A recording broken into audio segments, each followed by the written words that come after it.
Hey everyone, welcome back to WonderGod. What if the one who was forgotten, the one who was ignored by everyone, returned with a power no wizard could ever hope to match? In today's story, we dive into what if Harry Potter escaped Dumbledore's control and forged his own destiny. Here is short summary. When Harry Potter begins making his own choices, Dumbledore's influence over his life begins to fade, forcing Harry to step out of the Headmaster's shadow and forge his own destiny. But before we begin, if you enjoy stories like this, make sure to subscribe to WonderGod and share it with your friends, because it really helps the channel grow. Now, let's begin the story. The war had ended. Harry, and the shattered remnants of the Order of the Phoenix had won, driven back the darkness for now. It would come again. It always did. He was one of the few that could stand against it. For several decades, he watched and waited, looking for the signs that would indicate a new Dark Lord rising. It seemed, though, that the legend of the Chosen One was still active. It had been over half a century since the final battle, but he'd become more and more disillusioned with life. He'd been prepared to end it, ever since his wife was toughly murdered during the last battle. It was, ironically, her death that signaled the end of the darkness. Then, something changed. A man was born. He was a Muggle, limited in power, but unmatched in brains. Even his wife would not have been able to match Sam's raw intellectual power. When the proposal first made its way across his desk, he glanced it over, before tossing it to one side. Weeks passed, and the document never strayed far from his mind. He'd go to bed, thinking about the fascinating technology that was being speculated. He'd wake up, dreaming that the project would be a success, and he'd be able to see her again. When he returned to his office, he reread the proposal, deciding that the Marauder Foundation would be able to fund the project. His long life, now nudging up past a century, had given him stupendous wealth, thanks to the tricky little goblins. It took 5 years. 5 years for the project to get to initial test stage. In a freezing cold cavern underneath the New Mexico desert, a room was constructed. The components cost millions of galleons, but they were worth it. The project's construction, when completed, would allow the use of temporal quantum technology to view the past. Strict rules had been created about the project. It was for observation only. Using neurological scanning and quantum projection technology, it would be possible to observe the past, without making any changes to the timeline. That was the greatest fear of the project. If someone were to manipulate the timeline, it could destroy everything that had been worked for. A series of protocols had been put in place to ensure that only the most trustworthy people would be able to even know about the project, let alone enter the site. He was one of those people. As the principal source of funds, he had carte blanche to enter the project, but not use the equipment. Of course, he was a wizard, and the laws of Muggles meant little to him anymore. He would enter the project, and be the first to use the accelerator. If they tried to stop him, well, there were reasons that the darkness were afraid of him. He entered the project's accelerator chamber, cane in hand.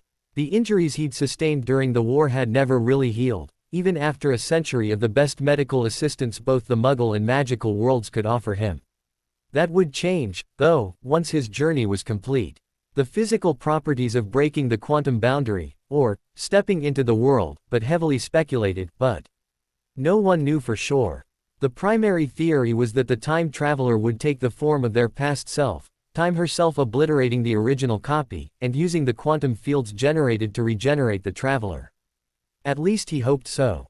Now he thought to himself, wrapping his cloak tight around his ancient body, now, I have a chance to change everything. I will make the journey, and things will go right. He stepped into the central circle of the accelerator, jabbing his cane onto the ground. The concealed magical cores accessed the device, setting up a powerful Protega shield that nothing would be able to penetrate.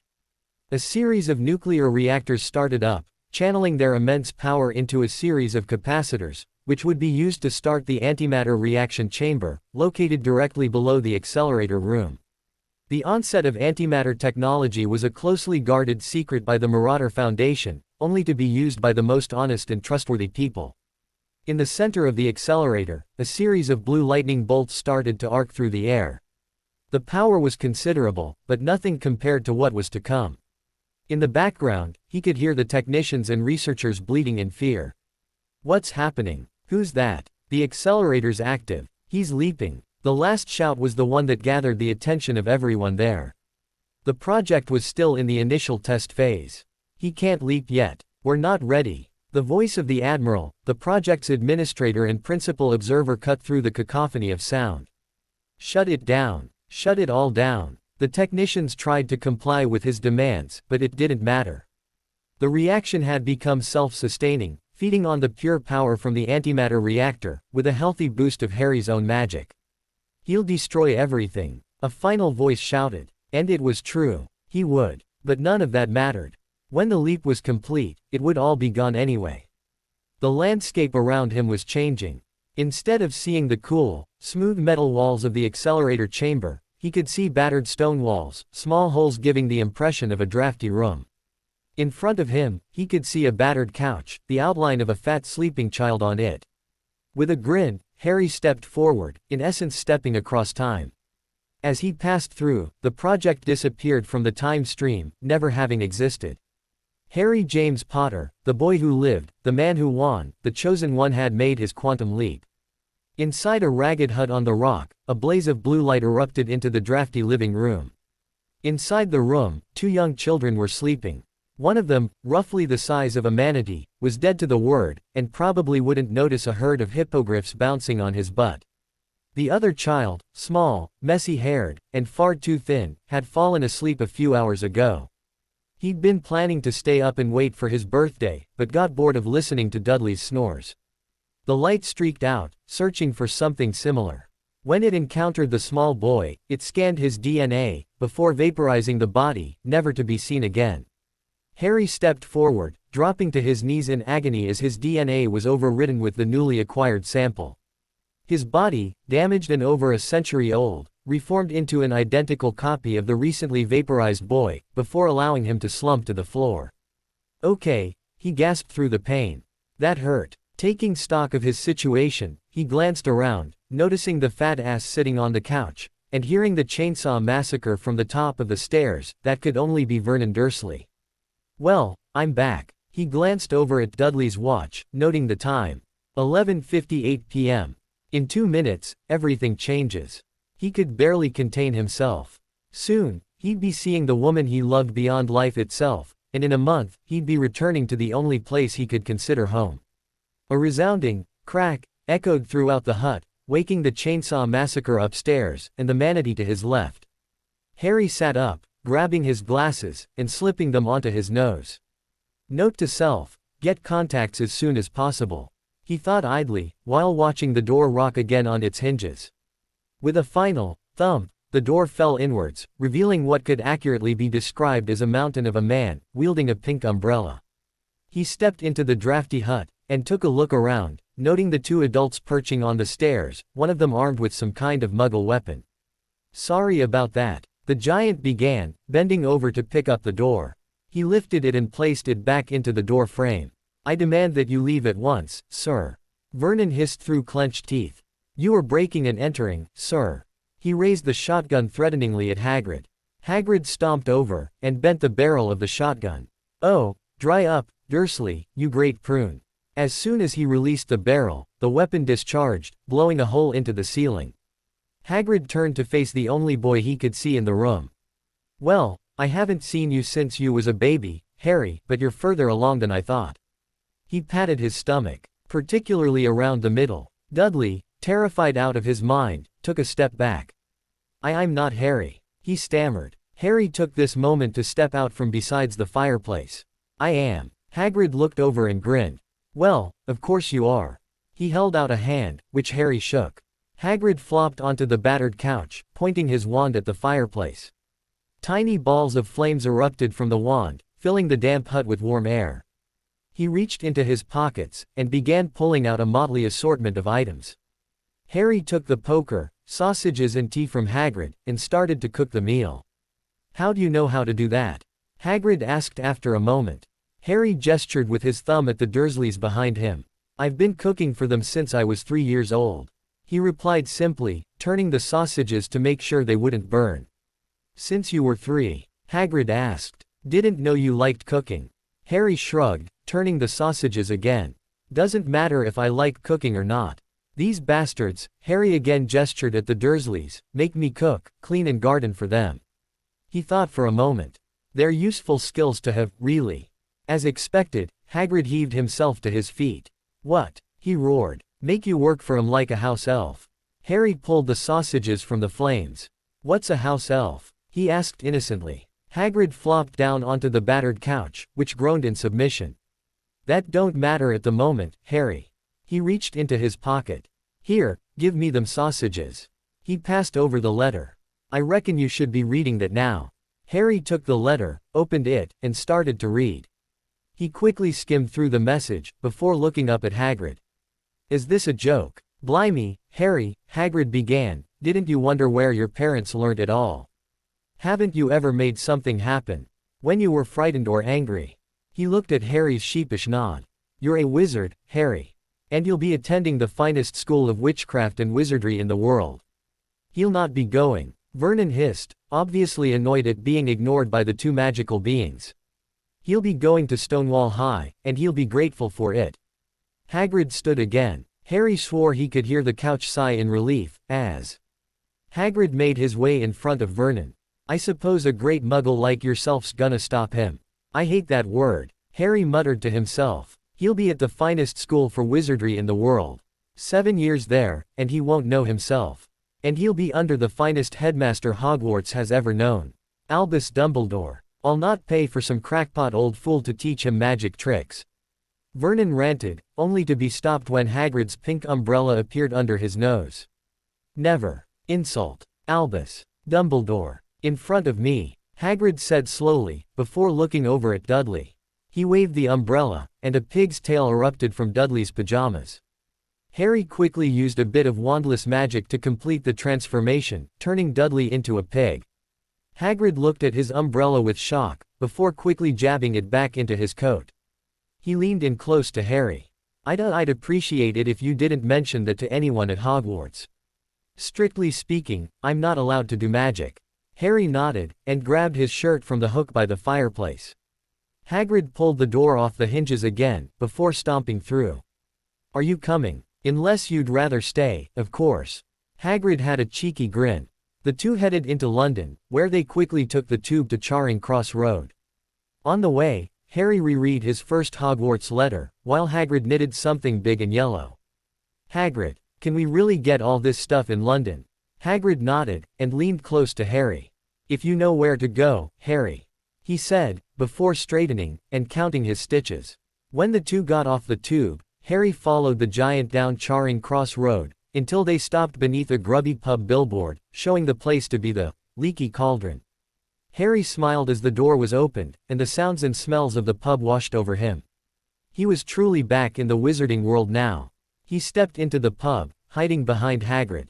After Tom shouted over to Hagrid, who identified the reason he was there as Harry, the young wizard was swamped with well-wishers, busybodies, who were each trying to get a piece of him. Harry was debating either apparating away, or starting to hex people. In the end, Hagrid solved the dilemma by pulling him close, and forcing his way through the crowd.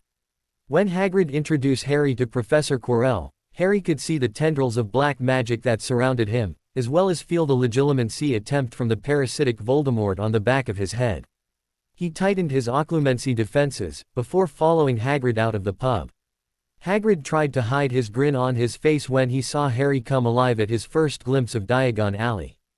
The sights, the sounds, the smells of ordinary witches and wizards living their lives filled Harry's little face with joy. Welcome, Harry, to Diagon Alley. He led the way to Gringotts, pointing out the sign. Mad to steal from the goblins, Harry. Now, stick with me when we get inside. Goblins are clever beasties, smart as they come, but they ain't too friendly. Hagrid stopped in front of the teller, who sneered down at them. Yes? He asked testily. Hagrid stood up straight, putting his height at over 9 feet, and peered down at the goblin. Mr. Harry Potter would like to make a withdrawal. The goblin grasped the edge of the desk, and pulled himself forward, staring at Harry, who looked back fearlessly. And does Mr. Harry Potter have his key? Hagrid thought for a moment. Oh, no, I have that. He started digging into his pockets, placing the random contents on the teller's desk, whose nose wrinkled in disgust at the more bizarre items that appeared, until Hagrid cried out in joy. "There's the little devil." He handed the key over to the goblin, who took it, before appearing to relax slightly. "This appears to be in order." He raised his hand and clicked his fingers, summoning one of the goblins near the back of the lobby. "Griphook will take you to the vault. Also, I've got a letter here from Professor Dumbledore. It's about the you-know-what in Vault You-Know-Which." The goblin looked startled for a moment, before straightening up. "Very well." The cart ride was still as exhilarating as ever, causing Harry to let out a yell of glee as they sped through the vast caverns. All too soon, they slowed down, making Harry moan in disappointment. Vault 687. Harry got up out of the cart, following Griphook, who took the key and opened the vault. Harry stepped inside, idly noting that the vault was filled with a large amount of gold, silver and bronze. He scooped up a lot of the gold, dropping it into a small sack he found near the entryway. He wasn't particularly worried about running out, since he knew that this was just his trust vault, and the main Potter fortune was vast. He ambled back into the cart, waiting for them to be taken to the next vault. They shortly arrived at Vault 711, where Hagrid reached in and took out a tiny grubby package, which he placed in one of the many pockets in his coat. "Best not to mention this to anyone at Hogwarts, all right?" he asked. Harry nodded. Hagrid climbed back into the cart, and they sped off. On their way back to the surface, Harry leaned back and whispered to Griphook.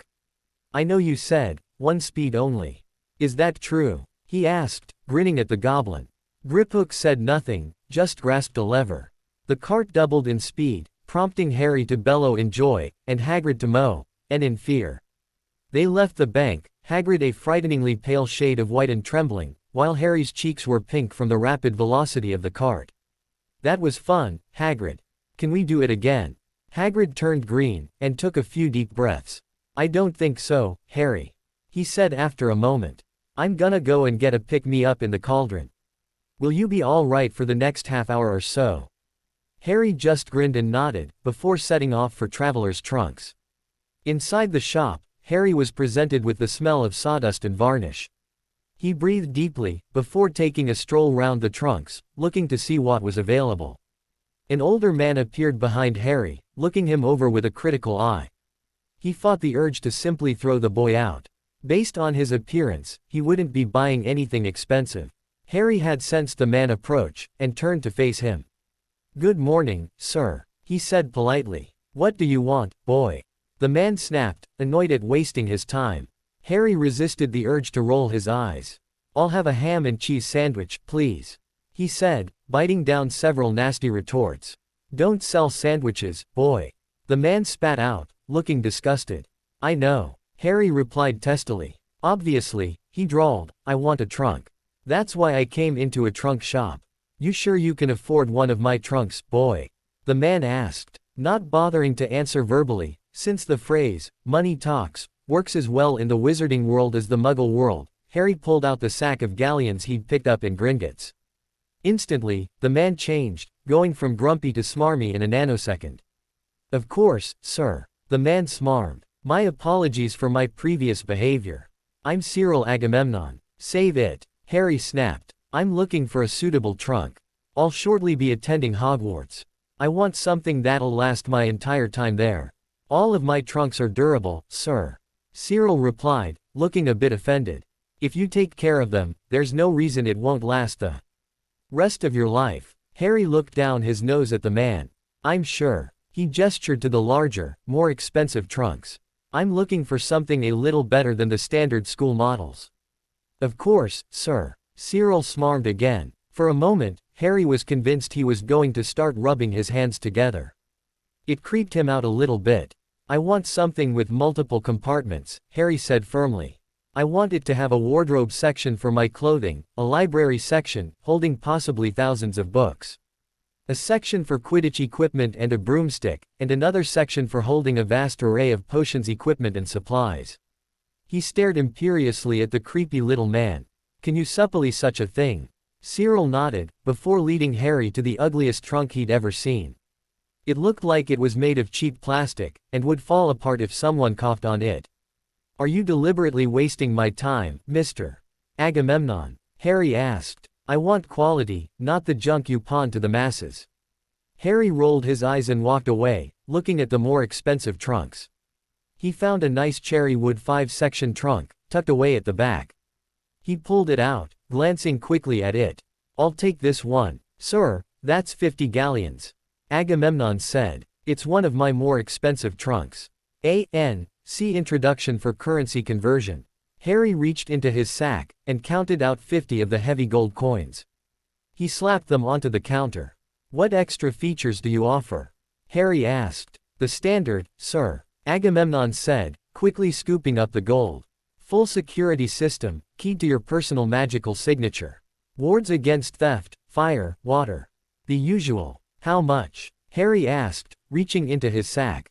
5 galleons. Agamemnon said, wondering how far he could push the young gentleman.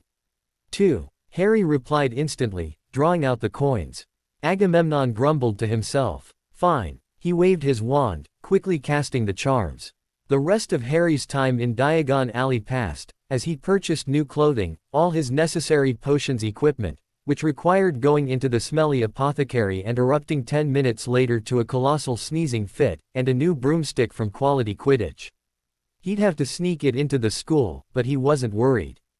All that was left was his wand and pet.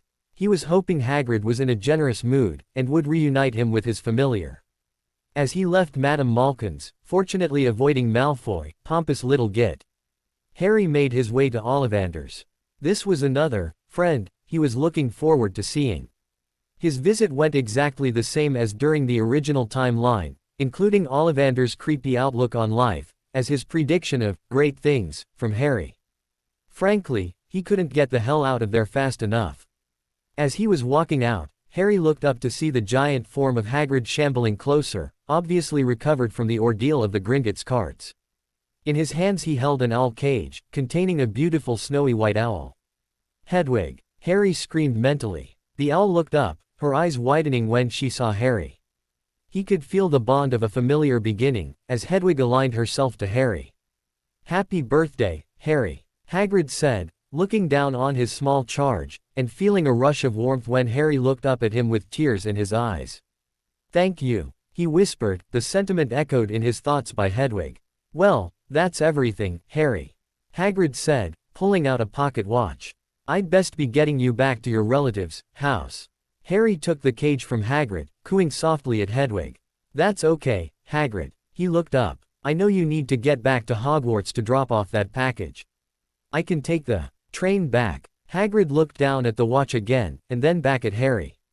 You're sure? He asked, uncertain about leaving his charge alone in the alley. I'll be fine, Harry replied, eager to get rid of Hagrid for one final piece of business in the alley. Hagrid nodded, then pulled out his umbrella and disapparated. Harry turned back towards Gringotts, and started to scurry down the alley. Now for the last order of the day. Harry re-entered Gringotts, and headed straight for Griphook. Ah, Griphook, do you have a few moments? Griphook nodded slowly. I do, Mr. Potter, he replied formally. Does this require a private meeting? Harry nodded. I think it should, sir, he said respectfully. Griphook simply nodded, and led Harry to a conference room. As the two were settled, with the obligatory offer of tea and biscuits, Harry leaned back. Griphook, I would like to talk about my family. Griphook's eyebrows shot up. What, specifically, would you like to talk about? Harry leaned forward, keeping his hands in his lap and his teeth concealed. As I understand it, since I'm the last Potter, scion of an ancient and noble house, I am able to claim emancipation and house lordship at age 11. Is this correct? Griphook discreetly jabbed a button on the underside of the desk, while nodding.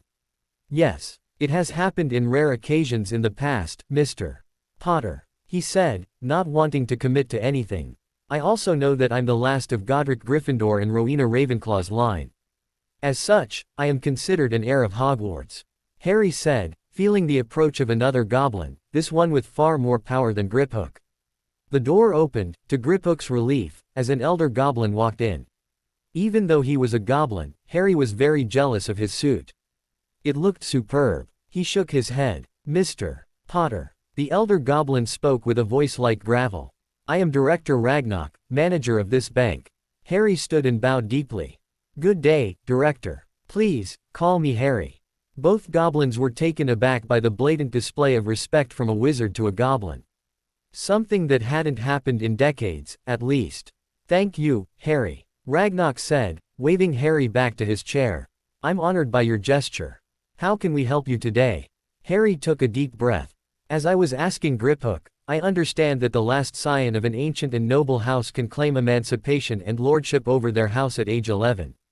Since today is my 11th birthday, I would like to claim my lordship over House Potter today." Ragnarok leaned forward, intrigued by the young lord. "It is possible, Harry. However, it's not been done for centuries. Your ministry frowns on emancipated minors." Harry nodded. "I understand that. However, the Potter family has been bereft of lordship for a decade. It's time that I took up the mantle." Griphook glanced at Ragnarok, nodding slightly. "Are you also aware of your family's roots, Harry?" Ragnarok asked, propping his hand in his chin.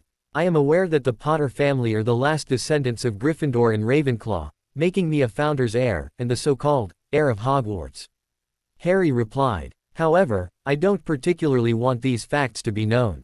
Ragnarok leaned back, looking over Harry critically. "Then why are you asking for this?" "Because I want the emancipation," Harry said. "I want to escape from my relatives. They're not the nicest people in the world, and my freedom would be beneficial." He cocked his head, smiling. "Plus, the whole removal from the restriction of underage magic would be nice, too." Ragnarok clicked his fingers twice, summoning several scrolls of parchment. "This is a complete list of your holdings. With regards to your trust vault." Harry picked up the first scroll. "Everything should go into the Potter family vault, and I'll use that," Harry said, looking through the list of properties. He found what he was looking for.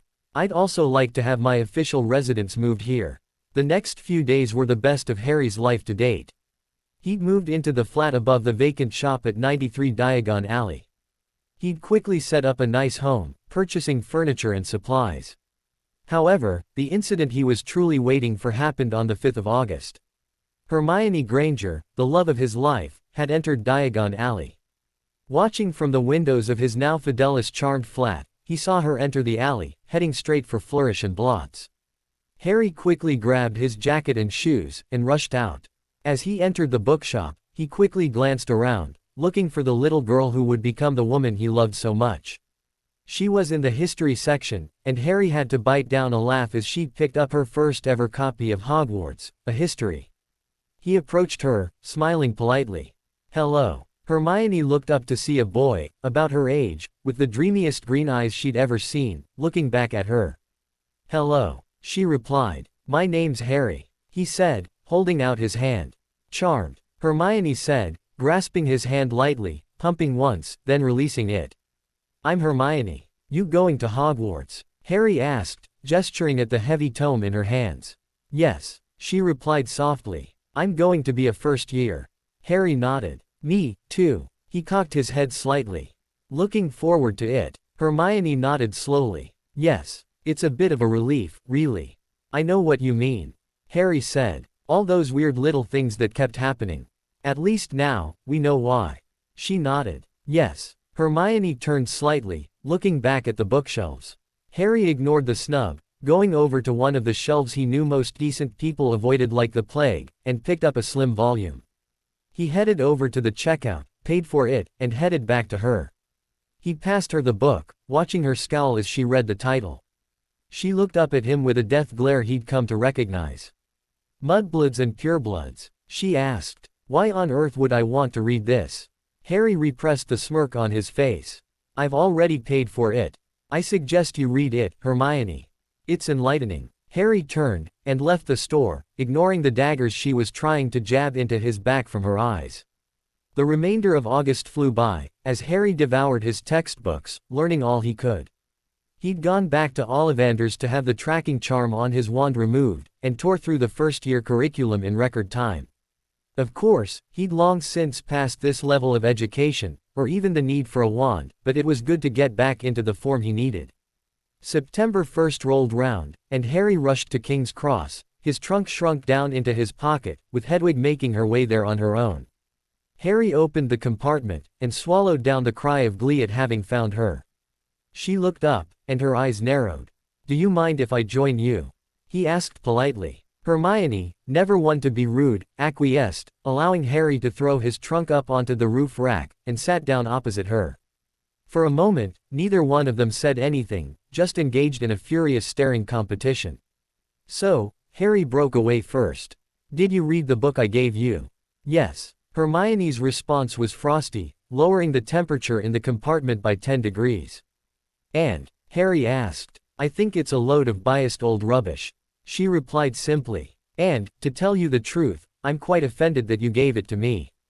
Before Harry could offer his retort, the door opened, revealing a pale-skinned bee, owned, with two small gorillas behind him. His tone, when he spoke, was filled with arrogance. I've heard that Harry Potter's on the train. Harry looked up. I've heard the same thing. He said. Why are you looking for him? Malfoy looked down his nose. That's none of your concern. He gazed up at Harry's hairline. And who are you? You know, it's good manners to introduce yourself before demanding other people's names. I would have thought you'd have known that. It's obvious you're a mudblood. Malfoy replied. Otherwise you would know who I am. He shook his head. Mudbloods, you shouldn't even be allowed to go to Hogwarts. The pureblood families shouldn't have to study with such riff-raff as you. Harry rolled his eyes. Really? Well, let's see. Albino piss poor intelligence, two butt monkeys behind you. You must be a Malfoy. Draco raised his nose in the air. And what of it? Nothing, Harry said. Then why comment? No, I said you're a nothing, Malfoy. You're a small-minded, petty, arrogant little bigot. He paused and smirked. Your father must be so proud of you. When my father hears of this, Malfoy's pale skin gained a touch of pink. You know I knew you were gonna say that. Harry replied, his voice cool and deadly. When your father hears of this, Malfoy, pass on a message from me. He stood, towering over the small boy. I'll be coming for him. Malfoy sniffed, trying to look down on Harry. Considering he was a good 5 inches smaller, not an easy feat. And who are you to demand such a thing of me? Harry smirked. I'm Harry Potter. Malfoy immediately brightened. I was hoping to meet you. He gazed imperiously at Hermione. You shouldn't be sitting with such filth as this, Potter. He held out his hand. Some families are better than others in the wizarding world. I can help you there. Harry cocked his head. Weren't you listening to me a minute ago? The part where I said you're a small-minded, petty, arrogant little bigot. He looked back at Hermione, then back to Malfoy. And who the F.K. are you to call my traveling companion, filth? Malfoy sneered. She's a mudblood. She should be on her knees cleaning my shoes. That's all mudbloods are worth. Harry's fist snaked out, punching Draco in the nose. Apologize. He hissed. Malfoy shook his head, taking a step back. Harry took a step forward, his face a mask of anger. Apologize now. Malfoy burbled a quick, sorry, before turning and dashing down the corridor. Harry waved his hand, allowing the door to slam shut. He looked at Hermione. Now do you understand why I said to read that book? Hermione nodded slowly. Being Muggle-born, you'll face prejudiced wankers like him a lot in the wizarding world. So, Hermione looked confused. A cute expression for her. Really, so you don't believe in that then? Harry snorted. God, no. Magic's magic. Doesn't matter if you're from an inbred family like the Malfoys, or you're a first generation. So you weren't being nasty when you gave it to me? Hermione asked. I wouldn't do that to anyone. Harry replied. It's good preparatory reading material for a first generation witcher wizard, to see what the old families think. He held out his hand. I believe we've gotten off on the wrong foot. I'm Harry Potter. Hermione Granger. She replied, taking his hand, before realization struck her. Harry Potter. I've read about you. Harry rolled his eyes again. I bet. You know, none of those people were there that night, nor have I been interviewed by anyone. So, how can they write accurate history books? She nodded slowly. I can see your point. Harry grinned at her. You're a bookworm, like me, aren't you? She nodded shyly. I've never had many friends, so I buried myself in my books. She didn't know why she was being so open with a stranger, but somehow it felt right. Harry nodded. I know how you feel. When I was in primary school, my cousin beat up anyone who tried to be my friend. So, I hid in the books, too. He held out his hand. Friends. Hermione grinned at him, and took his hand again. Friends. The two talked for most of the trip, comparing books read and what knowledge they shared. So do you know what house you'll be in? Hermione asked, gingerly biting into a chocolate frog. As her parents were dentists, they generally didn't like her eating sweets or chocolates. I've known him for 2 hours, and he's corrupting me already. Harry pondered for a moment. Well, my parents were Gryffindors, but, to be honest, I don't think I will be. Why not? She asked, setting the frog down. She chewed thoughtfully, allowing the rich chocolate to melt in her mouth. Well, the predominant trait for Gryffindors is bravery. He thought for a moment. I'm not saying I'm not brave, but I'd like to think I have a modicum of intelligence. Gryffs are generally known for rushing in, where angels fear to tread. He thought again for a moment.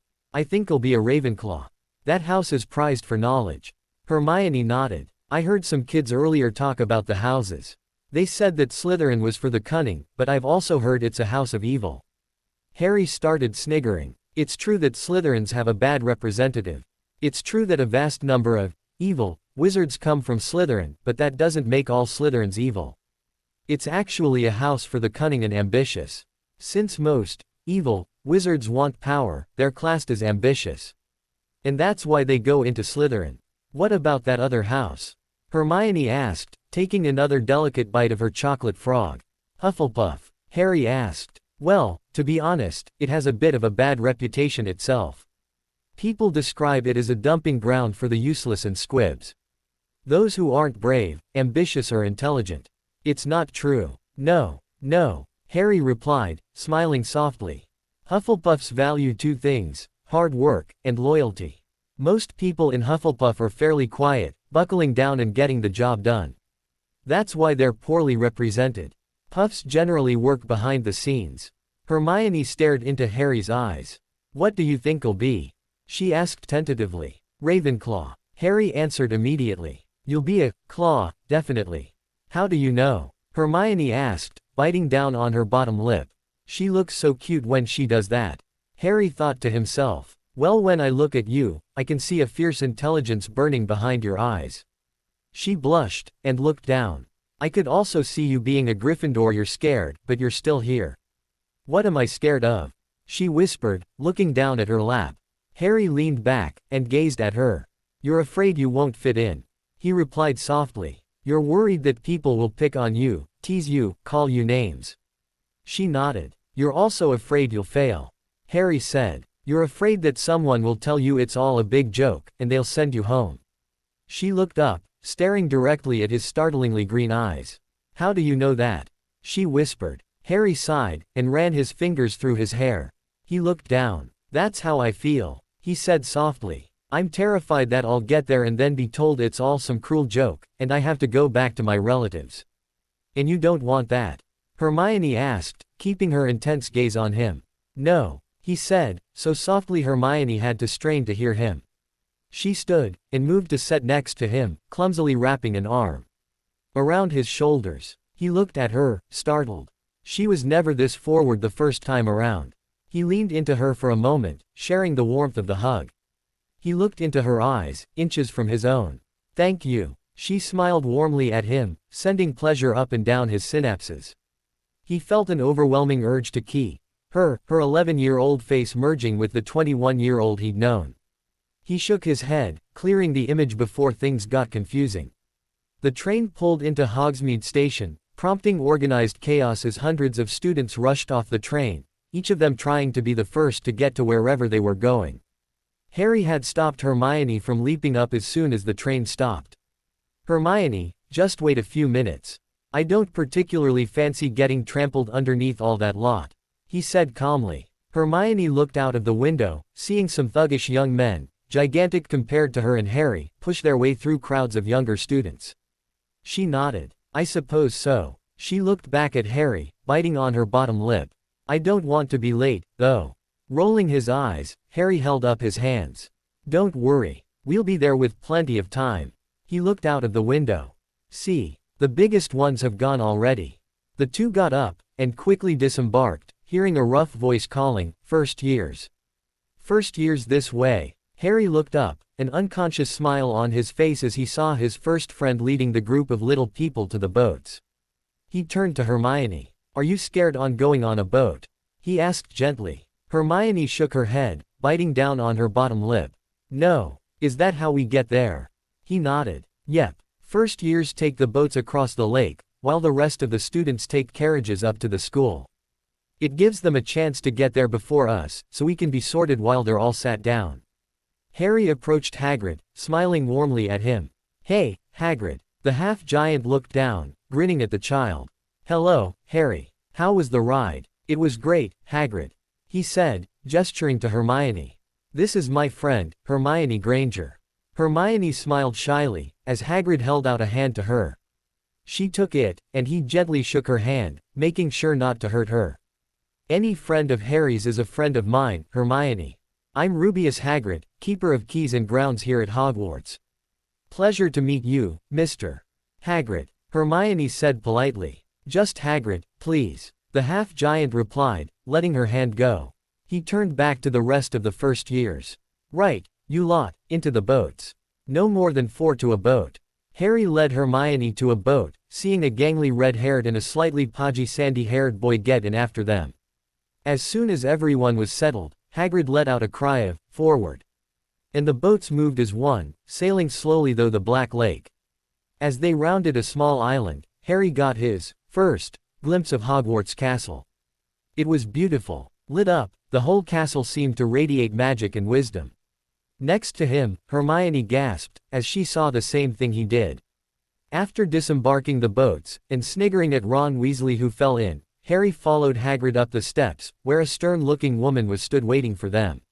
Professor Minerva McGonagall, head of Gryffindor House, and deputy headmistress. The first years, Professor McGonagall. Hagrid said formally. Thank you. I'll take them from here, Hagrid. McGonagall said primly. Hagrid turned and stomped away, heading through one of the side doors into the Great Hall. Good evening, students. McGonagall began. My name is Professor McGonagall. In just a few moments, you will be led through these doors, and be sorted into your house. There are 4 houses here at Hogwarts. They are Hufflepuff, Gryffindor, Ravenclaw and Slytherin. The faint disgust in her voice when she said, Slytherin made Harry smile. While you are at Hogwarts, your house is like your family. Do well, and you will be awarded house points. Any rule breaking will result in you losing points. At the end of the year, the house with the greatest number of points will win the House Cup. McGonagall spun on her heel. Wait here. She vanished through the doors into the Great Hall, leaving the first years alone for a moment. Draco Malfoy, still smarting over the rebuke Harry had given him on the train, decided to try and turn the rest of the first years against him. So, what they were saying on the train is true. He said smarmily. Harry Potter has come to Hogwarts. The rest of the first years started chattering amongst themselves, while people started sneaking glances at the rest, trying to figure out which, Icklefirsti, was Harry. Harry ignored the silly prat, recollecting the first time he came here, and the debate with the Sorting Hat. Malfoy strutted over, standing directly in front of him. Well, Potter, not going to introduce yourself to your adoring fans. Harry looked up, gazing disdainfully at Malfoy. You know, Mr. Malfoy, I don't have fans. If people want to get to know me, they can have the common courtesy to introduce themselves. Unlike yourself, of course. He pulled back a sneer. Didn't you say on the train that you could teach me all about which families I had to ignore and treat like dirt? Malfoy blushed. I didn't say that. No, Harry replied. You told me that some families, and you meant your own, were better than others. Implying that you are some sort of superior being. He sneered. You're not, Malfoy. You're a scared little boy. When my father hears of this, Malfoy began, his face contorting into childish anger. Harry stepped closer, invading Malfoy's personal space. My message stands, Malfoy. He hissed. You tell the Death Eater that spawned you that I will be coming for him.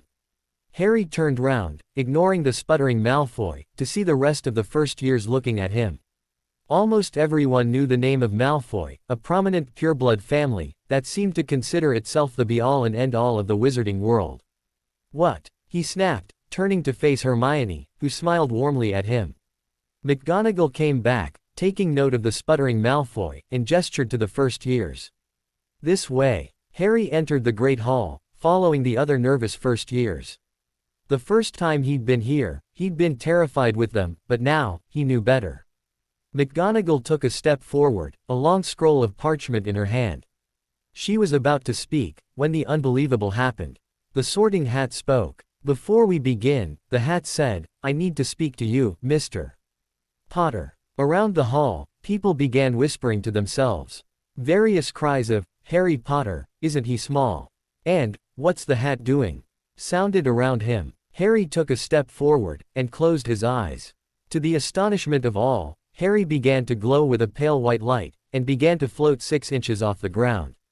The Hat followed, glowing with a mix of green, scarlet, yellow and blue light. "So, Mr. Potter, I'm sorry, my lord," the Hat said. "You do not belong in this time, or this place." "Things change, Adrian," Harry replied. "I've come back to the turn of the tide. Things were going wrong. I'm here to set them straight. As an heir of Hogwarts, you have the right to command me." "I know that. But I don't want to command you. I do, however, have some suggestions that may be of use to you in the future." "I will accept them. What about your current group? I sense things are not as they should be." "That would be right. Since we can communicate like this, I'll be able to give you my suggestions." "As you command, my lord." Harry opened his eyes, the glow fading, as he dropped to the floor. Dumbledore looked on with intense interest as the Sorting Hat spoke to Harry telepathically. He reached out with his Legilimency, only to find 2 sets of shields in place, one over the Sorting Hat, and an impenetrable set on Harry. He sat back, as the 2 stopped glowing. "It shall be done," the Hat intoned. Harry nodded once, and took a few steps back, joining the rest of his year mates. "What the hell was that?" Ron whispered to Harry, who ignored him. McGonagall cleared her throat, and raised the parchment. "Abbott, Hannah." As each student was called, the Sorting Hat's Legilimency crept out to Harry, who would shake his head imperceptibly. "Intel, Granger, Hermione." The young girl took a few steps forward, and placed the Sorting Hat on her head. "Difficult, a fine mind, plenty of courage, a thirst to prove yourself." The Hat looked at Harry, who nodded slightly. "Ravenclaw. Are you sure?" "Yes. She would do well in Gryffindor, but Ravenclaw will suit her better." "If you're sure," the Hat intoned. "Ravenclaw." Hermione jumped off the stool, took off the hat, and dashed to the Ravenclaw table. She sat down, ignored by her classmates. She tried to keep her face impassive, but couldn't keep the hurt in her eyes masked enough to someone who knew her. The students passed by again, until it came to his own sorting. "Potter, Harry." Dumbledore sat up slightly straighter in his chair, eager to see the new Gryffindor. Even though he hadn't been sorted yet, it was impossible for Harry to go anywhere by Gryffindor. He had seen to that. Harry stepped forward, and sat on the stool. "So where do you want to go, my lord?" the Hat asked. "Well, how about you read, and give the usual commentary, so that Dumbledore can hear it?" Difficult, very difficult. Not a bad mind, there's courage, gracious, such courage and a thirst to prove yourself, the Hat muttered. "Cunning, loyalty, intelligence, bravery, what an enigma you are, Mr. Potter." "Ravenclaw, please." Harry sent to the Hat. "I'll need knowledge to survive, and where else but the home of the intelligent." "Are you sure? You could be great, you know it's all here in your head, and Slytherin could help you on your way to greatness." Dumbledore sent a burst of Legilimency at the Hat. It wouldn't do for the savior of the wizarding world to be a Slytherin. It would ruin his plans. "The Headmaster doesn't want you to be in Slytherin," the Hat said to Harry, amused at Dumbledore's attempt. "He's just told me to put you in Gryffindor." "Does he do this often?" Harry asked. "Interfere with the sorting?" "Sometimes," the Hat replied stiffly. "There have been times he's wanted students in other houses. As Headmaster, I usually have to obey him. Not today, though." "Ravenclaw. Not Slytherin, the Hat said, cheering up Dumbledore. "No. Well, if you're sure, better be Ravenclaw." "What?" Dumbledore was startled. "I said Gryffindor." He sent another burst of Legilimency at the Hat, only to be rebuffed. "I will not interfere with this one, Headmaster," the Hat replied. "He knows both what he wants, and what he needs." Albus fumed. "I know what he needs. For the greater good, he needs to be in Gryffindor." "And who are you to determine the greater good, sir?" the Hat asked snappily. "He is the chosen one, the prophesied child. He asked for Ravenclaw, and that is where he shall go. I demand you resort him into Gryffindor." I need him with the Weasley boy, to make sure that he doesn't go dark. Albus sent another ragged burst of legilimency at the hat. Put him into Gryffindor. The hat ignored him, and carried on with the next student. Harry went over to the Ravenclaw table, ignoring the people who tried to get his attention. He sat next to Hermione, who looked at him with a pathetically hopeful expression on her face. You don't have to sit with me, she whispered, trying not to meet his eyes. If you want to go and hang out with the cool kids. Harry snorted. I am with the cool kid. He whispered back, staring at her intently. Believe me, I don't want fans. I want a good friend. He reached out, and took her hand under the table. I'd like it to be you. She nodded shyly, and squeezed his hand gently. She pulled back, and looked up at the rest of the sorting. As soon as Zabini, Blaise, had been placed into Slytherin, Dumbledore stood up. There are a few start-of-term announcements, but we'll get to those later. For the moment, he raised his hands, the tables filling with food. Let the feast begin. Harry looked over at Hermione, who was looking on with mild shock at the sudden arrival of hundreds of pounds of food. Hermione. Harry whispered. Flies. She looked up, blushing, and snapped her mouth closed, before tentatively reaching for a platter of chicken.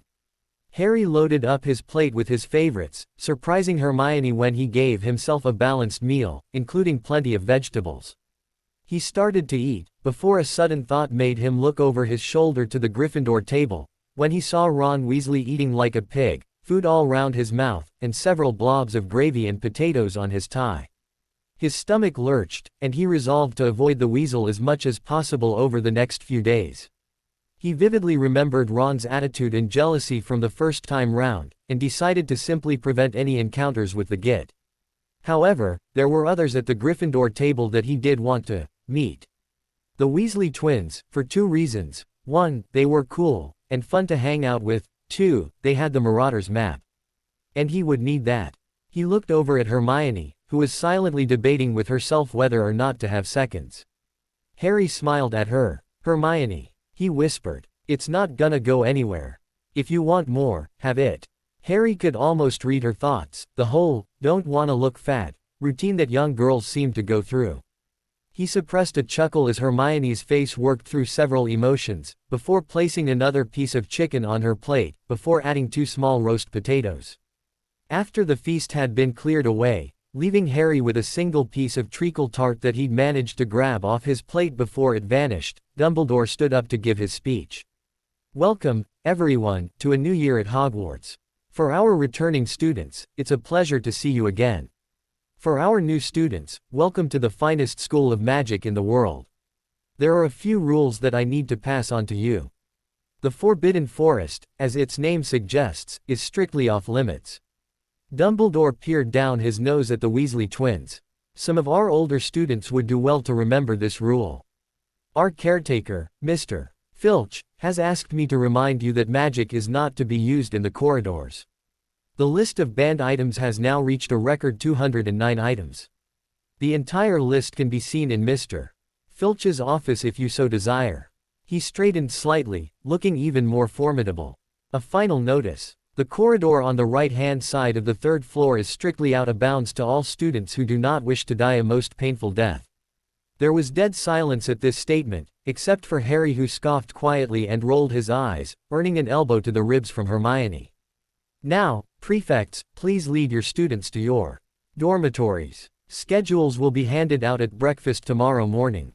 Good night. Harry and Hermione followed the rest of the first years through the corridors, on their way to the Ravenclaw common room. Unlike the rest of the houses, Ravenclaw students didn't have a single password to remember. Since it was the house of the intelligent, each person wanting to enter had to be asked a question or riddle, and if they got it wrong, they had to wait until somebody else came. The guardian of the entryway was an aristocratic man, who peered down at the students, looking thoroughly unimpressed with the new students. The 5th-year prefect, Penelope Clearwater, stood outside the portrait. This is the Ravenclaw common room entrance. You'll have to answer the portrait's question or riddle to get it. She looked up at the man. Your question, good sir? She asked. The portrait looked down. Good evening. Your password is a riddle. I am golden, sought by many. When you speak, I am broken. What am I? Penelope looked at the first years. Anyone want to take a guess? Harry scoffed and closed his eyes, shaking his head at the easiness of the question. Mr. Potter. Penelope singled him out. You seem to find this easy. Yes, I do, Harry replied, not opening his eyes. Would you care to share your answer with the rest of us? She asked, already starting to not like the new first year. The answer is, silence. Harry replied, opening his eyes. Silence is golden, it's sought by many, 'cause you can never have enough of it. When you speak, it is broken, since you're making noise.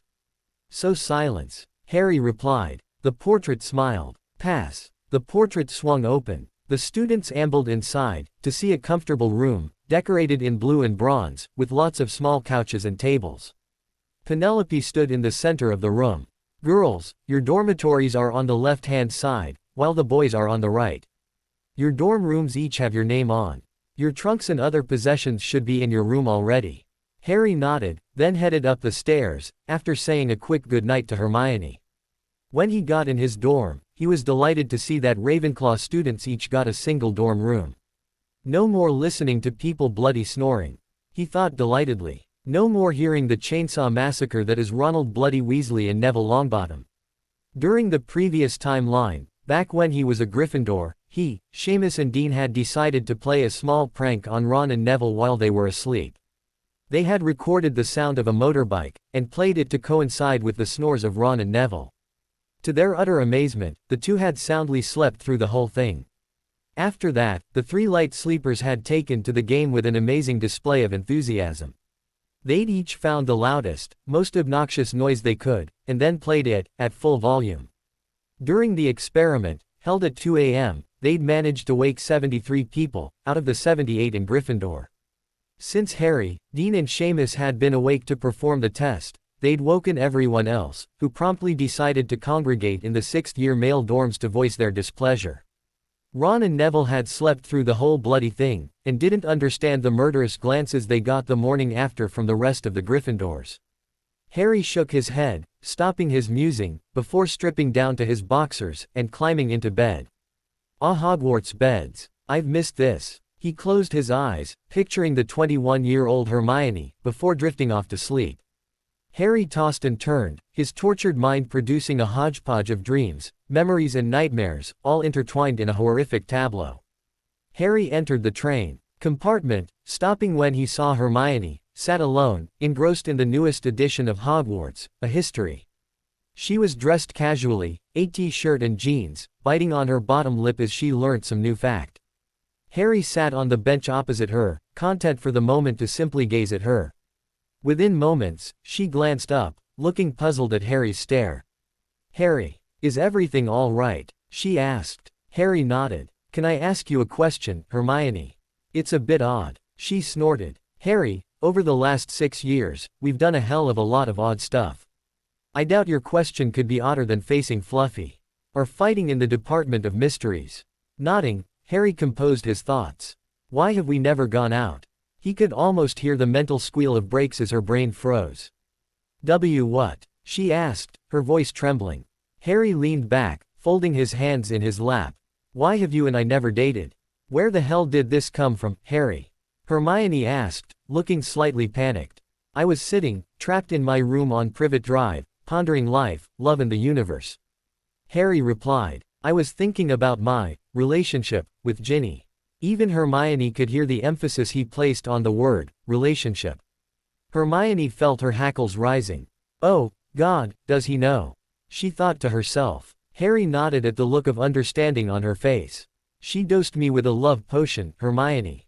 Also had a mild intoxication effect. Did you know? I'm gonna regret this. She thought sadly. I figured it out at Dumbledore's funeral.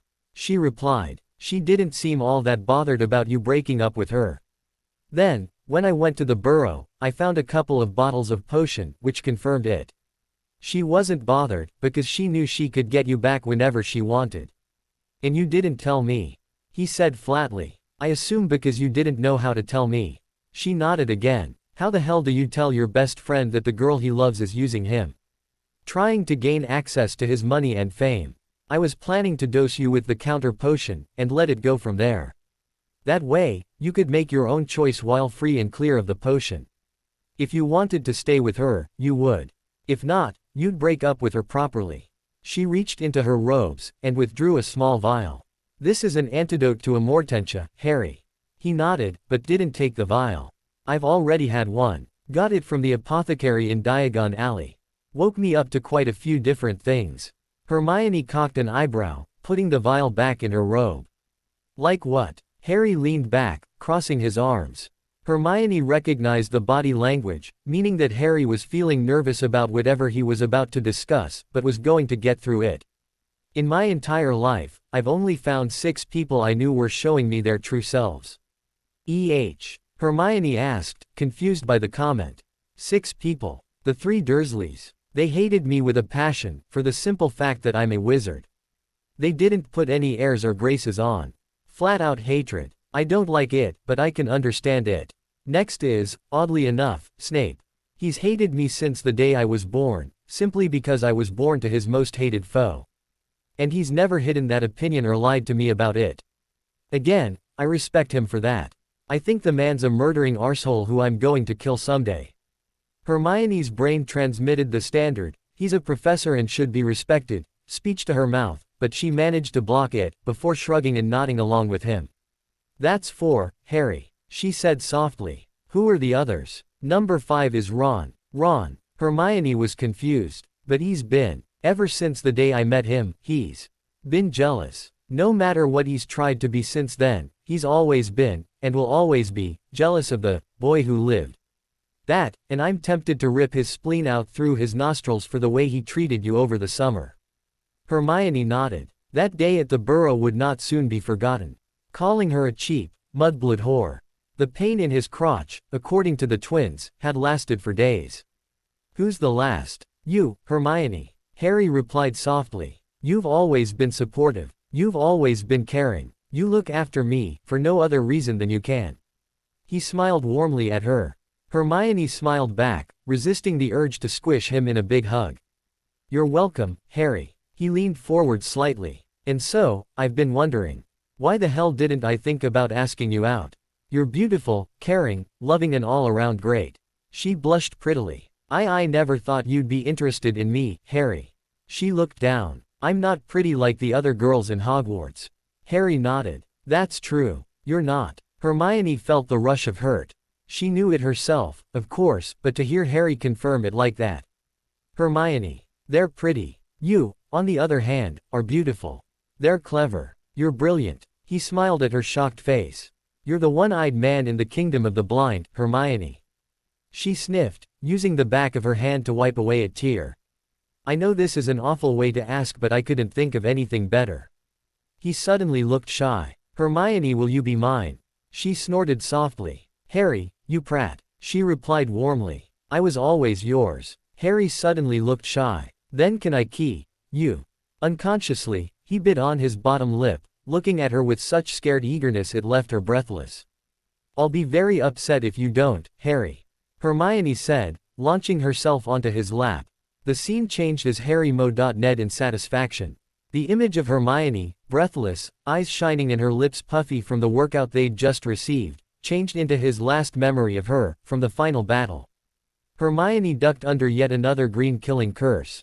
Harry and her had been pinned down for over a quarter of an hour, as the ragged remnants of the Order battled around them. The wards had gone up as soon as the warriors for the light had arrived, leaving them no option but to fight. There were even anti-animagus and anti-broom wards, ensuring that everyone would stay. Hermione popped over their ragged shelter, sending off a wave of reducto curses, before dropping back down. Honey, she said to Harry in a sickly sweet voice. Harry popped up, letting out a barrage of explosive and sonic blasts. He pulled a grenade from his vest and threw it, before dropping back down. Yes, dear, he asked. Why don't you take me anyplace nice anymore? She asked, pulling a sonic grenade from her pack, throwing in a casual arc over her shoulder. Harry looked hurt. Are you not enjoying yourself, darling? He asked in a mock-hurt tone. I'm upset. I arrange for all these nice people to come and entertain us, and all you do is complain. Hermione grabbed Harry by his shirt, pulled him down, and ed him roughly. For a moment, he was cross-eyed, as his wife ravaged his mouth. He shook his head. Well yeah, we could have stayed home and done that instead. Harry suddenly stiffened, crying out in agony, his hand flying up to his scar. He's here, he hissed. Run. Ignoring her husband's feverish ranting, as she called any attempt to get her to leave a fight, she popped up, firing off another wave of curses. She saw Voldemort appear at the edge of the apparition wards, and stroll through casually. Yep, he's here, she said casually. Doesn't look too happy, either. Her tone was nonchalant, but no one had been able to stand up to Voldemort directly. Not even Harry, who had been marked as his equal 2 decades before. Harry shook his head, using his occlumency skills to drive the pain away. You should go, babe. I've got a bad feeling about this. She rolled her eyes, ducking down when an explosion hex hit the wall they were hiding behind. Harry, you always have a bad feeling about this. You wouldn't be you if you didn't. In the last dozen fights, you've told me to run, and did I? No, Harry grudgingly replied. But, I have a really bad feeling about this one. 13. Hermione giggled. Come on, Harry. The wall the two were hiding behind was vaporized in a massive blast, throwing the two into the air, to slump into the ground, barely conscious. That was fun, Harry groaned, as he rolled over. He spied his wand sitting a few feet away, fortunately intact after the blast. He reached out to pick it up only to pull his hand away as the faithful wand burst into flames. Harry looked up to see Voldemort, barely 6 feet away, sneering at him. Hermione flicked her eyes open, everything bleary for a few moments. She looked up, to see Death Incarnate standing in front of her. You know, I was going to torture you, Mudblood. Voldemort said in a soothing tone. But, I think I'll just kill you. He raised his wand. Avada Kedavra. The green light hit her, and Hermione Potter was no more. Harry watched the light hit Hermione, and saw her collapse to the ground, dead. He let out an incoherent bellow of pain and rage, as he crab walked over to her, grasping her lifeless body in his arms. For a few moments, pain, overwhelming, soul-destroying pain filled his every sense, only to be washed away in ice-cold flames. It was at that point that Harry James Potter, the boy who lived, the chosen one, found the power the Dark Lord knows not. And it wasn't love, as Dumbledore had preached to him a decade ago. It wasn't compassion, or mercy, or decency. It was rage. It was pain. It was anger. It was justice. It was vengeance. Harry gently placed her body down on the ground, before standing, turning and facing Voldemort. Oh, sorry, Harry. Voldemort's cultured voice grated on his ears. I'd almost forgotten you were here. Shame about your little whore.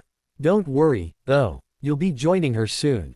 No. Harry's voice was different. Melodic. A harmony. As if it was thousands of voices, merged into one. Your time is over, Tom Riddle. Voldemort snarled at hearing his true name, raising his wand and throwing another killing curse. It washed over the body of the boy who lived, before blinking away. You cannot kill us, Tom. The collective voice replied calmly. We are truth. We are justice. We are revenge. Harry took a step forward, his body crackling with power. We are the fallen, those who you have killed. We wield this body, so that you will die.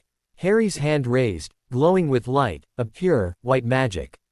You want power, Tom? The voice asked. We will give you power. A beam of light seared out, savagely impacting Voldemort, burning through his robes. All around them, the battle stopped after the hoarse cry of Voldemort sang out. The white light, the light of pure magic, fueled by the thirst for revenge of thousands of souls, the newest of these belonging to Hermione Potter, burning through Voldemort, destroying the dark magic he had used to prolong his life, the rituals coming undone in the blink of an eye. Vengeance has come to you, Tom, and found you lacking. Harry's multi-voice called out. It's time for your evil to end. The white light hit the dark mark on Voldemort's arm, connecting him to every other Death Eater. Each of them were engulfed in white flames, destroying the bodies of the evil minions. Voldemort's body shook in rage, confusion, fear and agony. You should have died that night 20 years ago, Tom. The voice called out, before switching to Harry's own. We both should have. All the pain would have ended then. The white light increased, destroying the final traces of magic in Riddle's body. Ever since he had been resurrected back in 95, Voldemort's body was comprised of dark magic and a few body parts. The thigh bone of his father. The hand of Peter Pettigrew. And the blood of Harry James Potter. Without the magic to sustain it, the body collapsed. Harry dropped to his knees, letting the barrage stop. Voldemort's ravaged body dropped at the same time, laying on the ground, not even a twitch. Harry turned away, conjuring up a large blanket, which he used on Hermione, tucking it right up to her chin. Lieutenant Dean Thomas, one of the last survivors of Hogwarts, gingerly came over, avoiding the fallen body of the Dark Lord like the plague. He saw Harry laying the blanket over the body of his wife. "Harry?" he asked quietly. "She never liked the cold," came the murmured reply, as he tucked the blanket neatly around her. "Harry, she's dead," Dean said bluntly. Harry looked up, his face expressionless. "I know that, Dean." He smoothed her hair down. "I don't want her to be cold in the afterlife," he whispered. He conjured a large, clean white sheet, which he used to cover her upper body and face. Harry sat up, sweat pouring from his body, trembling from the nightmare he'd just experienced. "No," he said out loud. "It won't happen that way again." He forced his clenched fists open, noting absently the crescent-shaped marks from his nails. "I won't let it happen that way again. Good morning, class." Madame Hooch strode forward, passing by the students. She stopped when she reached the head of the column. "Welcome to your first flying lesson." She gestured to the brooms. "Well, what are you all waiting for? Place your hand over a broom, and say, 'Up.'" Harry held his hand over the broom, and watched impassively as it leapt into his hand. He was the first, and only, student to have this happen straight away. Hermione glared at him, jealous at his quick pickup of the material. He looked at her, shouting at the broom to rise. He allowed his to float freely, and went to stand behind her. "Hermione." She stopped her shouting, and looked at him. "Let me ask you something. Did you ever have a dog, when you were younger?" She looked at him, curious as to this apparent random comment. "Yeah, I had a dog when I was a kid." Harry nodded. "Okay, when you wanted the dog to do something, did you bellow at it, or coax it?" Hermione looked at her broom for a moment. "Up," she commanded in a firm tone. The broom leapt into her hand, and stayed perfectly still. Harry looked back at his, and grinned cheekily. "Sit," he commanded. The tail end of the broom lowered to the ground. "Lie down." The broom's nose sunk down, leaving the broom flat on the ground. Harry could almost see an eager puppy, waiting to please its master. "Up." The broom leapt into his waiting hands. The rest of the class were giving him incredulous looks, as he commanded a broom like no other. "Mr. Potter." Madame Hooch looked over at him. "Yes, Madame Hooch." Harry responded politely. "I've never seen anyone able to command a broom like that before. Even she, with her countless hours of experience, could not do such a thing." Harry grinned rakishly, making several girls' hearts melt. "It must just be my natural charm, madam." Even Hooch wasn't immune to Harry's charm, and felt her cheeks blush slightly. "Must be." She cleared her throat, trying to get the blush under control. "Since you seem to be the most natural at this, would you care to show us what you can do?" Harry nodded, leapt onto the broom, and shot into the sky. For the next few minutes, everyone was in awe at the maneuvers Harry was able to make the old broom perform. "What the devil?" Hooch was stunned as she saw the broom start to tailspin, falling to the ground faster and faster. She had her wand in hand when the broom smoothly pulled up, and she heard Harry's fierce cry of glee, as the broom sailed over the grass at a height of less than 2 feet. He brought the broom about, and slowed as he approached the crowd of students. Hooch was in awe. "I've never seen anyone ride a broom like that, Mr. Potter. Even your father couldn't do that." Harry cocked his head. "My father, ma'am, he was a good flyer." "Don't you know, Mr. Potter?" Hooch asked, curious as to why he didn't know. "It's in your blood, Harry," Hermione said softly, from just behind him. "Your dad was a chaser for Gryffindor." "Huh," Harry said. "Well, I never knew that." Hooch grinned at him. "I think I'll be having a word with Professor Flitwick, Mr. Potter." Her grin widened. "With such natural talent, you'll be a natural at Quidditch." Hermione grinned at him, and shyly took his hand. "First years never make the house teams, Harry." She smiled at him, making her face come alive. "Damn it, does she have to look so bloody cute?" Harry thought to himself, while gently squeezing her hand. "Won't that interfere with my studies, ma'am?" Hooch waved her hand in a dismissive gesture. "I'm sure something could be worked out, Mr. Potter." She started to walk away, checking on the other students. What about you, Hermione? Harry asked softly, very aware she hadn't let his hand go. She looked up at him shyly. I don't think I'll be a very good flyer, Harry. Why? He saw the nervousness in her eyes. Are you afraid of heights? She looked at him. And no, okay, yes, I am. She started biting on her bottom lip. Don't do that, Harry mentally screamed, valiantly resisting the urge to start nibbling on her bottom lip. God damn it, I'm 11, and I'm starting to get hormones. Bloody puberty. He started to pull her towards his broom. Come on, let's see what we can do about that. Madam Hooch. Harry called over to the instructor. Yes, Mr. Potter. Ma'am, Hermione's afraid of heights. Is it okay if I take her up with me? Harry asked, turning on the charm, and adding puppy dog eyes. Hooch relented. Can you handle flying for 2, Mr. Potter? I think so, ma'am. Harry replied, switching from puppy dog to aw, shucks eyes. I didn't have a problem when it was just me.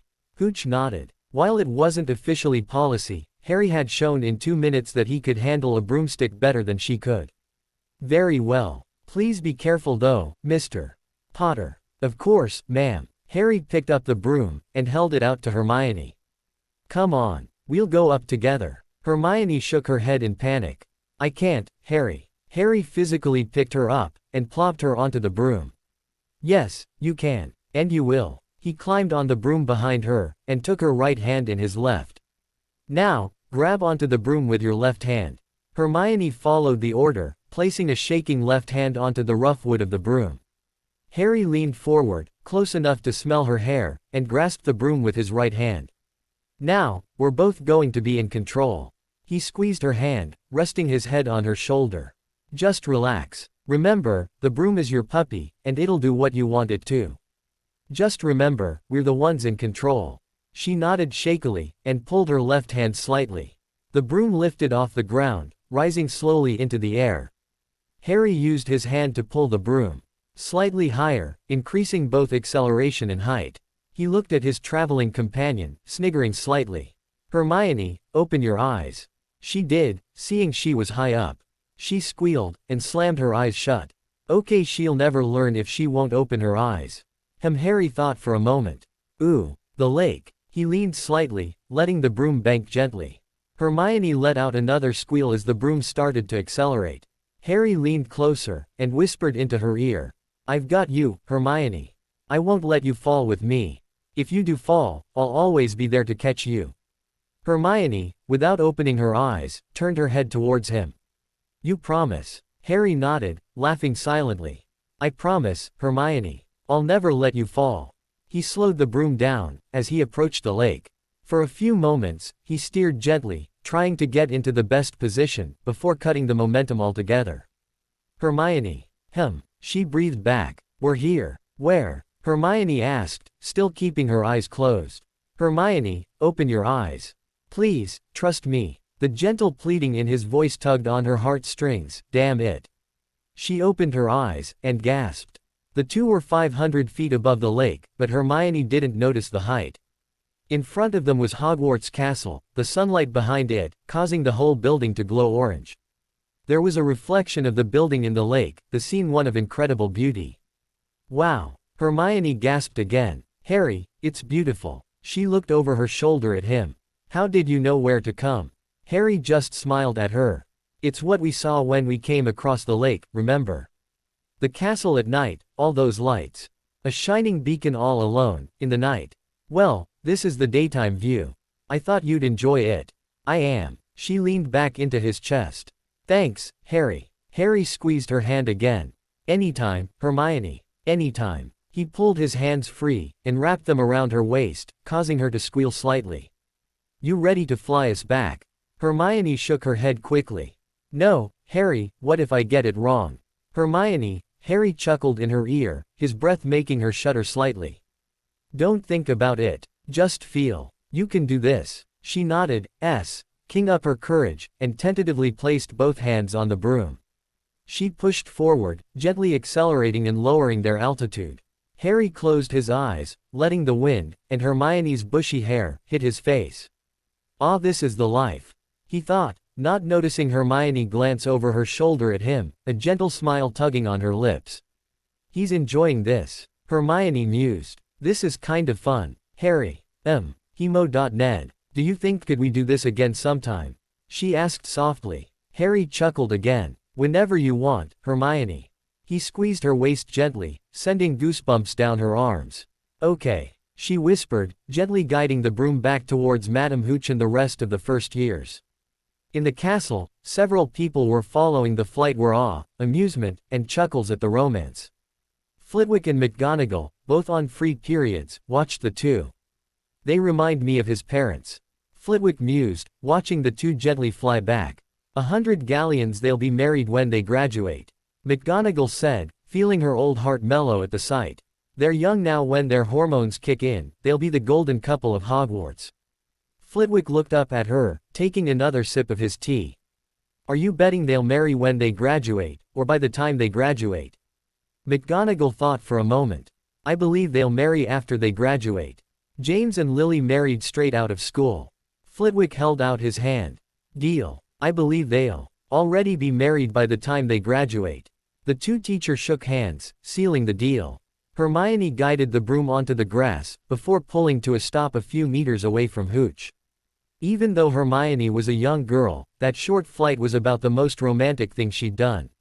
Harry opened his eyes as the two came into land. He released her waist, hearing her make a slight mew sound, and smiled to himself. That was fun, Hermione said, beaming over at him. I really enjoyed that, Harry. Thank you. He smiled at her, a warm grin on his face that was entirely unforced. I love flying, he whispered. Up there, we're all free. There's no baggage, no expectations. He looked up, unaware of the dreamy look on Hermione's face. There's yourself, nature, and freedom.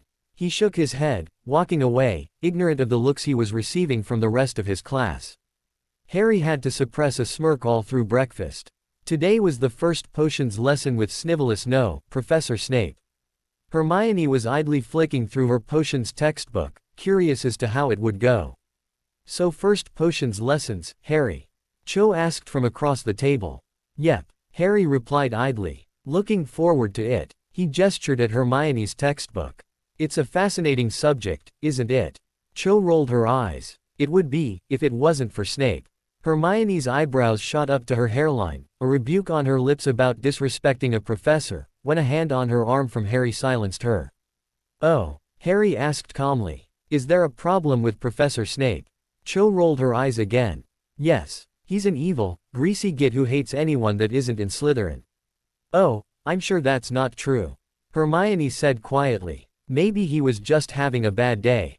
Snorting, Cho giggled. A bad day that lasted every day for the whole school year. She shook her head. Nope, he just hates anyone who isn't in Slytherin. How do you know? Harry asked, squeezing Hermione's arm gently.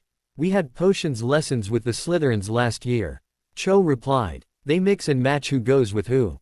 From what I've heard, for your year it's Slytherin, Gryffindor, and Ravenclaw, Hufflepuff, while my year has Slytherin, Ravenclaw. She sighed, and slumped down in her seat. It's pathetic. You should have seen it. One of the Slytherins blew up his cauldron, and he blamed Marietta for it. He docked 50 points, from her for sabotaging his potion. It was an outrage. Harry thought back to his first potion lesson in the original timeline, and suppressed a smile. He knew how petty Snape was. I'm sure we'll be fine, Cho. Harry said confidently. Thanks for the heads up, though. Harry and Hermione had entered the dungeon, and sat in the front row, both eager to learn the fascinating subject of potions. Of course, Harry was eager to take Snape down a peg or two, but he wouldn't mind learning potions as well, as a little thing on the side. The door slammed open, admitting Snape, who tore through the room, his cape flapping behind him. There will be no foolish wand waving in this class. He got to his desk, and spun round, fixing his beady glare on all students. As such, I don't expect many of you to appreciate the subtle science and exact art that is potion making, or even to recognize it as magic at all. His glare fixed on Harry, who smiled warmly at him. However, for those with the disposition, I can teach you how to ensnare the senses and bewitch the mind. I can teach you how to brew glory, bottle fame, and even put a stopper in death.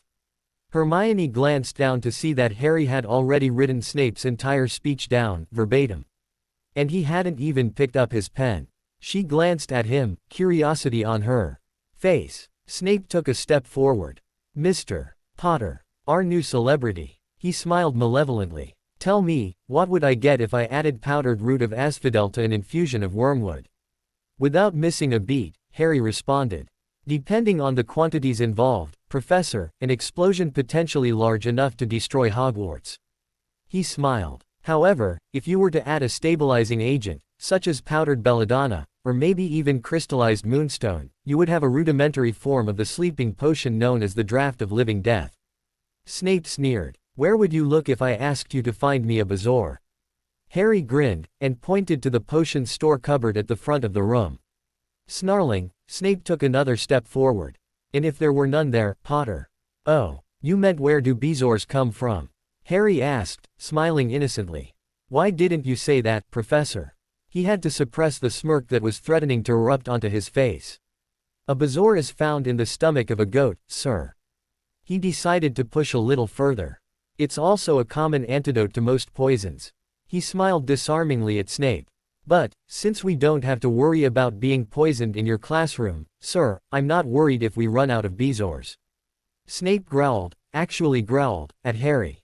"And what is the difference between monkshood and wolfsbane?" Harry shrugged slightly. "The name." He grinned. "It's also called aconite, Professor.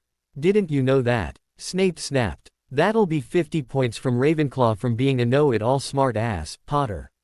He snapped viciously. "How dare you question me?"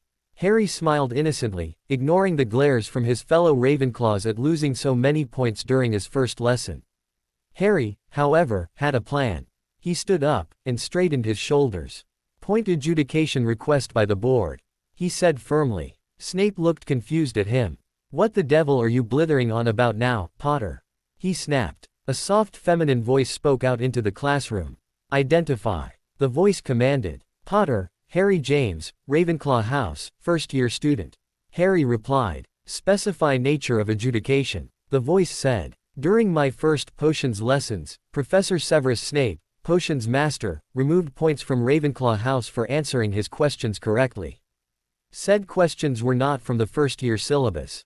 There was silence for a moment, as everyone, including Snape, stared at Harry.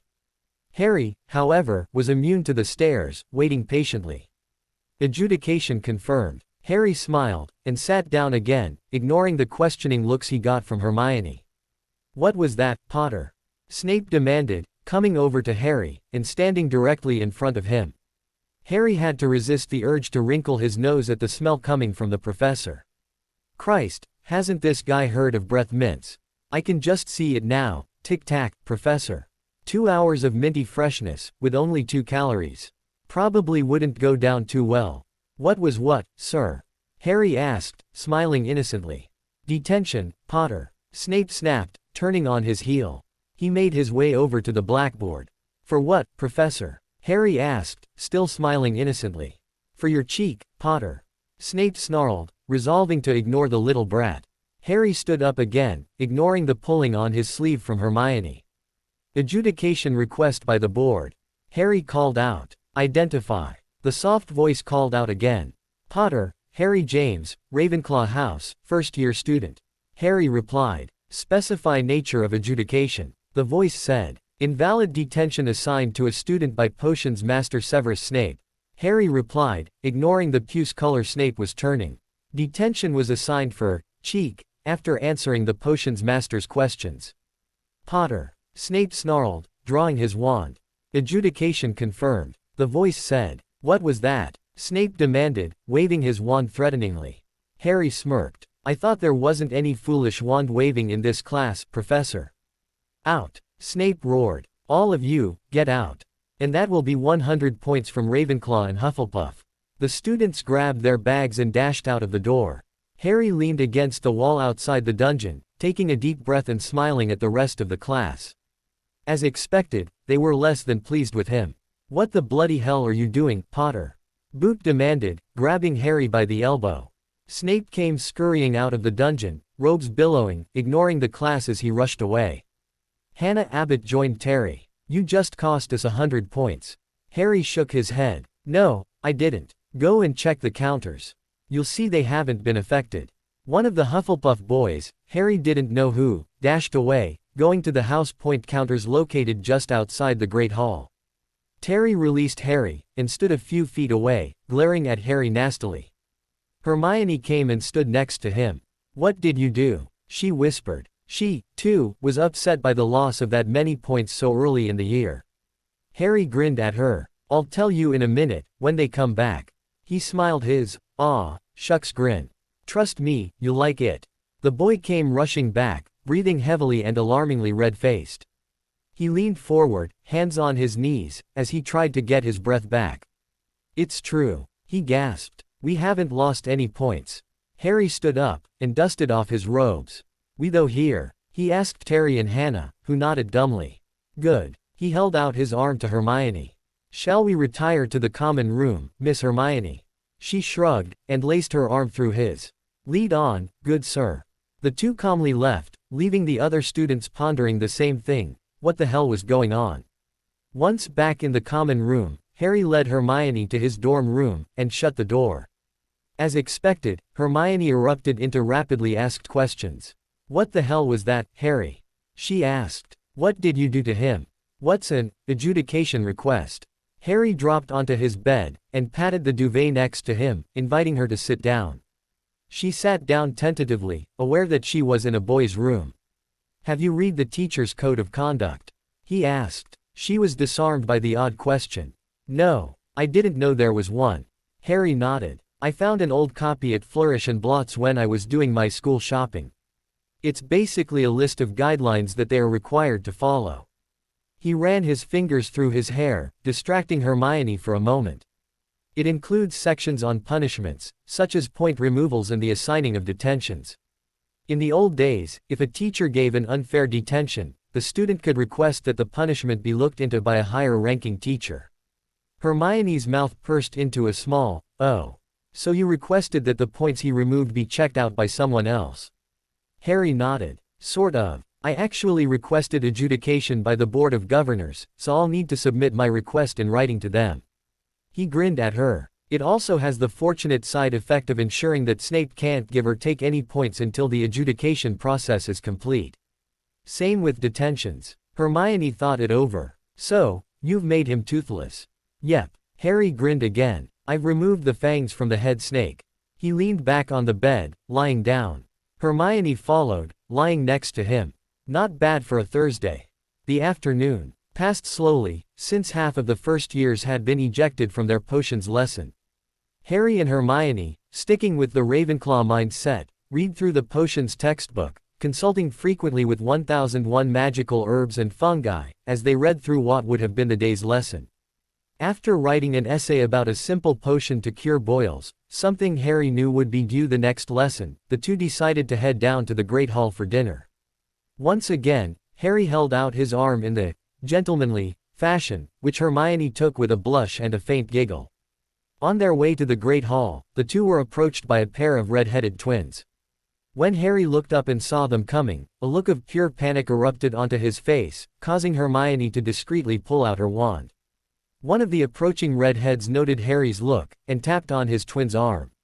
What's wrong with him? Harry grasped Hermione's hand. Hermione, do you see two red-headed demons approaching us? He asked theatrically. Fred and George grinned as one, as they quickened their pace. Hermione looked at the two approaching teens. I don't know if I'd call them demons, Harry. She said snootily. Maybe fiends, or miscreants, but not demons. Fred elbowed George gently. They've heard of us, brother mine. Harry pulled on Hermione's hands. Run, he bellowed, staring to pull Hermione along with him. Run from hell's carrots. Hermione, baffled, shrugged her shoulders and ran, chasing after Harry, who still had hold of her hand. They belted down the charms corridor, before Harry pulled them into an alcove just before a large portrait. Hermione, very aware she was in almost full body contact with Harry, looked up into his eyes, breathing deeply. Harry, what the hell are we doing? She whispered, leaning close to him. Hang on a minute, Hermione. Harry whispered back, pointing at the large portrait. A moment later, the portrait opened, revealing two Weasleys, holding a battered piece of parchment. Harry raised his wand, sending a silent accio at the parchment, catching it as he stepped out of the alcove. "Thank you, gentlemen," he said, folding the parchment. "So the infamous Weasley twins." He held out a hand. "Word has it you're the second greatest pranksters in Hogwarts history." Fred stepped forward, a little wary of the first year who had bested them. "How do you know who we are?" he asked, sending a silent glance at George. Harry smiled. "Well, the red hair gives it away," he said, smiling. Harry held up the piece of parchment. "The fact that you're carrying one of the only relics of the greatest pranksters tells me that you're the second best." George drew his wand. "You seem to know an awful lot for a first year, Potter," he said calmly. Harry nodded once. "Yes, I do." He reached out and took Hermione's hand. "Shall we step into your office, gentlemen? All shall be revealed." Fred shrugged, and opened the portrait hole, before scampering inside, followed by the other three. Once inside the tunnel, Harry lit his wand, sitting down on the dusty floor. "I think proper introductions are in order. I'm Harry Potter, and my beautiful, charming companion here is Miss Hermione Granger." He gestured at Hermione, who blushed prettily. "I'm Fred," one of the twins said. "I'm George," the other added. "We're the Weasley twins." They completed together. "I know," Harry said, laughing. Even after all these years, any conversation with the twins was funny. He held up the parchment. "I must admit, gentlemen, I'm curious as to how you got hold of this." "Nicked it," Fred said, casually. "How do you know what it is?" Harry placed the parchment on the floor, tapping it with his wand. "I solemnly swear I'm up to no good." "How do you know the password?" George asked. Harry just smiled, and pointed at the parchment, where the opening words were filling in. "Messrs. Moony, Wormtail, Padfoot and Prongs, purveyors of magical mischief, welcome you to the Marauders map." Harry kept his wand on the parchment. "Good day, gentlemen." The other three live people watched as the wording on the parchment started to change. George glanced at Fred. It had never done this for them. "Mr. Padfoot would like to ask if we have a new user." "Mr. Moony confirms Mr. Padfoot's question, and would like to know your name." Harry just smiled. "I am sometimes known as Pronglet." "Mr. Prongs would like to ask if you are related to any of the Marauders." "Mr. Wormtail concurs with Mr. Prongs' question, and would like to know your name." "I am the son of Prongs," Harry said, glancing up at the two Weasleys, whose mouths had opened in shock. "Mr. Prongs would like to welcome his noble offspring to the Marauders map." "Mr. Padfoot would also like to welcome the newest Marauder, and ask how the devil Mr. Prongs managed to reproduce." Harry chuckled. "Well, once upon a time, my mummy and daddy were in love, and one quiet evening. Mr. Moony requests that you do not reveal the gory details of Mr. Prongs' love life. Mr. Padfoot would like to know when Mr. Prongs got a love life." Mr. Wormtail confirms his disbelief, and concurs with Mr. Moony to not poison us with the details. "Mr. Prongs would like to ask Mr. Padfoot, Mr. Moony and Mr. Wormtail to sod off while he talks with his son." Harry chuckled at the inbuilt insults, before looking up at the Weasleys. "Does that answer your questions, Fred, George? You're the son of a Marauder." George started. "The son of Prongs," Fred finished. "Wicked." The two gasped together. Harry looked over at Hermione, who was watching with a faintly puzzled air. He took pity on her. "Hermione, this map is a miracle of charm's work." He opened it up, pointing to a certain passage, where 4 tiny little names hovered. "It shows the location of everyone in Hogwarts. Look," he pointed to the Ravenclaw dorm rooms. "It shows everyone in our dorm." He looked over. Percy and Ron. He looked up at the Weasleys, or in the Gryffindor common room. He laughed. "Snape's stalking around his dungeon. Probably upset. From what we've heard about you, little Harrikins," the twin on the left started. "It's your fault he's upset," the other twin finished. Even with all his future knowledge, he couldn't tell the damned Weasley twins apart. It didn't help that their own mother couldn't tell her spawn apart. Harry bowed theatrically. "Thank you," he said, looking smug. "Honestly, the rumors that float about this place, if we could harness them into a source of power, we'd be able to travel all over the world in a second." Hermione added her 2 cents. The only two things to travel faster than light. Starships and gossip. Harry looked over, one eyebrow arched. You're a trekker, Hermione? He asked. Yep, she replied, giggling at the total incomprehension on the twins' faces. We'll talk about that later. Of course, Harry said, for a moment imagining her older self in a uniform from the original series. Especially the boots. He shook his head, filing the image into look, but never touch, especially while in school, category. He looked back at the Weasley twins. So, gentlemen, I hate to ask it of you, but could I keep the map? Fred looked at George, an entire conversation held in a moment with just glances. Shouldn't be a problem, Harry, old man. Of course, we may need to borrow it from time to time. George concluded. Please, stop that, Hermione said, looking from one twin to another. It's like watching a tennis match. Ah, but that's part of the fun, Hermione. Harry said, cackling like a fool. Both Fred and George took a subtle step back from the new lunatic, exchanging glances with each other and Hermione. Harry caught the glances, and settled down immediately. Fine, he pouted. You spoil all my fun. Hermione cuffed him on the arm gently, before turning back to the Weasley twins. So, what's the deal with your brother? Which one? The twins asked in stereo. Ron, Hermione said, not noticing Harry stiffened slightly next to her, before he forced himself to relax. He seems a bit weird. Harry snorted, sorting through his memories of the previous timeline. Ron was beyond weird. He was a complete prat, who deserved a good killing for his behavior. Fred and George looked at each other. Ron's always been a bit odd. George finally said. He seems to have a bit of an inferiority complex. Harry couldn't resist. No, he doesn't have an inferiority complex. He's simply inferior. He began to muse. I suppose after Bill, the successful curse breaker, Charlie, the successful beast master, Percy, the perfect brown-nosing little sycophant, and Fred and George, the perfect pranksters, inventors, there was nothing good left to pass on to Ron. At least Ginny got some good looks. And they weren't too bloody hot, either. Harry was dragged back from his thoughts by the others staring at him. What? He asked. Hermione giggled at him. We were just asking your opinion, and you look to be a million miles away. No, just 6 years upstream. Sorry, was just lost in thought. What were you asking? Fred spoke up. Ron told us that he was looking for you on the train, but he couldn't find you. Were you hiding? Yes. No. Harry replied, mustering up his innocent deer-in-headlights look. I was talking with Hermione for the whole trip. The only visitor we got was this little albino ferret. Malfoy. The Weasleys said together. The son of Lucius Malfoy. Fred added. He already told us that we were disgraces to the name of wizard. George said. Harry snorted, closely followed by Hermione. He's a little shit who should be sterilized for the good of the human race. Harry said, smiling at Hermione. He came up to us in our compartment on the train, called us all mudbloods. I stood up to him, watched him nearly piss himself, then run away. And? Hermione asked, looking at Harry with a slightly disapproving air.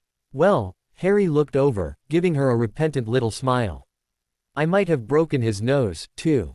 He grinned at Fred and George, who had matching grins. Just a little bit. Fred and George each extended a hand. Figuring to save time, Harry took both of their hands at once and shook. Anyway, no, we didn't see Ron on the train. He did try to speak to you during the sorting. Hermione added. Yes, and I ignored the little prick. I was having a chat with the hat. That was more important. One would get the impression that you don't like out little brother. Fred said, staring at Harry with a frankly terrifying gaze. Harry cocked his head, biting down on his lip for a moment. Well, he's not exactly made a good first impression. Harry said diplomatically. I mean, when he tried to speak to me during the sorting, he was piss wet through. He fell in the lake during our crossing. And I will never admit that I may have pushed him using a little wandless magic. Not even under the threat of the Cruciatus. And, when I looked over during the feast. Say no more, George said immediately. His eating habits, at home at least, are legendary. That's one thing you could call it. Harry thought. He didn't answer, though. But, he's a whiz at wizard's chess. Fred said. No one's been able to beat him for years. He's dead. Good at strategy. Why does everyone think that being good at chess makes Ron a good strategist? Harry thought, secretly amused that, being good at chess was the only redeeming feature of their youngest male sibling. A game that has very set rules, no room for improvisation and specific moves for each piece, and because he's good at that, that makes him a battle master. Ha! Well, don't get me wrong, Hermione began delicately. Chess, while an enjoyable pastime, it's not exactly going to serve him well in the future. Hermione was secretly amused that Ron's brothers could only come up with one remotely good thing about their brother. And that was pretty naff, too. Fred and George looked at each other, and shrugged. It could be worse, they said in unison. How? Harry asked, fearing the answer. Well, it'll Harrikins, Fred started, smirking at Harry's scowl at the annoying nickname. Ron's been hearing your story for the last decade. Harry groaned. But, our little sister seems to think that you're going to be the perfect husband. George finished. Harry collapsed onto his back, banging his head against the floor. Please, tell me she's not some boy who lived groupie. Okay, we won't tell you. Harry groaned again, before shooting up, as something George said pierced his consciousness. Wait a minute, did you say, husband? Both twins nodded in unison. Harry ignored Hermione's discreet snickering. This girl has never met me, never seen me, never said a word to me, and she thinks I'm the perfect husband. Hermione covered her mouth, before giggling out, she sounds like that girl from Fatal Attraction. Oh, crap, a bunny boiler. Harry said, before flopping back down. Not just a bloody bunny boiler, but a girl who uses love potions on unsuspecting Gryffindors. I am so screwed. He looked over at Hermione. I want to go home. Approximately 8 weeks into the school year, Dumbledore called a staff meeting. It was routine at the beginning of each term, to ensure that there were no problems with students. So, are there any problems we need to go over? He asked, his grandfatherly persona in place, eyes twinkling furiously. Nothing springs to mind, Albus. Minerva said, biting on her lip for a moment, before deciding to go for broke. Well, there is one student who I feel I should mention. Harry Potter. Several other teachers spoke as one. Dumbledore suppressed a groan. He'd been expecting something like this. After finding out he was famous, he would inevitably become an arrogant idiot. What about Mr. Potter? He asked warily. Well, McGonagall began. Transfiguration is the most complex of all magical arts. McGonagall said firmly, before changing her desk into a pig, then changing it back. As such, if anybody feels a need to play about in my lessons, they can leave now. I can assure you, if I catch you not taking this seriously, I will evict you from this class immediately, never to return.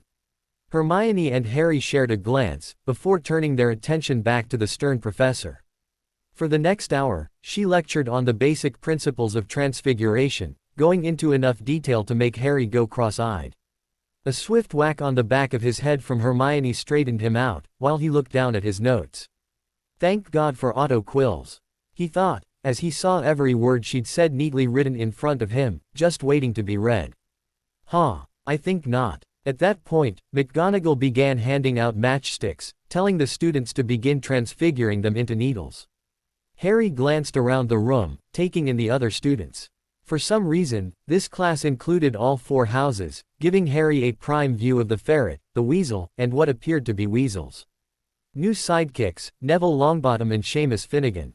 Smirking to himself, Harry, using wandless magic, ignited Ron's match, causing him to drop it and squeal like a 4-year-old girl. God, that never gets old. He thought to himself, glancing at Hermione, who was watching him with a faintly disapproving frown. Was that really necessary? She hissed at him. Harry thought for a moment. Was it necessary? No, he said. But, you forgot the follow-up question, was it funny? Hermione suppressed her smirk, before turning back to her match. Harry decided to mess with the ferret, igniting his match, before getting on with changing his own. With a tiny flick of his wand, the match changed into a perfect needle. McGonagall was busy scolding both Weasley and Malfoy, handing out new matches. Hermione looked over, a frustrated frown on her face at seeing Harry complete the assignment so easily, while she'd only managed to make her match slightly pointy. Harry caught her look, and smiled at her. Hermione, what are you doing? He whispered. How'd you do that? She hissed. I'll show you. He took the match out of her hand, waving his wand to reset it back to a plain match. Over the next 10 minutes, Harry explained the secret of transfiguration to Hermione, who followed with a rapt attention that scared the piss out of him. Unknown to Harry, McGonagall was loitering on the floor in her animagus form, listening to every word he said. He finished the explanation, handing the match back to Hermione, while McGonagall scurried away. With a flick of her wand, Hermione's match had changed into a perfect needle. Harry looked up to see McGonagall stood directly in front of his desk. "That will be 5 points to Ravenclaw, Miss Granger, for an perfect job at transfiguring your needle." She looked at Harry. "And that will be 10 points to Ravenclaw for you, Mr. Potter, for being the first to complete the assignment, and an additional 5 points for your detailed explanation to Miss Granger." Harry blinked, then blinked again.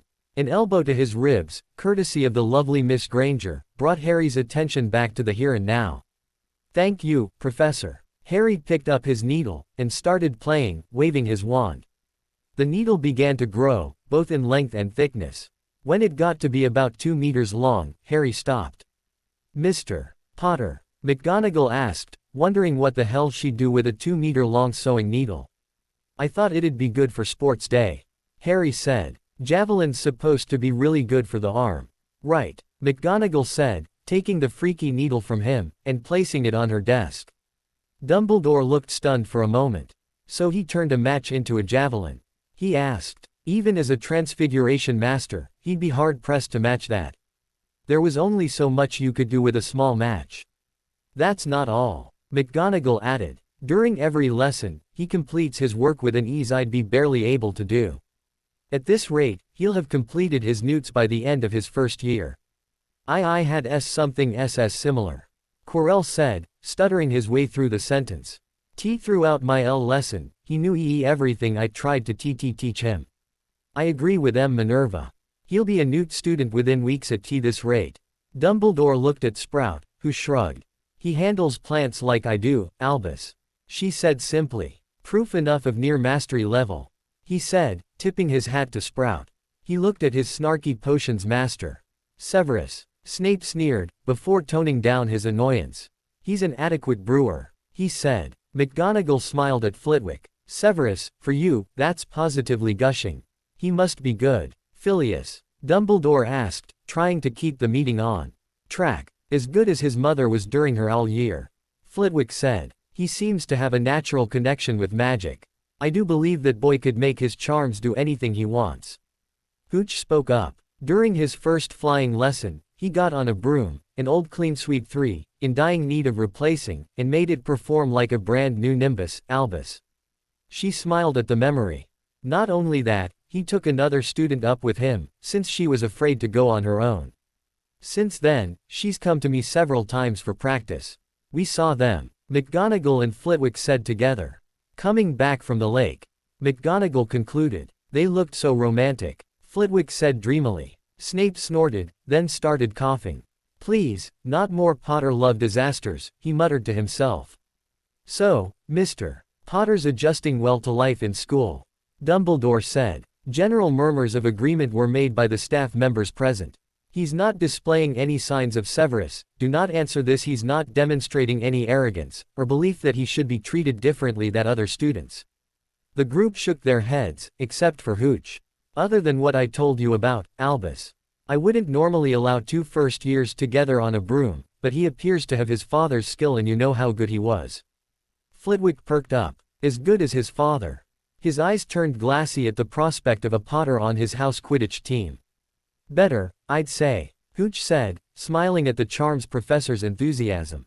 "Albus, could we?" "Yes," Dumbledore interrupted. "I wouldn't want to deprive you of potential Quidditch talent, Filius." In the Gryffindor dormitories, 3 young men plotted mischief. "Why are we doing this again?"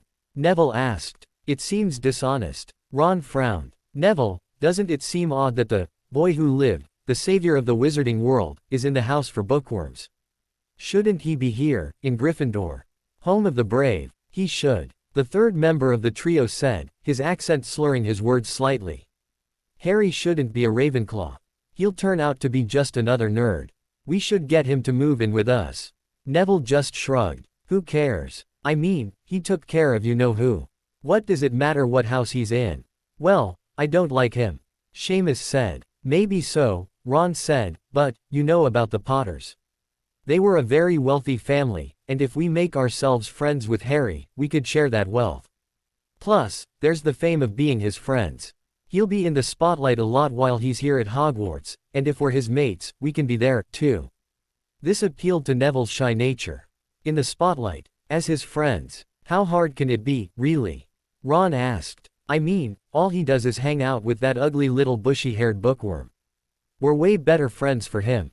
Seamus and Neville looked at each other and shrugged. I'm in, Seamus said. Me, too, Neville added. Shit. Ron looked at his watch. Come on, we'll be late for charms. The charms lesson proceeded exactly as Harry remembered. He floated his feather up to the roof, gently aiming his wand to send it around the ceiling. Hermione quickly followed, before engaging in a brief but silly feather fight in the air. However, Ron Weasley, prick extraordinaire, was sitting next to Hermione, waving his wand like he was trying to give everyone in the class a cold. She took pity on him, and told him how to say the incantation. When the lesson ended, Harry waited for Hermione to pack up her books, return her feather, and head out of the classroom. Into the incident Harry was really hoping to avoid. Honestly, that girl, Ronmo.Ned, she's a bloody nightmare. It's Leviosa. No wonder she hasn't got any friends. Harry turned to look behind him, gaping at Ron incredulously. He turned back to Hermione, only to see the back of her head, as she rushed away from him. Hermione, he shouted, but was ignored. Harry dropped his bag, and turned to face Weasley. What the bloody hell do you think you're doing? He demanded. She does have friends. I'm proud to be her friend. Ron sneered, looking eerily like Malfoy. Are you? How lucky for you. She's just a stupid mudblood. She shouldn't even be in this school. You really should get some better friends. Harry saw red, clenching his fist. She deserves to be here, Weasley. More than you do. He cocked his head. And by better friends, do you mean yourself? Ron nodded. You've not got anything in common with her. I mean, you're the youngest Quidditch player in a century. You should hang out with the lads, learn Quidditch. Ron didn't even notice Harry's fist closing on his face, before the redhead was knocked ass over teakettle on the floor. Never. Harry's eyes were glowing green. Talk about Hermione Granger again. She's a far better person than you will ever be. The rest of the first years took a step back. Harry's eyes were actually lit up, like somebody had placed a candle in them, and it was scary. Harry looked around at them, his tone icy cold, and an aura of power flickering around him. Does anybody else have anything to say about my friend? As one, the first years shook their heads, and scurried off to wherever they were going. Harry turned back, letting the glow in his eyes fade. Is that all it takes? Bloody special effects. Useless prats. Now Hermione. Harry rushed off to the second-floor toilets, where he knew Hermione was hiding. Ignoring etiquette, he opened the door, and walked in, ignoring the squawk from a second-year Hufflepuff, who rushed out of the door. Hermione. He heard a sobbing coming from one of the stalls, and made his way over. Hermione. Harry heard her sniffle, as he lowered himself to his knees in front of the door. Harry. She asked tentatively. What are you doing in here? He rolled his eyes. I came to see if you're okay. He said quietly. I was worried about you. She sniffed again. What if he's right, Harry? She whispered. He said you didn't have any friends, Hermione. Harry whispered back. And we both know that's wrong. Isn't it? She didn't say anything, just blew her nose. Hermione. What if he's right? She whispered again. Harry felt his heart drop into his shoes. I thought we were friends, Hermione. He whispered through the door. Hermione looked up. Why, Harry? Why would you want to be my friend? Like he said, I'm just a know-it-all nightmare. Harry didn't have to think about his response. If you are, you're my know-it-all nightmare. And, I don't think you are a nightmare, or a know-it-all. He sighed. You're my Hermione, a young lady who loves her studying. She sniffed again, crying for another reason. Thank you, Harry. Are you gonna come out, now? He asked softly. Hermione shook her head, unaware that Harry couldn't see her. I need a few minutes, Harry. I might just need to freshen up a bit. Harry's next words filled her heart, making her blood sing through her veins. You couldn't be anything less than beautiful, Hermione. He whispered. I'll wait here for you. No, Harry. She replied, blowing her nose again. You go on down to the feast. I'll meet you down there. Are you sure? Harry asked. I really don't mind waiting for you. I'm sure. Save me a space. Hermione asked, feeling better by the moment. Don't I always? He asked, giving off his heart-stopping grin. I'll be right down, Harry. Hermione replied. I'll probably scare him too. Death if I come out looking like this. Harry nodded, and stood up, wincing as the feeling came back into his legs. Catch you on the flip side. The feast was in full swing, hundreds of students laughing, eating and drinking. Overhead, floating candles mixed with pumpkin jack-o'-lanterns, giving the whole hall a medieval feel. This is nice, Harry thought to himself. I've never really enjoyed Halloween. It's a pity Quirrell's letting that troll in, even as we speak. Harry had loaded up his plate, and another one beside him, but hadn't actually started eating. He had kept the seat to the right of him free, and left the second plate there. On his left, Terry Boot stopped eating, wondering why Harry hadn't started yet. Harry. Harry looked to his left. Yeah, Terry. What are you waiting for? He gestured at the untouched plate. Hermione. Harry replied, taking a sip of his pumpkin juice. Ah. He had seen the confrontation after Charm's class, and had been scared witless when he saw Harry's resulting display of power. Will she be long? Harry shook his head tersely. She's just freshening up. Ah. Terry wisely went back to his food. Harry checked his watch. It was time. As if on cue, Professor Quirrell rushed into the great hall, squealing loudly. Troll. He bellowed. Troll in the dungeons. Just thought you ought to know. At that, he passed out, falling forwards. When you faint, you fall backwards, silly bugger. Harry thought to himself. Around him, students started mewing, making scared noises. And cue Dumbledore. Silence. Dumbledore's calm voice cut through the children's wailing like a foghorn. Prefects, lead your houses back to their dormitories. Teachers, with me to the dungeons. The Ravenclaw prefect stood, but were too late to see Harry running from the great hall like a man possessed. He arrived at the girls' bathroom in record time, having climbed 2 flights of stairs and run a third of a mile in less than a minute. He wasn't even breathing hard. He burst into the bathroom, seeing Hermione stood in front of the sinks, finishing washing her face. She saw Harry in the mirror, and spun round. Harry, what's wrong? At that moment, a vile smell came wafting through the open door. Harry looked over his shoulder. Shit, it's blocking the bloody corridor. I was really hoping I wouldn't have to fight it, this time. Troll, Harry said, drawing his wand. Hermione looked over his shoulder, and eeped, before ducking down behind Harry. What are we going to do? She asked, moving back to one of the stalls. Harry turned to her, wearing his heart-melting grin. Stay down. I'll take care of it. Hermione nodded, and stood next to the farthest stall. Harry put his wand away, and waved his hand in front of his nose, trying to remove the vile stench of the incoming troll. It lumbered its way in, roaring a challenge at the little creature stood in front of it. Being a creature of instinct, it raised the club, aiming to squash the little bug. Harry waited until the last possible moment, before calling all his power into his body. For a few moments, Harry's skin became harder than diamond, and his muscles contained enough power to move the Earth out of orbit. Hermione watched as Harry stood perfectly still. Something inside her told her not to interfere, and to just let Harry take care of her. She knew he wouldn't let her down. Harry saw the club coming down, and raised his hand, catching the club in mid-swing. The troll looked on stupidly as its club was stuck. A moment later, it had vanished from its hand.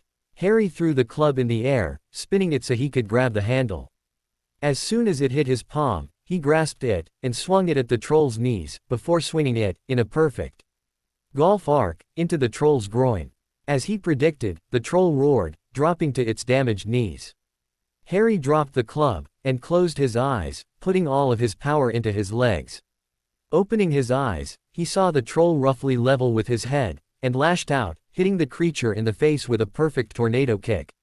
The troll roared again, this time in agony instead of anger, and smashed into the wall. Head reeling, the troll straightened up, its gaze now cross-eyed. Harry took pity, and closed his eyes again, transferring his power from his feet to his fists. He placed his fists together, letting them glow red, before launching a perfect phoenix punch at the creature, rendering it unconscious. Harry shook his hand, trying to get the feeling back, and turned to Hermione. She was looking at him in awe, before he turned on his "Aw, shucks" grin. He made his way over to her. "Are you okay?" he asked, looking her up and down. "I'm fine," she replied absently. "Harry, you just knocked out a mountain troll with your hands." Harry nodded, distracted by the pain in his right hand. "I know it hurts, too." He held out his hand. "Shall we go?" Hermione took his hand without thinking, as the two started to make their way out of the room. "Where are we going? And why aren't we staying here?" Harry grinned. It stinks in here. Bloody trolls, and we're going to the common room. Professor Dumbledore said we all had to go to our common rooms while the teachers dealt with the troll. But you dealt with it," Hermione replied, looking confused. "Well, that wasn't exactly my plan," Harry said, looking around absently. "I figured you were still in the toilets, so I came to get you." Hermione stopped, pulling on his hand to keep him with her. "You ran through the school risking meeting a troll for me." Harry rolled his eyes at her. "Of course I did," he answered her, making it sound like the most natural thing in the world. "You're my friend, Hermione. I promised, didn't I, that I wouldn't let you fall." She smiled shyly at him, before wrapping him in what Harry had called in the previous timeline, a Hermie hug. He hugged her back, holding her tightly. She looked up at him, delicate tears in her eyes. "Yes," she whispered. "You promised." He leaned down, and kissed at the top of her forehead. "Come on. We'd better get moving before the teachers get here." The two were sitting the Ravenclaw common room, hunched next to each other on a small, pale blue loveseat. "Why didn't you want the teachers to know who'd done that, Harry?" she asked after a pregnant pause of 15 minutes. Harry ran his fingers through his hair. "Why does he have to do that?" Hermione thought to herself, and looked back at her. "Because they'll ask questions like, 'How did you do it?' And, 'Why didn't you go back to your common room?' Plus, it'll single me out for attention. I don't want that. I hate being the bloody boy who lived." She nodded thoughtfully. "I can understand that, I suppose." She grinned at him. "If it helps, I'll always treat you as just Harry." He looked at her, and grinned his heart-stopping grin, causing her to melt inside. "Damn him. Thanks, Hermione." He leaned closer, resting his forehead on hers, and staring deeply into her eyes. "You really don't know what that means to me." She chuckled nervously, and looked away. Harry pulled his head back, and slumped backwards into the small couch, Hermione following right behind him. "So was the feast any good?" Hermione asked, taking his hand in her own. The action was instinctive and automatic. While she leaned back, she let her eyelids drift down. Harry squeezed her hand gently, and looked back at her. "Dunno. Didn't eat anything. I was waiting for you." Her eyes shot open, staring at him incredulously. "What? Why?" Harry looked at her, smiling warmly at her. "I said I'd wait for you." "I did." "Oh, Harry." Hermione leaned in closer, and rested her head on his shoulder. "You shouldn't have, you know." "I keep my promises, Hermione," Harry said seriously. "I said I'd wait for you, and I did." She squeezed his hand, and was about to reply, when the loudspeaker sounded. "The danger has now passed. Would all students please make their way to the Great Hall?" Professor McGonagall's voice sounded throughout the castle. "Hey, maybe we can get some dinner," Harry said, pulling Hermione to her feet. She laughed softly, following him. Inside the Great Hall, the plates had been cleaned, and fresh food was waiting for them. Harry made his way to his usual spot on the Ravenclaw table, pulling Hermione down with him. He quickly loaded up a plate, starving after the fight.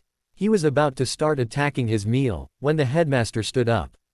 "Oh, buggering bloody bollocks," he thought savagely. "That plate of chicken legs is just calling to me."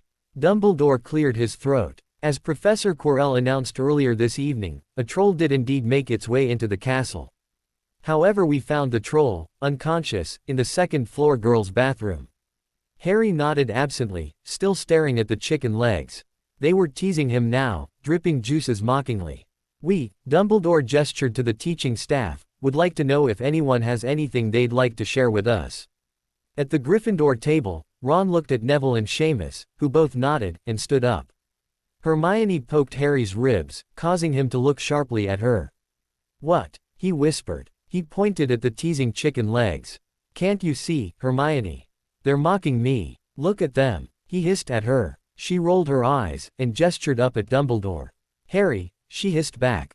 Dumbledore wants to know who knocked the troll out. Harry rolled his eyes, while waving her comments away with a dismissive wave. The chicken legs, Hermione. They're teasing me. It was us, sir. Ron said proudly. We went there, 'cause we heard one of the girls was stuck in the bathroom. Snape snorted into his coffee, inwardly laughing at the thought of 3 first-years managing to vanquish a mountain troll. Dumbledore looked down his nose at the three. You 3 managed to knock out a mountain troll?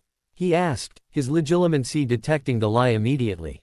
Yes, sir. Neville bragged proudly. Hermione hissed at the 3, and then turned back to Harry. Harry, they're stealing credit for what you did. Harry rolled his eyes. Let them. If it means I can eat dinner, they're welcome to it. No, Hermione said, standing up. She looked at Dumbledore. Sir, they're lying. It wasn't them. It was Harry. Hearing his name, he slumped lower in his seat, trying to avoid staring at the chicken. It was still teasing him, damn it. He idly wondered if he could apparate out of the Great Hall. Maybe the 3 broomsticks was still serving dinner. The 3 Gryffindor students looked over at Hermione, sneering as one. Really? Ron asked arrogantly. Why hasn't he come forward, then? Harry, hearing the stupid weasel speaking, stood up, his eyes once again glowing with power. Because, Ronald, some of us aren't glory hounds. I did what was necessary. Dumbledore frowned at the byplay between the 2 young men. They were supposed to be best friends. It was part of the plan that he had thought up 10 long years ago. By having Harry aligned with a confirmed light family, it would allow them to ensure Harry remained on the true path, instead of being lured to the dark. He cleared his throat. Mr. Potter, would you please share with us what happened? Harry grimaced, as he got up, glared briefly at Hermione for putting him in this bloody mess in the first place, and stomped up to the teacher's table. Instead of telling them, he raised his wand to his temple, and closed his eyes.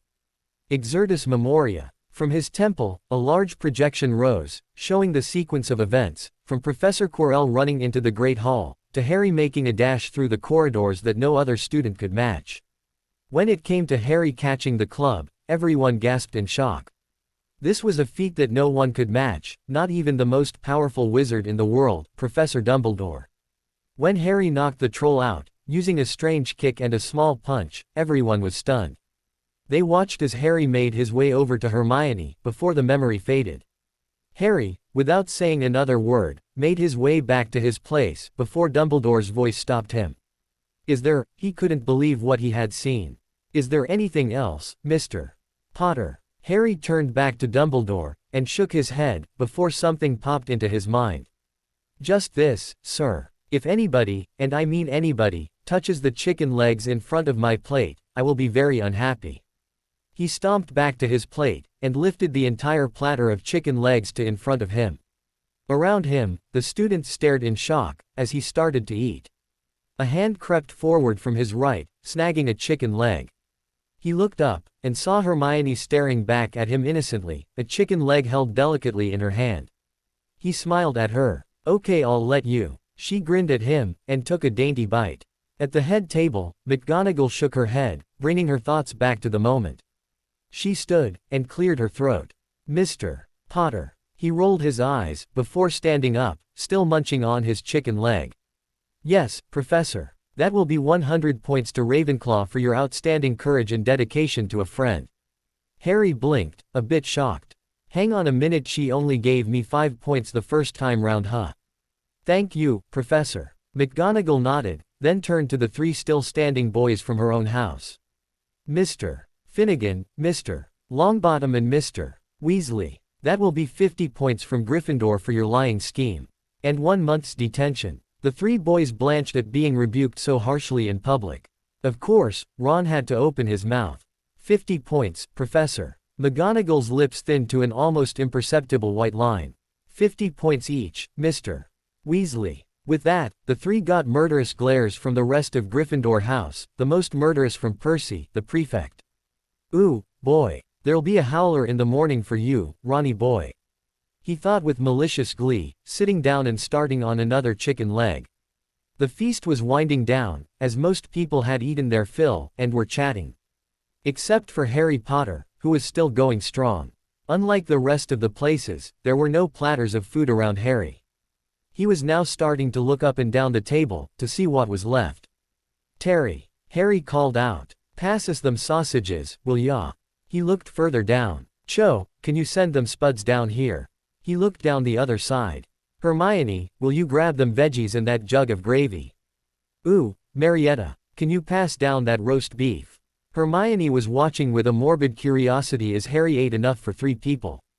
"Harry, how can you still be eating?" He loaded up his plate again, and started to maul to pour food. "You try knocking out a mountain troll. I had to really speed up my metabolism to get the energy I needed." Hermione thought it over. "So you basically burned a large amount of energy punching that troll." Harry nodded, not daring answering aloud. He remembered some of the verbal beatings he got in the original timeline when he did that. He swallowed noisily. "Yep. And you saw how my hands were glowing when I punched it. My hand was basically loaded with a massive stunning charm. That, combined with knocking out its teeth, put it down." Hermione nodded again, her mouth curled into a silent, "Oh." She reached for another pumpkin pasty, idly chewing. "Harry." He swallowed another mouthful of food before looking back at her. "Yes, Hermione." She smiled shyly at him. "I didn't thank you." He smiled at her, causing her pulse to race. "And you'll never have to." He reached out, and squeezed her hand, before grabbing his fork, and demolishing another sausage. Hermione sat back slightly, and thought about her brief friendship with Harry Potter. In less than 2 months, he'd wormed his way through her tough mental defense structures, those designed to make sure she didn't get hurt by people, and now lurked there. "Damn him," she thought. "I was prepared to not have any friends here. I wasn't prepared for a boy to become one of the most important people in my life. 2 months. 2 bloody months. I took longer than that to like the damn dog." She sighed. "Why does he have to be so bloody perfect? Damn him." Harry looked over at Hermione, who was lost in thought. He reached into his pocket, and pulled out a bronze canute. He placed it on the table in front of her, pulling her from her musing. "What's this for?" she asked, picking up the coin. From behind them, Harry could hear the vile tones of the Malfoy brat. "Maybe he thinks that's what you're worth, mudblood," he hissed. Harry gave him a gesture with his hand which cast aspersions on Malfoy's self-pleasuring capabilities, before turning to Hermione. "Your thoughts, my dear Hermione." She looked down, getting the saying. "Oh, canute for my thoughts. I get it." He grinned, pulling another canute from his pocket. "Are you going to make me pay more?" Hermione rolled her eyes, stuck out her tongue, and playfully threw the coin at him. "No. I was just thinking." Harry winced. "Ooh, that's not good. Should I duck and cover?" "Prat. Yes. It's just you're a great friend, Harry," she said softly. Harry blushed, and through her the, "Aw, shucks" smiled. She softened when she saw him smiling at her. "I mean it." She leaned in closer. "I mean I've never had friends before, and in less than 2 months, you're the best friend I could ask for." Harry smiled warmly, reaching over and taking her hand. "Thank you, Hermione. It's the same with me." "Do me a favor?" he asked. She nodded. "Probably. Never change. Always be this, Hermione." She cocked her head. "What do you mean? Always be like this? Don't turn into one of those vapid useless girls." He gestured down the table, where several students were comparing hair and makeup tips. "Always be like you are now." She smiled shyly. "Well, I can't promise that, Harry." She saw his pout. "But, I'll do my best." He grinned at her. "That's my girl." His smile froze in place. Did I just say that out loud? Did he just say I was his girl? Hermione cocked her head. "Do I want to be his girl?" She looked at his frozen smile. "Oh, bugger it, I do." Another thought popped into her mind. That's now what happens when he grows up. Sod it, I'll worry then. "Okay, Harry." He said nothing, just smiled at her. November passed in a rush of mind-numbingly dull classes. With the exceptions of a few fights with Slytherin, bloody Malfoy, and a couple of 3-on-1 fights with Gryffindor, Weasley, Longbottom and Finnegan useless gits. Everything was running quite well. It was mid-December, and Harry was bored. He knew that he wouldn't stay in the castle this time, and was looking forward to getting back to his flat for a little relaxation. He approached Hermione in the common room, not sure whether his plan was a good idea or not. "Hermione?" he asked tentatively. She looked up from her charms book, unconsciously smiling, and sitting up a little. "Yes, Harry." He looked down at his hands, nervous. I was just wondering, do you know what you're doing for Christmas? Hermione looked down at the book, mentally reviewing her most recent letters to her parents. It's just me, Mum and Dad, having Christmas dinner. Why? He looked up, a slight blush on his cheeks. Well, do you think you and your parents would like to spend the Christmas holiday in the wizarding world? Hermione looked at him, a blush marking her cheeks as she realized what he was actually asking. You mean we come and stay with you?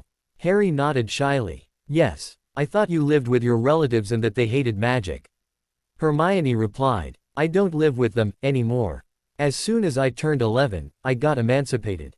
I own a flat in Diagon Alley. It's got 3 bedrooms. He looked down at his hands again. I thought it might be nice to spend Christmas with my friend. Hermione's heart went out to him, and she resolved to immediately ask her parents. Harry. He looked up at her. Do you mind if I borrow Hedwig? Dan and Emma Granger prided themselves on being perfectly rational people.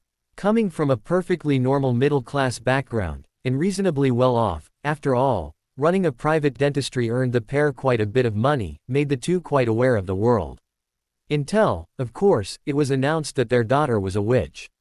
When that happened, the two went through the usual stages: disbelief, fear, avoidance, and acceptance. After a brief visit from one of the tutors of the magical school, they decided they would leave the decision up to their daughter to make. When she decided to go, the two, being good parents, threw their full support behind her, as she set off to a completely new world, to learn and to grow. The letters they had received had cheered them up immensely. Their daughter, always alone because she scared the other children with her frightening intelligence, had immediately made friends with a boy on the train, who had stuck with her through thick and thin. When the letter came from Hermione's head of house about the Halloween incident, their first instinct was to pull her out of the school, due to the danger. Several hurried letters from Hermione, and one from her friend, had put their minds at ease, as it was explained that a gargantuan creature rampaging through the school was an exception, not the norm. The most recent letter from their daughter was startling, to say the least. Her friend had invited all 3 of them to his house over Christmas. Dan, what do you think? Emma asked. Dan didn't reply straight away, just leaned back in his recliner and thought. A minute later, he answered. Let's pro and con it, shall we? Emma nodded. Cons first. We'll be leaving the house empty for almost 3 weeks. He thought for a moment. That's all I got. Emma chuckled. Pros, then. We'll get to meet this boy that's got our Hermione all in a tether. We don't have to cook. She grinned cheekily. No cleaning up the carnage, either. Dan chuckled. Although, that's not really a factor. We'll get to see how wizards celebrate Christmas. And we'll see Hermione happy. The two nodded to each other. It was decided. They would be spending Christmas in the wizarding world. Hermione rushed through the corridors, intent on getting to the Great Hall, and finding Harry. As expected, she saw him engrossed in a book. Probably Quidditch, at the Ravenclaw table, and haphazardly working his way through an immense pile of bacon sandwiches. She plopped onto the bench next to him, waving the note excitedly. Harry, they said yes. Harry looked up from his book, and grinned. Excellent. Did they say what they'd be doing? She nodded, and held the note out to him. Basically, when the express pulls in, they'll pick us both up, and take us to Diagon Alley. She cocked her head. Is there a place to park there? Harry shook his head. Parking in central London? Not a chance, too expensive. We'll just keep the car at my place. Oh. Hermione looked perplexed. How? Harry just chuckled. I'll show you when we get there. He passed the note back. God, I'm looking forward to this. I've never had a proper Christmas before. Never. Shit. Didn't mean to say that. Oh well, for the Dursleys, I ended up making their dinner, then being thrown into my room, while they ate it. Then, I got dragged into the kitchen to do the cleanup. Hermione's eyes instantly filled with tears. Oh, Harry. She pulled him into a Hermy hug. Well, you don't live with them anymore, so it's okay. Harry squeezed her back. I know. But, I'm not looking forward to Professor Dumbledore's speech. What do you mean? Hermione asked. Well, Professor Dumbledore doesn't know that I've moved out of the Dursleys. Harry said, attacking yet another bacon sandwich. Hermione was sure she could hear the faint sounds of pigs squealing in the distance. What does it have to do with him? She asked, sneakily pinching one of his sandwiches. It was him that placed me at the Dursleys in the first place. Something to do with my mum's blood. I don't know. But, he'll try and make me go back there. She looked at him, scowling. Well, you're not, are you? Harry sniggered. Hell, no. I'm gonna have my first enjoyable Christmas. He wrapped his free arm around her shoulder. With my first friend. She grinned shyly, and took another bite of her purloined sandwich. The day before school let out for the holidays, Harry received a note from Professor Dumbledore, asking him to see him in his office. Harry showed the note to Hermione, who rolled her eyes. Do you want me to come with you, Harry? He shook his head. I should be okay, Hermione. He'll try and stop me, but it's okay. I promise. He took her hand and gave it a gentle squeeze, then let it fall back into her lap. He took a few deep, fortifying breaths, then left the common room. The walk to the headmaster's office was like walking the Green Mile. Damn Stephen King for writing such a good book. As he approached the gargoyle that protected the entryway, he smiled at it. Would you please open? The gargoyle, obeying the rule of Harry being the heir of Hogwarts, opened immediately for him. Harry stood on the revolving staircase, letting it carry him up. When he got to the top, he knocked on the door. Come in, the headmaster's voice called. Harry took a last deep breath, and entered the room. Dumbledore looked up, a little startled that the gargoyle guarding his stairs hadn't warned him that someone was coming. He hadn't even given the boy the password. Ah, Harry, he said, quickly bringing himself back under control. I'm glad you could stop by. He peered down his nose. I'm curious, my boy, as to how you got past the gargoyle. Harry shrugged. I asked it to let me in, Headmaster. Ah, how would it do that? It's only supposed to open for me. Curious, anyway, Harry. I asked you here, because I saw your name on the list of students who were going home for Christmas. Yes, sir, Harry replied, sounding politely confused. I'm glad to see that you're getting along with the Dursleys. Harry. The Dursleys, Headmaster. Harry was again sounding politely confused.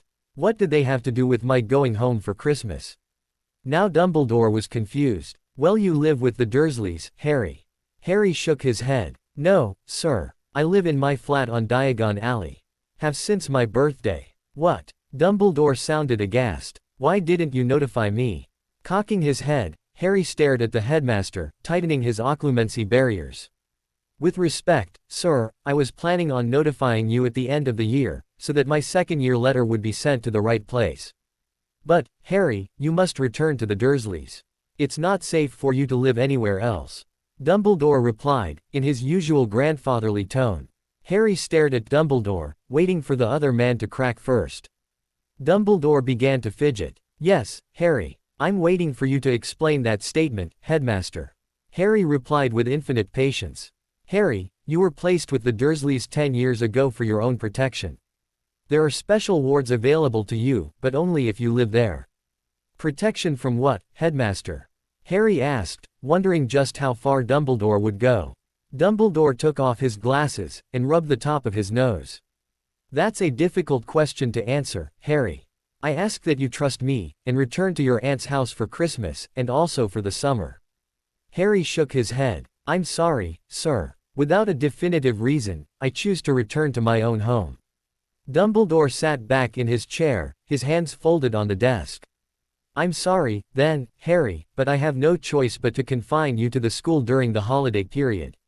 Harry stiffened, but managed to keep his fiery temper under control. You do not have the authority to do that, Headmaster.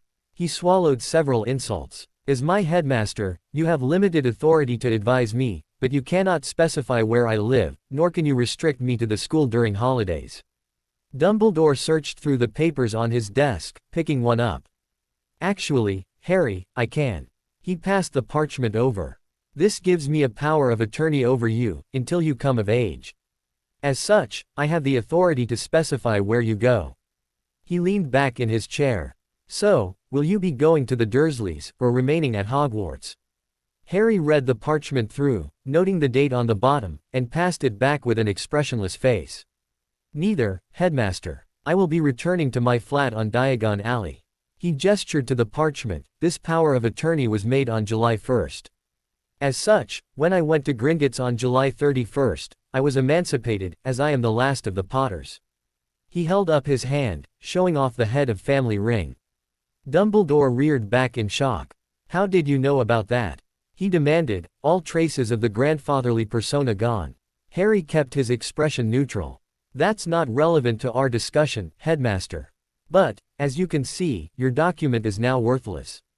He stood up. Good afternoon, Headmaster. Dumbledore's wand was in his hand in a flash. No, Harry. He stood. I've told you about your options. You can either remain at Hogwarts, where the wards of the castle will protect you, or you can return to the Dursleys, where the Blood Wards will protect you. He shook his head sadly. I will have to go before the Wizengamot in order to overturn your emancipation. He looked at Harry with a sad expression.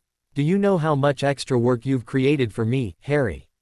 Harry chuckled mirthlessly. Extra work I've created for you, Headmaster. I have done no such thing. I have claimed my birthright, according to the law. Without a word, he passed through the door, and left the office. Dumbledore flopped back into his chair, tucking his wand into his sleeve. This is not good. He needs to go to the Dursleys for his own protection. He pondered, and pulled a clean piece of parchment over, before inking a quill. The Hogwarts Express pulled out of Hogsmeade at exactly 11 o'clock. There had been a brief kerfuffle, as Filch had tried to stop Harry leaving, on Dumbledore's orders, but Harry had simply bypassed the caretaker, and boarded the train. Harry and Hermione were in a compartment, with the door locked and the blinds closed. Both youngsters were sitting on benches, eyes half closed due to the warmth of the compartment, the gentle rocking motion, and the soothing, clack, sound of the wheels on the track. Harry, Hermione said sleepily. Harry replied, just as sleepily. Why did Filch try and stop you leaving? Dumbledore doesn't want me to leave the castle. Harry replied, opening his eyes fully.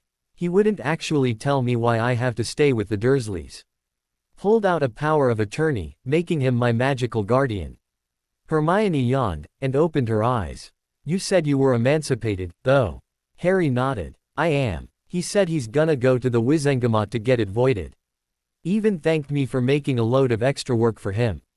Doddering old fart. Harry, that's not nice. He's a professor. Hermione reproved gently. Hearing about the old man's ultimatums were making his stock drop rapidly in her opinion.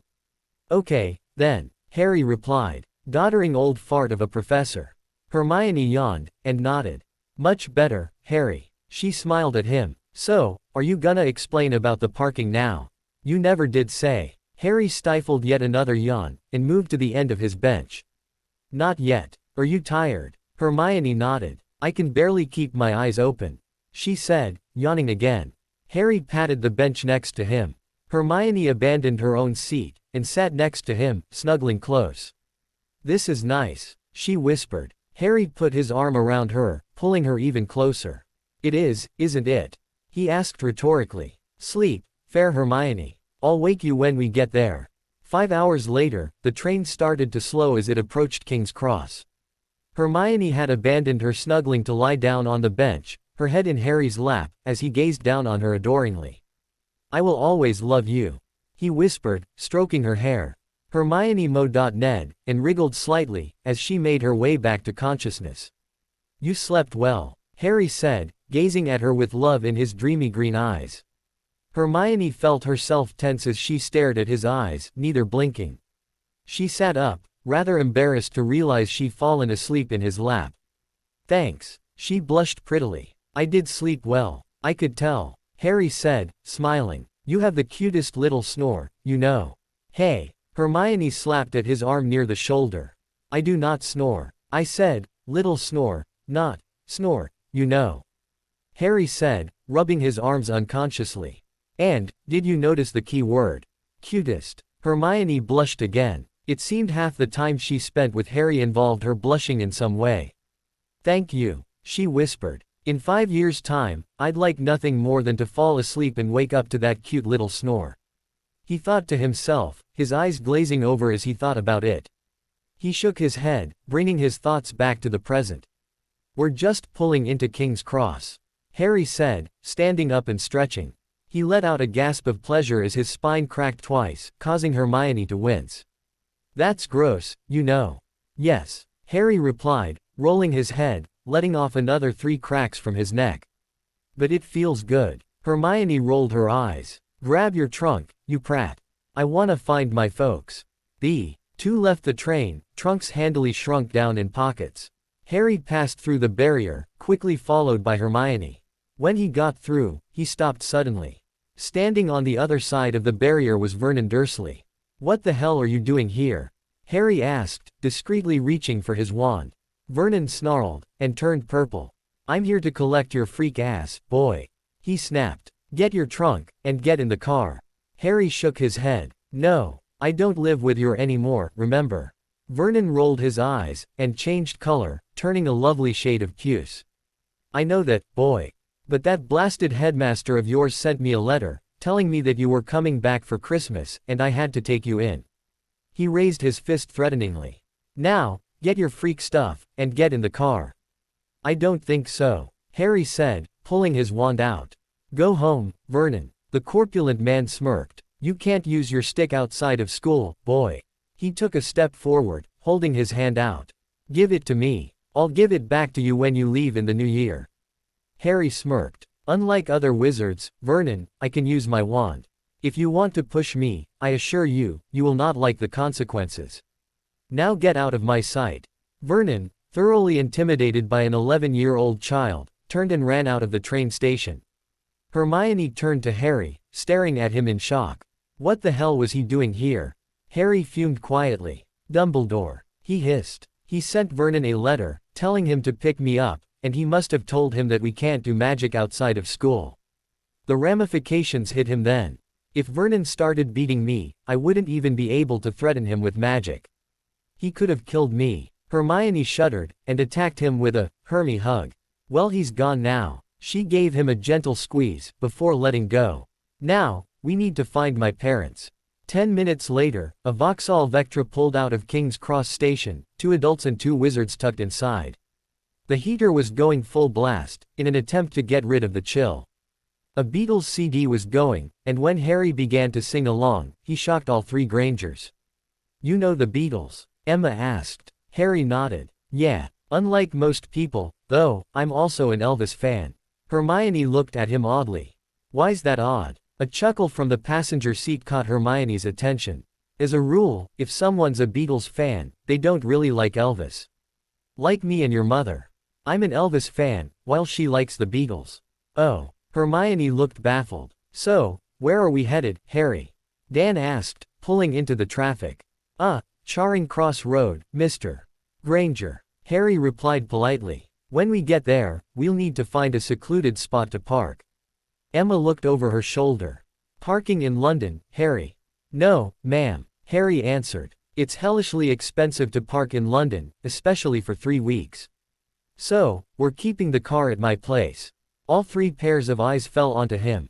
He raised his hands. What? Trust me. He smiled his, hi, I'm going to date your daughter and you'll love me for it, smile. Emma smiled back, and concentrated on the road, while Dan stared at him, recognizing the smile for what it was. He gave a final glare, then turned round. Hermione winked at him, before taking his hand in hers. So, Harry, Hermione said you live in Diagon Alley. Emma said, ignoring the glares her husband was sending the young man. Yes, ma'am, I do. Is it with your aunt and uncle? Dan asked. No. Harry replied, suddenly nervous with the conversation. They live in Surrey, sir. They don't particularly like magic, and they're not very nice people. Oh. Dan turned back. So, who do you live with? It's just me and Hedwig, sir. Harry replied. Even Hermione didn't know this. She thought that he had a roommate or guardian. Emma pulled the car over to the side of the road, and turned off the engine. You live on your own. An 11-year-old boy. Lives alone. In the middle of London. Harry nodded. Yes. And we're staying at your flat for the next 3 weeks. Dan asked, suddenly feeling the sinking feeling in his stomach. Harry rolled his eyes. Yes. Don't worry about it, though. I promise, you'll have fun. Emma shared the same sinking feeling that her husband had, but decided to go along with Harry for the moment. The quartet entered the leaky cauldron, and passed through without incident. To Harry's amusement, and the Grangers' amazement, he had miniaturized their car, and placed a stasis charm on it, to make sure none of the fluids leaked out. There had been a tense moment when Harry nearly dropped it, but quickly straightened it up. As they passed into the alley, Harry confidently led the way to an abandoned store, opposite Flourish and Blots. "Where's your flat, Harry?" Hermione asked. Harry pulled all three Grangers close, and spoke softly. "It's hidden. You need to listen carefully to what I'm about to say, okay?" Hermione nodded, and immediately began pondering what charm could be used to hide something. Harry leaned closer, and whispered, "Harry Potter lives at 93A, Diagon Alley, London." As soon as he said the final word, a doorway appeared behind him. The Grangers were stunned, as the door appeared to push the shops on either side of it out of the way. Harry turned to Hermione and grinned. "It's called the Fidelis Charm, Hermione. I've got a book on it upstairs, if you want." She grinned at him. "Considering we've only know each other for less than 4 months, he knows me too well." Harry placed his hand on the door, sending a surge of magic through his palm. The door creaked open, sending chills down the spines of the Grangers. Harry turned around. Sorry, it was just too great a cliché to pass up. Emma and Dan laughed nervously, while Hermione grinned. Harry passed through the doorway, onto a set of polished wooden stairs. He looked down, seeing an envelope on the ground. He picked it up, and started to make his way up the stairs. As soon as Harry opened the door to the flat, Emma and Dan were stunned. They were expecting the flat to be something a student would own, furniture barely held together with duct tape, packing boxes used as tables, that sort of thing. Instead, the flat was sparsely, but tastefully decorated with brand new furniture. A pair of black leather couches sat underneath a long window, while a large television sat along one wall. A crimson throw rug covered a good portion of the hardwood flooring, while a wall-to-wall bookcase filled the third wall. There were 5 doors along the final wall, leading to the other rooms. In the center of the large living room was a fireplace island, built in a sandy-colored stone. At the back was a set of stairs that led into the fire. Harry took the group of a brief tour, showing off the master bedroom, decorated in traditional Ravenclaw colors, while the 2 guest bedrooms were decorated in off-white. The combined kitchen-dining room was all light wood, with a series of cooking devices along one wall. The final room, the bathroom, was white tile, containing an obscenely large bathtub, a separate shower stall, a toilet cubicle and sink. All in all, it was a very impressive home, especially for an 11-year-old. "Wow," Hermione whispered. "This is nice, Harry." Emma turned back to Harry. "You live here by yourself?" Harry nodded. "Yes, ma'am." "Who decorated?" Emma refused to believe a child had such good taste. "Well, I did everything except the bathroom," Harry replied, looking down at his shoes. "I have many talents. I discovered that tiling is not one of them." Dan laughed involuntarily. "I know how you feel, son," he said. "I had to do ours at home. It's not easy." Hermione looked at the bookcase, and back at Harry. He nodded, laughing as she dashed away. "That girl and her books." He made his way into the kitchen, and opened the fridge. "Would you care for a drink?" Emma shook her head, bringing herself back to the present. "A coffee would be good." Harry flicked his hand at one of the devices lining the kitchen wall, where a popping sound was soon heard. Hermione had flopped herself onto one of the couches, absorbed in a book about household charms. Harry entered the living room, passed a delicate china cup and saucer to the Grangers. "Hermione, want a drink?" She nodded, without looking up from her book. "Do you have any pumpkin juice?" Harry stood in front of her, a large glass of the sweet beverage in hand. She looked up, grinning at him. "You really do know me too well, Harry." He grinned back, and walked away, grabbing the Grangers' suitcases, and headed into one of the guest rooms. The Grangers had sat themselves down, impressed despite their earlier protestations. The flat was comfortable, and well adorned. Harry entered, and dropped onto the couch next to Hermione, who was still engrossed in the book. "So why do you live here alone, Harry?" Emma asked, looking down at her empty coffee cup. It really was the best she'd ever had, and she wanted more, but was too proud to ask. Harry picked up on her glances, and vanished into the kitchen, coming out with fresh cups for both of them. He passed them over, and then sat down. "That's quite a long story, ma'am." Emma took another sip of the heavenly coffee, and settled back. "Indulge me." So he did. For the next hour, Harry told the story of his life up to that point, downplaying the cruelty of the Dursleys, until Emma was in tears. Hermione had long abandoned her book, and was now snuggling with Harry, after wrapping him in a firm, Hermy hug. "Which is where you picked us up," Harry concluded. Dan shook his head. "Let me get this straight. Your parents went into hiding, using the same charm that you are now." "Yes," Harry replied. "However, the difference between what my parents did and what I did is simple. They chose to trust the wrong person. My charm is secreted within myself. Had they done that, they would still be alive today." Dan nodded. "Right. So, after they were attacked, the headmaster placed you with your abusive relatives, then didn't check on you for 10 years.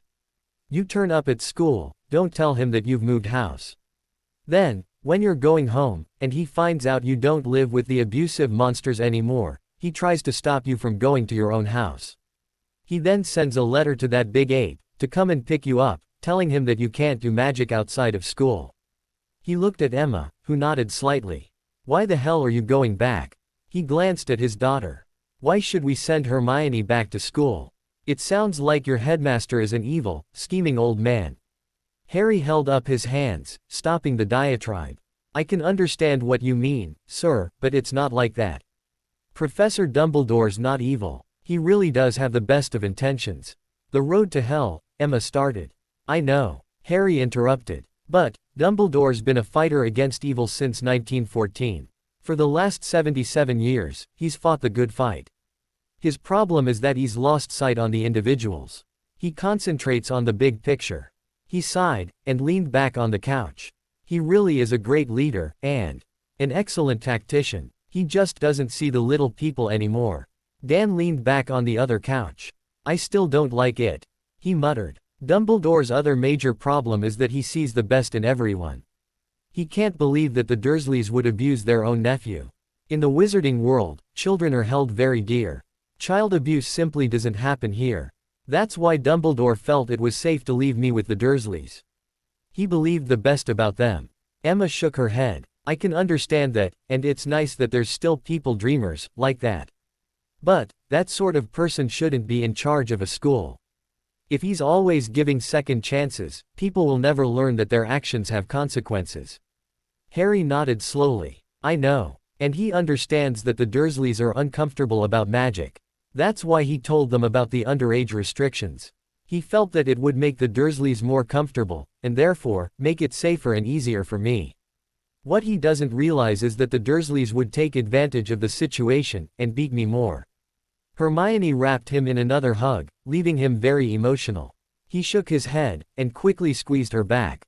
He stood up. "Anyway, it's dinner time." He stood, and headed into the kitchen. "Do you all like lasagna?" The affirmatives called back. He quickly heated up the oven and the stove, throwing the mince meat into start to reduce down, while chopping onions and grating the cheese. An hour later, the quartet were sitting down to dinner. Harry suddenly clicked his fingers, and went to the pantry, pulling out a dusty bottle of red wine. He passed it to Dan, who looked at it, and whistled lightly.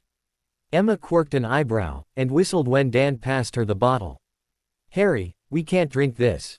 Harry looked up. "Why? Is there something wrong with it?" Dan shook his head. "Harry, this goes for something like 200 pounds a bottle. We can't possibly accept this." Harry shrugged. "I've got a couple of cases of that sitting in the pantry." He held out his hand, summoning the corkscrew from the rack. "Please, enjoy it." The adults looked at each, and nodded slowly. "Will you be having any, Harry?" "Nah," Harry replied casually. "I don't really like wine. The goblins gave me some when I got emancipated." He shuddered. "Nasty." Emma looked over at Hermione, who nodded shyly. They poured small measures in each of the 3 glasses, enjoying the smooth bouquet and taste. Dan started to eat, moaning when he tasted the first bite. "Harry, did you make this from scratch?" Harry nodded, taking up a furkful for himself. Emma took a bite, and stopped chewing almost immediately. "Harry, can we move in with you?"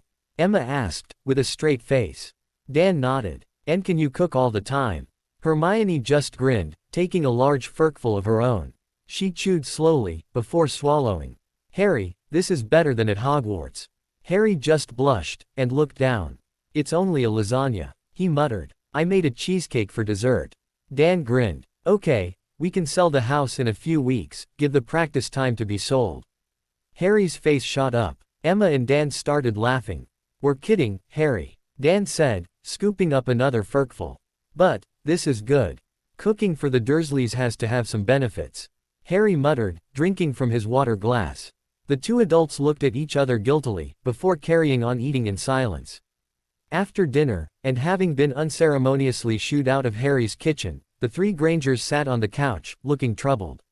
He's a good kid, Emma muttered. Hermione nodded. He's great, she said dreamily. Emma looked at Dan, smiling gently. They recognized the signs of a schoolyard crush when they saw it, and were secretly happy to see them on their book-obsessed daughter. Harry came bustling into the living room, wiping his hands on a piece of kitchen towel, which he threw into the fireplace. So, do you guys have anything planned for tonight? Harry asked, almost throwing himself onto the couch. Emma shook her head. Nope, nothing. Why? Did you have something in mind? Harry grinned shyly. I thought we could go and get a Christmas tree and decorations. Hermione clapped her hands together in delight, closely followed by her mother, while her father grinned. That sounds like an excellent idea, Harry. As soon as Dan finished speaking, the group had grabbed coats and cloaks, and stepped out into the cold. You have got to be bloody kidding me. A voice cried out from underneath a pile of green fern.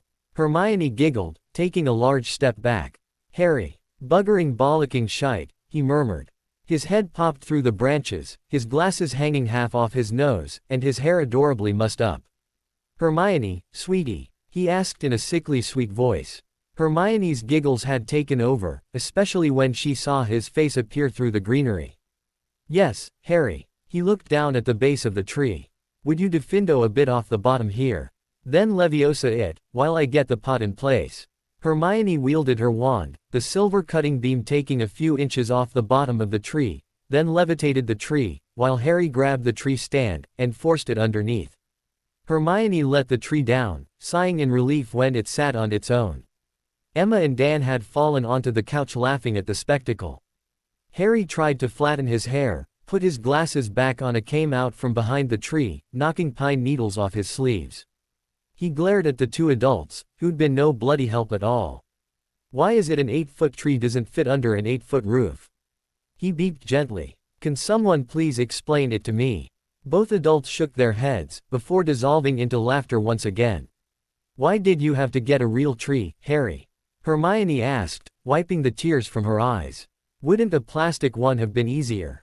Harry took her hand, and led her to the middle of the living room. Close your eyes, and take a deep breath, Hermione. Tell me what you can smell. She followed his command, closing her eyes and inhaling deeply. Well, I can smell the fire. I can still smell that lasagna, which is making me hungry. Dad's aftershave. Mum's perfume. Your deodorant. She opened her eyes and grinned at him. Pine. Got it. Harry nodded. I've always wanted to smell the pine needles at Christmas. The Dursleys used a plastic tree, which was white, and looked a bit pathetic. So, I decided when I got my own place, I'd have a proper tree, with proper decorations. He picked up the box of fairy lights, quite eager to see the reaction from the Muggle adults. He opened the box, allowing the fairies to fly free, and find their own place on the tree, before they settled down. What the hell? Dan asked, getting up and going over to the tree. Are these actual fairies? Harry nodded. Yep. Emma got up, and joined her husband. Isn't it cruel having live creatures adorn your tree? No. Harry shook his head. Fairies actually live for centuries. Every year, before Christmas, they make their way to a factory to be boxed up. If they're not sold by Christmas Eve, they leave the factory and decorate public Christmas trees. But they're living beings, Dan stammered. And you're using them, Mr. Granger, trust me. They like being here. Harry reached out to the tree, holding out his hand. One of the fairies leapt off the tree, landing on his palm. Unlike most beings, fairies don't actually eat food. They get their life-giving energy from the ambient magic in a place. Right now, they're feeding off the magical energy that me and Hermione are putting out. Watch. He placed the fairy back in the tree, and closed his eyes. He started to glow with a pale white light, causing the fairies to glow brighter. That's why fairies willingly place themselves into boxes. Harry started to rummage in his bags, pulling out baubles and tinsel, and started to decorate his tree. When the last baubles were on, Harry waved his wand, turning off the lights in the apartment, leaving the fairies, glow the soul illumination. Emma stood up next to her husband, who wrapped an arm around her shoulders. He glanced over at Hermione, who was stood in the exact same pose as them, with her head on Harry's shoulder, while Harry rested his head against hers. Emma smiled at her husband. Give it 10 years, they'll be stood in that exact same pose, but with rings on their fingers. She whispered. Harry? Dan asked. The two young men were shopping on their own, while the ladies were doing something that involved a lot of money. Yes, Mr. Granger, Harry replied. He was peering through the window of Flourish and Blots, sudden inspiration hitting him of what he could get Hermione for Christmas. I'd like to ask you a very personal question, Dan said, wringing his hands together. Harry looked up, noticing the look that Dan was giving him. Oh, shit. The overprotective dad skit. Just what I don't need. For Christ's sake, I'm 11. I reserve the right to not give you a personal answer, sir. He answered politely. Dan nodded, then blurted out his question. What are your intentions towards my daughter? Crap. Didn't want to get into this right now. Why don't we head to the Leaky Cauldron, sir? Discuss this over drinks. Dan nodded, and led the way. Nursing a fire whiskey, while Harry partook of a butterbeer, the two men carried on their conversation. Harry took a pull on his drink, then leaned back. Shall we get straight to brass tacks, Mr. Granger? Dan nodded, taking a sip of his fire whiskey, before breathing rapidly, trying to get rid of the burning sensation. Harry took pity on him, and lit the remainder with his wand, burning off a good portion of the alcohol content. That would be good, Harry. Okay, then. I like your daughter. She's my best friend. If I'm honest, she's about the only person in the wizarding world that I'd consider a friend. Do I like her in a romantic way? I don't know. He gestured to himself. I mean, I'm only 11 years old. Hormones are only now starting to kick in. Do I care for her? He thought for a moment. Yes, I do. She's very dear to me, sir. When we're both old enough, would I like to become involved with her? I'd say yes, I would. Dan nodded. It was very disconcerting to him to have this discussion with the most mature 11-year-old he'd ever met. Harry acted more like an adult that he did sometimes. I understand that, Harry. I appreciate your honesty in the matter. Harry nodded, then took another drink. We do share things in common, sir. We both have an intense desire to protect your daughter. We both care for her a great deal. Neither of us wants to see her hurt. Dan nodded. What happens in the future is very much up to Hermione. Right now, I'm happy to be her friend. Are you playing with her affections, Harry? Dan asked, looking intently at him. Leaning back in his chair, Harry looked thoughtfully at the older man. Are you asking if I'm manipulating her, sir? Dan nodded. Well, I suppose the answer to that question would have to be yes. Dan leaned back, his eyes narrowing to slits. You're manipulating her? Harry nodded. In a way, yes. In the same way that you manipulated Mrs. Granger when you first started dating. I'll give you a minute to explain that statement, Harry, then I'll become quite annoyed. Harry simply shrugged, looking remarkably unconcerned. When you first started dating your wife, sir, did you not do subtle things to improve her opinion of you? Spend a little longer in the shower than you would normally. Wear a better brand of aftershave. Not eat foods that would give you wind when you were on a date with her. Not laugh at fart jokes, even though you found them funny. Dan nodded slowly, finally understanding what Harry meant. I suppose so. In that case, yes, sir. I'm manipulating your daughter. I'm toning down my bad habits, like leaving socks all over the house, or flicking spitballs at the telly when I don't like the program. I understand, Dan said slowly, taking another sip of his drink. Do anything to hurt her and I'll kill you. He said politely. Harry snorted. You'd be third in line, Mr. Granger, after myself and Hermione. Finishing off his fire whiskey, Dan stood up, holding out his hand to Harry. The younger man shook it, before standing himself. Come on, Harry. Bit more shopping to do. He suppressed a laugh as Harry groaned in protest. After Harry picked up his gifts, moaning all the way about carrying heavy things, the two staggered back to Harry's flat, letting themselves in and flopping unceremoniously onto the couches. When the chime sounded, indicating that the ladies had returned, Harry swore under his breath, grabbing his packages and dashing into his bedroom, hiding them in cupboards before casting wards over them. Just in case. Emma came in, holding one small bag, followed by Hermione, breathless and pink-cheeked from the cold. Harry came back into the living room, stopping when he saw his best friend stood there. Damn, she looks cute. Shaking off the thought, he went into the kitchen, preparing hot drinks for everyone. Dan pulled Emma into their guest room, and sat down on the bed, after making sure the door was fully closed. Emma looked at him curiously. What's wrong, sweetie? I asked Harry what his intentions towards Hermione are. Dan said simply, waiting for the inevitable outcry from his wife. He got it. Oh, Dan, you didn't. She cried, one hand flying up to her mouth. Didn't you think? I mean, we're staying in this man's apartment, and you have to go and ask him that. She thought about what she'd said. When did I start thinking of an 11-year-old as a man? Dan chuckled. Probably about the same time I did, when we first walked into his flat. It's the first time I've ever met a 40-year-old child. He sniggered. Apart from your father, that is. Emma slapped him absently, while sitting on the bed next to her husband. She looked at him slyly. What did he say? Dan sighed, running his hand through his hair. Annoyingly, all the things I wanted to hear. I'm the father of a little princess. I'm not supposed to like anybody that shows an interest in her. That bad? Emma asked, smiling sympathetically. He told me that he cares for her, wants to protect her, and doesn't want to see her hurt. When he's old enough, he wants to date her. He huffed impotently. Then he said the worst thing of all. Emma stiffened. What? He said it's all up to Hermione. He slumped back, burying his face in his hands. Why couldn't he be aggressive and nasty? I know how to deal with people like that. He's nice and understanding, damn it, the perfect son-in-law. And he's 11. He pouted. I'm not supposed to like him, and I do. Rubbing her husband's back, Emma smiled at him. I like him, too, sweetie. She hugged him briefly. I'm sure we'll get plenty of invites to dinner. She thought back to their first meal. Especially if he makes the cheesecake again. A knock on the door brought both adults back to the present. Coffee. A voice shouted. Emma was on her feet and halfway to the door in the blink of an eye, desperate to get her hands on Harry's special blend of caffeine. Hermione followed Harry into the kitchen, pathetically trying to glimpse what presents Harry had bought. She grabbed the teapot, as Harry fiddled with the kettle and coffee maker. She sat at the table, casually looking around, trying to see what he'd got.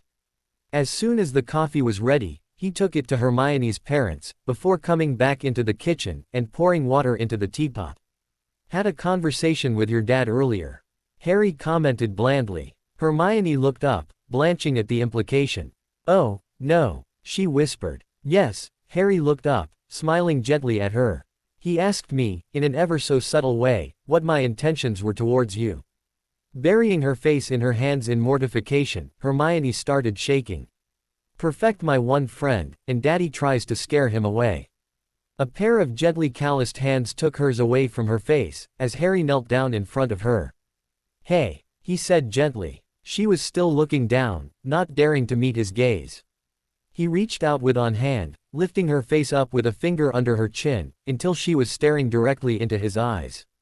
What's wrong? He couldn't hear exactly what she was mumbling, but did make out the words, only friends scare away. He squeezed her hands gently. I told him the truth, Hermione. I told him that I care for you. That I'll protect you. He leaned a little closer. I also said I don't want you to get hurt. She stared into his eyes, before shaking her head slightly, trying to end the spell that had her vision locked. Thank you, Harry, she whispered. He also asked what I thought about dating you. Harry said, dropping the bombshell on her. Hermione didn't think her blush could go any further. She was wrong, as all the blood in her body made a beeline for her cheeks. And, she whispered, so softly Harry had to strain to hear her. He smiled gently. I said, when the times comes, I'd definitely want to. But, the final decision would be yours. She sniffed. Bloody tears. Why would you want to? Hermione whispered. I'm bossy, I may know it all, I'm controlling, I nag people to death, I can't cook, my cleaning skills are minimal, I kick in my sleep, I slurp my milk from my bowl when done eating my cereal, I burn cookies, I drink 4 cups of coffee with a 2-hour period of time, I have bushy hair, and I bite my fingernails at the dinner table. Harry chuckled warmly at her. Why do you say that like it's a bad thing? He asked. You're not bossy, you're assertive. You're not a know-it-all, you're simply intelligent. He looked away for a moment. Frighteningly intelligent, he murmured, before turning back to her. You nag people to death. Let's be honest, I need someone to nag me to death. He looked blank for a moment, as he reviewed the list she had given him. You can't cook. I love cooking. Cleaning skills. You can see from my home that I have more than adequate cleaning skills. Hermione smiled at Harry as he countered each of her arguments. He was far too good at this. She had finally met her match. And she liked it. As for the coffee, you've seen me attack the jugs in the morning at school. I can drink it, till it flows out of my ears. He reached up, and gently stroked the side of her head, running his fingers through her hair. As to your hair, I love it. I don't think of it as bushy. I think of it as untamable. Like you. Her heart melted at his sweet words. The two children heard, a throat clearing from the doorway. She looked up to see her parents with sappy grins on their faces. Her blush intensified again as she saw their knowing glances. How much of that did you hear? She asked. All of it, Emma replied, beaming at her daughter. She looked at Harry, and scooped him into a hug. He squealed for a moment, before getting his feet back under him, and hugged her back tentatively. You're a good boy, Harry. She gave a final squeeze, suddenly letting go when she heard a crack from his back. Harry couldn't help it, he mo.ned in pleasure when the last knot in his back suddenly cleared itself. He straightened up, putting his glasses back on the center of his nose, after Emma's aggressive hug had knocked them off. Dan held out his hand to Harry, one man to another. Harry looked down for a moment, then shook it. If he understood the gesture correctly, Dan was giving him tacit approval. He took his hand back, shaking it to get the feeling back. Who's up for dinner? The next few days passed in a blur of games, talks, excellent meals, and several hours of some old cartoon Harry called Thundercats. He admitted, for all his maturity, he loved the silly cartoon, and had several videotapes filled with the comic adventures. Christmas morning woke up the foursome at roughly the same time. Harry showered and dressed, then headed into the kitchen, the smell and taste of bacon sandwiches running rampant through his mind. While the bacon was cooking, he started preparing for dinner, peeling vegetables and leaving them in pans of water, ready to cook. He'd started on the turkey the night before, and it was in the oven, waiting for him to start again.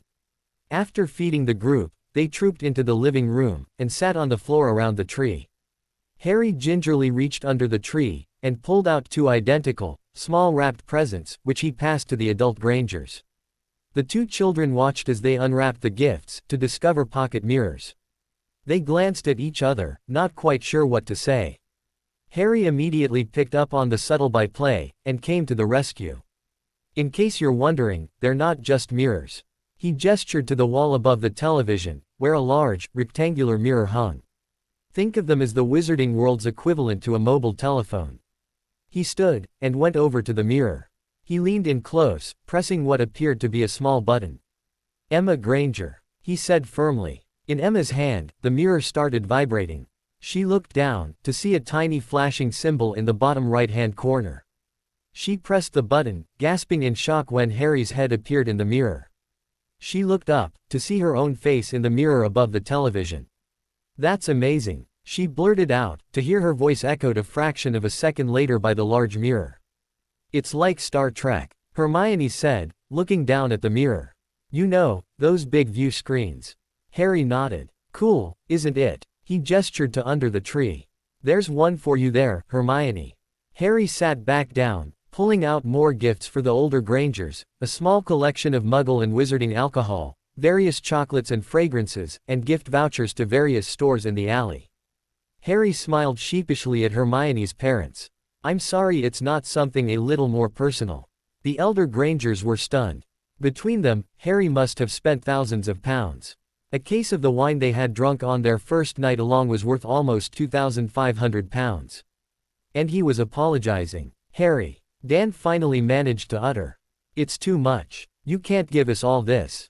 Harry cocked his head. Why not, sir? It's too much. Dan repeated, looking shocked at Harry's generosity. Waving his hand in a dismissive gesture, Harry turned to Hermione, pulling a small wrapped box.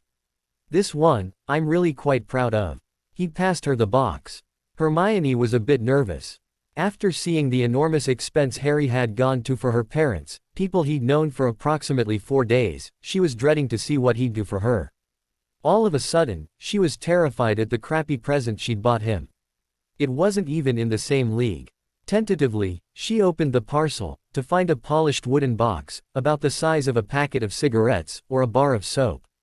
She opened it, worried about what was inside. There was something inside, but she couldn't make it out. She looked up at Harry, who was watching her open the box. He noted her confusion. It's a library trunk. The shopkeeper said it'll hold 30,000 books, all stored and available on instant recall. He reached over, and tapped it with his wand, where it grew to the size of a large bread bin. Inside was a series of tiny books, none larger than a postage stamp. Harry closed the lid, then tapped his wand against an inlaid jewel. "Hogwarts, a history," he said in a firm voice. When he opened the box again, there was a single book inside. He reached in, to pick up a brand new edition of Hogwarts, a history. She looked up at him. It was an impressive gift. It wasn't too personal, yet catered to her favorite hobby. "Thank you, Harry," she whispered. Harry smiled heart-stoppingly. "I thought this'd be good for when you're at home. At least this way, you can hide all of your magical books in case someone comes over." He cocked his head. And it also contains a complete set of Hogwarts textbooks. Hermione couldn't help herself. She gasped. "A complete set. All subjects, all years." Harry replied. "I figured you'd appreciate it." He'd spent thousands on her. She couldn't believe it. It was the best present she'd ever received. "Harry, I can't accept this. It's too much. You shouldn't waste your money on me." Harry looked offended. "Hermione, first of all, it's not a waste. And please, don't think I'm trying to buy your friendship." She quickly backpedaled. "No, I didn't mean it like that. It's just Harry, I know how much the texts cost. You shouldn't spend that much on me. I was looking for good presents for you all. I thought I did pretty well." He sounded dejected, depressed. "I thought they'd like them." Harry got up, and went into the kitchen, turning on the stove, starting to cook the dinner.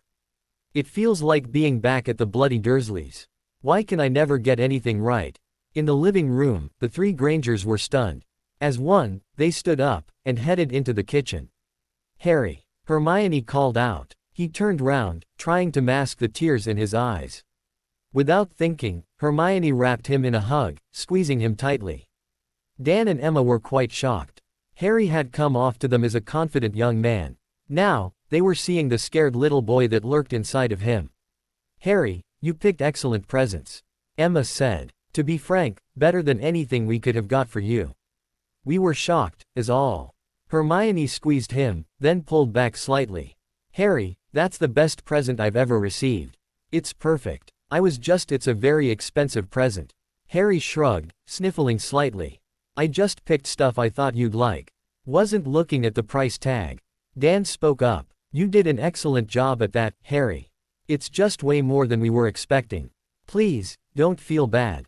We were just..." Harry sniffled again, wiping his eyes on a tea towel. "If you don't want them, it's okay. You don't have to pretend to like them." "Christ, I sound like a petulant child. K it up. Potter." Hermione grabbed his hand, and pulled him back to the tree. The two adult Grangers followed, quite in awe of the young man. Hermione grabbed her present to him from under the tree, and thrust it into his hands. "Open it," she hissed. Quite intimidated, Harry complied. As soon as the paper came off, he grinned. "Quidditch armor. All right." Hermione rolled her eyes. "You're a prat, Harry. Can you understand why we're shocked? One of those communication mirrors costs more than my whole present to you." Harry shrugged. "So, you picked a cool present, that you know I'll use." He looked down, rubbing the armor. "And you got the good one, too. Acrylic and dragon hide. Excellent combination for a seeker." Dan looked up. "Does that really make a difference?" "Does it make a difference?" Harry snorted. "A 25-pound cannonball approaching you at 80 miles an hour. Yeah, Quidditch armor's definitely a plus." He looked up at her. "It's a thoughtful gift, Hermione. I like it." Dan and Emma shrugged, hoping the young man was now out of his funk. They held up a box, wrapped neatly in Muggle paper. "This is nothing like what you got for us, Harry," Emma said. "But, from what Hermione's told us, we think you'll like it." Harry tore into the paper, flipping the lid off the box. What he saw stunned him. He looked up at Emma. "Where the hell did you find these?" Emma grinned. "That would be telling, Harry. Do you like them?" Hermione peered over Harry's shoulder to look in the box, where 14 rather old-looking books were resting side by side. "Who's Ian Fleming?" she asked. Harry looked scandalized. "Hermione, I'm shocked at you." He reached into the box, and pulled out the first of the books. "My God, it's a first edition." "They all are," Dan said, sitting looking rather smug. Harry looked up, childlike adoration on his face. "Thank you." His mouth flapped for a few moments.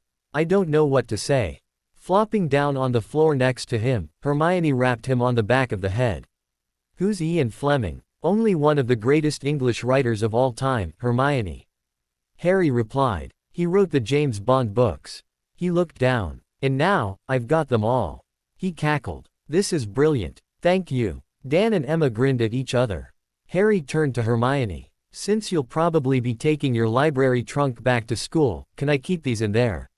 I don't want them to get damaged." "Fiction, Harry." Hermione raised her eyebrow, and looked down her nose at him. "I'm appalled. What would Professor Flitwick say?" Without missing a beat, Harry replied. "He'd say, 'Can I borrow them when you're finished with them, please?'" Harry laughed. "He's as big a fan as I am." "James Bond." Hermione rolled her eyes. "Boys and their toys. You know it," Harry replied, gazing down at the books. Hermione pulled her parents to one side once Harry went back into the kitchen with his box of Bond books. Every so often, she'd catch him staring at them, a glazed look in his eyes. "Where did you find them?" Hermione asked her mother. Emma peeked round the corner, seeing Harry engrossed with the vegetables, stopping to peer at his books. "We found them in a charity shop a few doors down from the Cauldron. Cost £20. She glanced at Dan. "Considering what he spent on us, feel kinda bad about it." Hermione glanced out, seeing Harry gently stroking the spines of the books. "I wouldn't. He'll be nursing a semi over those for days," she said absently. Emma gasped. "Hermione Jane Granger. Where did you learn that phrase?" Grimacing, Hermione looked up at her mother. One of the boys at school was shouting it. Dan tried to look stern, really, he did. But failed, especially when he saw the love-struck expression on Harry's face. "Much as I'd like to argue with you, Hermione, I agree. I think you should put them in your new trunk. He'll never concentrate if he keeps staring at them." Hermione left the living room, when the adult Grangers heard a cry of protest in the kitchen. Hermione came in a few moments later, hair mussed, carrying the box of books. She had a silly grin on her face, which slowly faded as she locked the books away. She tapped the trunk with her wand, shrinking it back down to its cigarette-sized form, and putting it into the pocket of her jeans. A visibly upset Harry Potter came into the living room, pouting outrageously at Hermione. "Dinner will be ready in about 2 hours," he said sulkily. He picked up the Quidditch armor. "Now, if you'll excuse me, I'm going to go to my room and cry." He disappeared, leaving Emma to look at Hermione. "Will he be okay?" Hermione's silly grin returned full force. "He'll be fine. I told him he could have the books back when we go back to school. If he behaves himself." Harry's head popped out of his doorway. "Your daughter's evil, you know.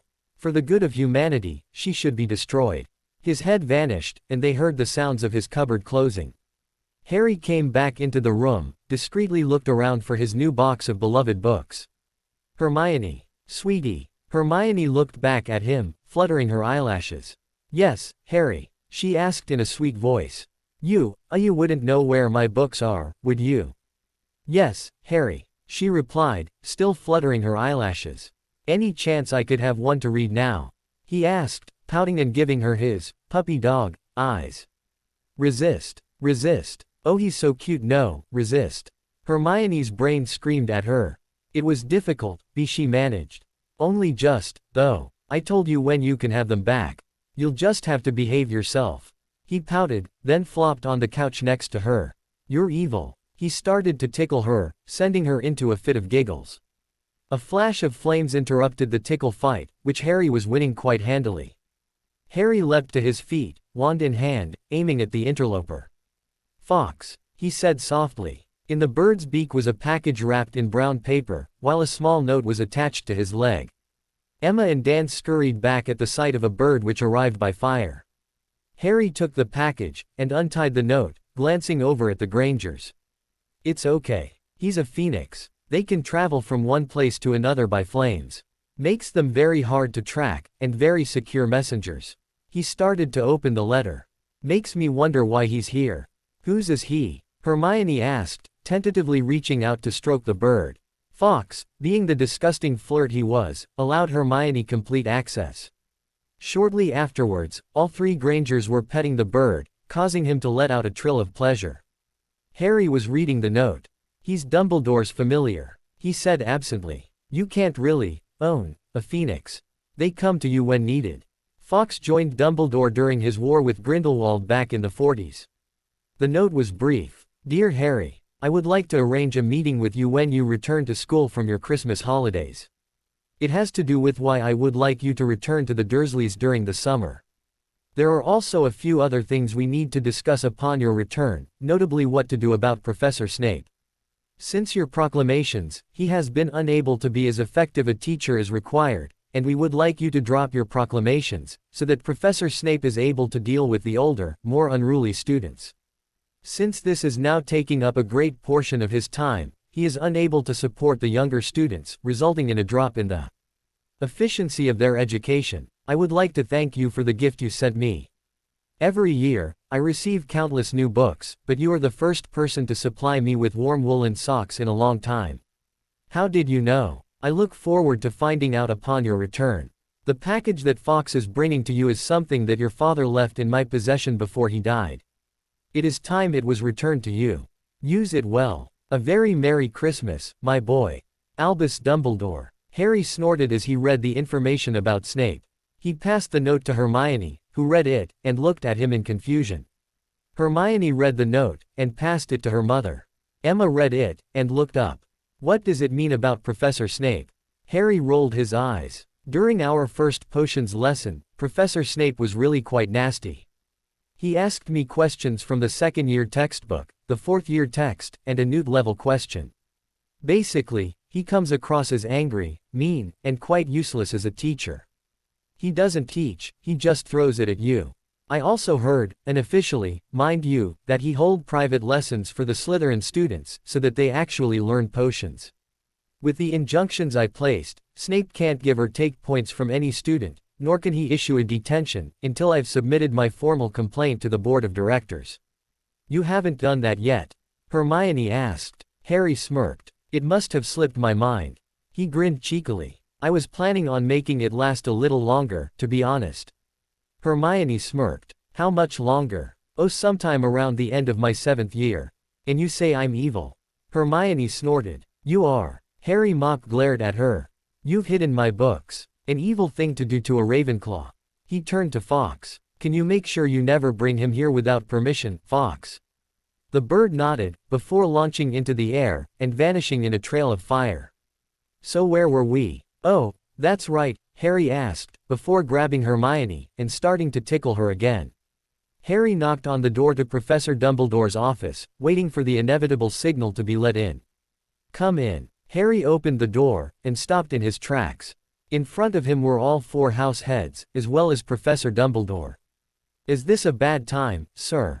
Harry asked politely, hovering in the doorway. Dumbledore waved in a magnanimous gesture. Not at all, Harry. Please, come in and sit down. Harry sat in the hard wooden chair, gazing at each of the teachers coolly, before glancing over at Fawkes. So, sir, what can I do for you? Dumbledore peered down his nose at Harry. As I mentioned in the letter I sent to you at Christmas, my boy, I need you to reverse the proclamations you made against Professor Snape. It's making his job too difficult. McGonagall sniffed. Albus, we have yet to hear why he did this. Snape snorted. Does it matter? He's just as arrogant as his father. Always expecting people to do whatever he wants, Ween. Have you finished? Harry interrupted, drawing rude glances from the other professors. I will be happy to explain my reasons, but if Professor Snape is unable to control himself, I'll have no choice but to keep the proclamations in place. Dumbledore raised his hand at Severus, indicating a need for silence. Harry felt a tingle at the back of his mind, which he quickly slapped away. Without glancing at Snape, He pulled a Muggle notebook and fountain pen from his pocket, and made a brief note, after checking the time on his wristwatch. "What are you doing, Mr. Potter?" Flitwick asked. Harry held up the notebook. "This lists the 134 attempts Professor Snape has made to penetrate my mind by legilimency. Since this is illegal to do without express permission, even more illegal to attempt on a minor, and way more illegal to do to the head of a noble and ancient family, I have been recording these attempts." "Legilimency?" McGonagall asked, her tone going ice cold. "You've been using legilimency on students." Dumbledore sighed. He could have done without this coming into the open. "Professor McGonagall, it is sometimes necessary to monitor the thoughts of some of the students, especially in Slytherin House." McGonagall's head whipped to the headmaster. "You knew about this?" Harry was considering whether or not to reveal the 6 attempts Dumbledore had made to penetrate his mind, as far back as the sorting feast in September, but decided against it. He didn't want to cause a revolution at the school. McGonagall carried on. "Albus, you know this is illegal. Why haven't the students complained?" Her tone became frostier. "Or have they complained and you've hidden it?" Dumbledore sat back, deeply offended. "Minerva, if a student makes a complaint to me, I treat it with the utmost respect. I most certainly would not suppress or hide a student complaint, and I'm rather insulted at your accusation." Harry cleared his throat, bringing the attention of the adults in the room back to himself. McGonagall shot Dumbledore a "we'll discuss this later" glare, before softening her expression back at Harry. "You were asking me about the proclamations," Harry said politely. "Before I answer that question, I'd like to ask you some questions, if I may." The other 3 house heads nodded. Harry turned to his head of house. "Professor Flitwick, if, during your very first lesson, you asked me to explain the Accio charm, and I answered it correctly, would you award me house points?" Flitwick nodded. "Of course I would. It's a 4th-year charm. But, I'd never ask you about that during your first lesson." Harry turned to the herbologist. "Professor Sprout, would you ask me about Mandragoria plants during your first lesson?" She shook her head. "And if you did ask me a question and I answered it correctly, would you award me points?" She nodded. "Professor McGonagall, during your first lesson, you asked me questions about the animagus transformation. I answer them correctly. Would you award me points?" McGonagall nodded sharply. "I would. And I'd ask how you got that knowledge." Harry grinned at her. "I'm a Ravenclaw, ma'am. We like knowledge." He turned to Snape. "Why did you not award me points considering you asked me questions from 2nd, 4th and Newt level potions?" Snape snarled at him. Harry ignored it. After facing Voldemort's glare, Snape couldn't compete. "Why did you instead take points from me, for being a know-it-all smart ass?" McGonagall's head whipped round so sharply, Harry swore he could hear the sound. "What? That's not what he told us." Harry sniggered. "Of course it isn't. After all, how could the son of James Potter know anything?" He snorted. "And that's the problem with Professor Snape. He has not once yet looked at me and seen Harry. He only sees James." His tone hardened. "A man who has been dead for over 10 years. Snape drew his wand. "Your arrogance, Severus." Dumbledore's smooth voice cut through Snape's.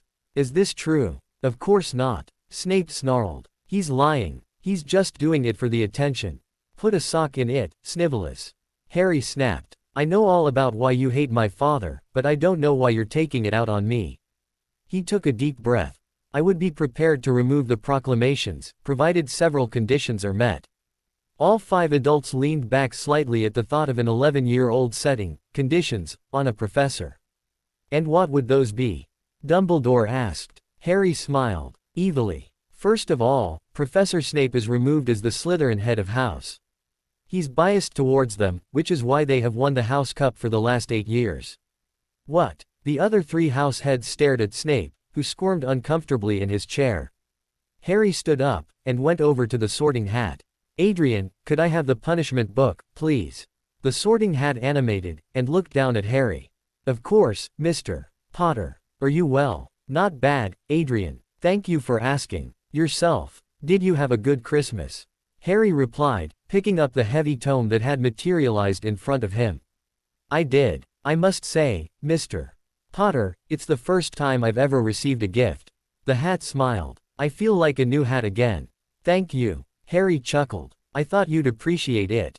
Is it comfortable?" "Oh, yes." Very. The hat nodded, before fading back into its normal static state. Turning back, Harry noted the gobsmacked expressions on the teachers' faces. What? You bought the Sorting Hat a present? Flitwick squeaked. Yeah, I got him some new lining. I thought after 1,000 years, he'd appreciate it. Harry replied, moving back to his chair and sitting down. He opened the tome. If you're not sure, this book contains a complete record of all punishments given to students, either detentions or point removals. He opened the book to Snape's section. Now let's see. In the last 8 years, Professor Snape has awarded Slytherin House over 6,000 points. He's removed. Harry looked back at the book, suppressing a groan. He's removed a total of 4 points from Slytherin House. He looked up at Snape, glaring nastily. 4 points. Harry turned the page. In the meantime, he's awarded 67 points to Gryffindor, while removing 5,709, 89 points to Ravenclaw, while removing 2,406, and he's given 41 points to Hufflepuff, while removing 3,618. He turned to another section of the book. Let's see, he's given 9 detentions to Slytherin students, while he's given over 1,000 to the other houses. Harry slammed the book closed, and dropped it onto Dumbledore's desk. I don't believe that removing Professor Snape from his head of house duties is unreasonable. He leaned back. I also believe that Professor Snape should have his lessons monitored by an independent potions master, to ensure that his teaching methods are adequate. Snape snarled. How dare you question my teaching methods, Potter? Harry shrugged. I wouldn't know, Snape. He replied casually. I've never seen them. Flitwick looked at Harry curiously. You've had potions lessons for 4 months, Mr. Potter. Yes, Harry drawled, but since I don't consider, instructions are on the board, you have 2 hours a teaching method, Professor, I can't really assess Mr. Snape's teaching method. He looked at Snape. Don't get me wrong. You're a brilliant man, and an excellent potions master, but you absolutely s.k. as a teacher. He threw the final insult at him. You're too petty. Mr. Potter. McGonagall snapped. Please do not insult Professor Snape. It reflects poorly on us all. Harry suppressed a grin at McGonagall's rebuke. I'm sorry, ma'am. I'm simply calling it as I see it. I mean, I'm 11, and I don't act as immaturely as he does. Nevertheless, Flitwick added, if you feel a need to insult Severus, please do it in private. Of course, sir. Harry grinned at his head of house. Harry. Dumbledore spoke up. Do you not feel that these measures are a little strict? Everyone deserves a second chance. He sounded disapproving, as though trying to make Harry feel guilty. Harry decided to go in for the kill. Sir, what's that on Professor Snape's left forearm? Snape hissed at Harry as he covered his arm. Dumbledore looked shocked at Harry's knowledge. What do you mean? Harry rolled his eyes. Professor Snape's already on his second chance, sir. You're asking me to give him a third chance. That, I may be prepared to do, provided he follows the rules I set for him. You are in no position to set me rules, Potter. Snape snarled. I am your teacher, and you will respect me. Harry looked at Dumbledore. If that's the case, sir, I'll be going now. I've got to get to the Ollery. He glanced at Snape, then back to Dumbledore. I've got a letter to send to the DMLE. He smirked. And you need to put an advert out for a new potions professor. What do you mean, Harry? Dumbledore asked, his hackles rising. Well, my letter to the DMLE will detail Mr. Snape's repeated mind rape attempts. He'll be in Azkaban by the end of the week. Harry looked nonchalant. And, unless you're willing to step in and teach potions, we'll not have anyone instructing us. Snape pulled his wand, and threw a curse at Harry, who let it hit him. Several deep gashes were along his arms. Flitwick quickly drew his own wand, and disarmed the potions master. Harry shrugged, and pulled his shrunken trunk from his pocket. He enlarged it, and pulled out a camera, which he used to take photographs of his new injuries. He quickly put the camera away, reshrunk his trunk, and slipped it back into his pocket. He then drew his own wand, gently dragging it across the injuries, healing them up. I have 4 witnesses to an unprovoked attack from a teacher onto a minor. As the head of House Potter, I can declare a duel against you, Mr. Snape. Harry spoke icily. What is your response? Snape glared at him. I'll happily duel you, Potter. He snapped. Name your time and place. I said I could declare a duel, Mr. Snape. Harry replied. Or, I could use my fame. I know you think I love doing that. He closed his eyes, and leaned back in his chair. Can you picture the headlines? Ex-Death Eater attacks boy who lived. He opened his eyes. Has a catchy ring to it, doesn't it? Harry. Dumbledore sounded both firm, and old and tired. What do you want? If you know so much about Severus, you know why I have to keep him here at Hogwarts. Harry nodded firmly. Fine. He is to be removed as head of house immediately. He is to refrain from giving the Slytherin students private potions lessons in their common room after hours.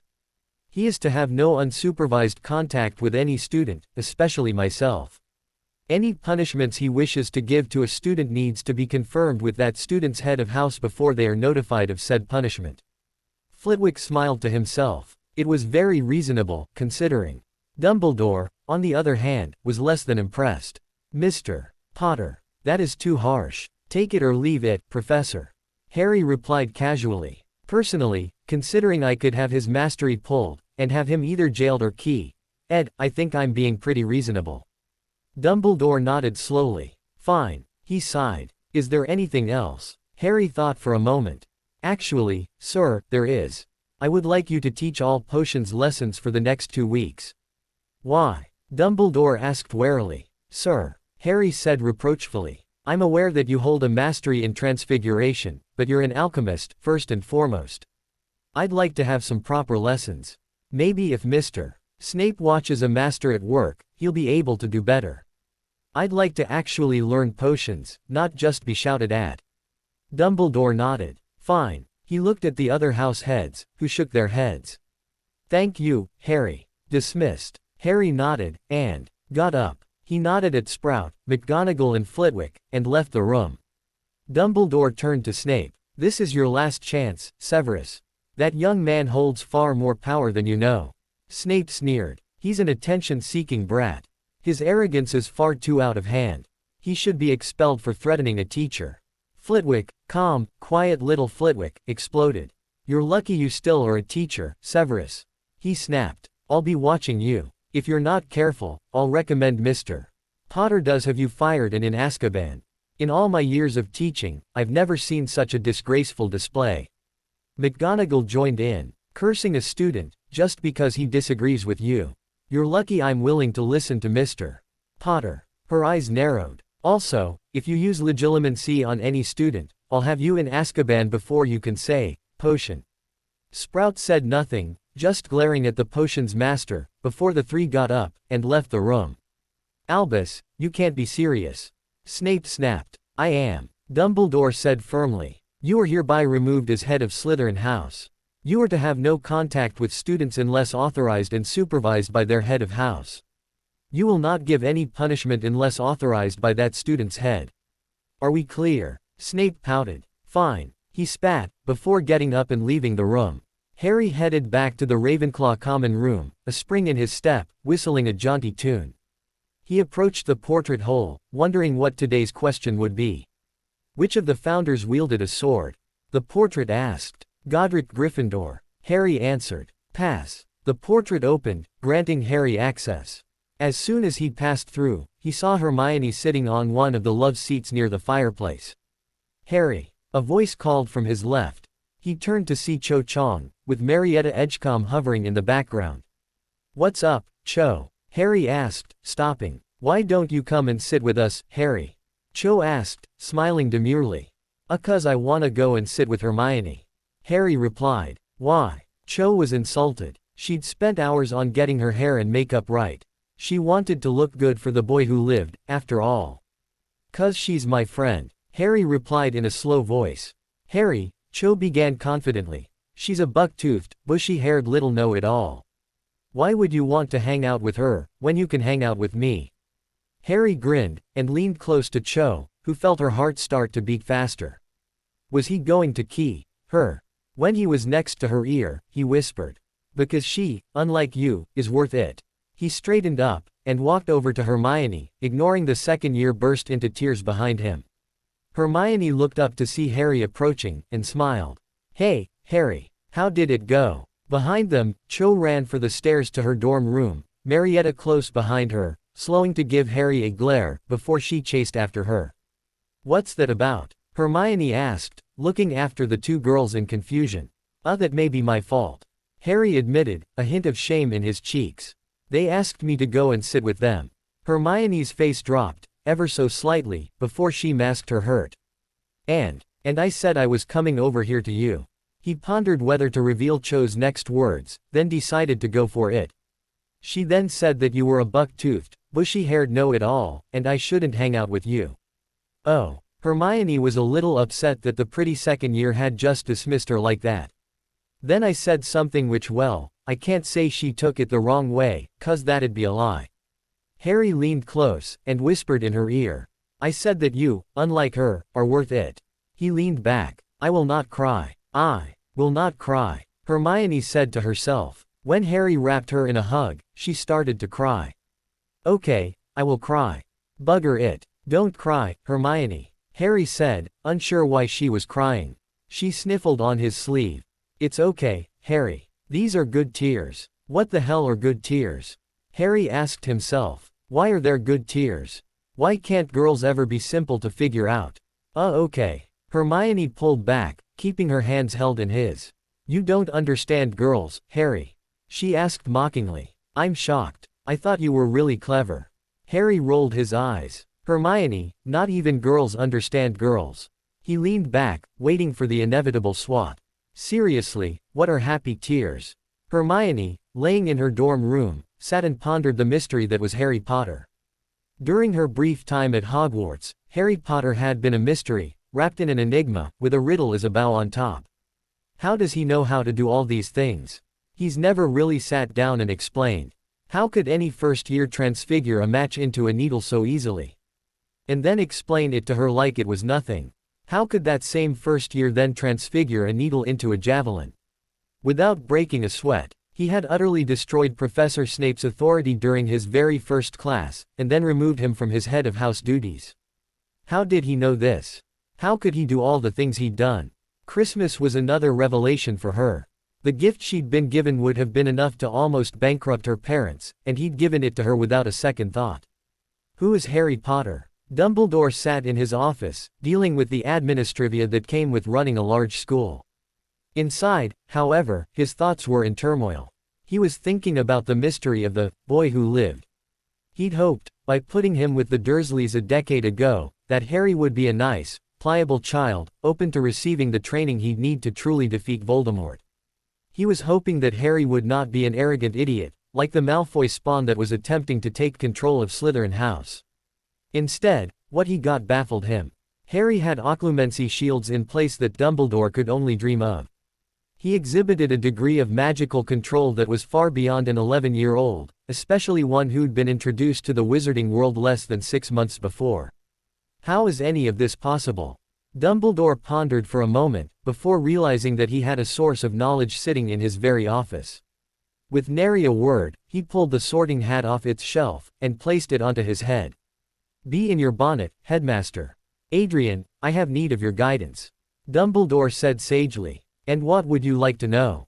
What can you tell me about Harry Potter? As you are aware, Headmaster, the contents of people's minds is private. I cannot share with you the information I gained during his sorting. Well, what can you tell me?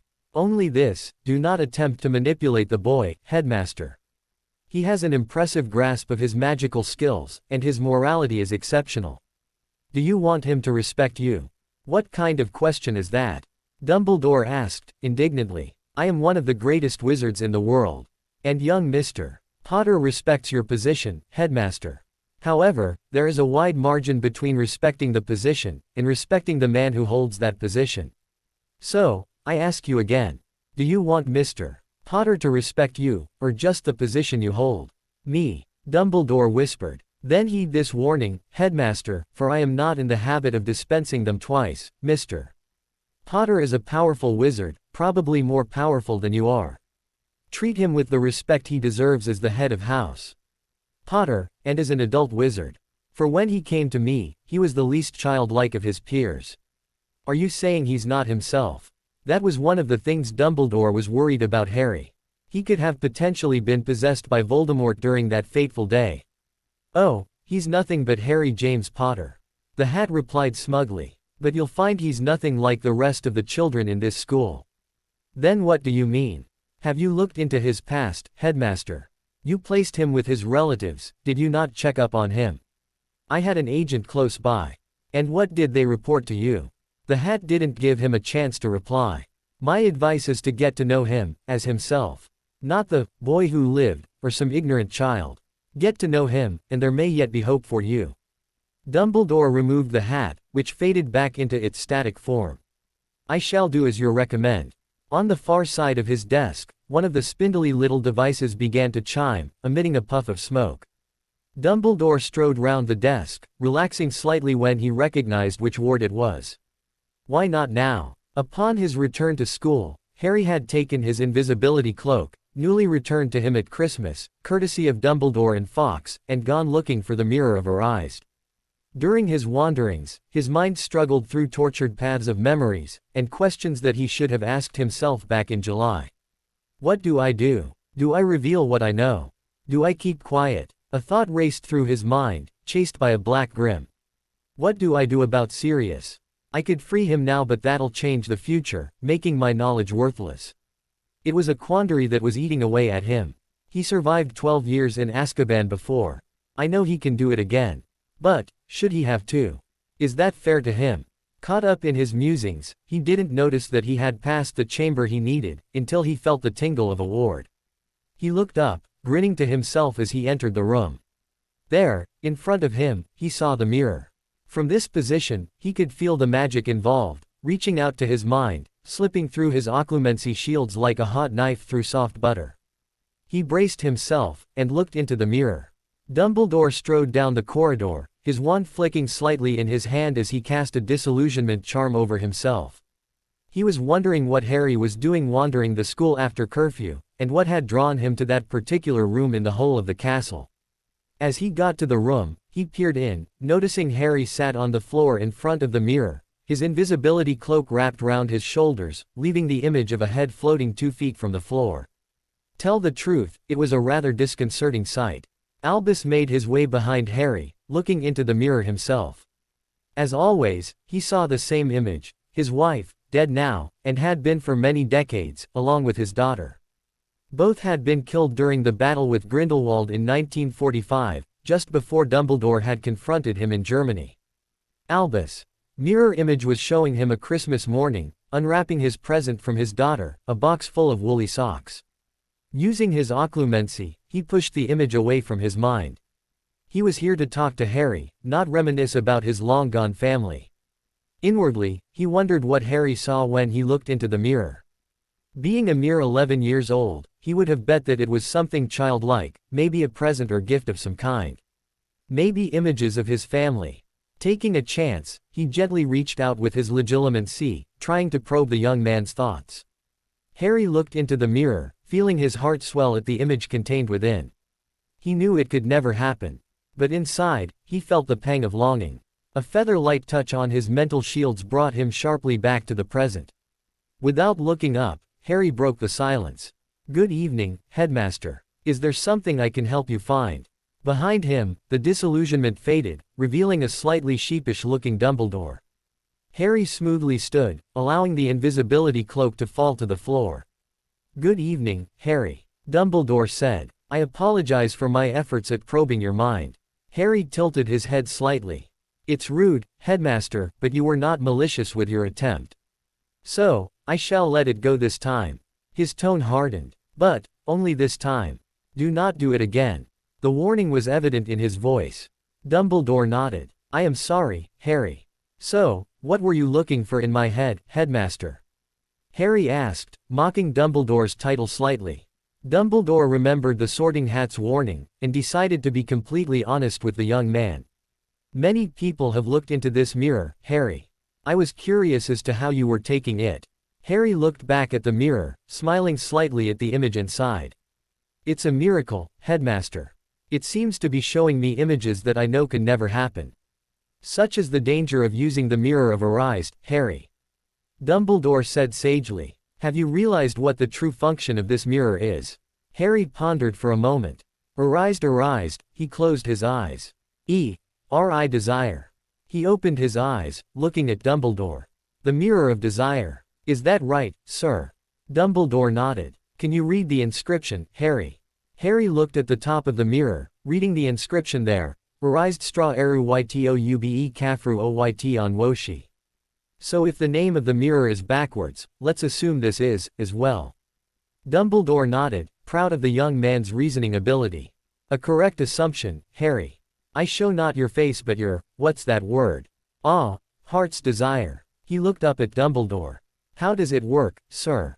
How does this mirror that I've never seen before know my heart's desire? There are many forms of magic in the world, Harry. Some are more powerful than others. The Mirror of Verized is one such magic. Dumbledore peered down his long nose at Harry. Do you understand the inherent danger in this device? Harry thought for a moment. Its danger is seduction, I'd imagine, Headmaster. Looking in this mirror, I see something I want desperately but, I know that it can never happen. Your parents? Dumbledore asked. Among others, sir. Harry said, blatantly keeping his cards close to his chest. He looked back into the mirror, relishing the images he saw. It was a wedding, obviously his, if the nervous man with green eyes and messy hair was any indication. The bride lifted her veil, handing her corsage to a woman with identical green eyes and red hair, while a man stood behind him, hazel eyes, but the same messy hair. His parents, attending his marriage to a certain witch of his acquaintance.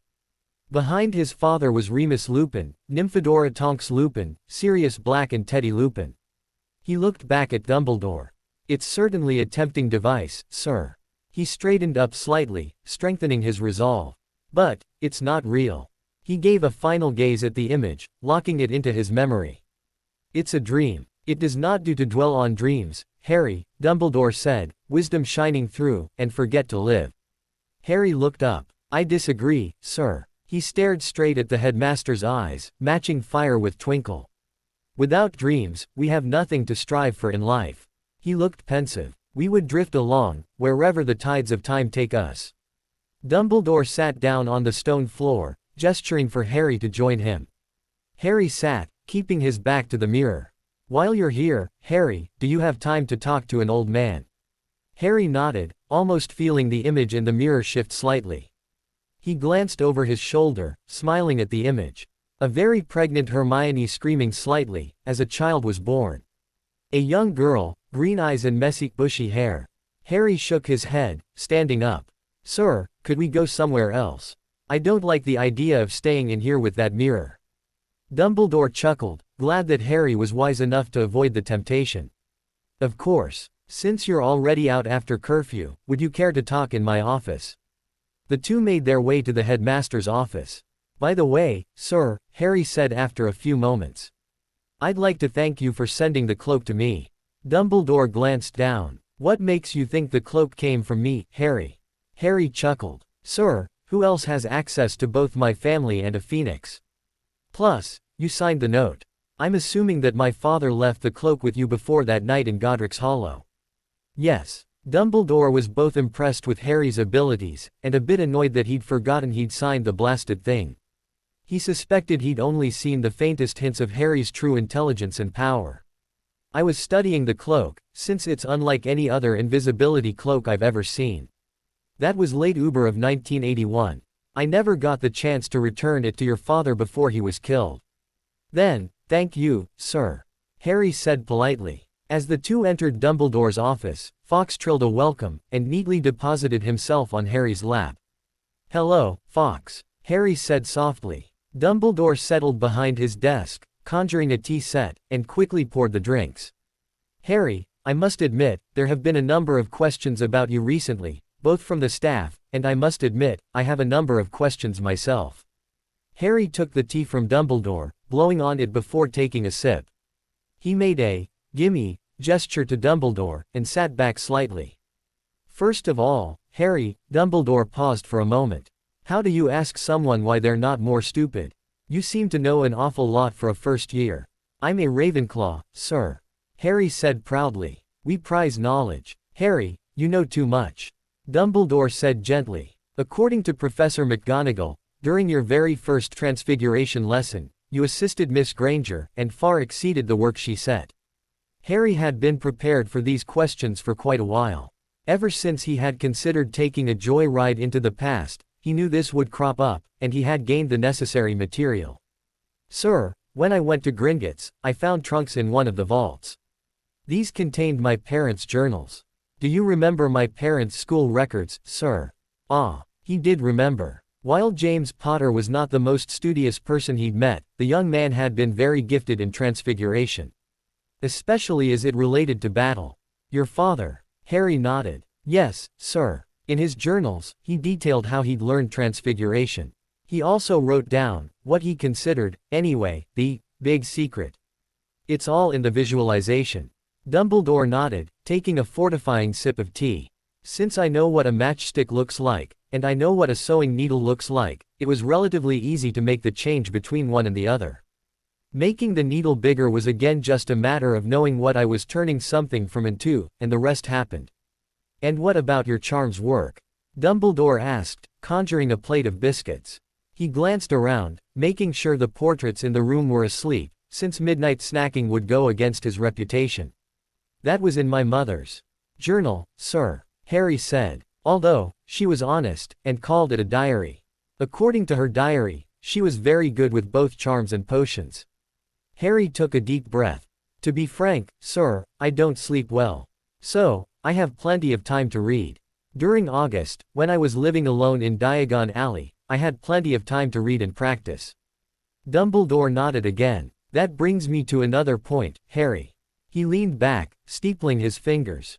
Your emancipation. How did you find out about that? I know it's not something that is commonly known among the wizarding community. Harry smiled cheekily. A book, sir. I found several interesting tomes when I was in Flourish and Blots. One of them talked about old families. Since Hagrid said that my parents had left me a large sum of money, I looked up genealogy of my family, and the rules concerning said family. It said that I could assume my head of house duties at age 11.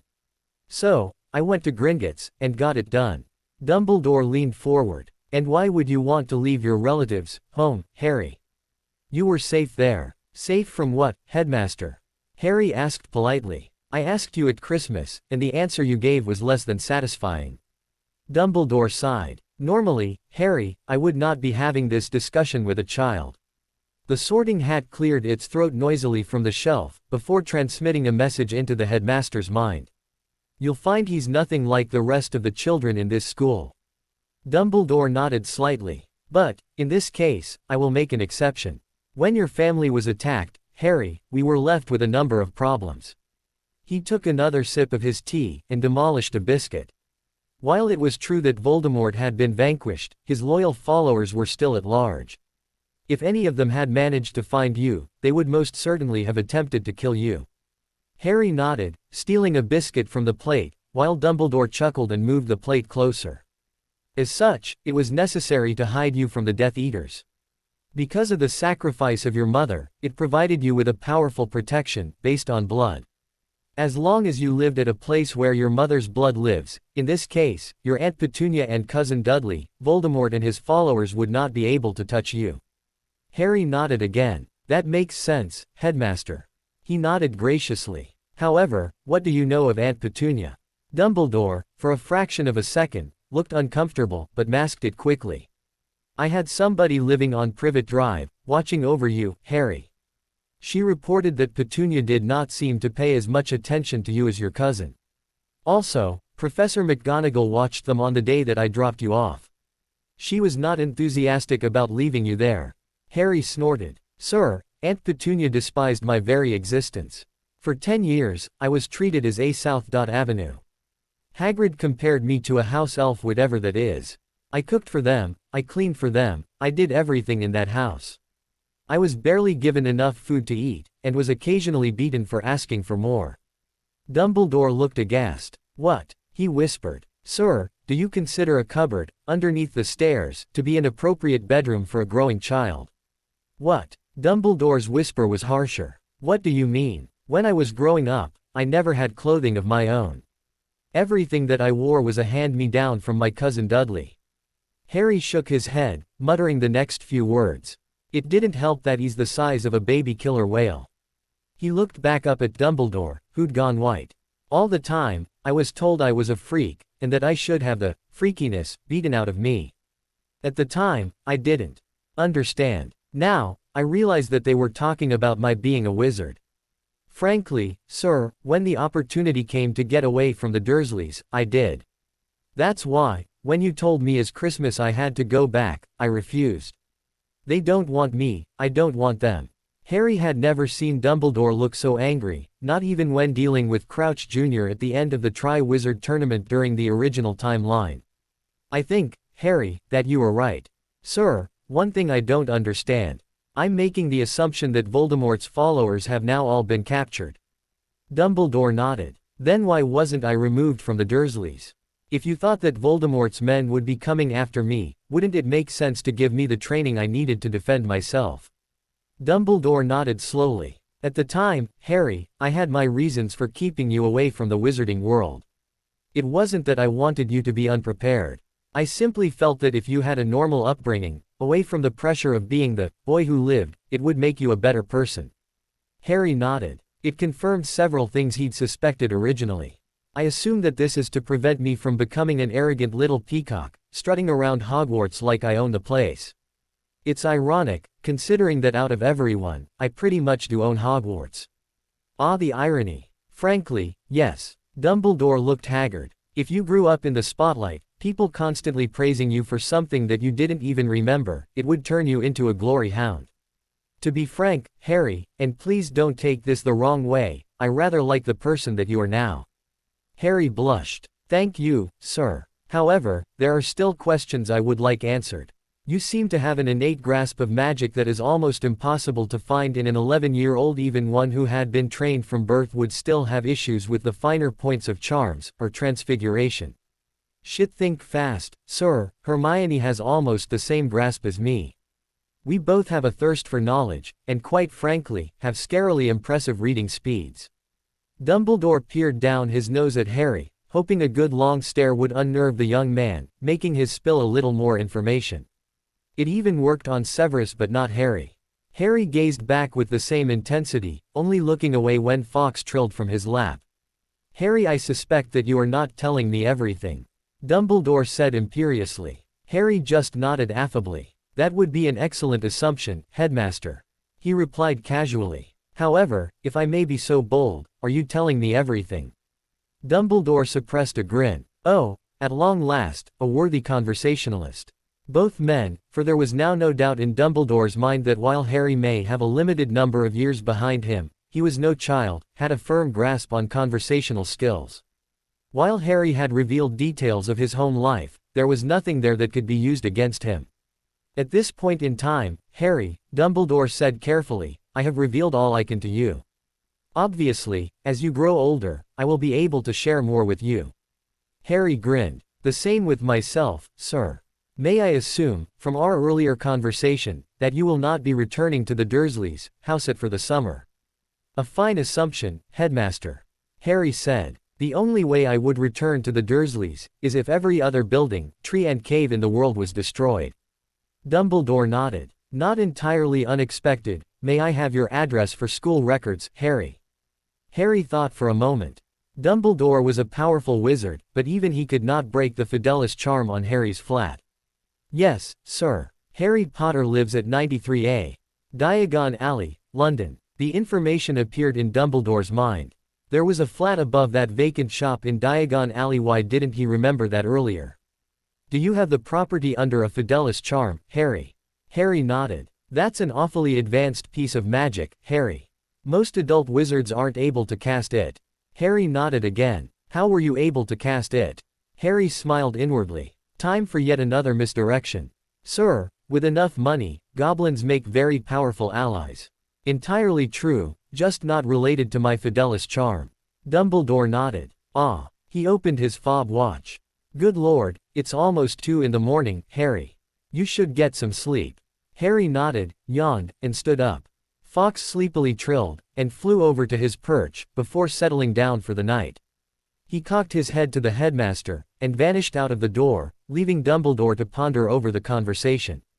Interesting, he provided answers, but there are still things off. How does he know occlumency?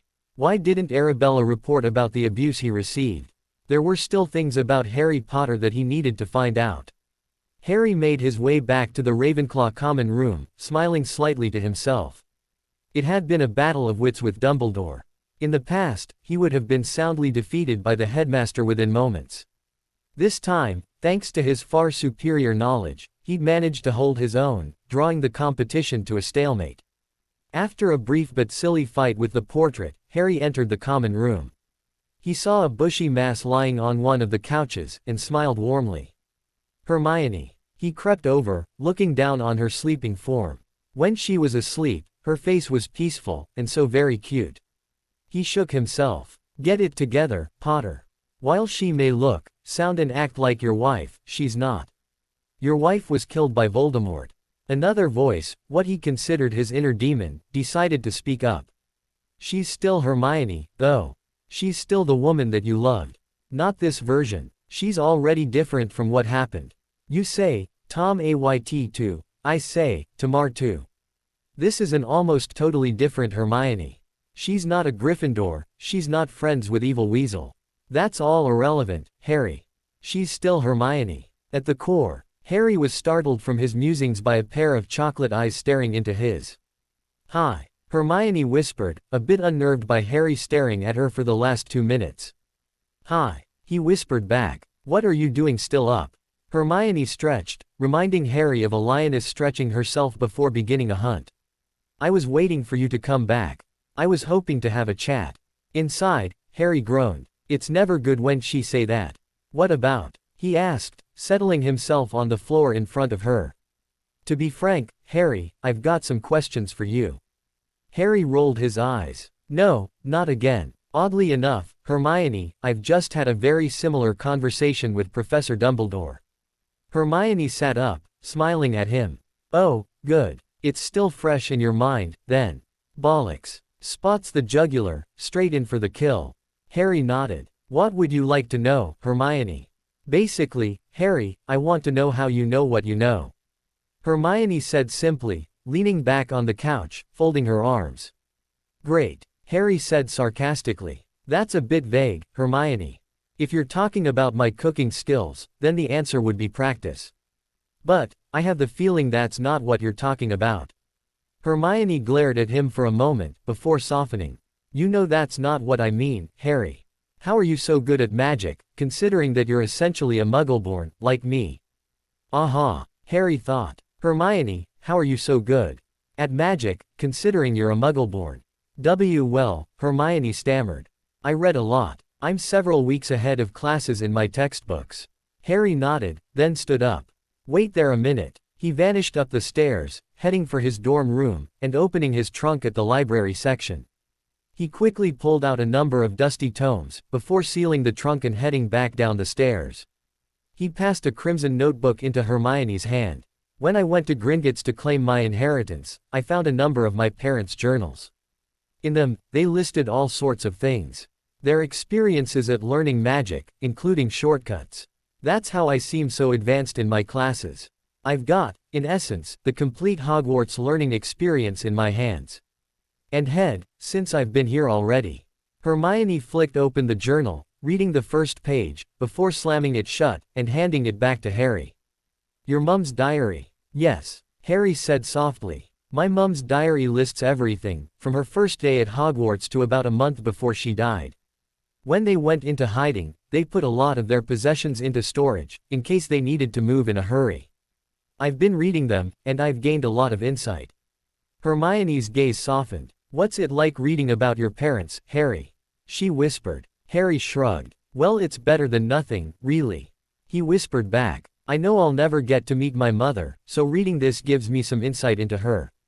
He held up a navy blue book. The same for my dad. He was, according to McGonagall, very gifted at transfiguration. That's how I was able to help you during our first lesson. Hermione nodded. That makes sense. If I'd never known my parents, and someone handed me their journals, I'd be all over them like a rash. Okay, Harry. Harry looked at her, smiling slightly.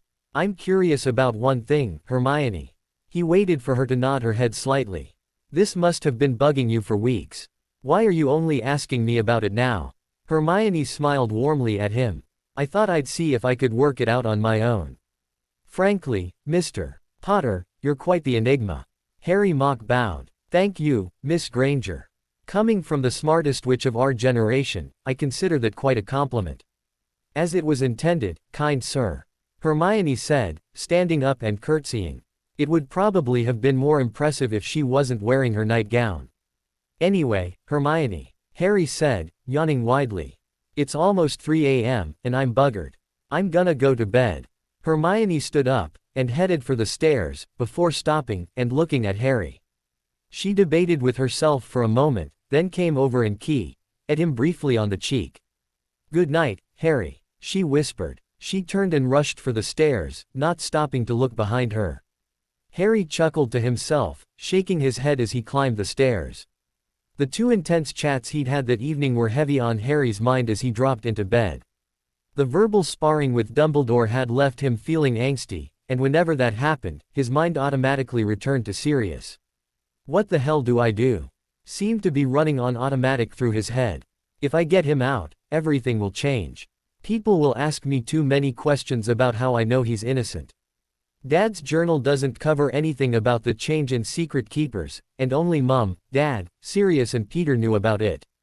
Pettigrew. Just the thought of the bastard running around Hogwarts was enough to make his blood boil. The knowledge that he could get out of bed, head straight up to Gryffindor Tower, make his way to Ron's bed, and AK the traitorous little bugger right now did nothing to settle him down. Would it really be so bad? He asked himself. True, it would change the future completely, rendering my hard-won knowledge useless, but it would spare a man another 2 years of being trapped in hell on earth. Why wasn't there someone he could talk to about this? If only he could unload, it would make things so much easier. But he knew, really. If anyone found out, and he knew that telling somebody a secret like this would be an invitation for disaster, he'd be hauled into the Department of Mysteries and studied, dosed to the eyeballs with Veritaserum, his knowledge used to change things for the greater good. No, he couldn't tell anyone. But there must be something I can do about Padfoot. Poor bugger's been in there for 10 years. His mind drifted back to a time yet to come. Before he'd left the future, he'd run through everything he'd need. His mastery of spells, both non-verbal and wandless. His cover stories, in case people began to notice things they shouldn't. His mapping of the relationship with Hermione, which had been turned to bollocks the instant he'd seen her. But one thing he could never figure out was what to do with Sirius. Oh, he'd had ideas, vague theories, but most of them involved an already escaped Sirius during Harry's 3rd year. He ran through the options again. Moony. Nope, no good. Lupin still thought that Sirius was a backstabbing scumbag who'd sold out the Potters to Voldemort. Dumbledore. Way too many questions. Dumbledore had been head of the Wizengamot for nearly 5 decades. He'd had the ability to call a trial 10 years ago. Why he hadn't done so was a question Harry was itching to ask when the time was right. Fudge. Him out of the frying pan, into the fire. Fudge's political ambitions would run over Harry's good intentions like floodwater. He'd asked too many politically inconvenient questions. Madam Bones. A stickler for justice, but a woman who loved justice too much. As far as she was concerned, Sirius was a convicted murderer, and wouldn't even look at the files. What to do? He'd considered writing a letter to Sirius, but he'd dismissed it. Now, he wasn't so sure. Conveniently ignoring the fact it was 3 in the morning, Harry dug out a parchment, and hunted on the floor under his bed for a quill. Dear Padfoot, you do not know who I am. I regret that I cannot tell you the full story at this time. Know that I am on your side, and will be until death. As for what I am, know that I am like you. As you can tell by who I addressed this missive to, I know your secret. I know many of your secrets. I could almost say I keep your secrets.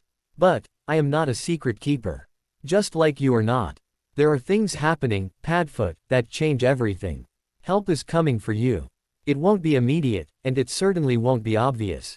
I believe in you, Sirius Orion Black, last scion of the ancient and noble House of Black. I know the truth about James and Lily Potter, and I know the truth about what happened on November 1, 1981.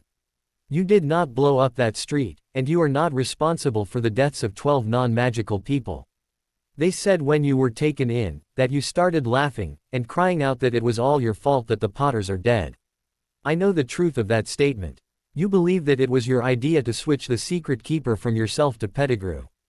It wasn't. It was under orders from he who should die a horrible painful death that Pettigrew sowed the seeds of doubt.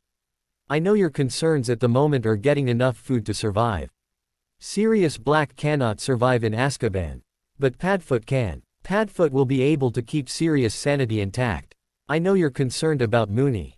He lives still. At the moment, life is difficult for him, as it is for anyone with a furry little problem. He is strong, and will cope. As is your godson, Dogfather.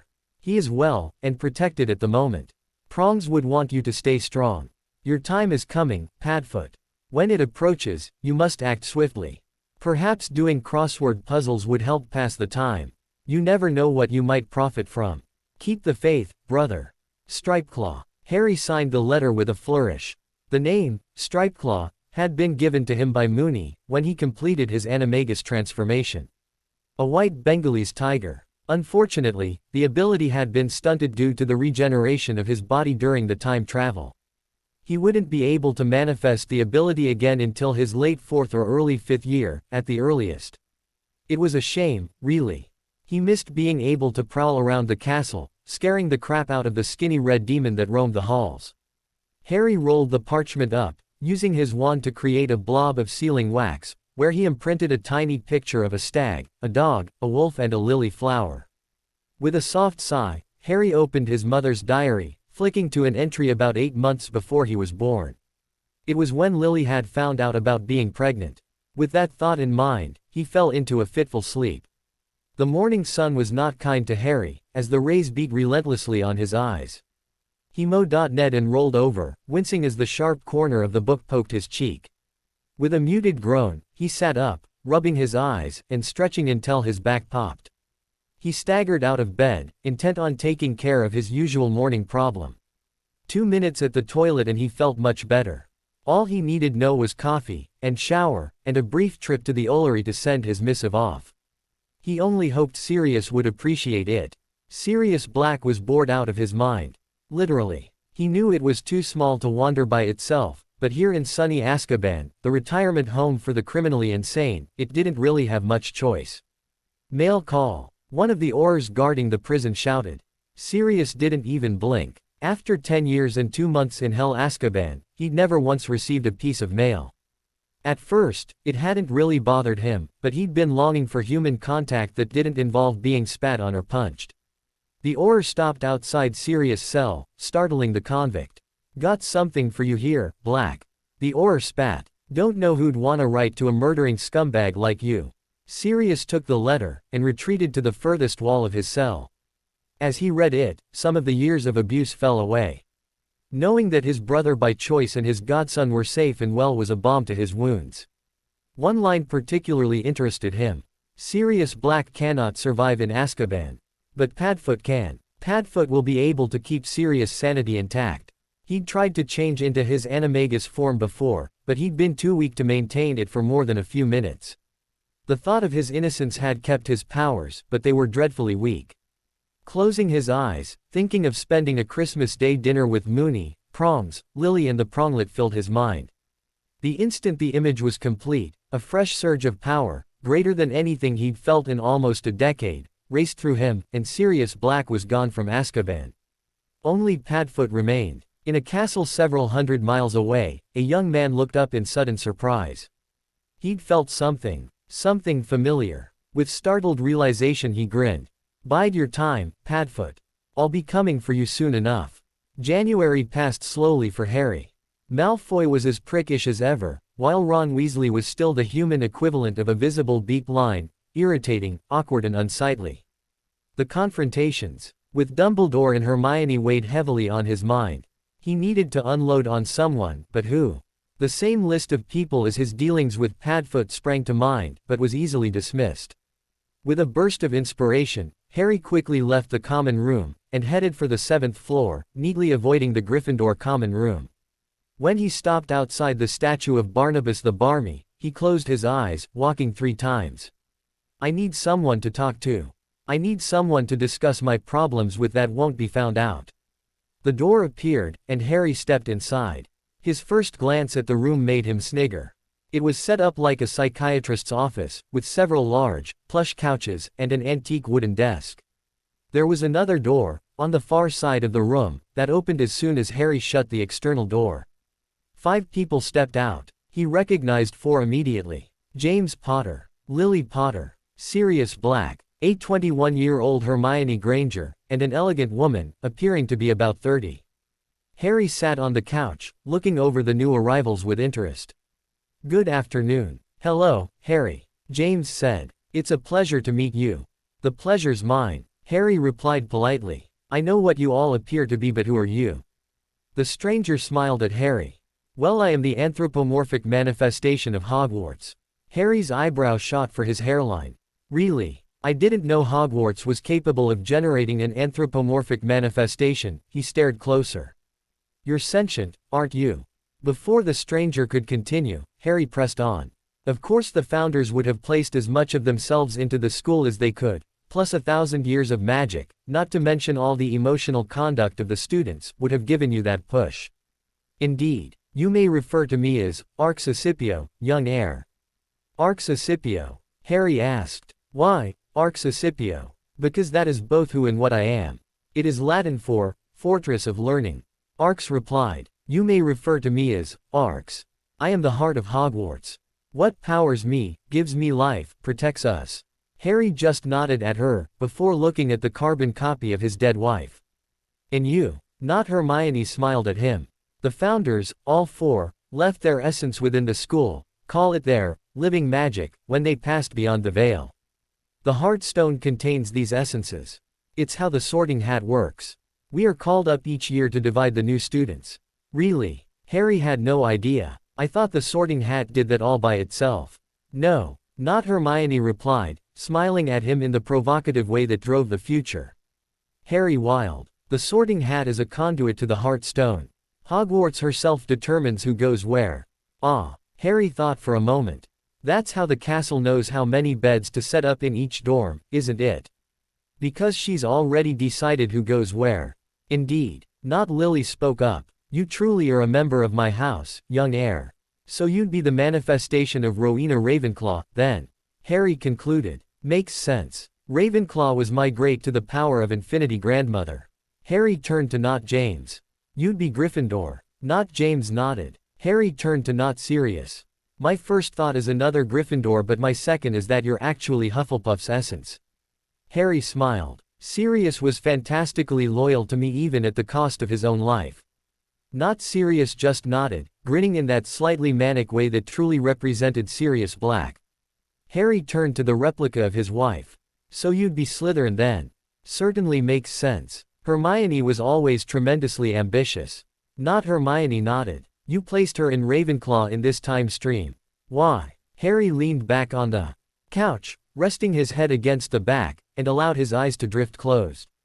"Hermione, my Hermione, was a brilliant witch, who was ridiculed from her very first day at Hogwarts. Not only by her foes, but her friends. I know that the Hermione downstairs is not my Hermione, but I truly believe she will be a better witch because of it." Not Hermione nodded. "I agree, young heir. She will be supported, and will truly excel in her new home. With you by her side, she could become one of the greatest witches ever." Harry opened his eyes. "I hate to ask this of you, but could you change your forms? It's bringing back some painful memories." The 4 looked at him imperiously for a moment, before seeming to melt in front of his eyes. When they had reformed, they wore the guise of the founders. Slytherin still looked shifty, and slightly satanic, with a trimmed pointy goatee. "A pleasure to meet you all," Harry said, nodding his head respectfully to each of them. "You brought us into being to talk, young heir," Slytherin said, his voice warm and caring. It was a far cry from the stereotype that reigned in the world at the moment. "I did," Harry said, practically jumping to his feet, and beginning to pace. I find myself unsure of where to go from here."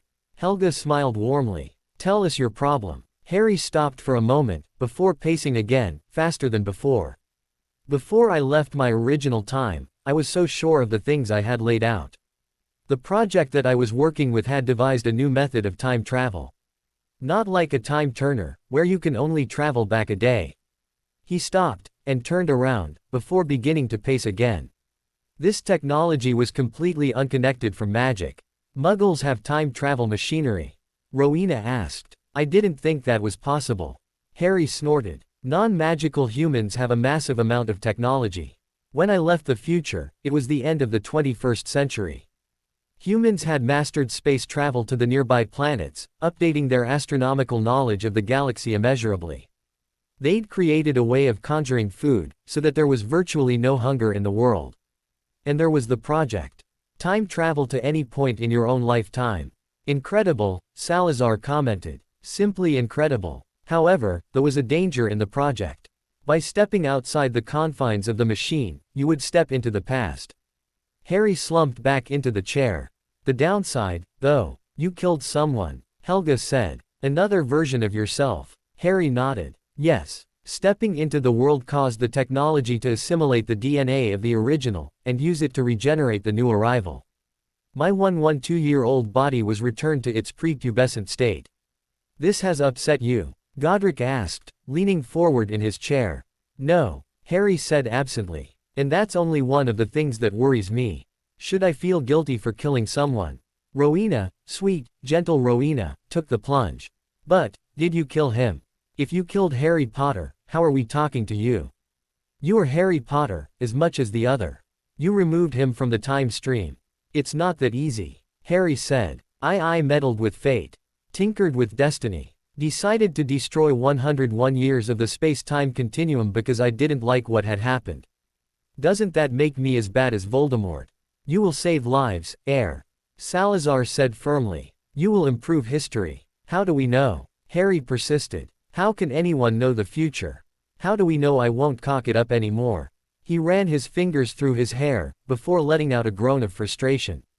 What have I done? The four founders looked at each other, when Arx spoke up. You have brought hope, heir. Not just for yourself. Your work with your wife has made her believe in herself, far earlier than in your original time. She will become a potent force. The members of the Snake House believe that they will not be hated because of the actions of one man. The whole of the wizarding world believes that a true savior, a giant among men, walks among them. This time, however, that reputation is deserved. But where do I go from here?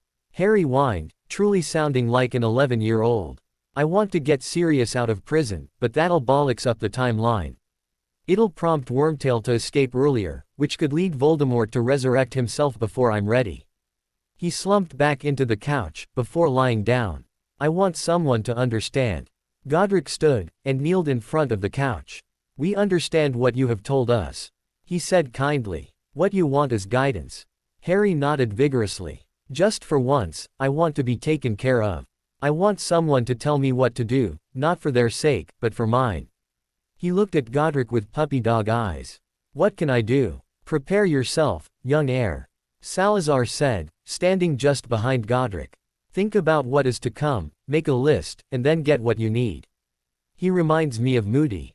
Constant vigilance. Harry thought. Okay. He looked pensive for a moment. Well, Voldemort's gonna go after the stone in about 6 months. I'll need to stop him.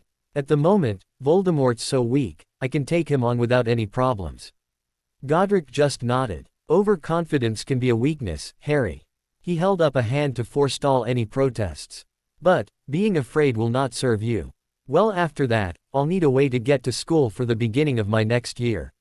A house elf will block my access to the platform at the train station. Harry looked at the others. A portkey, young heir. Helga said from the other couch. You know how to make them. Harry scrunched up his face in disgust. I'd rather not. Portkeys make me sick to my stomach. Then find another way to use them. Rowena said. Find a way to contain the sensation or block it out, so that they do not make you sick to your stomach.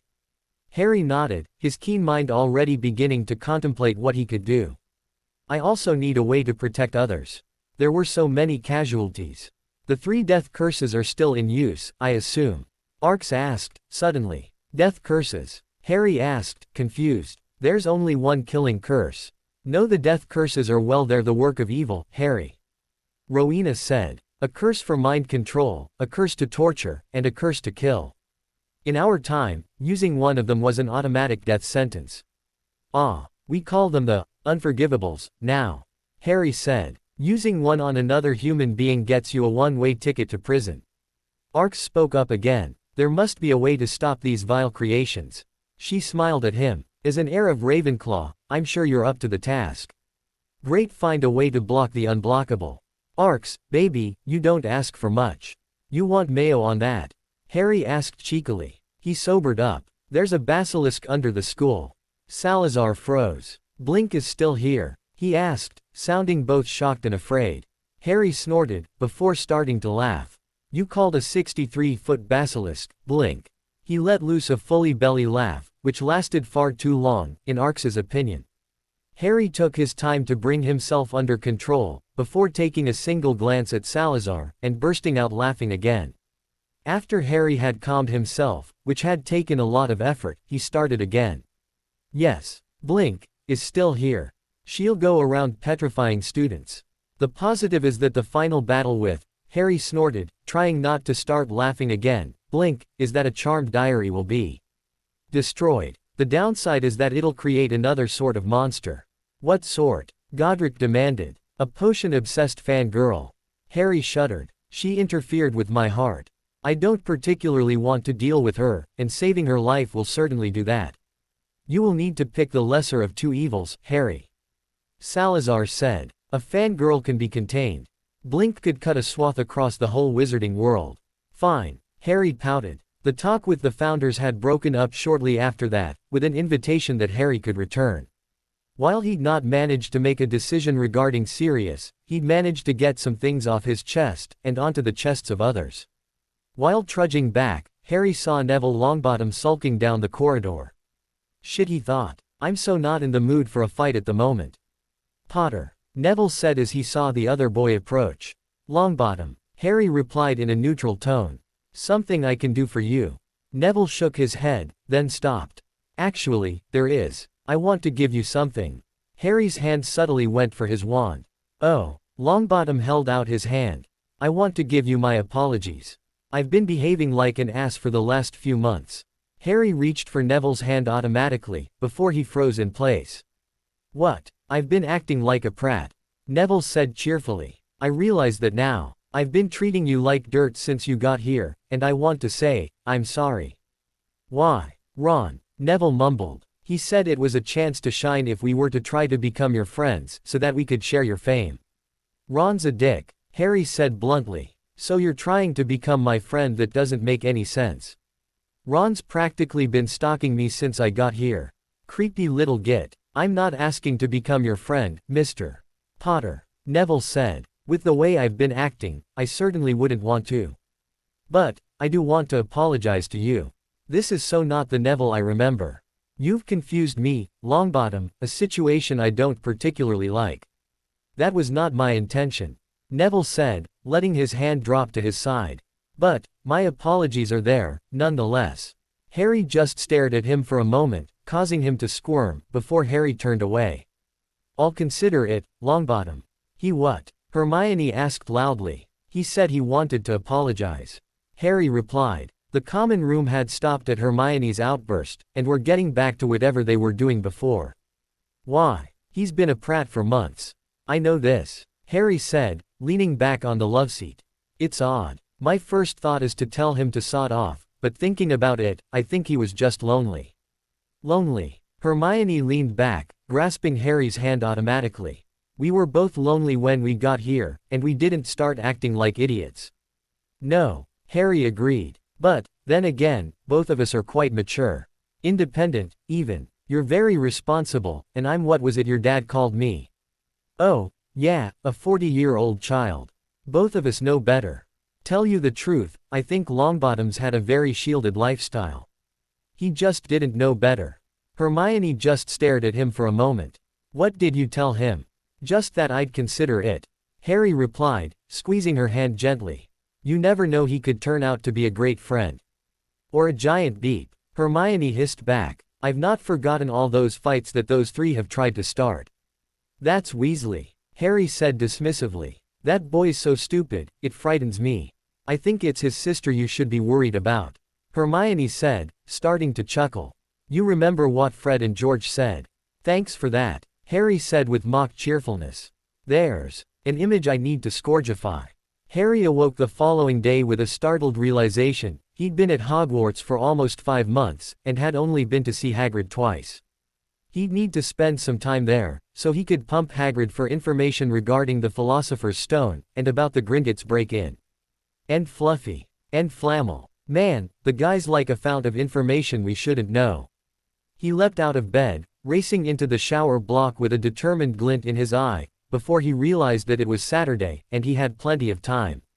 He slowed down marginally, washing his hair, fighting a losing battle at getting the damned mop under any semblance of control, before getting dressed. As was their custom, Hermione was waiting in the common room for him, so they could go to breakfast together. I don't know how I'll cope during the summer, Harry thought idly to himself. Much as he was a night owl, he loved spending this time in the morning with Hermione. Seeing her go from sleepy cuteness to alert beauty warmed his heart. It also caused him painful reminders of the time in the future, when the two would share breakfast at their home, usually after a night of wild say, and that warmed his well, a little lower down than his heart. He shook his head, trying to firmly ground himself in the present. The two left the common room, holding hands as usual. Hermione. Yes, Harry. Do you fancy going seeing Hagrid after breakfast? He's not gonna try and feed us rock cakes again, is he? Hermione asked. You know how I feel about those, Harry. I like my teeth intact, you know. Harry just grinned at her. True, and I don't fancy explaining to your dentist parents how you managed to destroy your mouth with a cake. Hermione just smiled back, displaying her bright white teeth. Breakfast passed smoothly, and Harry found himself on the nearly frozen path to Hagrid's hut. With Harry's customary knock on the door, along with a back fang, Harry was led into the hut. Hello, Harry, Hagrid said, wiping his hands on a small rag. About the size of a bedsheet.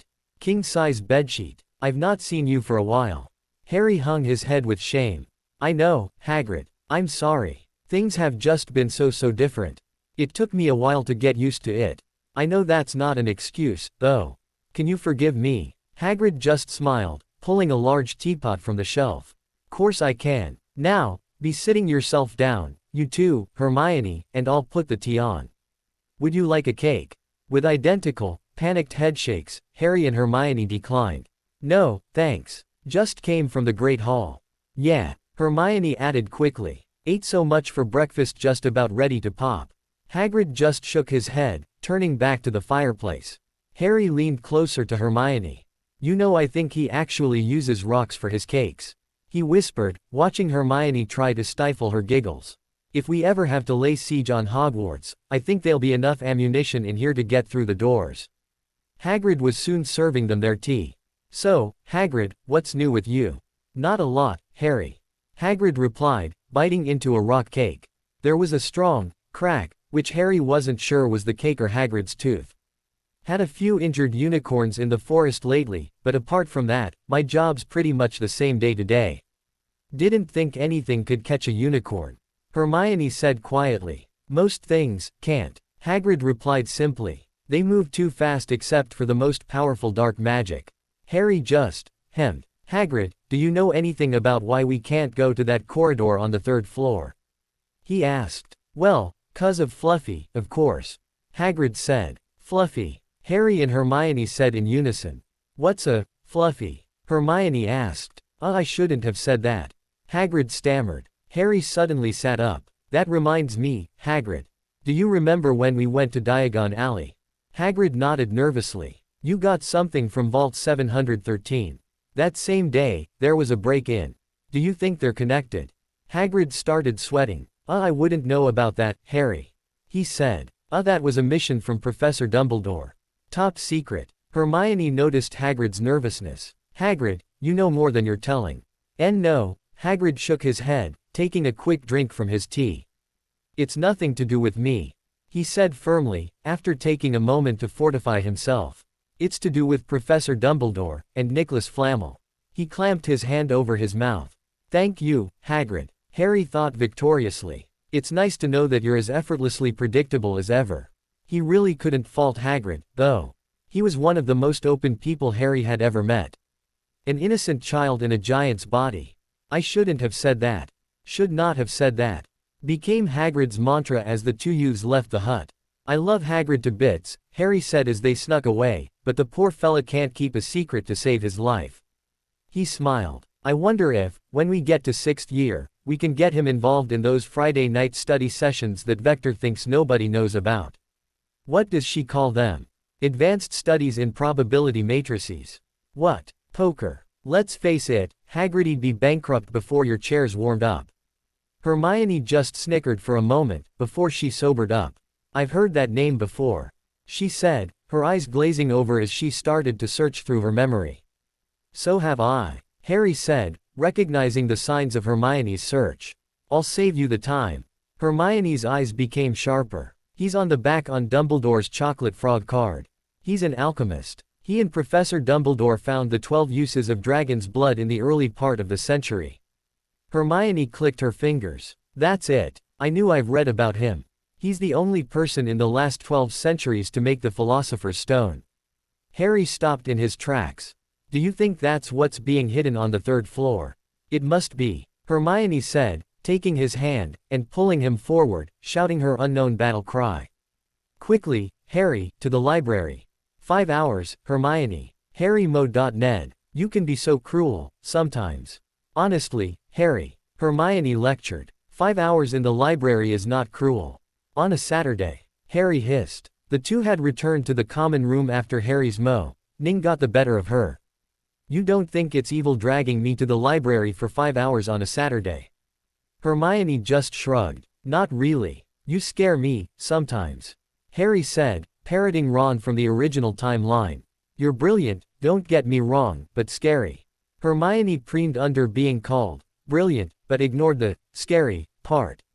Thank you, Harry. I only wish we could have found out more about him. Harry thought for a moment. Since I strongly suspect you have the library tucked into your dorm room, why don't you check to see if you have any books in there? Without bothering to respond, Hermione dashed for the stairs. Man, she's got ground speed. Harry trotted up to his dorm room, grabbing his wizarding wireless and the Spy Who Loved Me from his trunk, and made his way back downstairs. He tuned the wireless to a Muggle station, and sat reading his book.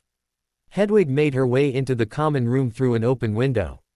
Harry raised his arm without looking, letting her settle, before she jumped up to his shoulder. She looked down at the book, appearing to intently read when Hermione made her way downstairs. It was such a cute moment, seeing the two reading on the couch. Hermione just stopped and stared for a moment, before she came over. She plopped on the couch next to Harry, before reaching up to scratch Hedwig, who looked at her for a second, hooted at her, and went back to his reading. A new song came onto the radio, causing Harry's head to start bobbing in time to the music. To Hermione's endless amusement, Hedwig started bobbing in sync with Harry, still reading over his shoulder. To the left, Harry's head bobbed to the left, Hedwig still in perfect sync, both still reading. To the right, both did a double bob to the right, still reading the book. I would kill for a camcorder right now, Hermione thought, totally abandoning any thoughts of Nicholas Flamel or the Philosopher's Stone. Harry closed his book, looking at his bobbing owl, before she jumped off his shoulder, and landed on the coffee table. Harry stood up, stretching, before looking over at Hedwig, who nodded eagerly. To the left, to the right, take it back, now, y'all. Harry did the motions, sliding across the floor, while Hedwig mirrored him on the coffee table. Hermione burst into a fit of giggles, watching boy and owl dance in perfect unison. One hop this time, Hedwig hopped forward on the table, while Harry jumped forward. Throughout the song, the two copied each other's actions, dancing the whole way through, amber eyes locked on Emerald. Hermione was entranced. How does an owl learn to cha-cha? The song, lasting just over 4 minutes, had managed to gather quite a number of Ravenclaw students. Hedwig looked up, seeing the watchers, and hooted loudly, bringing Harry's attention firmly back to the present. Bugger. He looked around, before blushing, and slumping back into his chair, picking up his book, and not looking up. Hermione threw herself onto the couch next to him, leaning her head on his shoulder. Well, I thought you looked adorable, she said softly, grasping his free hand. You and Hedwig were very pretty. Pretty. Boys don't do pretty. We do butch and manly. Ruggedly handsome, if we've got faces like granite, but pretty. No, Harry thought, amused with Hermione's description. It's a shame you didn't get up and dance with me. The momentary panic on Hermione's face made Harry chuckle. You'd have done good up there. She just shook her head, shuddering lightly at the thought. January 25th, Saturday. 11 o'clock. Harry's first Quidditch match. Ravenclaw vs. Gryffindor. It wasn't really fair. Harry had been a member of that team for 6 years, and knew the plays the team used. Plus, Wood's maniacal enthusiasm for the game made his predictable, if you knew his moves. And Harry did. Lee Jordan introduced the teams. Welcome to the third game of the season. The Birds vs. the Lions. Introducing first Gryffindor. Captain and keeper Oliver Wood, chasers Katie Bell, Alicia Spinnet and Angelina Johnson, beaters Fred and George Weasley, and seeker Cormac McLaggen.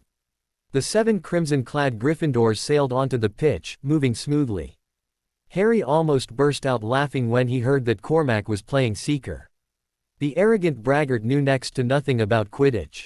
What he did know was how to be pompous and annoying. And now, Ravenclaw. Captain and chaser, Roger Davies, chasers, Cho Chang and Bradley Erickson, keeper Sarah Fawcett, beaters Eddie Carmichael and Robert Lucas, and seeker Harry Potter. The Ravenclaws flew out in formation, each determined to do their best, Cho relieved that she didn't have to be the seeker, a position she would have been forced to play, if Harry wasn't available. The teams got into position above the center of the pitch, with the hawk-eyed Madam Hooch stood on the ground, 1 foot on the case containing the Quidditch balls. Harry hovered just above and to the front of Fred and George. "Hey, fellas," he said casually. The twins looked up, identical grins on their faces. "Ickle Harrikins," they said in unison. "So, you're going for the Plastoy Gambit, aren't ya?" Harry asked, watching their faces drop. "Yeah, wouldn't do that one if I were you." "How do?" Fred started. "You know," George finished. Harry just winked. The snitch appeared in front of him, before vanishing. Hooch's whistle blew. Harry shot forward, watching McLaggen start to chase him. Time for a little fun, he thought, racing towards the Gryffindor goal posts.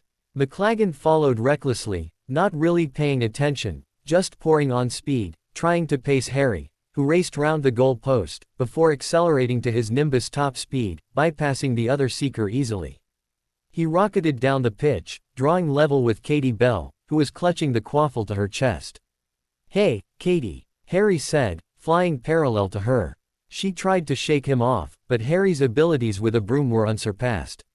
"You're looking very pretty today. Is that a new lipstick?"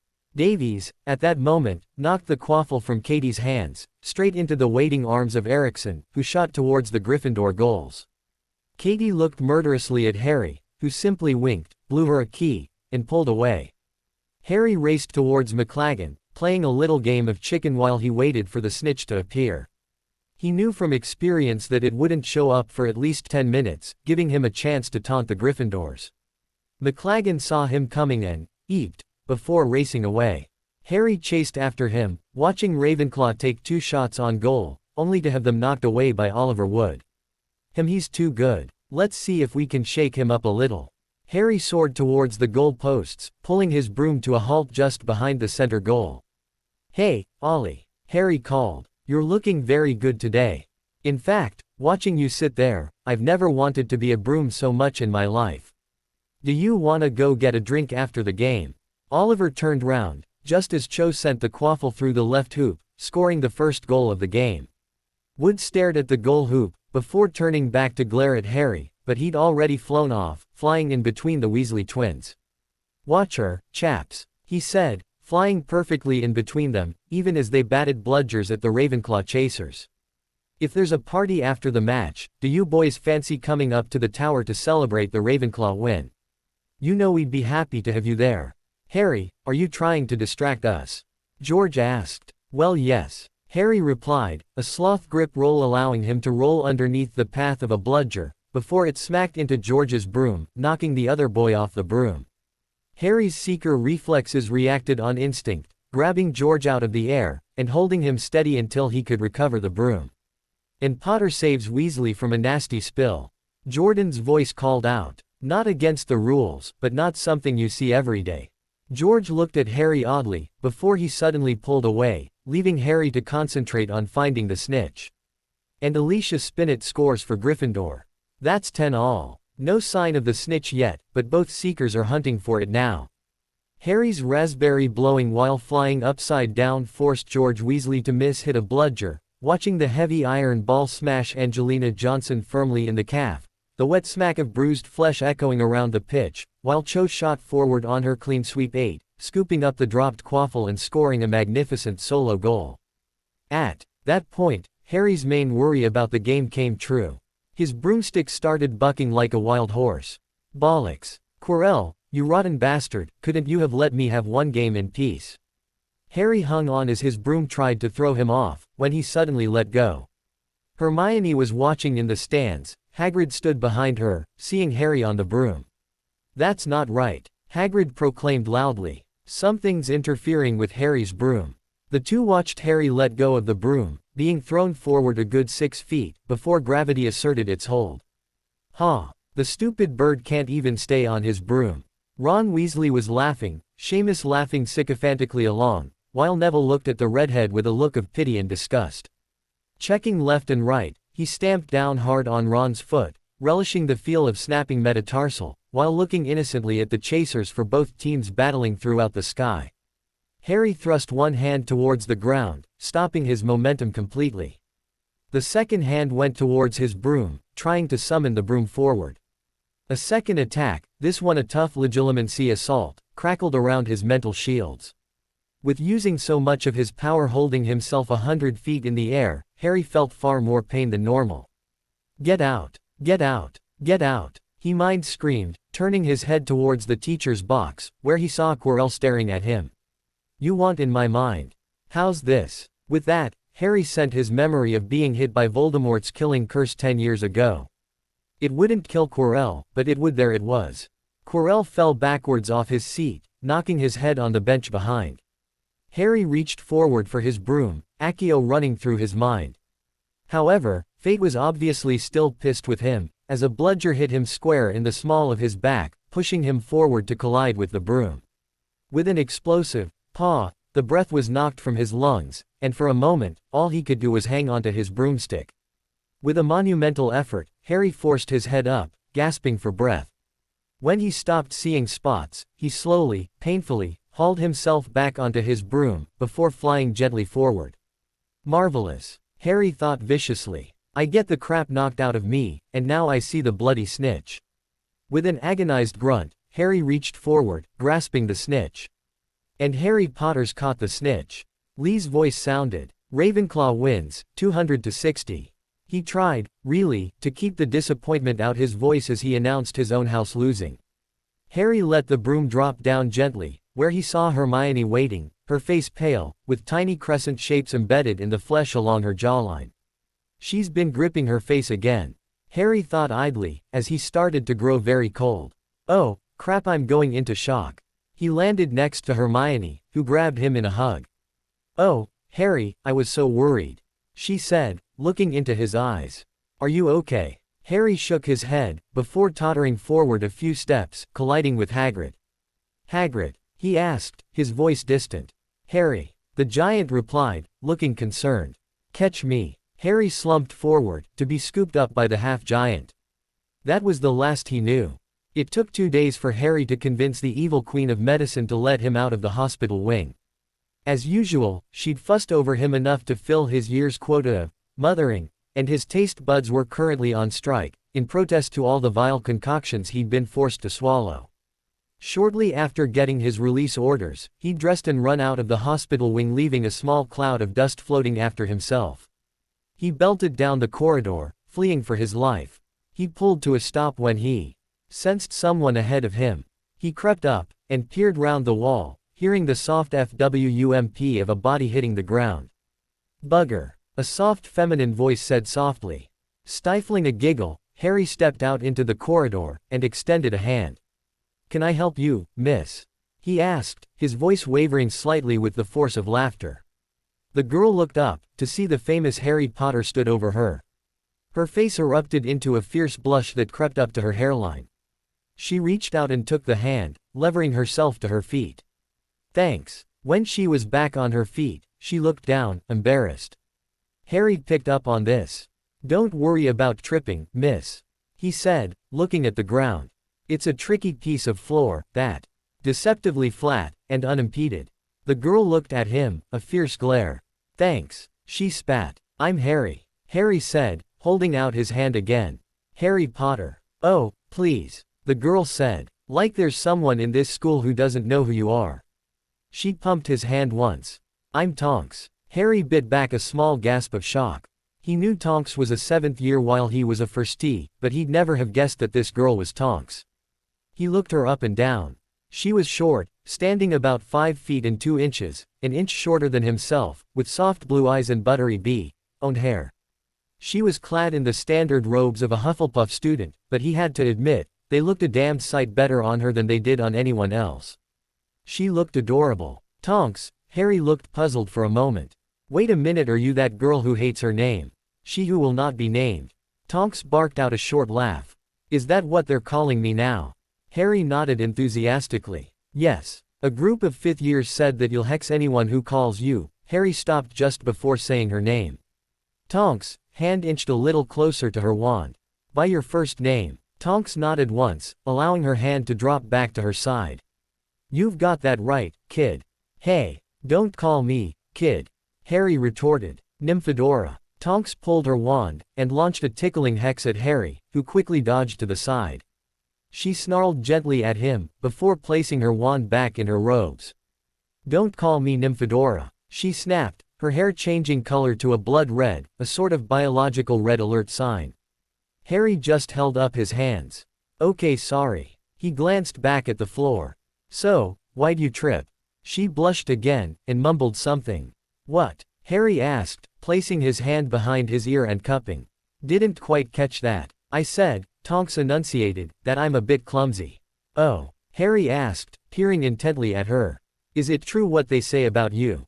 Tonks blushed, and hung her head in shame, thinking back to all the rumors that had been floating around about her metamorphic abilities and the possibilities for, say, dual fantasies.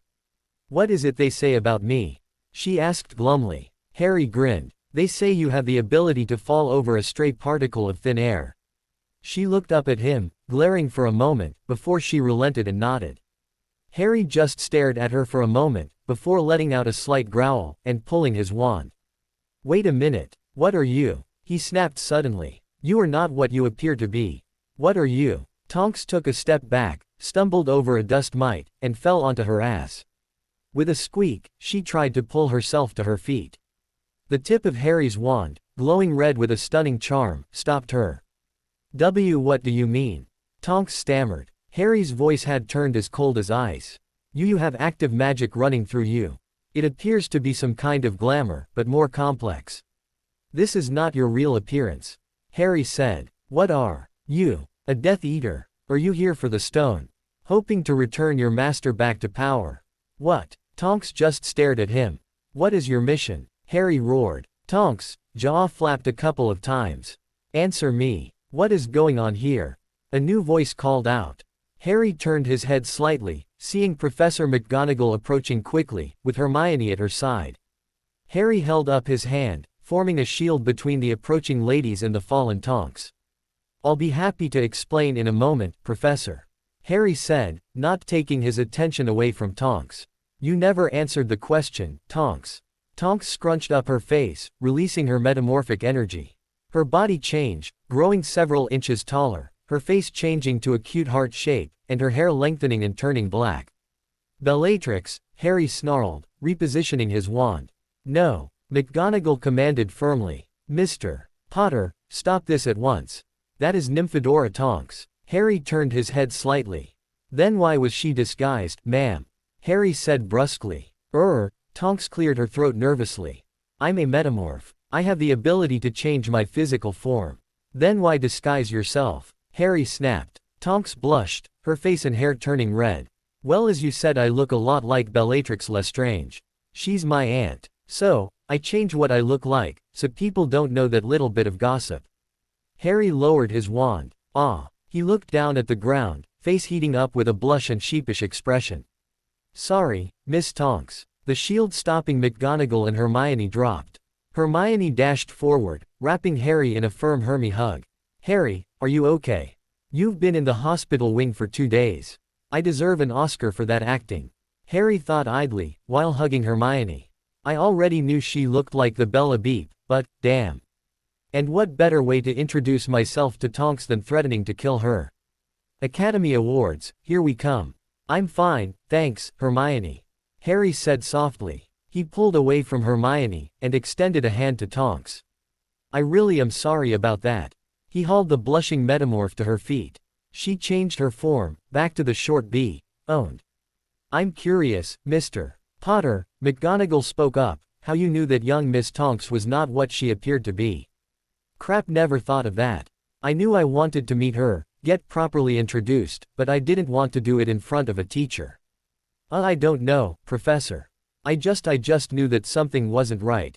So you felt the need to denigrate her in public.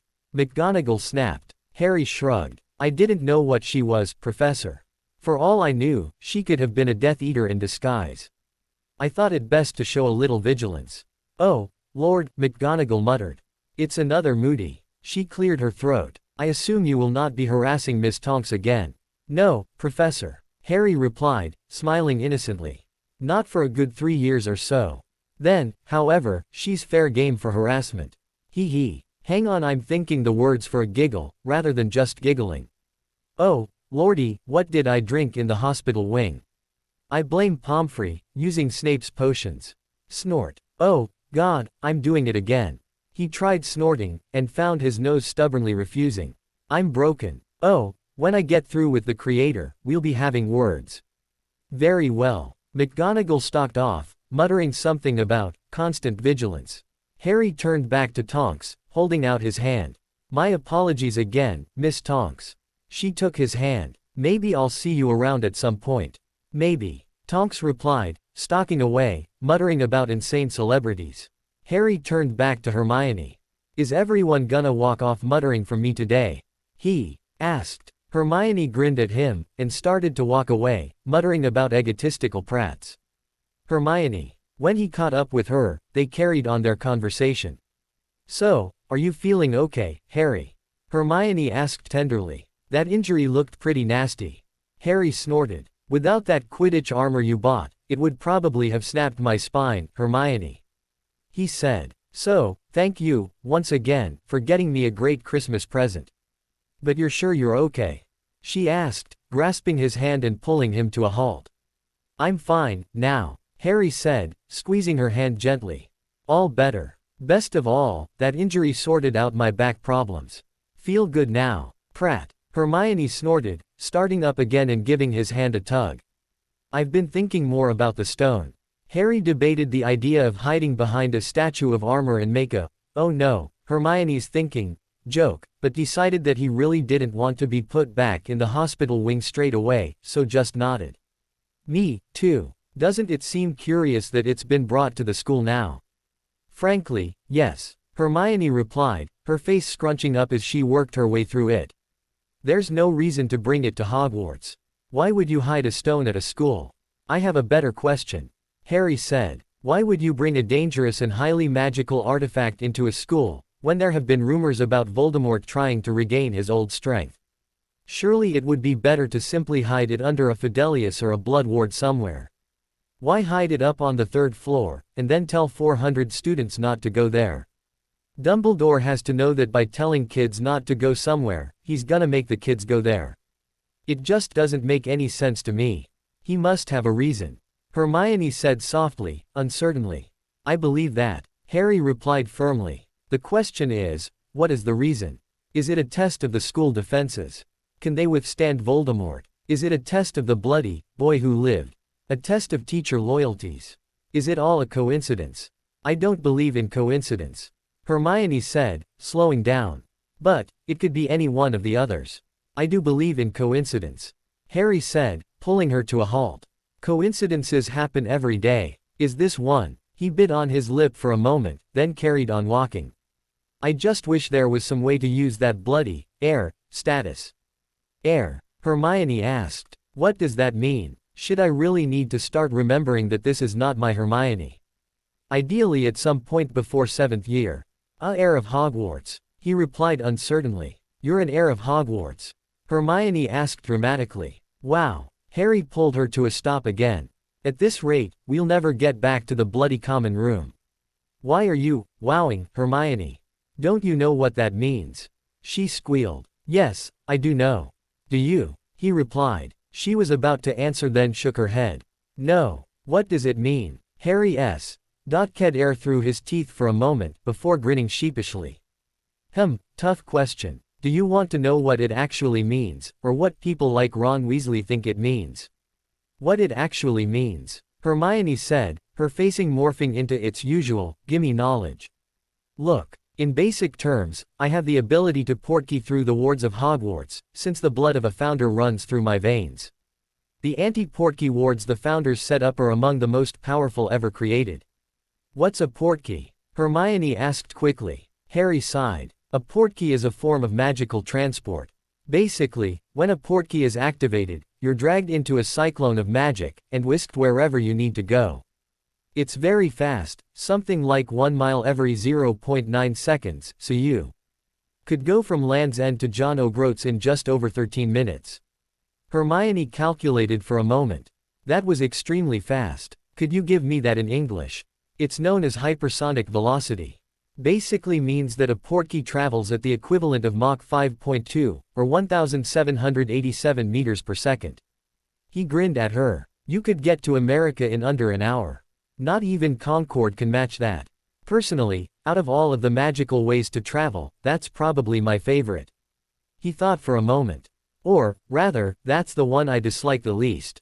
Then there's apparition. What's apparition? Hermione asked. You've seen Star Trek. Think of it as the equivalent of beaming down somewhere.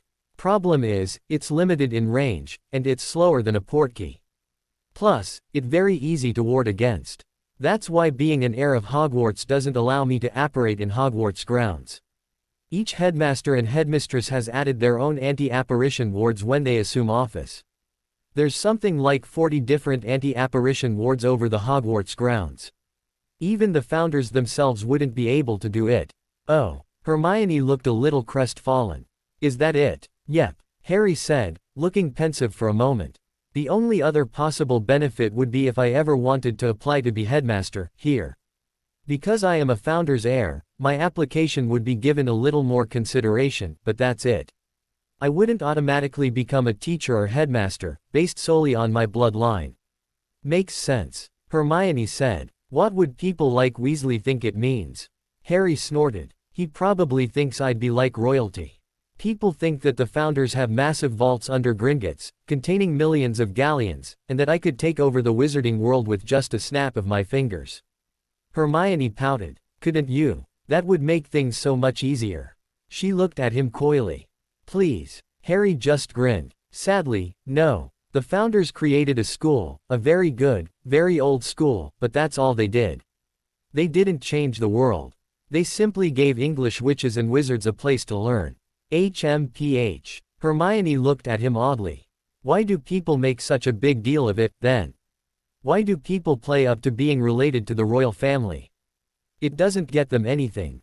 They're not in line to ascend to the throne. They're not actually royals themselves. They're just a minor branch of an old, famous family. Same with me. The Potters are a minor branch of the Gryffindor-Ravenclaw line. It doesn't really mean anything. Oh. Hermione bit her lip again, then carried on walking. Come on. We've got potions. After a quick stop to gather their potions textbook and supplies, the two headed for the dungeons.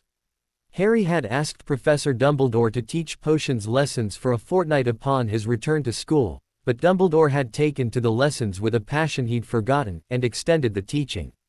During the lessons, Dumbledore would teach, explaining why the ingredients reacted with each other, why it was necessary to chop in a certain way, and why it was a bad idea to throw slightly explosive compounds in other people's cauldrons. All elementary things that Snape should have taught. While Dumbledore was giving his lecture, Harry started flipping through his textbook. The book contained standard potions from first year to fifth year. Harry quickly found one of the last ones to be taught to students, and chuckled to himself. Mr. Potter. An elbow to the ribs, again courtesy of Hermione, brought Harry's attention back to the present. Ye gods, woman, he hissed softly to her. I've just got out of hospital, and you're trying to send me back. Hermione pointed weakly at Dumbledore. Harry looked up. Yes, Professor. Was something in my lecture amusing, Mr. Potter? Dumbledore asked, a hint of disappointment in his tone. Sorry, sir, Harry said, giving a watered-down version of his puppy dog look. I saw something in my textbook that amused me. Dumbledore nodded. And would you care to share that little nugget of amusement with the rest of the class, Mr. Potter? Harry shrugged. Not really, sir. I must insist, Mr. Potter. Dumbledore said firmly. With an immense sigh, Harry nodded. Well, sir, I thought it was funny that the anti-hangover potion isn't taught until 7th year. Especially since we can get into Hogsmeade in 3rd year. I think it would be beneficial to teach that, say, 4th year. Dumbledore smirked, for just a moment, then nodded. Very well. Class, thanks to Mr. Potter, we shall today be brewing the hangover remedy potion. Hermione scowled at him, then quickly turned the pages in her textbook, until she found the potion. This is it. How easy's that? It was a simple potion. The rest of the class caught up with Hermione, then glanced at Harry, smiling warmly at him. This would be a nice, easy day for them. And profitable, if they could save some until the next Hogsmeade weekend. Harry laughed to himself, steepling his fingers and reminding himself of a cartoon with yellow people. Excellent. After handing in 20 vials of hangover potion, the class was dismissed. Dumbledore vanished quickly, probably rushing back to do his actual job of running the school. Harry and Hermione were among the last in the lab, putting away the remainder of their ingredients. Mr. Potter. A silky voice interrupted Harry's packing. He looked up, to see the face of the hated potions professor. Snivellus. Harry said warmly, taking a deep breath. I thought I could smell something. To be honest, I thought I'd stepped in something outside. Snape snarled. I am a professor, and you will address me with respect. Hermione finished packing, and headed for the door, not wanting to be in the same room as the vile creature. The day I address you with respect, Batman, is the day Satan goes to work in a snow plow. Harry shoved his book into his bag, then looked sharply at Snape. Why are you speaking to me? This is against the rules, you know. He tutted loudly. 10 points from the faculty, for being a dunderhead. Snape growled, pulling his wand. You really want to think about that, Snivellus? Harry said conversationally. You're hanging on by a thread, you know. You're just like your father. Snape spat. He was arrogant, as well. Was he? Harry beamed. I think that's the nicest thing you've said to me, creep. He wiped a mock tear from his eye. Gets me, he tapped his chest, just above his heart, right here, it does. I will have you expelled, Potter. Just wait. Harry suddenly sobered up, standing up to his full height, eyeing Snape with a death's head glare. Listen to me, you little glob of tuberculotic sputum. I own your pale, skinny hide. Threatening me. Bad idea. He suddenly smiled evilly. You dick about with me, and I can have you up to your ass in Dementors by this time tomorrow. Harry clicked his fingers, causing Snape's wand to go flying out of his hand, and into Harry's. Just think about that. He threw the wand over his shoulder as he turned around, walking out of the room while whistling a jaunty tune. Behind him, he could almost hear Snape seething in impotent rage. As he left the room, Snape could hear Harry singing in the hall. And I know it's gonna be a lovely day. January rolled into February. There hadn't been any attempts on the Philosopher's Stone, and Fluffy was still guarding the entryway.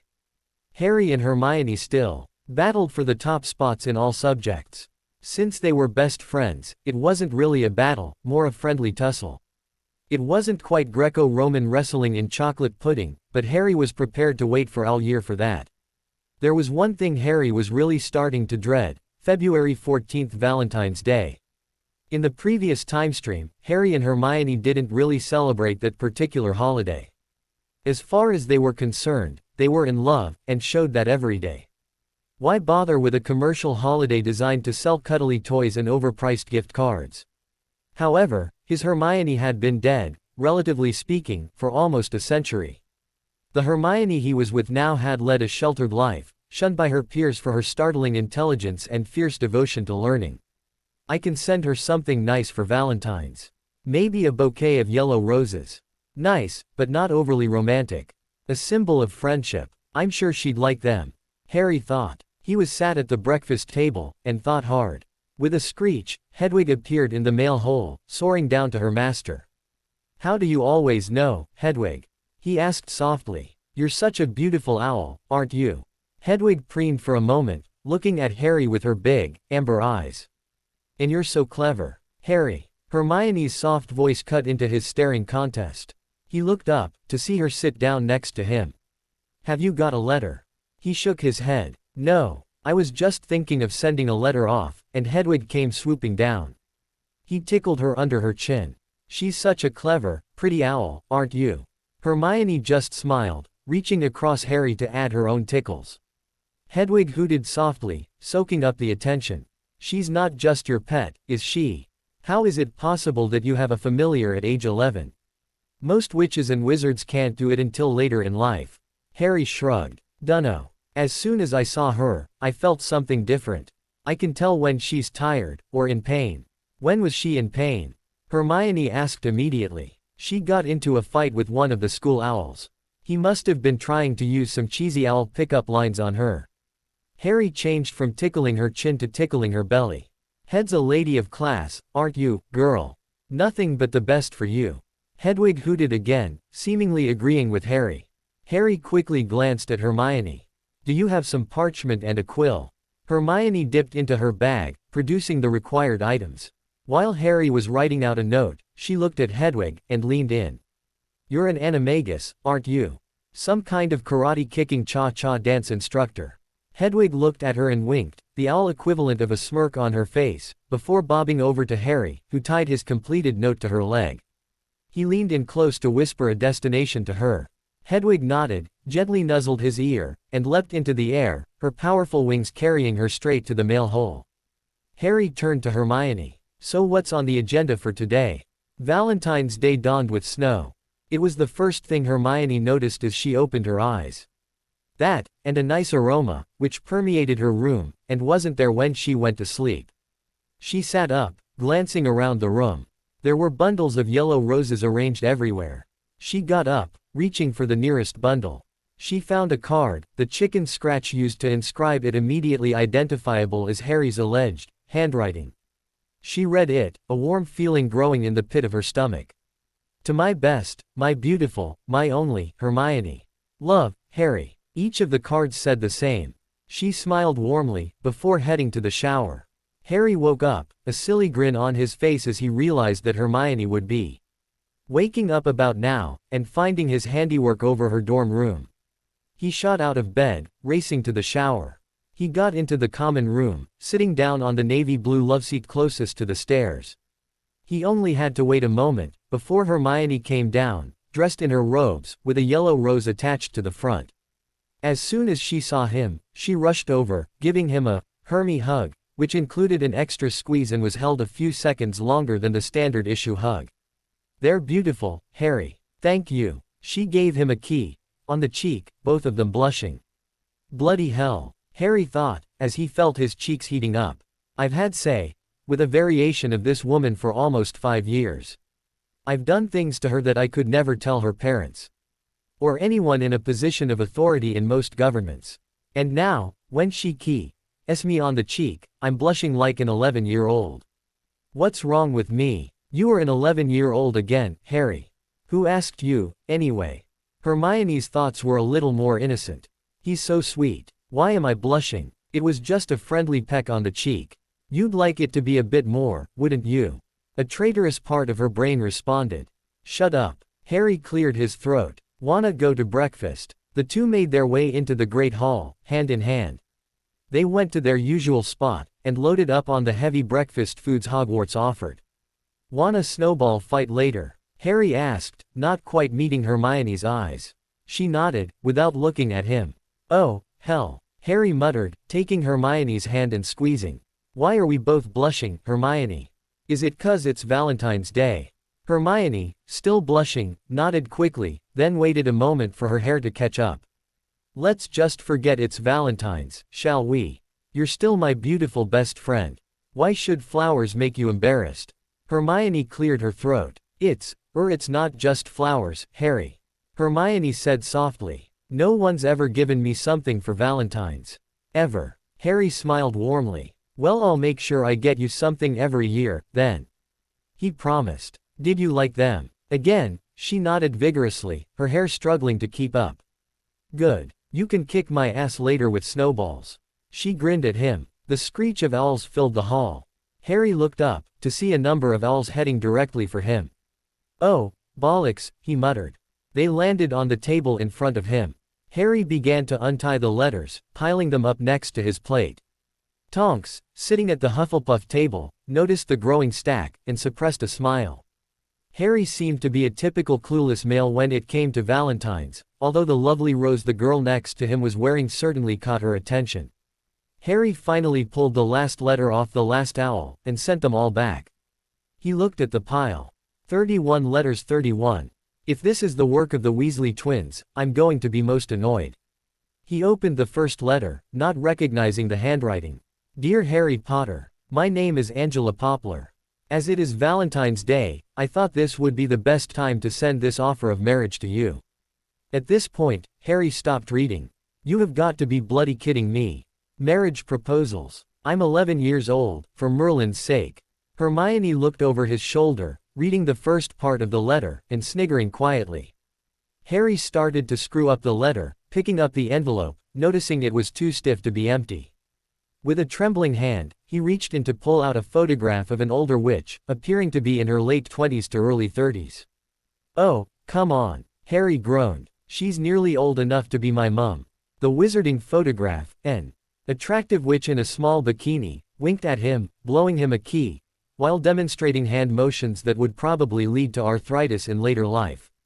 Harry turned to Hermione, a pleading look on his face.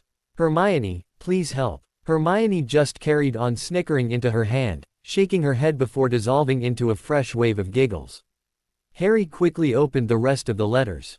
There were 3 that interested him. The first was a bank statement from Gringotts. That was neatly folded and tucked into his robes. The other 2 were letters from parents of 3 of his classmates. With a quick incendio, the pile of odd letters were destroyed. Harry looked up in horror, as he read the first. Padma. You got a minute? The pretty Indian student looked up when he called her name, and nodded. She moved down the table to sit opposite of Harry. Something wrong, Harry. Harry just handed the letter over to Padma, who started to read, her face slowly becoming more ashen the more she read. I didn't know why would he do this without asking me. Hermione looked up at the trembling tone of her year mate. What's wrong? Harry just looked down at his breakfast, not quite willing to answer the question himself. Hermione glanced over at Padma. She took a deep breath, swallowed, and looked at Hermione. My father has sent an offer of marriage to Harry. Hermione was in the midst of taking a sip of her orange juice, and started to choke at the announcement. After a moment of squeaking, she swallowed, clearing the fluid from her throat, and coughed. When she got herself under control, Harry rubbing her back gently, she looked at Padma, disbelief written all over her face. What? Why? Harry cleared his throat. Padma, I have no idea why this has happened. Could you give me a hint? Padma blushed, glancing around. It's a pureblood custom. Arranged marriages between politically powerful families. The Potters are a famous family, and an alliance between Potter and Pottle would be a great boon for my family. Harry looked startled. Even in the original timeline, he'd never really delved into pureblood politics. Far too much trouble. Padma. Please don't take this the wrong way, but how exactly do I respond to this? Quickly anticipating a slap, he surged ahead. I'm not thinking about marriage at this point in my life, and I don't know how to answer your father's question. And, when I do eventually marry, I'd like it to be because I fell in love with the girl, not because of a political or pureblood match. Padma looked up. Well, if you explained it to my father, he should accept it. She looked down at the letter. I can't believe he wouldn't talk to me about it first. Harry was a little relieved that Padma had taken it well. There was another problem. Padma, could you hang around for a minute? She looked at him, confused, before nodding. Good. Harry turned on the bench. Susan, do you have a minute? Susan Bones, the pretty redhead in Hufflepuff, looked up, blushing when she saw the famous boy who lived, talking to her, quickly whispered something to Hannah, who was sat next to her, then stood up and came across to the Ravenclaw table. She sat down at Harry's gesture, and looked at him, the furious blush still staining her cheeks. "What can I help you with, Harry?" she asked shyly. Harry picked up the other piece of mail. "Do you know a lady called Amelia Bones?" Susan nodded. "She's my aunt," then blushed even more intensely.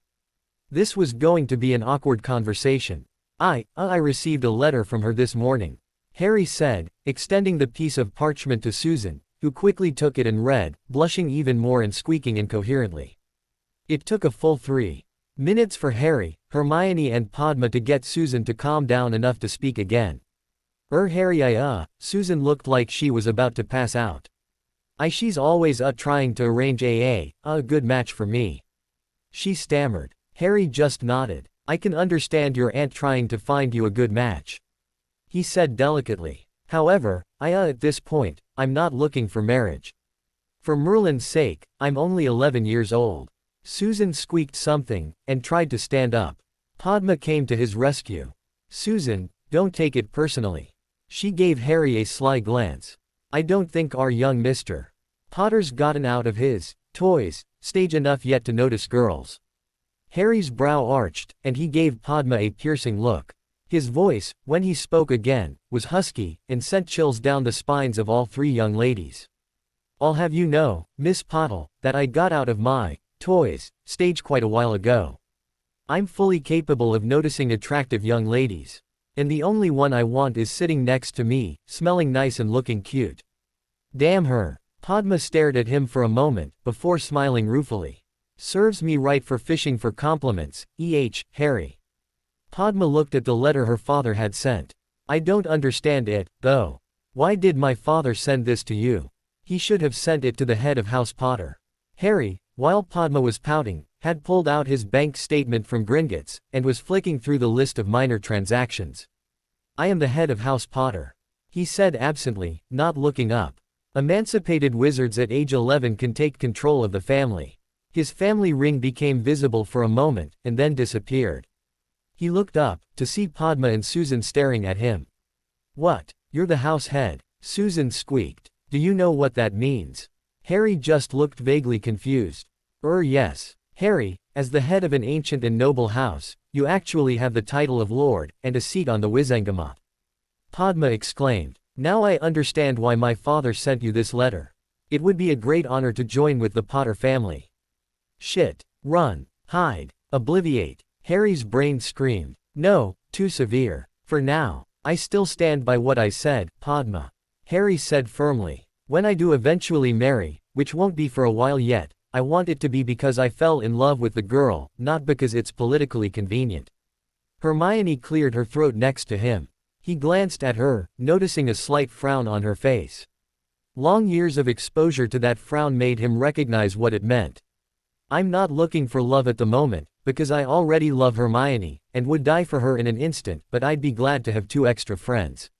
Susan blushed again, and tentatively held out her hand. "I'd be honored, Lord Potter," she said. "Hey, none of that. My friends, which is pretty much Hermione, at this point, call me Harry. I'd be honored if you'd do the same." Susan nodded, while Harry extended his hand to Padma. "So, what do you girls have planned for today?" As it turned out, none of the 4 had any plans, so Harry suggested a trip down to Hagrid's hut. The 2 other girls had never met the immense groundskeeper, and Harry hadn't really spoken to him since the Quidditch match. They trooped down to Hagrid's hut, hearing the customary, "Back, Fang." As the door opened, Padma and Susan squeaked as they saw the half-giant, and took a discreet step backwards. "Harry!" Hagrid near shouted, picking Harry up and squeezing him. For a moment, Harry was worried that he'd black out. Hagrid," he rasped. "Yes," Hagrid said, still clutching onto the boy. I'm seeing spots," he gasped, before Hagrid let go, allowing him to drop to a knee, before taking a deep breath, and hauling himself back to his feet. "Man, I think that armor's useful for more than just Quidditch." "Thanks. I feel better now." He smiled at the half-giant. "Thanks for taking me to the hospital wing." Hagrid just nodded, muttering something as he took a step outside the hut, shutting the door behind him. What can I do for you for, then? Harry wondered why Hagrid wasn't inviting them in, when he remembered what had happened originally. I just thought I'd come down and see how you are, Hagrid, and to introduce Susan and Padma here to you. Hagrid held out an hand, introducing himself to the girls. I'd love to stay and chat, Harry, Hagrid said, looking behind himself guiltily, but I'm a bit busy at the moment. Eyeing him suspiciously, Harry took a step forward. You're hiding something, Hagrid, Harry said, staring at the older man, who looked away immediately. You can't deny it. Hagrid looked at Harry, and slumped in defeat. I can see why they put you in Ravenclaw, Harry. Don't miss a trick, do you? No, Harry replied. You've got something you're not supposed to have, haven't you? He wiggled his eyebrows. Or is it a someone you're not supposed to have there? Is there a future Mrs. Hagrid, grumbling, opened the door, allowing a blast of frighteningly warm air shoot out of the door. You'd better come in. The five trooped inside, finding various places to sit. Hagrid grabbed a pair of oven gloves, heading over to a cauldron hanging over the fire. He reached in, pulling out a large, black something. He placed it on the table. You have got to be bloody kidding me, Harry said, letting surprise creep into his voice, drawing in a breath of scorching air, hot coals forming in his lungs. Where the hell did you get a dragon egg, Hagrid? Won it off a stranger down the pub a couple of weeks ago, Harry. Hagrid replied, sounding remarkably unconcerned for a man holding what would eventually turn into a walking combined blast furnace flamethrower. I told you when we went to Gringotts that I've always wanted one. It's illegal, Hagrid, Hermione said primly. Dragon eggs are class A restricted goods. If you get caught with this you could be arrested, Hagrid.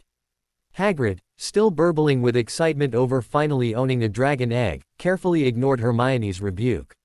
He smiled at them as he put the egg back into the fire, before shooing them out. Harry led the way as the foursome returned to school. This could be a problem, he said, stopping on the path. This could be a disaster. Hermione exclaimed. He could be sent to prison just for having that egg. Susan looked around. Is this what being your friend is like? She asked softly, smiling slightly. Running around, having very odd days. Padma looked very interested in the answer. Harry shrugged. Pretty much, yeah. Hermione nodded next to him. This could be the start of a beautiful friendship, Padma said, linking her arm with Susan's. Hermione smiled softly. I'd put money on you in a bare-knuckle fight against a troll. How good are you against dragons? Harry thought for a moment, before a silly grin erupted on his face. Pretty good. Anyway, we need a way to help Hagrid get rid of an illegal dragon. Who do we know who is devious, evil, twisted, and capable of getting away with murder, mayhem and destruction? The three girls looked at each other, before a single word burst from all three mouths. Weasleys. Gentlemen. Harry's voice carried through the great hall, before he sat down at the Gryffindor table, in between the terrible twosome. I have need of your expert technical assistance. Do tell, ickle Harrikins. The twin on his left stated. We're all ears. The twin on his right added. Harry leaned forward, lowering his voice. I need a way to remove an illegal dragon from this school. Frankly, the two of you leapt to the forefront of my mind. The twins whistled in unison. You don't think small, Harry. Fred, the twin on the left, replied softly. However, it's certainly possible. George concluded. Do tell. Well, our brother Charlie works at a dragon reserve in Romania, Fred began. And we're sure that he'd be able to help. George finished. Harry nodded. That's good, but there's the small issue of getting said dragon from here to said preserve in Romania. Not easy, but doable. Would you care to share how this difficult task would be accomplished? Not now, but soon. Harry looked from one to the other, before groaning slightly. Could you either speak completely in unison, or have one of you speak the whole sentence? Frankly, my neck's getting sore. Both grinned at him. Evil little gits. Harry thought fondly. In all his life, he'd never met anyone quite like the Weasley twins. Thank Merlin. Very well, Harry. The twins spoke as one. We'll send a letter to our brother, explaining the situation. They peered intently at him. How did you get a dragon egg? I didn't, Harry replied glumly. Hagrid won it in a card game a couple of weeks ago. Silly git's been heating it in a cauldron since then, and it looks about ready to hatch. Frankly, need to get it the hell away from here before it destroys the school. The twins stood. We'll send it now. They dashed away, as another redhead approached. Oh, bloody hell. Just what I didn't need. Potter, what are you doing at the Gryffindor table? Ron snapped testily. Finally decided to join a proper house. Harry just arched an eyebrow as he stood up. Any fool can be brave, Weasley.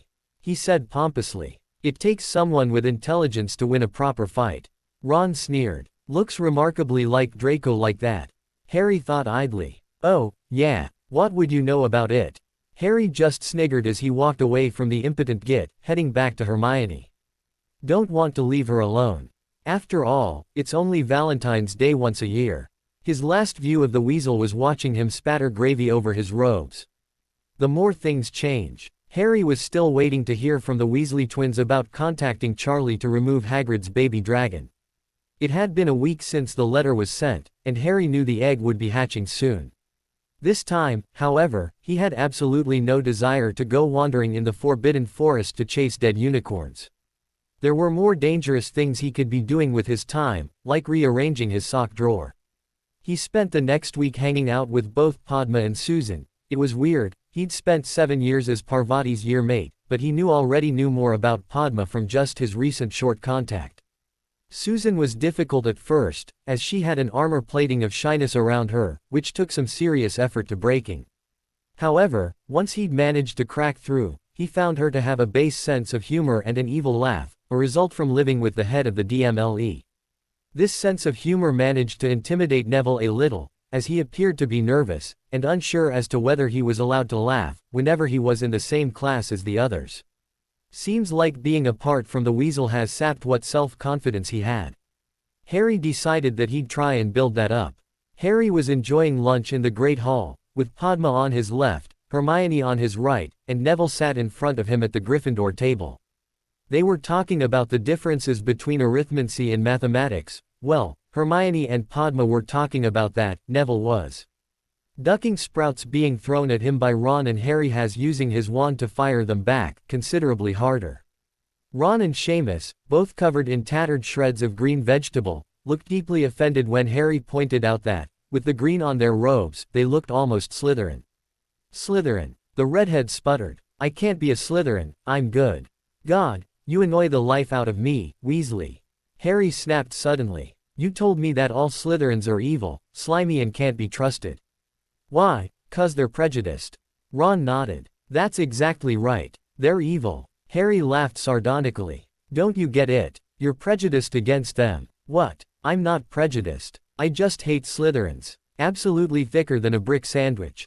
Hermione chuckled to herself. He makes 2 short planks look like a computer. I don't hate Slytherins, Harry said firmly, gathering the attention of practically everyone in the hall. To be frank, my only prejudice is prejudiced people. People who think that first-generation witches and wizards shouldn't be allowed to study magic. Don't like them. People who use the word, Harry paused for a moment, collecting himself, mudblood, they should all get a hard kick in the butt. People who think they're better than others, simply because of bloodlines. Don't like them. You're describing Slytherins. Ron crowed, convinced that his argument had just been won. I haven't finished, Harry said sharply. You are labeling everyone in Slytherin as dark and evil. Are they? Harry turned to the Slytherin table. Are you all dark and evil? Nobody uttered a syllable. My dislikes are individualized. I don't like Malfoy, 'cause he's an arrogant, bigoted git. It has nothing to do with the fact he's a Slytherin. It's just his personality. Harry suppressed a snigger, before turning to face Ron. Stick him in Ravenclaw, I still wouldn't like him. I don't like you, 'cause you're an arrogant, bigoted git. He suddenly clicked his fingers together. You know, apart from hair color, you two are very similar. Hermione, Susan, Neville and Padma started giggling. What? Malfoy shouted. I'm nothing like him. He's poor. I'm nothing like him. Ron shouted at the same time. He's evil. He's 11. Harry retorted. What's he gonna do? Crucio me. Probably. Ron replied. Well, if I turn up to breakfast suffering from the cruciatus, then we'll agree that he's evil. If I'm okay, then I think we can give him the benefit of the doubt. Now, sit down, idiot. Harry sneered softly. You know, it's better to remain silent and be thought a fool than to open your mouth and actually prove it. Harry turned back to his table, suddenly aware that every eye in the great hall was firmly fixed on him. Sorry, he muttered, before sitting down. Mr. Potter. Dumbledore's sharp voice filled the hall. Please continue. Your point of view, that of a Muggle-born student with less than a year's experience of the wizarding world, is refreshing. I would like to hear more. Harry leaned in close to Hermione. He wants me to get on my soapbox. He stood up. What would you like to know, sir? Your opinions on the wizarding world in general, Mr. Potter. Dumbledore said, leaning back in his golden throne. Harry took a moment to collect his thoughts. Okay, a chance for a good rant. God, I love it. He looked around the great hall, noticing everyone staring at him. He started to make his way to the stage, intent on stopping just in front of it. One of the very first things I heard when I entered the wizarding world is that there are evil witches and wizards. And that there wasn't a witch or wizard who'd gone bad that wasn't from Slytherin. As expected, there was a cry of protest from the Slytherin table. Harry just raised a hand. Let me carry on, please. He said in a firm voice, which was instantly obeyed. Now, personally, I don't see how that's possible. Why would an ancient artifact like the Sorting Hat build a house of evil? That doesn't make any sense. So, while I was in Diagon Alley, I looked up the four founders. Slytherin wasn't evil. Yes, he was. A voice shouted from the Gryffindor table. Harry instantly knew who it was. Shut up, Weasley. Harry shouted back, not even bothering to look. If he was evil, why would he help 3 good witches and wizards set up a school? That's not typically the work of an evil genius. Why would 3 good witches and wizards spend time with an evil wizard? So, I looked him up. Slytherin didn't believe that Muggleborns shouldn't be taught magic. What he believed was that the separation between the magical and Muggle worlds should be absolute. Dumbledore coughed slightly. Harry turned to look at him. Sir. No, please, carry on. Dumbledore said quickly. This is fascinating. Although, I wouldn't mind looking at some of these books myself. Harry nodded, then turned back to the students. There are about 400 students in this school at the moment. Probably 100 to 150 are Muggleborns. Harry glanced at Dumbledore, who nodded. 123. He said quietly. 123. Harry repeated, turning back to the audience. That means that there are 246 Muggles who know about the magical world. That doesn't include siblings or grandparents. Then, there are the half-blooded students, who again have Muggle relatives who know about Hogwarts. If any of those people went to the papers and told them about the magical world, the statute of secrecy would be absolutely wiped out. There'd be no way to obliviate everyone. The whole Muggle world would know about us, but they wouldn't understand us. Their lack of understanding would lead to fear, and that fear would fuel violence against us. We're outnumbered 2,000-1. We'd be slaughtered, man, woman and child, before we could even think about hiding or fighting. Now, Slytherin didn't hate Muggles, he just knew that they spent an inordinate amount of time coming up with increasingly painful ways of killing wizards. That's what Slytherin feared. He believed that Muggle-born students should be taken away from their families so that the magical world remains secret. Harry cleared his throat, wishing desperately for a glass of water. A house elf popped in front of him with a glass, then vanished again. I can understand Slytherin's point. Personally, I don't agree with it, but I can understand it. He took a long swig of water. One thing Slytherin prized above everything else was cunning. He was ambitious and cunning. Those are the traits of Slytherin House. Not evil. You're wrong, Weasley shouted. Harry ignored him. During my reading, and keeping in mind that all dark witches and wizards are evil, I looked up some of the worst criminals in the last 50 years. I found the worst 4. Lord Voldemort, pause for flinching, was a Slytherin. Ha! I told you, Weasley shouted. Fred and George, growing seriously annoyed with their brother, cast a silencio on him. Thanks, guys, Harry said, grinning at the twins. Bellatrix Lestrange, Harry noticed Neville stiffened slightly, was a Ravenclaw. She was Voldemort's chief enforcer. She came from the home of the intelligent, yet followed Voldemort. Harry took another drink. Bartimus Crouch Jr., another high-ranking Death Eater, came from Hufflepuff House. And finally, Sirius Black, the traitor to the Potter family, came from Gryffindor. I hope you never hear this speech, Padfoot. Harry thought wistfully. So, if all evil witches and wizards came from Slytherin, what happened with those three? Can anyone tell me? No, of course you can't. Slytherin prizes ambition, Voldemort's ambitious. Ravenclaw prizes intelligence, Lestrange used her intellect to decide that she believed in Voldemort's cause. Hufflepuff prizes loyalty, Crouch was loyal to Voldemort, even going to his death in Azkaban, never wavering in his support for his lord. Gryffindor prizes courage, Black sold out my parents to Voldemort, even though everybody knows he was the secret keeper. Harry decided to personalize things a little. He stepped towards the Slytherin table. Mr. Flint. Marcus. May I call you Marcus? Let me ask you a couple of questions. The burly sixth year looked a little nervous at being in the spotlight, but nodded. What do you plan to do when you leave Hogwarts, Mr.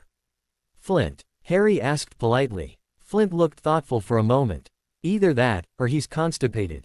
Harry thought softly. Flint cleared his throat. I wanna play Quidditch. Quidditch? Harry asked, sounding politely confused. But, you're a Slytherin. Shouldn't you be planning murders? After all, as a Slytherin, you're automatically evil. Flint looked confused. It reminded Harry of watching a rusty tractor trying to plow a concrete field. Don't worry. Which Quidditch team would you like to play for? Flint grinned. Appleby Arrows. Are they any good? Harry asked. I don't really follow professional Quidditch. Looking a little wistful, Flint replied. They used to be top of the league. Slipped to midway down the table. Harry nodded. I assume that you'd like to play for them, and get them back to the top of the table. Flint nodded, grinning. But you can't do that. It's not evil enough. And as a Slytherin, you simply must be evil. Perhaps you should plot eliminating the other team's players. Harry turned away, not giving the confused Flint a chance to answer, before heading back to the center of the room. So, it doesn't sound to me like he's evil. It sounds like he's ambitious. Percy Weasley. Harry stood in front of the Gryffindor table. What do you want to do when you leave Hogwarts? Percy stood up, pompously puffing out his chest. I want to work at the Ministry. Harry nodded, inwardly rolling his eyes. I see. You're currently a prefect, so I assume you'd like an important position. Possibly even being the Minister of Magic someday. Percy nodded once, looking a little wistful himself. So, you're also ambitious. You and Mr. Flint both want to become the best in your chosen fields. Yet Mr. Flint will have a harder task, simply because he's a Slytherin. Harry leaned against the stage. Personally, I kinda like the idea of becoming a spell creator. Maybe invent a shield that can block the unforgivable curses. And that's an ambitious project in itself. He pointed to Flint, Percy and himself. All three of us have ambitious goals. However, one of my main complaints about the wizarding world is the issue of blood. Malfoy stood up. There's nothing wrong with being a pureblood. He snapped. I never said there was, Malfoy. But, there are things you need to consider. Malfoy scoffed, before glaring at Harry. And what's that, oh great Potter? Ignoring the Malfoy scion's silly tone, Harry carried on. If you keep following the pureblood traditions, you'll find inbreeding starts to occur. There's not many so-called pureblood families left. Also, look at the number of children that are being born. Malfoy's an only child. Pansy is an only child. The Pottles are twins, but they have no brothers and sisters. One of the few exceptions of this are the Weasleys, with 7 children. The number of purebloods is decreasing. At the moment, it's necessary to start marrying second and third cousins. Soon, it'll be first cousins, then brothers and sisters. Without an infusion of fresh blood, through the Muggle-born witches and wizards, the pureblood families will simply be gone within the next 2 centuries.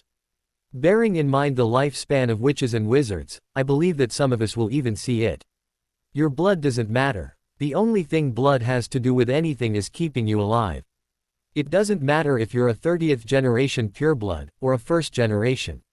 We are all magical beings, and that is all that should matter. Harry started to stride back to his seat. Here endeth the lesson. He sat next to Hermione, who was smiling warmly at him, before grabbing a sandwich.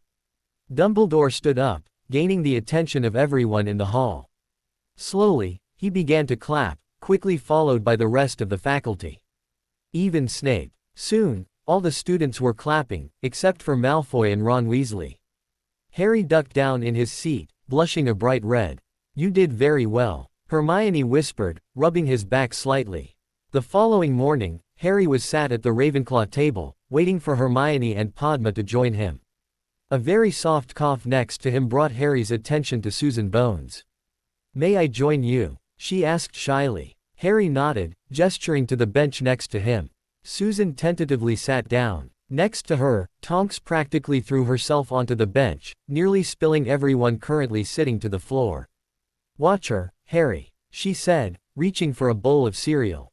"Morning, Tonks. Would you care to join us for breakfast?" Harry asked sarcastically. Tonks blushed slightly, looking at him with a sheepish grin. "Wouldn't mind." Hermione and Padma approached, Padma taking her usual place across the table, while Hermione sat next to him. "Good morning, Hermione," Harry said joyously. "May I say you look lovely this morning?" Hermione blushed. "You may, Mr. Potter," she said pompously. Padma, Susan and Tonks exchanged a quick glance. While on Valentine's Day, Harry had said he wasn't looking for marriage at the moment, it was clear to all three of them that when he was looking, Hermione would be on the very top of a very short list. All three stifled giggles, which Harry, completely oblivious to any female except Hermione, didn't notice.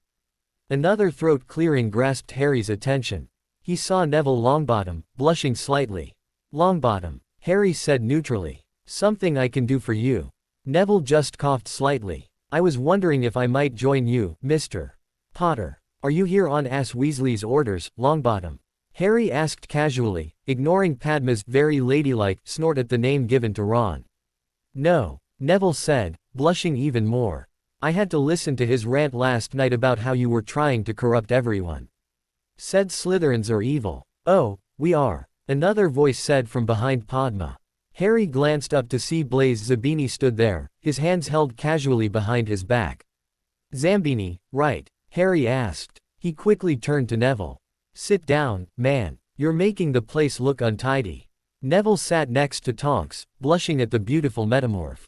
Harry stared at Blaise. "That's Zabini, Mr. Potter." He gestured to the bench next to Padma.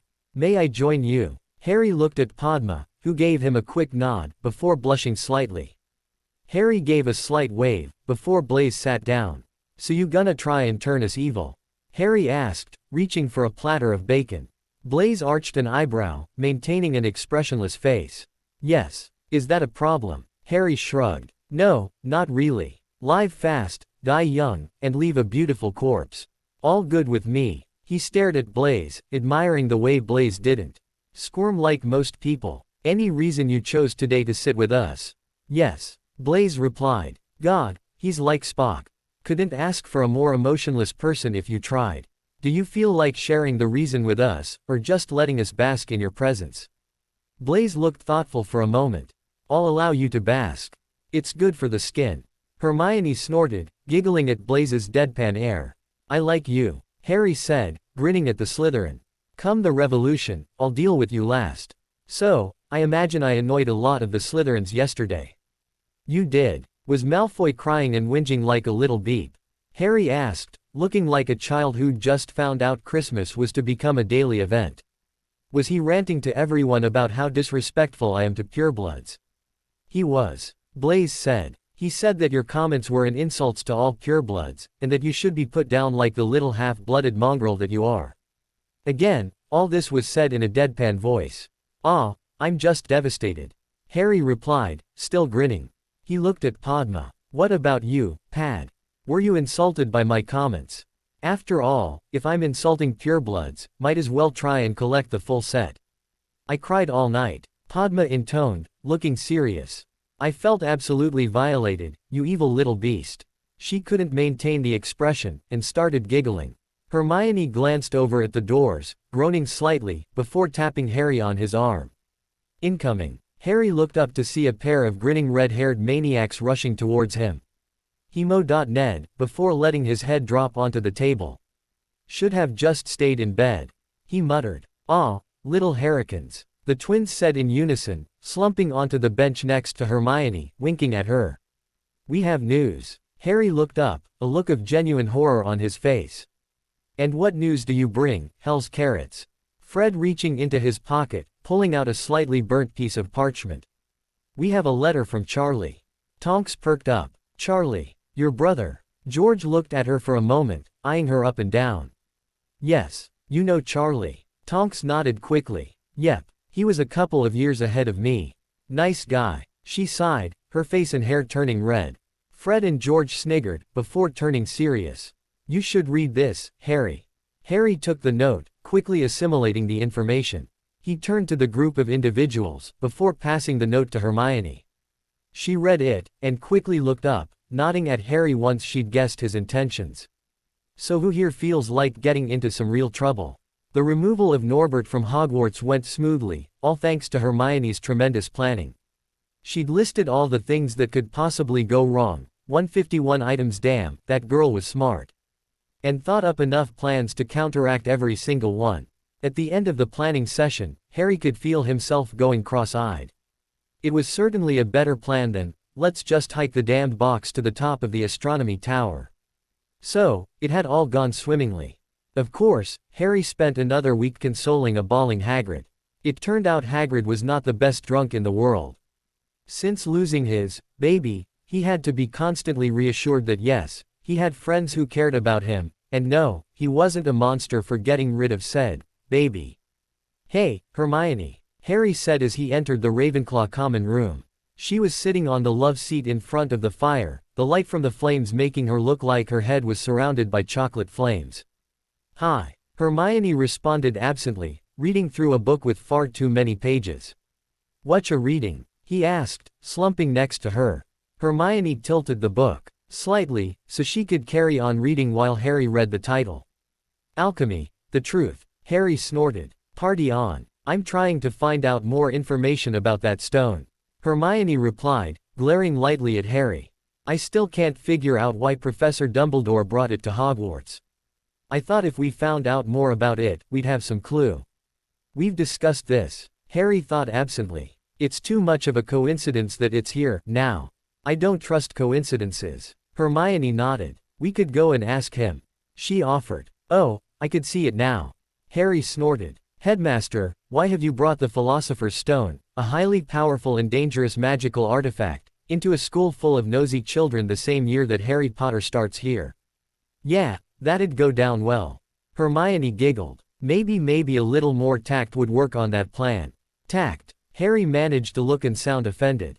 I'll have you know, Miss Granger, I'm full of tact and diplomacy. Only 'cause you never use it. Hermione retorted, wriggling away as Harry's hands went to her sides. After the fight, which Harry won due to Hermione's unconditional surrender at Harry's far too talented fingers, she'd put the book away, and pulled out some homework. After an hour, she noticed Harry's occasional but speeding up sighs. Harry, you okay? Honestly, I'm bored. Hermione wrinkled her nose cutely. That's nice. She wrote another sentence on her essay, already on her third roll of parchment. For a 12-inch potions essay, Snape was not going to be happy. I mean, I've done my homework. I've had a brief but silly fight with a snapdragon in the greenhouse to decide who gets to keep my tie. There's no Quidditch practice for the next 4 days. I've not seen any books in the library that make me tingle. He leaned back on the couch, and closed his eyes. So, yeah, I'm bored. I'm glad you're working hard. You aren't listening to a word I say, are you? Moonstone, ground finely. Did I mention that my nose is on fire? And I have 15 wild nifflers down my trousers. Hermione bit the end of her quill, then carried on writing. Swish and flick. They're drawing obscene caricatures on my inner thigh. You feature heavily in them. Which is interesting, because I'm not sure the human spine can flex like that. Wingardium, make the gar nice and long. I've decided that, once you hit 16, I'm going to tattoo, property of Harry Potter, on your right beep. Check Hogwarts, a history, I'm sure it's in there. Harry rolled his eyes, and crossed his legs, one resting on his knee. He started rolling the top of his sock up and down, forming a ring around his leg. A sudden itch on the underside of his foot made him glance around quickly before pulling his shoe and sock off, scratching the itch. Looking down, he saw his abandoned sock in a ball on the floor, rolled up firmly and compactly. Philosophically, a thought is said to be a pattern-matching exercise, trying to match current events to previous experiences. Biologically, a thought is a chemical process inside the frontal lobe of the cerebral cortex. In terms of Hogwarts, though, Harry had just had a testicle pinger of an idea, a new sport that would shake the foundations of the wizarding world for centuries to come: sock Quidditch.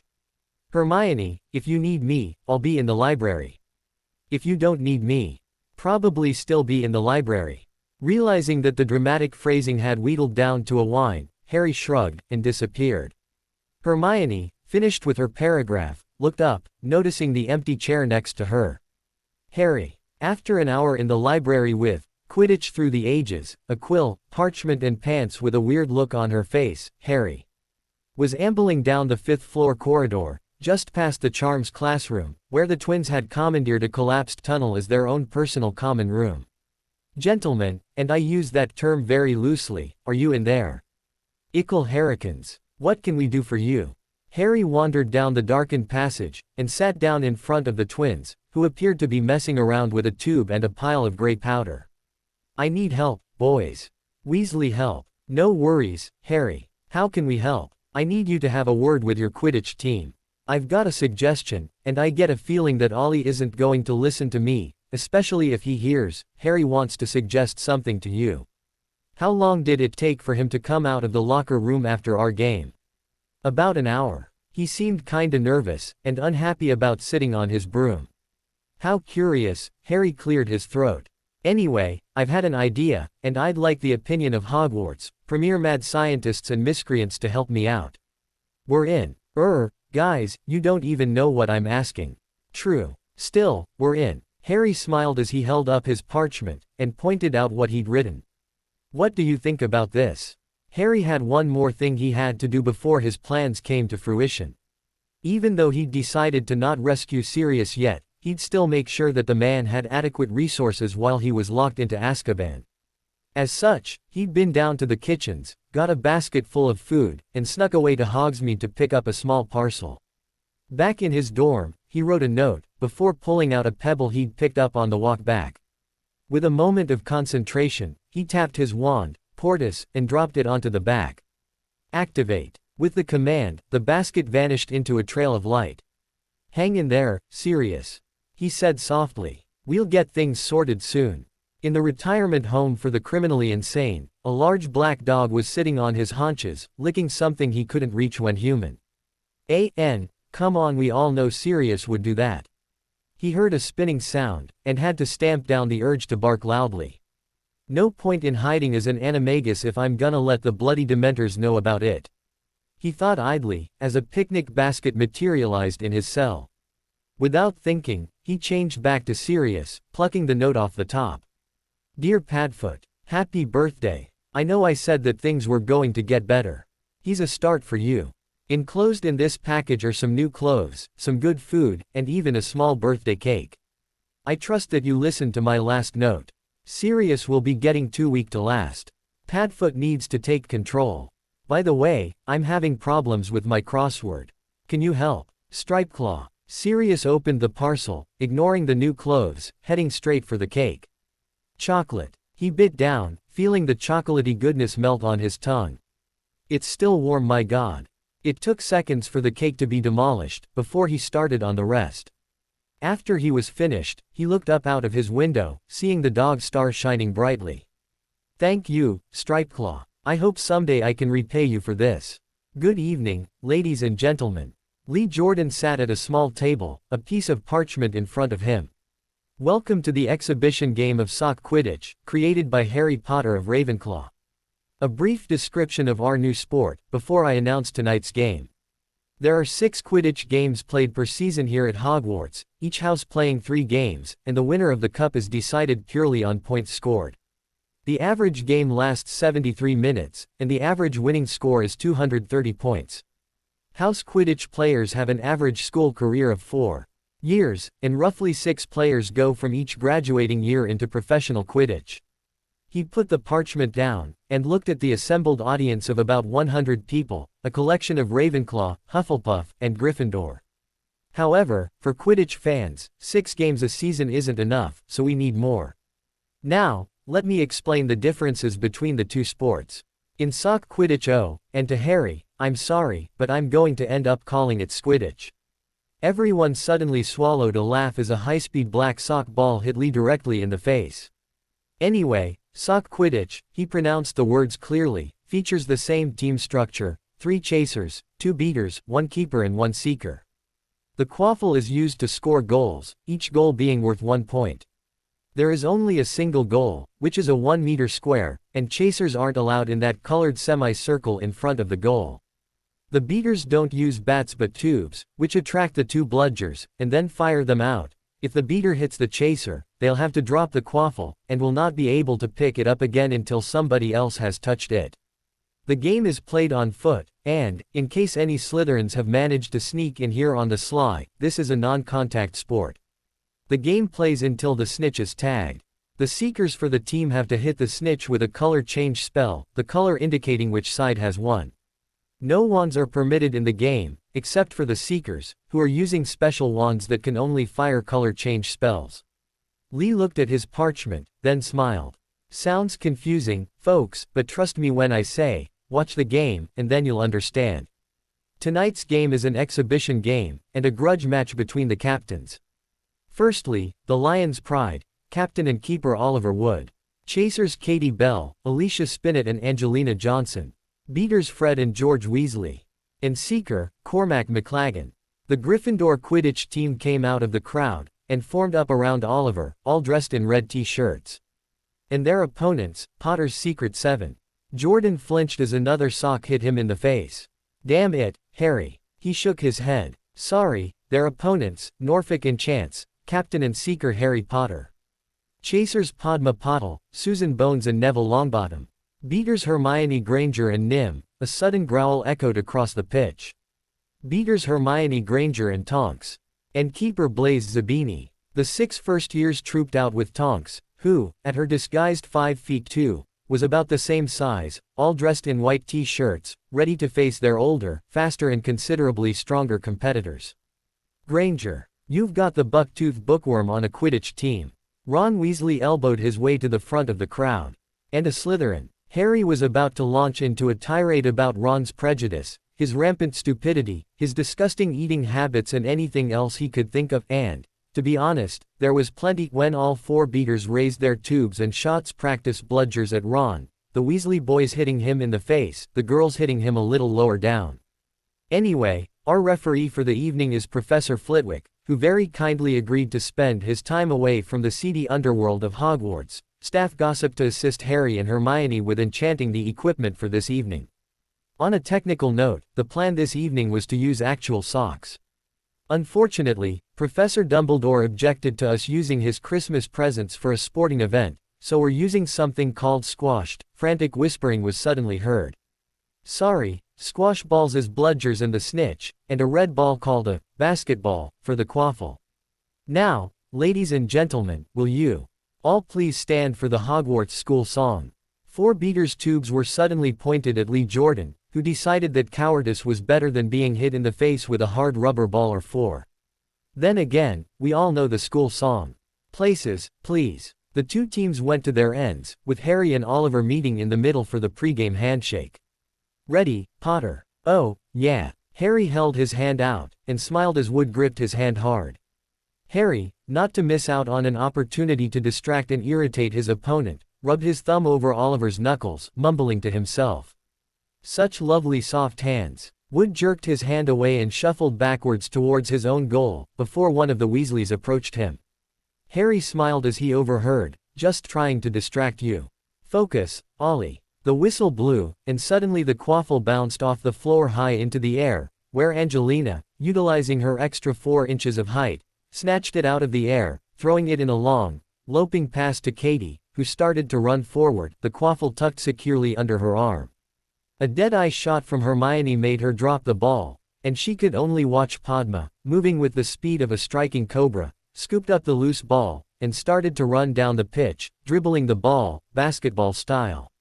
This was Norfolk and Chant's strategy. 2 Muggle-raised students who had both been forced to play basketball in junior school in phys ed classes, and were used to using the ball like Michael Jordan.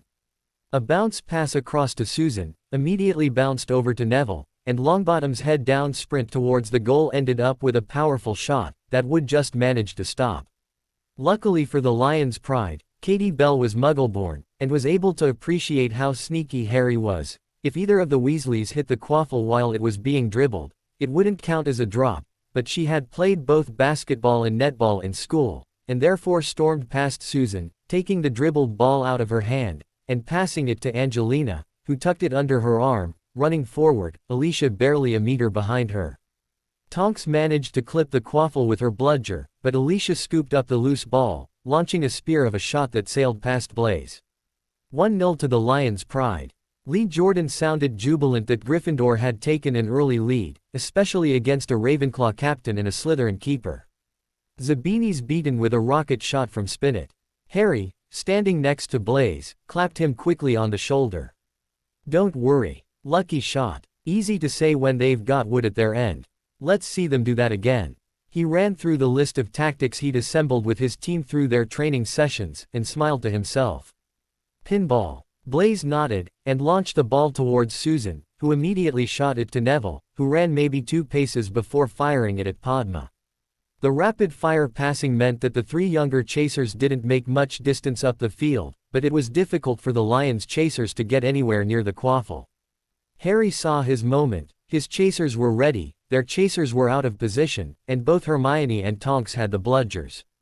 Break. His 3 chasers shot forward, the lightning-fast running that 11 and 12-year-olds are capable of. Neville faked a shot, drawing Oliver out of position, and bounced it to Padma, who scored a gentle, underarm shot. She curtsied to Oliver, and then ran back, giggling. 1-1, and a smooth move there by the Enchants. How will the Pride deal with this? Timeout. Timeout called by the Lions' pride. Flitwick blew his whistle while bouncing up and down, clearly having far too much fun for a school night. Oliver was surrounded by his teammates, who were already sweating, unused to the physical running that this version entailed. "Okay, ideas, anyone?" George Weasley was leaning on his tube, looking pensive.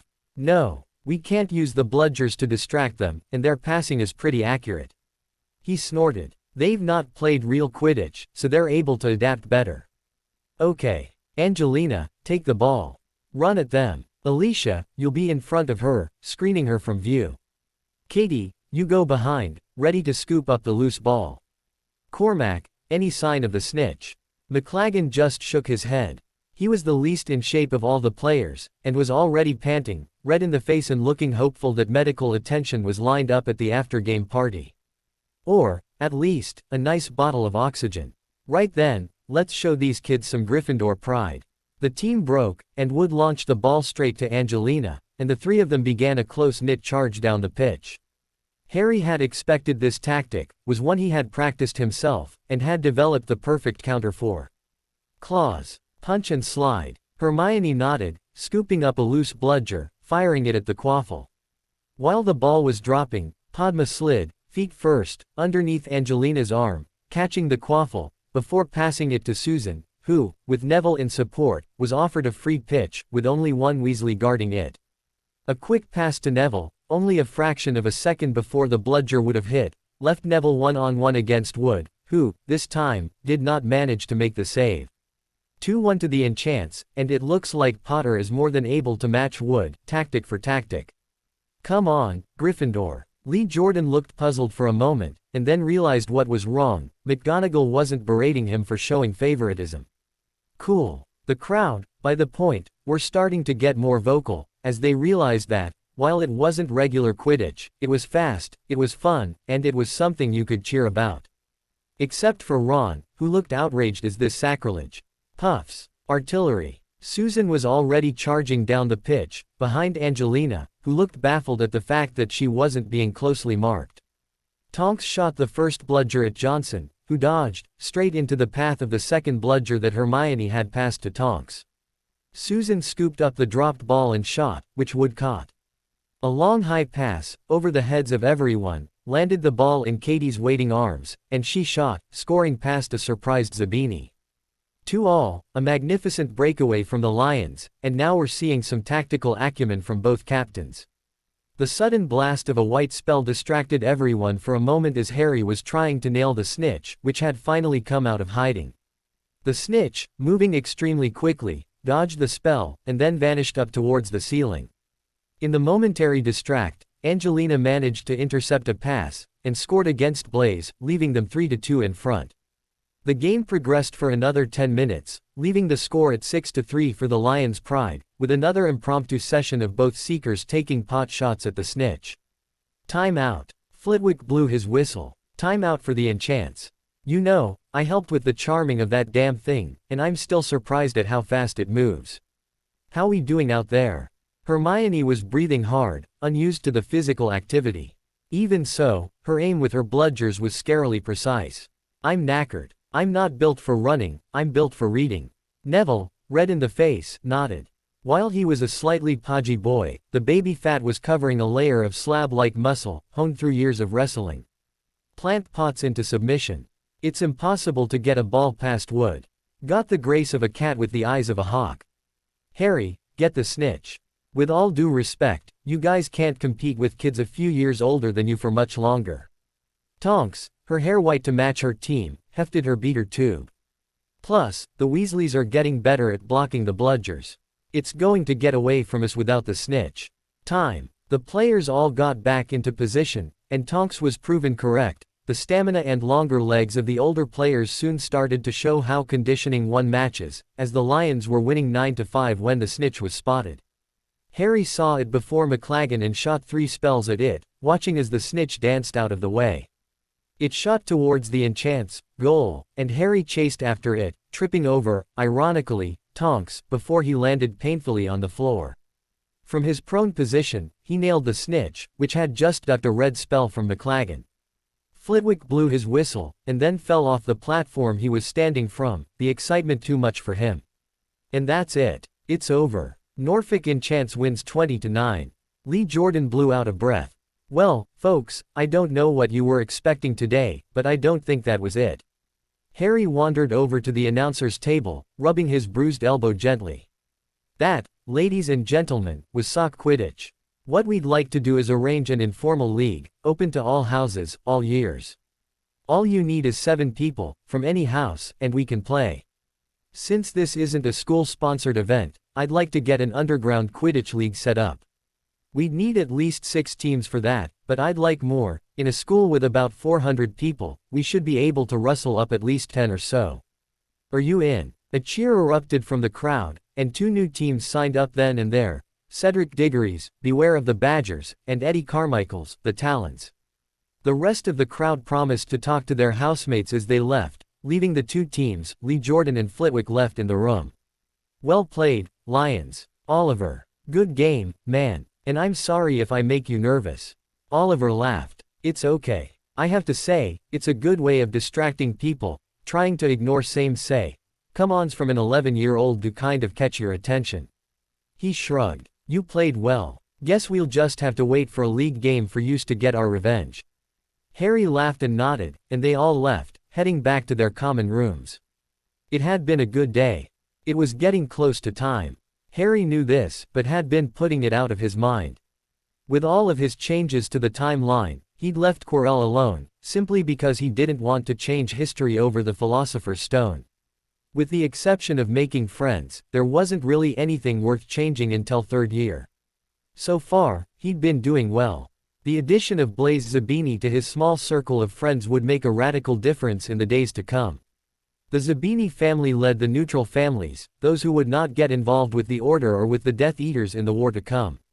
With Blaise on his side, there would be a chance to get their support, a worthwhile goal. The other main additions to the timeline would work well for him. He and Hermione were closer than ever. He knew, in his heart, that this was not his Hermione, but she had the potential to become so, and far sooner than the original timeline. This time, they would be pure for each other. No bad history between them, no Ron belittling her at every opportunity, no crying Cho tackling him in the room of requirement, and no lust potion-fueled romance with Ginny Weasley. With Stripeclaw sending supplies to Sirius, including food and new robes, the man should be able to withstand Azkaban in better shape than originally, too. When he broke out in just over a year, Harry would be able to make sure he got settled in Grimmauld Place immediately. With no need to run, it would give him some much-needed stability. Before he could deal with the future, though, he had to worry about the now. The Philosopher's Stone. He'd kept Hermione east of the latest intelligence regarding it. She agreed with him that Snape seemed unlikely to be after the stone, but wasn't sure which of the teachers it would be. Because neither of them had been caught sending Hagrid's baby dragon to Charlie, they hadn't been into the forest to chase down the dead unicorns. That meant that Hermione was essentially flying blind into the situation. He wasn't, though. He knew the truth of what was happening. And he knew it would be happening soon. Ron Weasley was still fuming over his many encounters with Harry Potter over the course of the school year.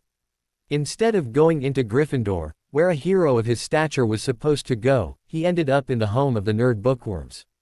He'd made friends with Ravenclaw students, 2 Hufflepuffs, several Gryffindors, and even one slimy Slytherin. It was this last one that annoyed Ron. He was the perfect candidate to be Harry's friend. He was brave, resourceful and clever. And Harry had turned him down. It just didn't make sense. Even more annoying to Ron was that Harry was making friends with the near-squib Longbottom. Neville had hung out with Ron earlier in the year, but after last Halloween, had started to drift away. Ron looked up when the very subject of his musings appeared. "Ah, Neville," Ron said jovially, determined to win back his friend. "How are things going, mate?" Neville, for all the rumors about him, was not a stupid person. He knew that Ron was insanely jealous of Harry Potter, and to a lesser degree, the people who associated with him. Since Neville was now one of those people, he guessed that Ron was trying to up to him to become closer to Potter. "Things are going fine, Ron. Thanks for asking." Neville finished fishing around in his trunk, grabbing his books, before straightening up. "Well, as much as I've enjoyed this chat, really must get going." Neville straightened up, heading for the door. "What are you doing at the moment?" Ron asked, not willing to let Neville out of his sight. "Shit," Neville thought. "Just going to the library. Got some last-minute assignments to get up to date. End-of-year exams are only a fortnight away." Ron's face lost all color, becoming that special bright white that only Daz can give you.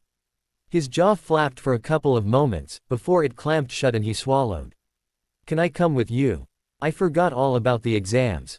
Neville led Ron into the library, going to the back corner, where Hermione had commandeered a table during her first week. Even now, nobody else dared use it. It had become the unofficial group table for the new group of friends. Blaise had taken to helping the group revise. Due to several key factors, he was naturally gifted at potions, something none of the others were as good at as him, and second, he was a Slytherin, meaning that he was utterly favored by Snape. The rest of Harry's friends expected good marks on the end-of-year exams, since Harry and Hermione were definitely the top 2 students in their year. Neville dropped into his usual chair, pulling out his books and notes. Harry looked up, nodding with a warm grin at Neville, until he spotted Ron loitering at the end of the table. "Weasley," he said neutrally, "something we can do for you." Ron shifted from one foot to the other uneasily, before he gathered his courage. "I was hoping I could do some studying with you." Hermione glanced up, her eyes narrowing slightly. "Why? What?" Ron asked. "Why do you want to study with us?" She asked patiently. "Why wait until a fortnight before the exams before you start to study?" "Oh well, I was very busy before now." Ron stammered. "I only just managed to get some free time." Hermione glanced at Harry, both of them sending a message of bullshit with their eyes. Harry nodded slightly, and she rolled her eyes. "Fine," Hermione said, pointing at an empty chair. "You can join us." Ron grinned and threw himself into the chair. "But," Hermione continued, "if you dick about, you're gone." She looked at Susan, Blaise, Padma and Neville. "We will not do your work for you." Ron nodded vigorously. "Now, what assignments have you got outstanding?" The redhead reached into his bag, pulling out a stack of parchment almost 2 inches thick. "Oh, you have got to be kidding," Hermione thought, as she saw weeks, possibly months' worth of assignments. "When are they due?" Ron looked down sheepishly. "By the end of the week," he muttered. Harry started to rub the bridge of his nose. "Ron," he said tiredly, "it's Wednesday today. You've got 2 days to do what looks like months of assignments." "I know," Ron snapped. That's not exactly helpful, you know. Harry's eyebrow raised, and his tone cooled. There's no need to take that tone with me, Weasley. It's not our fault that you couldn't be bothered to do your bloody homework. What were you doing instead? Watching Quidditch. Playing chess. What of it? Ron snapped again. Nothing. Hermione said simply. But like I said, we're not doing your work for you. We're here to revise, because we're up to date with our own work, and we want to pass our exams. Realizing that being defensive wasn't getting him anything, Ron switched tactics. Okay, I'm sorry. But, if you could find some time to help me. Susan sighed. What do you need? Ron smiled warmly at her, as he took the first piece of parchment off his pile. The group buckled down for almost 4 minutes before it happened. Ron, we said we're not doing it for you. Don't you think they'd notice if your assignment is in my handwriting? Susan near shrieked. You said you'd help. Ron protested. And we said we're not doing it for you. All 6 of them said to him as one. Jesus, Weasley, which part of that didn't you get? Ron held up his hands. No, Harry said firmly. Ron, if you want help, such as a suggestion on where to find a certain topic, we'll do that. If you want us to check your spelling after you've completed the assignment, we'll do that. If you want us to do your work for you so you can go back and listen to the Bloody Cannon tornado match on the wireless, you can piss off now. Ron just scowled, grabbing his parchment and shoving it back into his bag. If you won't help, fine. He picked up his bag and stalked out of the library. What a tool. Blaise commented dryly. He turned to Neville. I pity you, my friend, having to share a dormitory with him. Neville just nodded. He snores, too. All of them shuddered, before getting back to work. The 2 weeks of revision passed smoothly, thanks to Hermione's perfect revision study guide. Even Snape's evil potions exam gained them all perfect marks. A couple of days before the end-of-year feast, Harry watched Dumbledore receive a piece of mail. He could see from the arrogant nature of the owl carrying it that it was from the Ministry of Magic. It will happen tonight, Harry thought, momentarily channeling Professor Trelawney. Dumbledore will leave the school, giving Quirrell the perfect opportunity to go after the stone. He chuckled. Quirrell, it wasn't. Nice knowing you. It's time, Harry said ominously, later that night. Hermione looked up from her book, noting the intense look on Harry's face, and the slight glow of his eyes. She'd only seen this a couple of times, but she knew that when Harry was feeling an intense emotion, his eyes actually lit up. It was kinda cool. Tea time, she stammered. Harry nodded, standing smoothly. We have to go now. It's starting. He held out his hand to Hermione. This is dangerous, Harry. Hermione said, taking his hand and pulling herself to her feet. This could get us in real trouble. The two started to walk to the portrait hole. I prefer to think of it as the lesser of two evils. Yes, we could get in trouble, but what would happen if Voldemort or someone like him was able to get their hands on the Philosopher's Stone? It provides an unlimited amount of gold, not to mention an immortality serum. That's 2 kinds of power I wouldn't want Voldemort to get hold of. 2. Harry just looked at her. Immortality, and economics. With those, he could literally take over the world without a drop of blood being spilt. Rather scary, if you ask me. The two passed through the corridors, descending from the 5th floor, where the Ravenclaw common room was, to the 3rd floor, and the Forbidden Corridor. Hermione pulled him to a stop, ducking into one of the many niches in the wall as Mrs.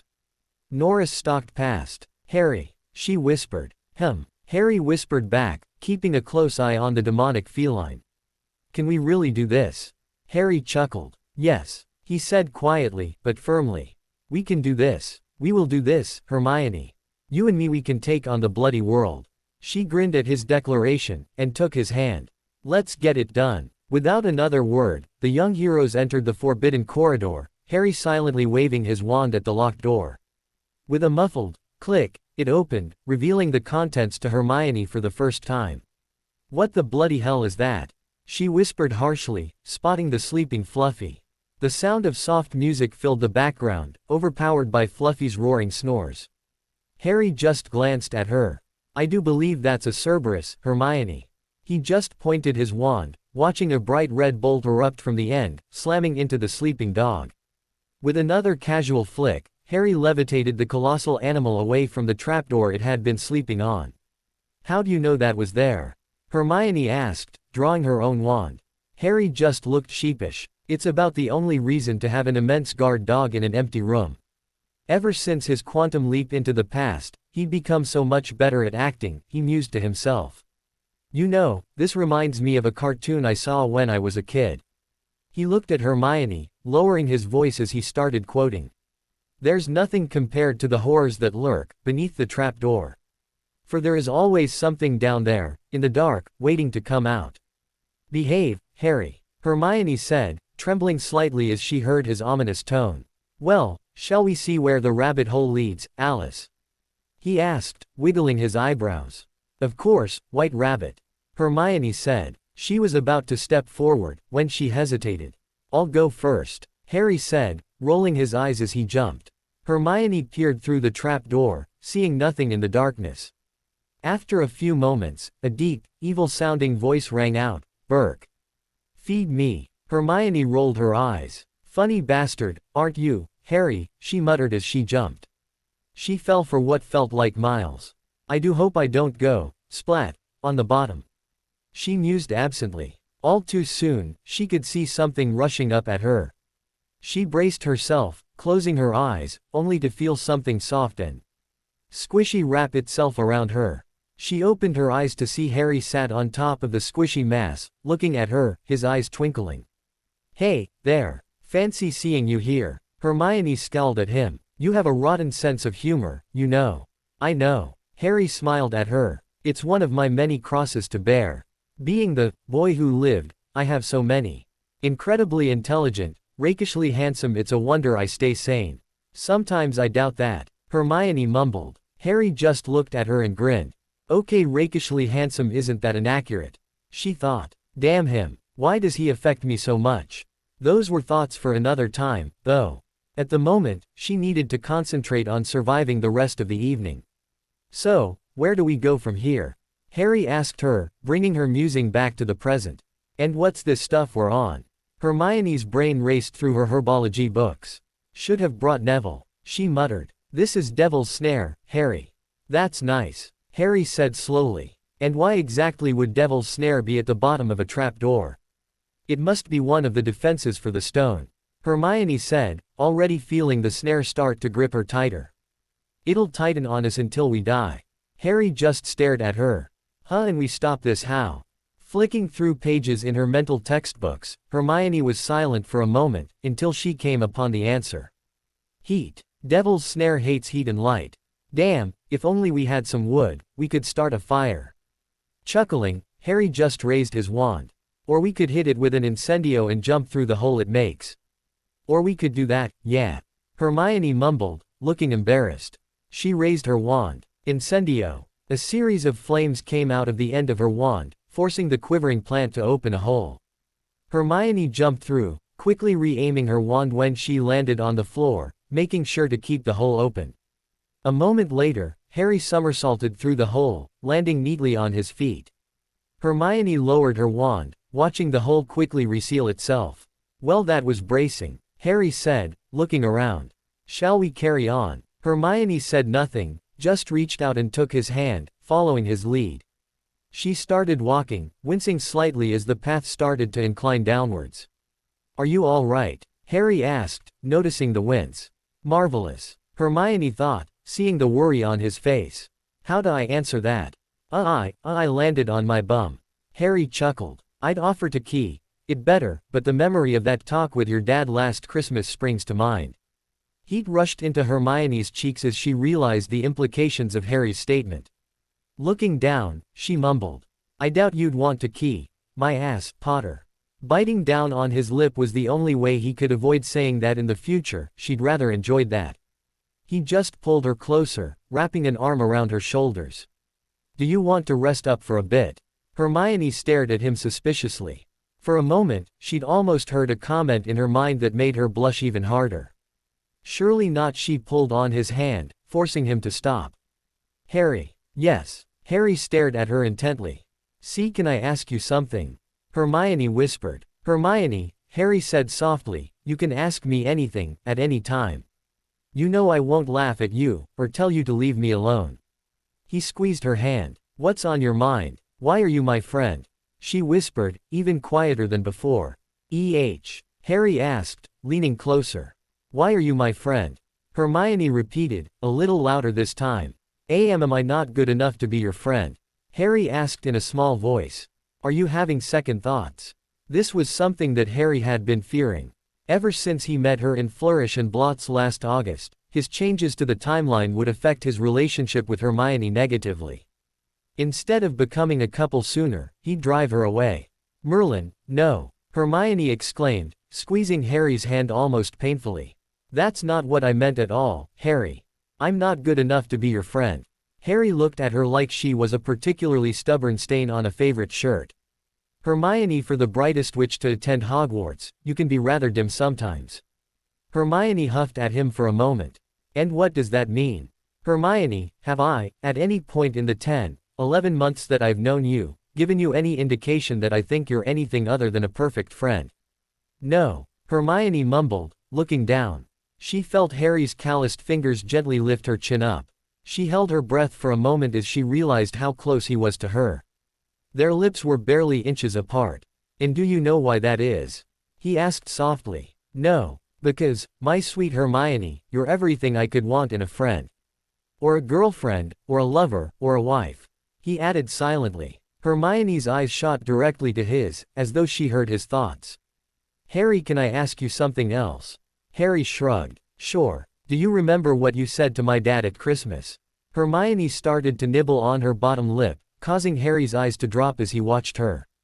Of course I do, he answered after a moment. Did you really mean it?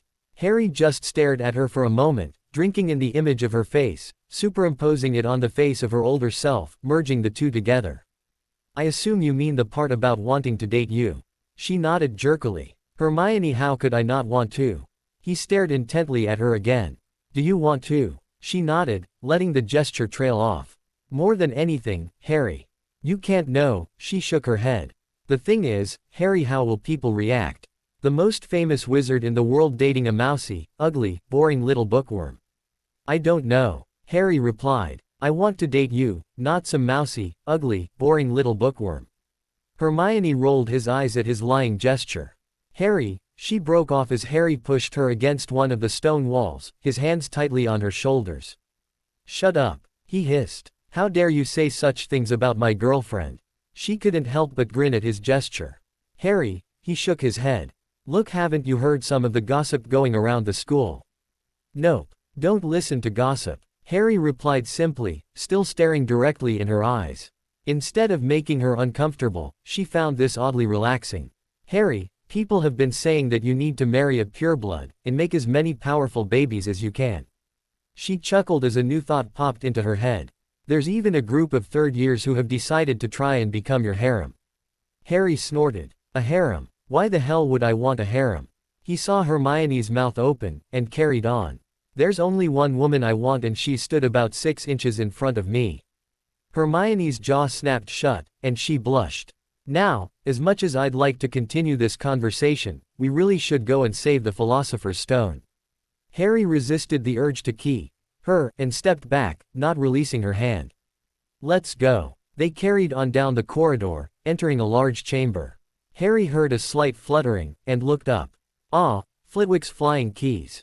He glanced at Hermione. She wanted to practice flying. What better time than this? Hermione. She'd made her way over to the other door, casting an Alohomora on the lock. Nothing happened. She turned to face him. The unlocking spell doesn't work. We must need a specific key. Harry just pointed up to the small legion of flying keys. Must be up there. She nodded, seeing the pair of broomsticks on the other side of the door they entered through. Well, you're the seeker, Harry. Why don't you go and get it? You wanted the flying practice, Hermione. Harry replied, grinning at her. Why don't you go and get it? Mumbling under her breath, Hermione grabbed one of the battered brooms, mounting it carefully. You'll catch me if I fall? She asked softly. I promised I would, Harry replied, leaning against the wall with his arms crossed, looking at her with pride on his face. You can do it, Hermione. I'll try, she said dubiously. No, Harry said firmly. Do, or do not. There is no try. Hermione just rolled her eyes at the Star Wars reference. You know I'm a Trekker, Harry.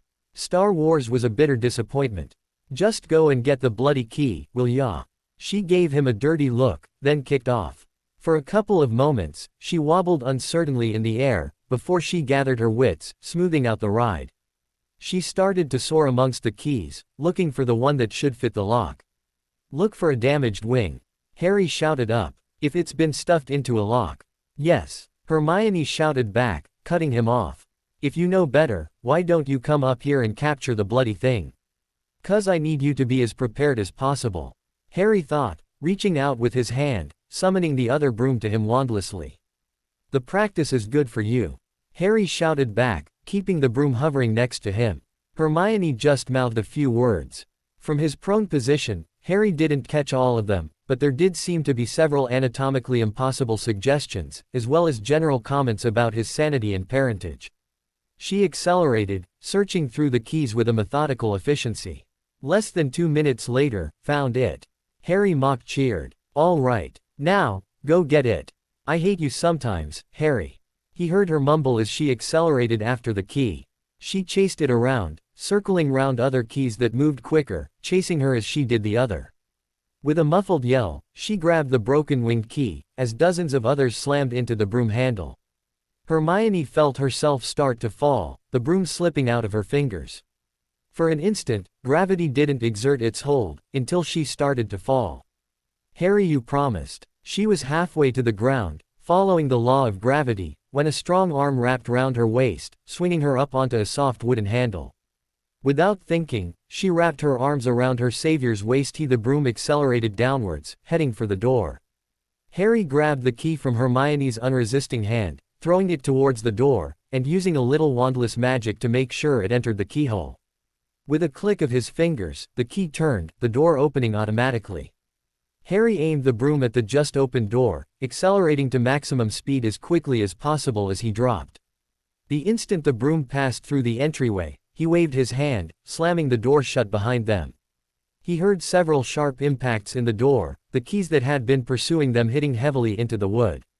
He pulled the broom to a stop, lowering it to the ground so they could both climb off. Hermione's hands were trembling as she clutched onto him. Harry. Having to use a surprising amount of strength, Harry pried her hands loose, spinning round to look at her face. Hermione. You okay? You caught me, she said slowly. As promised. Harry said, wrapping her in a firm hug. I said I'd always be there to catch you.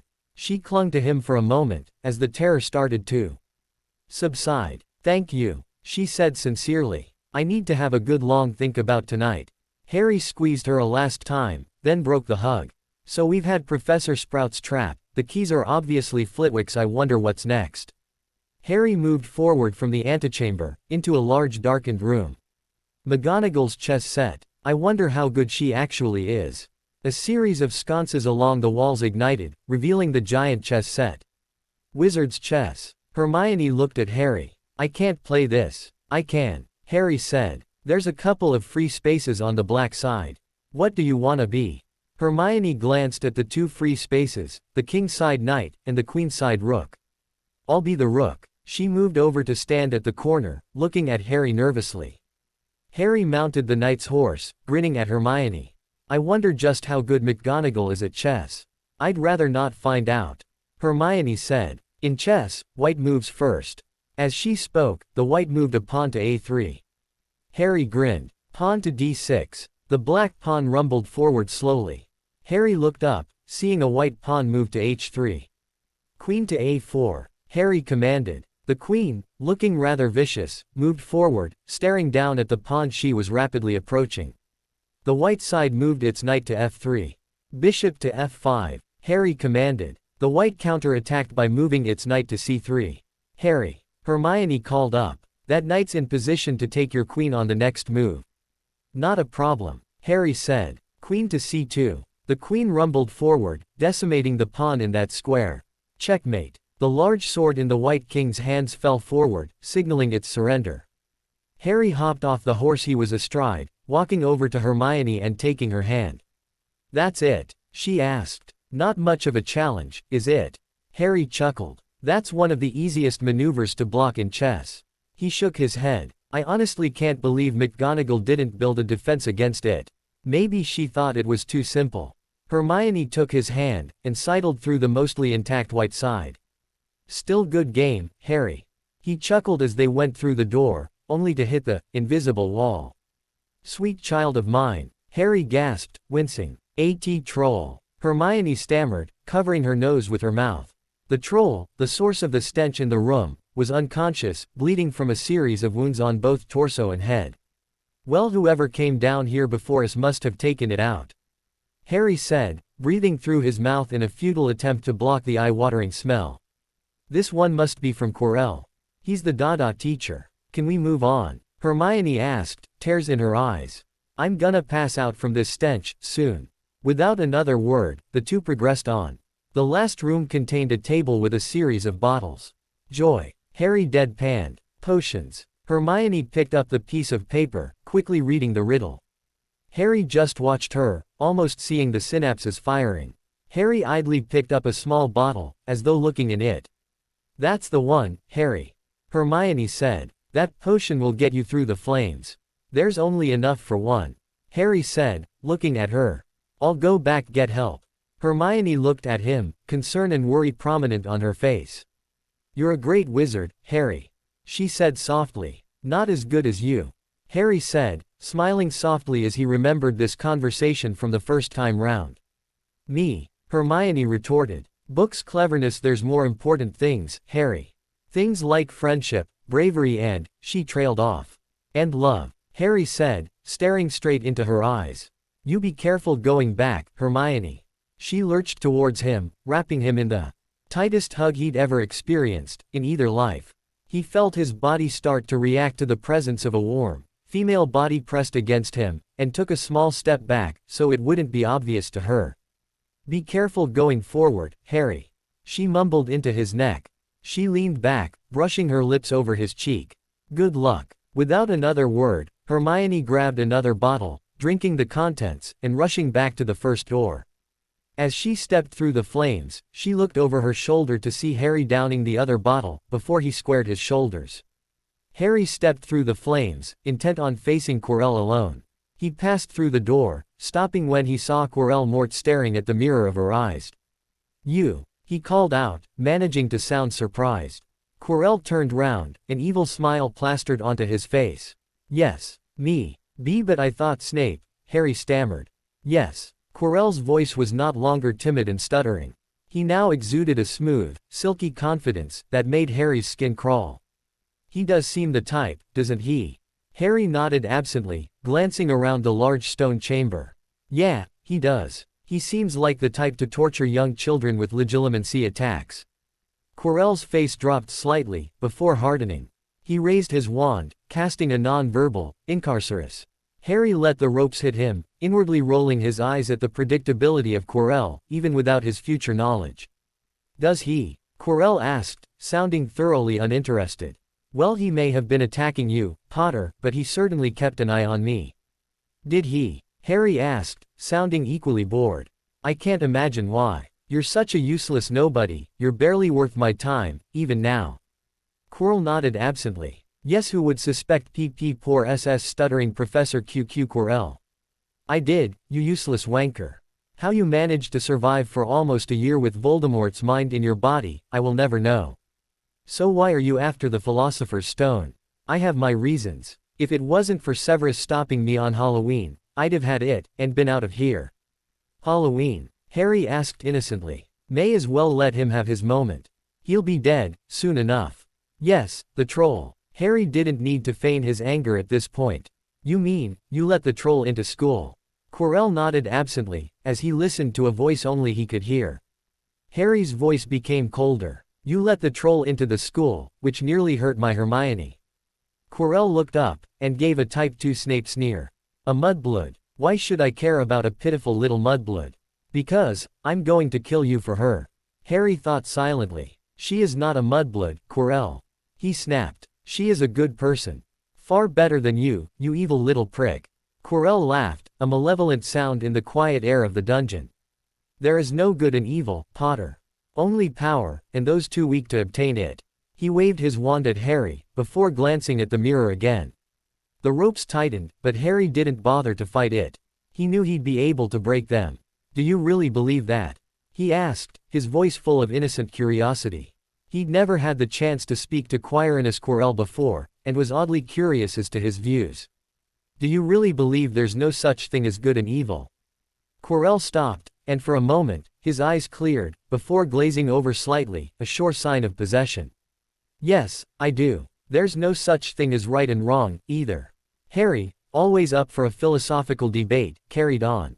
"I disagree. You're saying that it's perfectly okay to kill someone to gain power."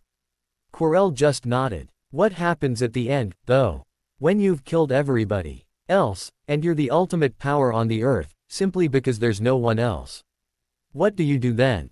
Quirrell just shrugged. "My master commands, Potter. I obey. Now, you will stand there, while I investigate this mirror." Quirrell turned his back on Harry, checking out the mirror of eyes intently. Harry could feel another legilimency assault on his mental shields, almost laughing as it bounced away. "I don't understand," Quirrell muttered. "Is it inside the mirror? Do I need to break it?" "You colossal prat," Harry thought. "You really don't understand what you're doing here, do you? You're in, way over your head." He snorted. "Ironic, considering Voldemort's actually in your head. Use the boy." Another voice sounded. "And there's Tom. Honestly, how did I ever let this little git frighten me?" "Come here, Potter," Quirrell roared. The ropes binding Harry loosened, allowing him to shake them off. In the original timeline, he'd meekly walked forward to look into the mirror. "No," Harry said. "I'll tell you what. If you decide now to denounce the degenerate wimp that you're serving, I'll make sure you survive." Quirrell looked taken aback. "Come here," he snapped. "You will look into this mirror, and tell me where the stone is." Harry just shook his head, chuckling at Quirrell. "Let me speak to him," the other voice called weakly. Quirrell looked down. "Master, you are not strong enough." "He really isn't. It's pathetic, really," Harry thought, watching Quirrell change from a powerful villain into a mewling sycophant in less than a second. In a sad way, it was quite impressive.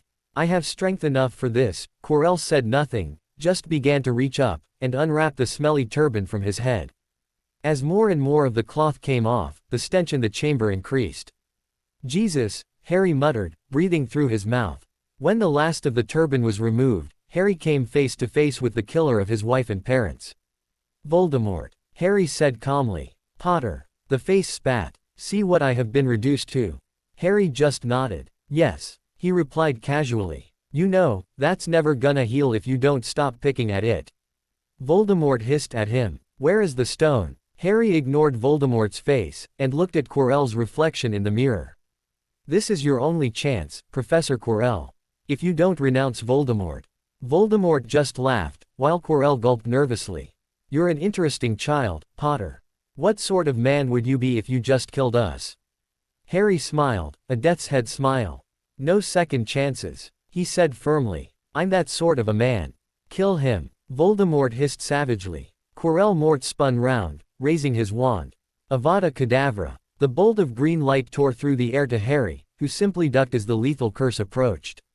"Dull, dull, dull," Harry retorted, not drawing his own wand. He suddenly stopped, looking around the room.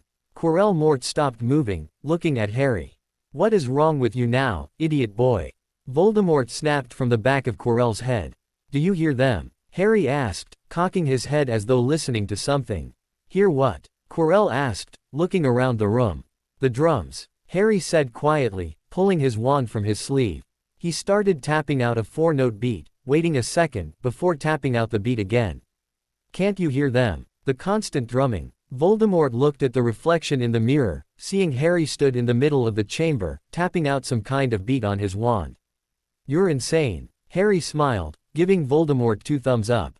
"Yep. Here come the drums." Using his magic to reinforce his legs, Harry leapt forward, soaring through the air, intent on landing a blow to Quirrell's face. He'd made his choice. Harry had given the man 2 opportunities to evict Voldemort from his body, and he'd rejected them both. Considering that was 2 more chances than he normally gave, Harry was feeling pretty unmerciful. Just as he was about to land a punch, Quirrell ducked out of the way, leaving Harry to twist in midair, landing on one knee, his back inches from the mirror. He quickly looked inside, seeing his reflection wink and drop a stone into his pocket. Harry felt the sharp, lumpy rock fall into his own pocket, before he turned to face Quirrell. "Ya give up, or are ya thirsty for more?" he snarled, raising his wand. Volb Quirrell just laughed, raising his wand, sending 3 AKs at Harry. With an impressive display of gymnastics, Harry ducked, rolled and jumped over all 3 curses, slowly inching his way forward. "Here, kitty, kitty, kitty," Harry sang softly, still making his way closer. "Come to death, Tommy boy." He suddenly lurched forward, grabbing Quirrell's hand, letting the blood protection from Lily Potter burn through the skin like a massively intense burst of radiation. Quirrell screamed, dropping the way, before raising the smoking stump to his eyes. Master, what sort of magic is this? Kill the boy, Voldemort demanded shrilly. Does it hurt? Harry asked. Quirrell looked up, to see Harry stood there, his hands held in front of him, outlined faintly in green. When Quirrell looked into his eyes, he felt a chill down to his very soul. Even Voldemort felt it. There was nothing human in that gaze. It spoke of a rage so intense, planets would burn from it. Harry's face was rock hard, showing a cold emotionlessness that made Quirrell's bowels release automatically. Harry just leaned forward, one of the glowing hands resting on Quirrell's face, while the other wrapped around the back of his head. "See how you like being touched, Voldemort, you bastard," Harry thought viciously. His scarf flared with a migraine worthy of song, if the song was very, very quiet. Harry had felt so much pain in his life that this was just a minor twinge. The faces he was clutching had started to desiccate, turning to dust underneath his fingers. Quirrell was dead now, only the faint traces of power from Voldemort's mangled soul holding the corpse together. Harry kept his grip, waiting until the powder started to drop to the floor. Harry dropped the dried mass, and headed back to the mirror. So the boy is not powerless, after all. Voldemort's spirit, the last section of his mauled soul, floated up from the debris of Quirrell's body. Harry turned, seeing the spirit rise, and decided to let it go. With all of the research he'd done up time, he could probably have bound the soul fragment to any piece of debris in the chamber, but decided to let him leave for now. With a scream, the soul fragment soared forward, plunging itself through Harry's body, before heading for one of the tiny cracks in the ceiling, and freedom. Harry shivered, as the soul fragment stole away a piece of his magic, enough to get it back to wherever the hell it was going. His core would regenerate by morning, leaving him whole and healthy. With a sigh, he sat in front of the mirror, keeping his back to it, while he conjured up a deck of playing cards, and began to play Patience. Dumbledore, followed by McGonagall, Flitwick, Snape and Hermione, tore through the chambers, bypassing each method of protection. He cast an incendio so hot, it obliterated the devil's snare, summoned the summon-proof flying key, blew up the chess set, and breathed through his mouth when going past the troll. When he entered Snape's potion logic chamber, he cast a flame-freezing charm, before stalking ahead. All 5 had their wands out, ready for battle. Dumbledore opened the door, a stupefy on his lips, when he noticed the desiccated corpse on the floor. He stopped in mid-stride, causing McGonagall to run directly into his back. Gingerly, he stepped into the chamber, followed by the rest. With a squeak, Hermione charged forward towards Harry, who held up his hand. She looked down, to see Harry with a nearly complete game of Patience. 2 more cards flipped over, allowing Harry to complete the game. He stood up and grabbed Hermione in a fierce hug. "Harry, you did it," she squealed softly. Harry nodded, and mumbled something into her bushy hair. He wouldn't repeat it to her face, and no one else had heard it. "I love you, Hermione." Dumbledore cleared his throat after 30 seconds of being ignored. Hermione squeaked again and pulled back, blushing furiously. "Good evening, Professor Dumbledore, sir," Harry said politely. "You're looking well. I assume, from your presence, that your business at the Ministry was completed successfully." Dumbledore was stunned that little 11-year-old Harry Potter was sounding so calm, after facing what had obviously been a very stressful evening. Yes, Harry. It was. Are you okay?" Harry just grinned. "I'm fine, sir. Had a very enlightening evening, myself, sir." Snape snarled softly. "What in the name of Merlin happened here, Potter?" Pointedly ignoring the arrogant Burke, Harry looked at Dumbledore. Was there anything else, sir? Professor Snape asked a question, Mr. Potter. Dumbledore said, eyeing Snape warily.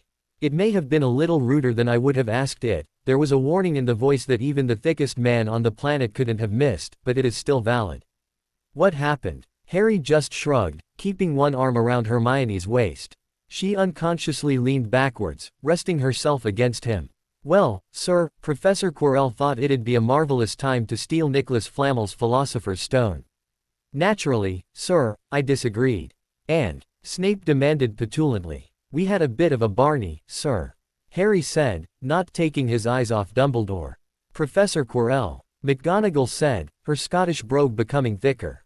Where is he? Harry pointed at the pile of black dust and clothing. That would be what's left of him. Seems his body couldn't handle Voldemort being stuck in the back of his head. Do you think we could go up to my office and discuss this in more detail, Mr.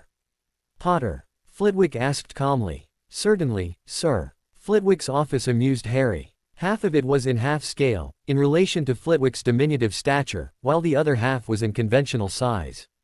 The group settled down, the teachers on one side of the desk, while Harry and Hermione shared a seat on the other. So, what happened, Mr. Potter? Flitwick asked softly. Basically, sir, Harry began, idly conjuring a tray of hot chocolate, which he offered to Hermione, then pushed the tray forward to the teachers. Myself and Hermione found out that Flamel's stone was being protected inside the school. We found out that Professor Dumbledore had left the premises, and deduced that it was the perfect time for someone to go after the stone. We went up to the third-floor corridor, sang to Fluffy. Harry looked up at Dumbledore. Do you think we could get Hagrid to rename him, sir? I mean, a 12-foot Cerberus called Fluffy is a bit much, don't you think? He shrugged, and carried on. We passed Fluffy, paused for Snigger, jumped down the trap door, and landed on Professor Sprout's devil's snare. Set fire to it, flew on the broom to get the key, and may I say, Professor Flitwick, that was an evil little key. Flitwick just grinned. Anyway, went on to Professor McGonagall's giant chess set. Harry winked at her. Beat it in 4 moves. McGonagall started sputtering, went past Professor Quirrell's troll, which was already unconscious, and got to the final challenge, Snape's potions.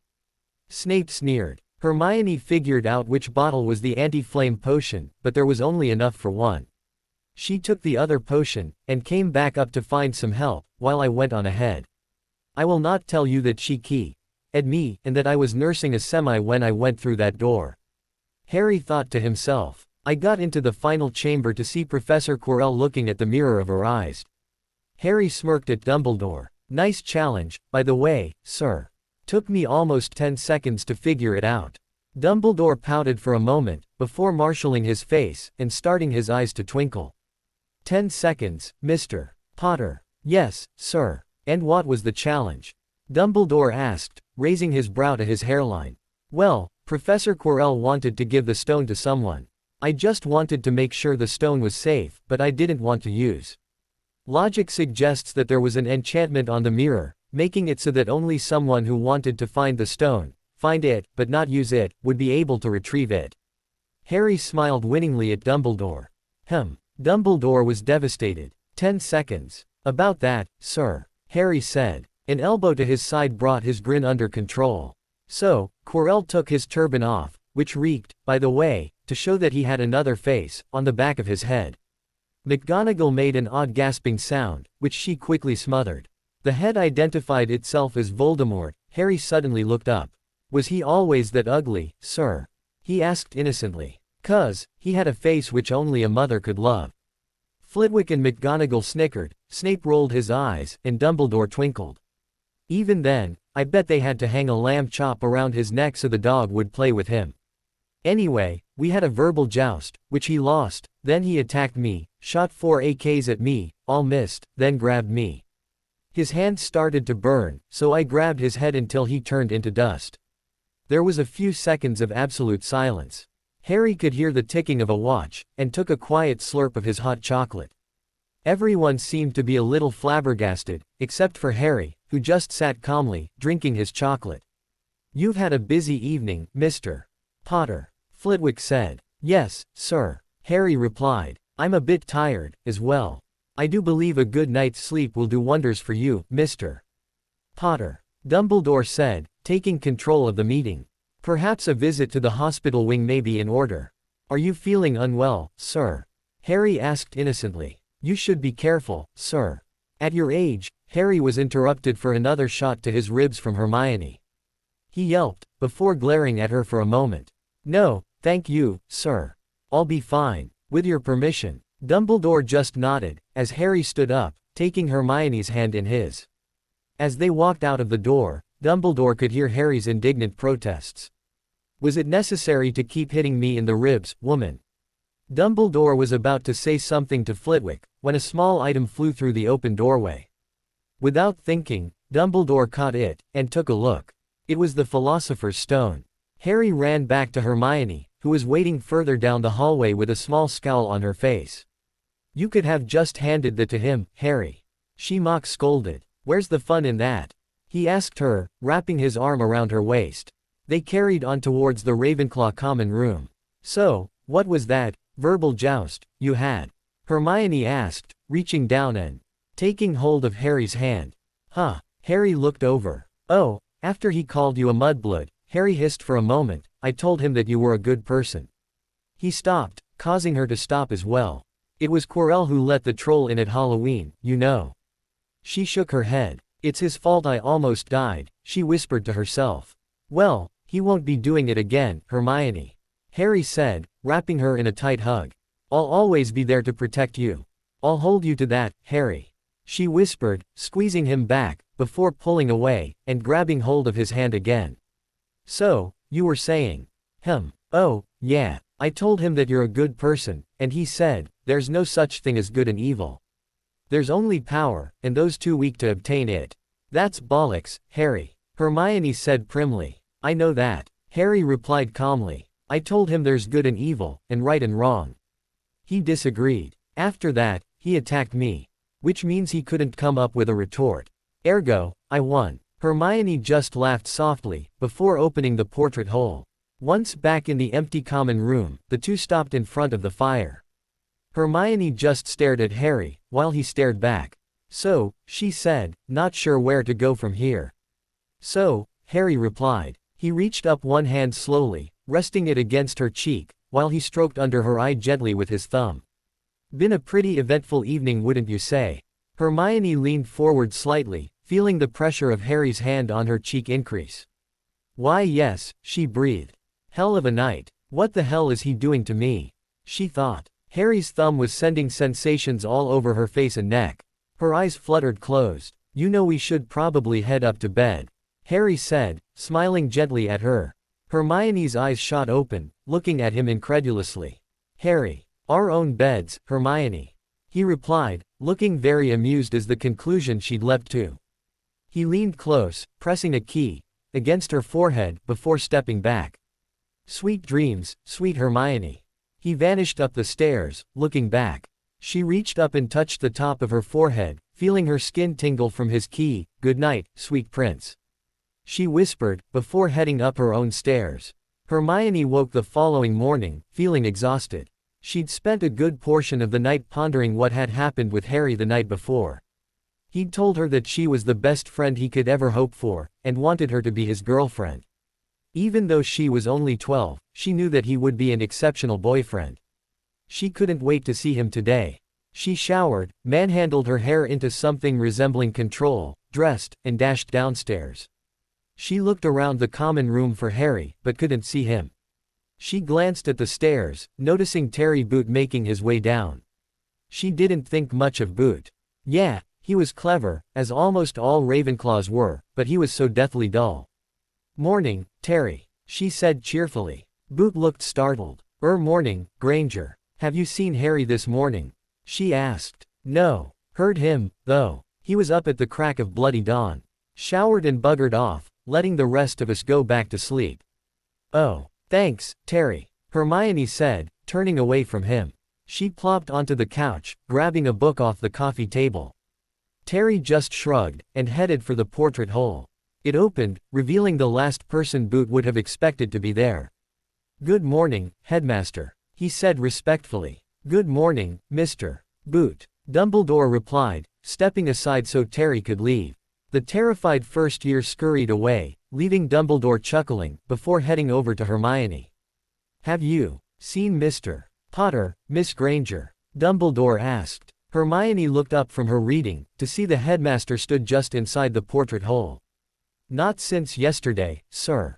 She replied politely. I was thinking about going and finding him for a spot of lunch. Flitwick made his way into the common room, needing to speak with one of the prefects. He stopped when he saw the headmaster inside his house.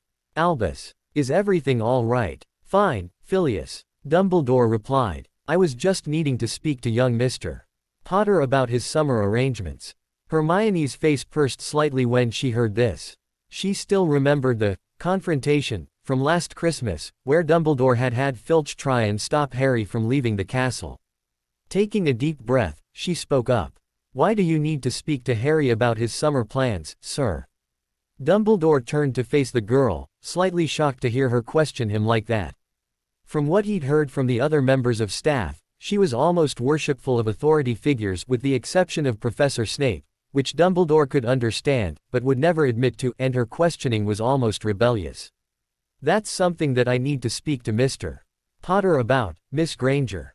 I'll come with you, if you don't mind, Headmaster. Hermione said firmly, putting her book onto the table. She stood. I'm interested in his answer myself. Oh. Dumbledore tried not to look puzzled. Why is it of interest to her? That's not necessary, Miss Granger. I don't need your interference. I just need a quick conversation to tell him where he's going for the summer. Tell him, where he's going for the summer. Hermione pondered. Not, ask him, but, tell him. That'll go down like a ton of bricks. Well, sir, considering my family is thinking of asking him to join us on our holiday, I think it's something that I should be involved with. Dumbledore smiled disarmingly. That certainly won't be possible, Miss Granger. I have arranged for Harry to return to his relatives for the whole summer. He won't be able to leave them until it's time to return to Hogwarts in September. Hermione just stared for a moment. I haven't yet brought this up with Harry, Headmaster. Shouldn't he know about his options before making a decision? I have already made the decision for Mr. Potter. Dumbledore said absently, before looking at Hermione's face, and realizing that she didn't look as accepting as he'd hoped. Mr. Potter needs to be isolated from the wizarding world when he's not at Hogwarts. He played his trump card. It's for his own safety, Miss Granger. As his friend, I'm sure you support that. Hermione smiled politely. I do support Harry's safety, Headmaster. Too much, sometimes. That's why his home, protected under a charm, can't be found by anyone who hasn't been told by Harry himself. That must be safer than staying with his family. The Fidelius charm can be breached, Miss Granger. Dumbledore said patronizingly. You must be aware of that, from Mr. Potter's personal history. Ooh, low blow. Hermione thought viciously. They picked the wrong person to protect their home. Harry doing it himself negates that possibility. I can understand that no protection is perfect, Headmaster. She replied diplomatically. And as Mr. Potter's magical guardian, Dumbledore decided to gloss over the fact that Harry, as an emancipated minor, had no need of a magical guardian. I've already determined where he should spend the holiday. Hermione grinned. Well, then, sir, let's go and find Lord Potter to discuss this with him. Dumbledore waited until she had gone past, before he realized what she had said. Lord Potter. She knows about his emancipation. This could be a problem. The small group of Hermione, Dumbledore and Flitwick had checked most of the places where Harry hung out. Since that was really only the Great Hall, the Quidditch pitch and the library, it was a fairly short search. Dumbledore, getting annoyed with wandering around Hogwarts, had summoned one of the house elves to help find Harry. It took Trippy, the head elf, approximately 47 seconds to locate Harry in the cavernous Hogwarts. Mr. Harry Potter, sir, is being in the Come and Go room, heads Dumbledore, sir. The Come and Go room? Hermione asked. What's that? Trippy looked up. A room that remakes itself when needed, miss. He replied, looking down, embarrassed to be speaking to a student. It's beyond the 7th floor. Hermione nodded absently, already heading for the main stairs, Flitwick and Dumbledore falling in behind her. Harry had made his way to the room of requirement, feeling the need to work off some stress after the oddly anticlimactic fight with Voldemort. He paced outside the statue of Barnabas the Barmy 3 times, visualizing his desire. To his glee, the door that appeared was not the conventional wooden door, but a 6-sided portal, with 2 uneven doors in the middle of it. They slid open smoothly, the sound of the servos controlling them oddly loud in the corridor. He entered the room, noting the black paneling on the wall, with a series of yellow grid lines evenly spaced on the walls. Hogwarts, I will never question your powers again, he thought, heading to an archway on the inside of the door. Room, reconfigure for combat simulation. The room shifted around him, forming into a small grassy field, a high fence around it.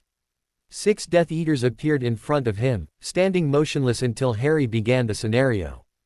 Harry jabbed a few more buttons on the arch, conjuring up a sword for himself.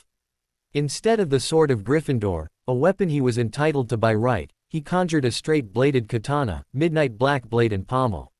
His clothes changed from standard school robes to loose black pants and an open shirt. A pair of tight tabby boots replaced his shoes, leaving him free to move. Room, begin simulation. The instant the last syllable left his lips, the Death Eaters began to move, throwing curses at Harry. Without thinking, Harry dropped into a defensive stances, almost a century of magical and physical combat training coming to the forefront of his mind. He rolled to the side, avoiding a green curse that smacked into the floor behind him. He carried on the roll, allowing the momentum to pull him back to his feet. Another curse snaked towards him, this one the sickly yellow of the Cruciatus. Harry batted it away with the sword, before pulling his wand from his belt. Stupefy. The red bolt slammed into the Death Eater, throwing him 20 feet back, hitting his head hard on the floor. Harry spun, dodging another Cruciatus, before slashing wildly with the blade. The Death Eater never stood a chance as he was eviscerated on the spot. Harry added a leg sweep, taking the man down permanently. That left 4, and Harry had yet to be hit. Part of his mind noted that the doors had opened, and people had made their way into the room. He ignored them as the other 4 fired a barrage of AKs at him. With unnatural grace, Harry leapt into the air, somersaulting over all 4 curses, before he fired a barrage of stunners. They crackled against the Death Eater's shield, only one breaking through. Harry quickly fired a series of blasting curses to cover him as he moved over to the newly fallen man. A quick jab with the sword made sure the man would never rise again. Harry ducked as one Death Eater fired a reducto directly at him, shattering the sword. Throwing down the now useless pommel, Harry rolled to the side, firing a spell chain of 4 reductos, a stupefy and an incarcerus. As expected, all 6 spells hit, throwing the Death Eater down with multiple fractures, unconscious and bound securely. That left 2, with Harry still untouched. Another sickly yellow beam flew at Harry, this one catching him in the middle of his back. With a muffled cry of pain, he turned, throwing his wand in the way of the beam, breaking the Cruciatus. He panted for a moment, gathering his strength before throwing back a few cutting curses, giving himself a moment to rest. A second later, he went back on the offensive, throwing stunners, cutting curses and reductos at his remaining 2 assailants. The spell chains he was throwing battered the 2 men mercilessly, until they collapsed into blissful unconsciousness. Scenario complete. A voice called out. Harry turned to face the newcomers, seeing the look of shock on Hermione and Dumbledore's faces, and a look of respect on Flitwick's.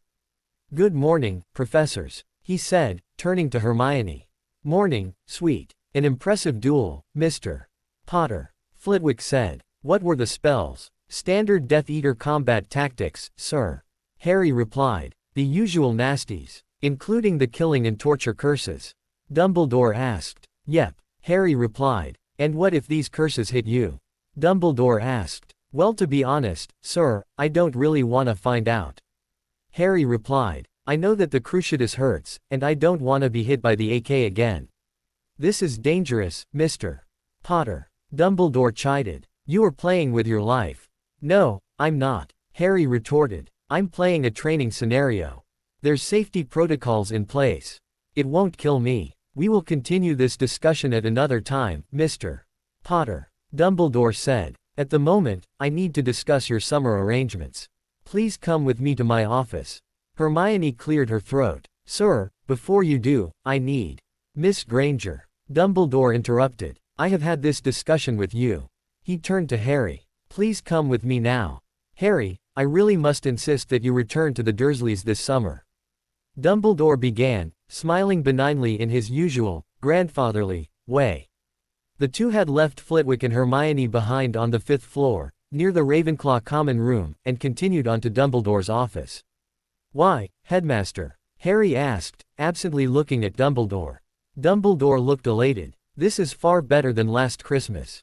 He thought to himself. Back then, Harry had refused outright. Maybe coming face to face with Lord Voldemort has made him more aware of the danger.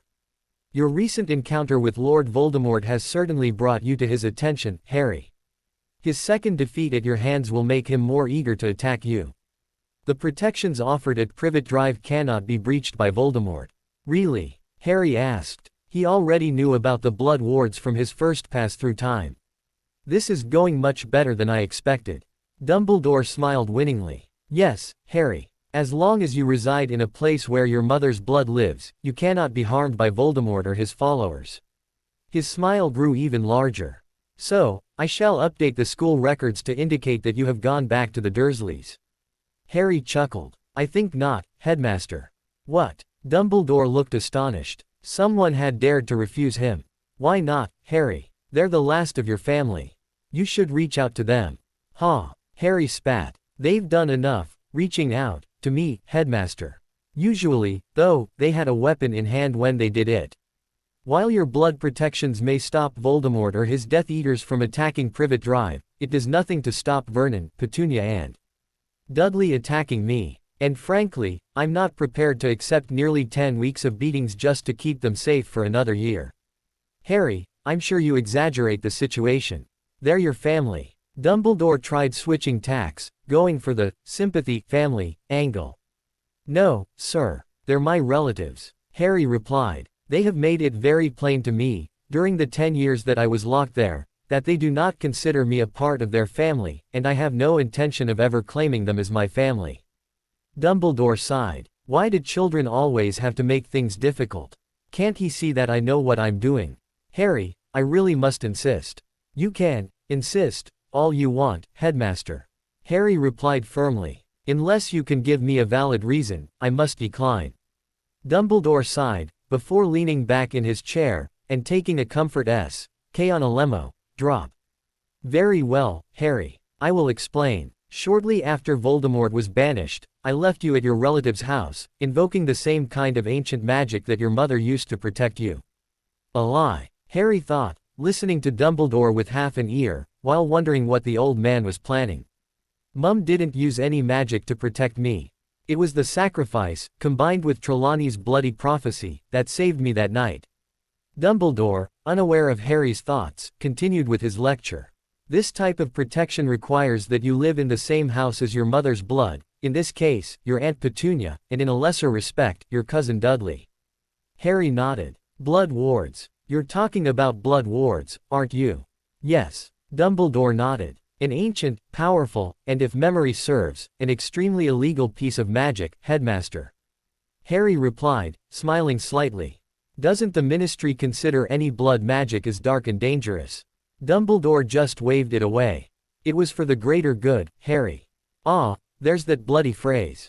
Harry would have sniggered if he wasn't in front of the Headmaster. I wonder just how many crimes and atrocities have been committed because of the greater good. So, while you remain at Privet Drive with your maternal aunt, no wizard who means you harm will be able to find you. They would walk right past the property, without being able to find you. Dumbledore smiled again. So, you see, returning to Privet Drive would be best for you, all right. Harry shook his head. No, Headmaster. You've still not given me a suitable answer. While the illegal blood wards will stop a dark wizard from harming me while I'm there, in effect, protecting me from enemies outside, they do nothing to protect me from threats inside. I'm sure your family means you no harm, Harry. Dumbledore said dismissively. As your family, they love you very much. You're wrong, Headmaster. Harry replied coolly. But, let's shelve the topic of my relatives for the moment, since we'll never agree. There's another fact that I believe to me far more important. Oh. Dumbledore's tone had cooled considerably. And what would that be? Sacrificial blood wards require an emotional context. I assume, since this was based on my mother's sacrifice, a love-based emotion, that the blood wards require love in order to empower them. Exactly, Harry. Dumbledore said, convinced that Harry was actually going to back up his argument. As I'm sure you're aware, the wards have been present for the last 10 years. And they wouldn't stop a determined Kneazle from attacking. Harry retorted. There is no love between me and my relatives. The wards, while present, are no defense. My aunt hates me with a fiery passion. When I'm pleased to report, I return just as vehemently. Dumbledore's tone grew colder. Harry, you must return to Privet Drive. Without your presence, the blood wards will fail, leaving your family open to an attack. As the head of the Wizengamot, I must insist that you return to Privet Drive for the summer so that your relatives will be protected. Harry's brow raised. Well, that ups the stakes quite a bit. I really didn't think he'd go this far. Sir, I am an emancipated minor. Even as the head of the Wizengamot, you do not have the authority to order me to go anywhere. Blast this child. Why will he not simply do as he is told? This is for his own good. Harry, this sort of rebellious nature shows why you should not have been emancipated. I am far older and far wiser, and I know what must be done. Older, yes. Wiser. I wonder, sir, you've gone from having a friendly chat with me, to threatening me. Do you really believe this to be the best course of action? Mr. Potter, I ask that you consider the greater good. By not returning to Privet Drive, you run the risk of your family being attacked by dark wizards. Do you really want that on your conscience? Would you be able to live with yourself being the reason that they are killed? Dumbledore looked at Harry disappointedly. This is King Priceless. Harry thought. Behind his occlumency shields, Harry was rolling on the floor laughing, barely able to contain himself. Does he really think that playing to my guilt will work? Delusional old git. Sir, attempting to play to my sympathies with regards to the Dursleys will not work. Because I have none. If the Dursleys are killed by dark wizards, I will not laugh or cry. It will simply be a report in the newspaper to me. I would not shed tears for monsters killing weaker monsters. Dumbledore sagged slightly in his chair. Harry, what have I done to make you distrust me so much? Can't you see that I am working for the greater good, here? Harry reached into his pocket, pulling out a licorice wand. He unwrapped it, and started King. I fail to understand, Headmaster, how my returning to my relatives' house for the summer will have an impact on the greater good. Perhaps you could explain to me. It's not something you're ready to hear, Harry. Dumbledore replied, slightly patronizingly. When you're older, I'll be able to explain. For now, I simply must insist. In that case, sir, I simply must refuse. Besides, I have things that I need to do this summer, and going back to Privet Drive would only hinder them. Harry tried to look apologetic, but failed. Oh, and what do you have to do this summer, Mr. Potter? Dumbledore replied, his tone sinking back to cold formality. How the hell is this any of your business? Harry fumed silently. Ah, you want to know so that if it's something you disapprove of, you'll be able to stop me. Firstly, sir, I need to go to Gringotts, and find out about my parents' will. It completely slipped my mind last summer. At this, Dumbledore broke out into a slightly nervous sweat. Why is that necessary, Harry? He asked. Harry looked at Dumbledore incredulously. I've never known my parents. This is a way of connecting to them, Headmaster. He shook his head. Secondly, I've got some magical research to do, and being locked into the cupboard under the stairs at Privet Drive would make that far more difficult. Dumbledore clicked reprovingly. Harry, you are aware that students are forbidden from practicing magic over the summer. The decree for underage sorcery applies to all under 17 students. And as an emancipated minor, I'm exempt from that regulation, Headmaster. As long as I stick to the statute of secrecy, I'm fine. Let me guess, Albus, you don't want me learning too much. It ruins the plans for your little weapon if he becomes knowledgeable and powerful. If you only knew the truth. Harry, even though you are a celebrity in the wizarding world, you cannot simply go around flaunting the laws. As head of the Wizengamot, I do have the authority to take you into protective custody, especially if you are announcing that you plan to break the law. If he is going to be this troublesome, I will simply have to keep him sequestered at Hogwarts for the summer. Dumbledore didn't want to do this. Besides, you should be spending your summers enjoying yourself. There's plenty of time to learn while school is in session. I can't believe this. Harry's tone was cold and hard. I'll be leaving now, Headmaster. I will return to my home, not the Dursleys, and take a good, long think about returning to Hogwarts in September. I will not attend a school where the headmaster feels he was the right to threaten a student, simply because he doesn't get his own way.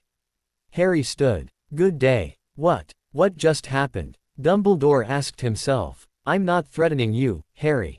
He said placatingly. I simply wish for you to understand the consequences of your actions, and the damage that you could cause.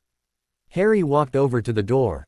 No, sir. You were threatening to lock me away in this castle, simply because I won't bend over and give you what you want.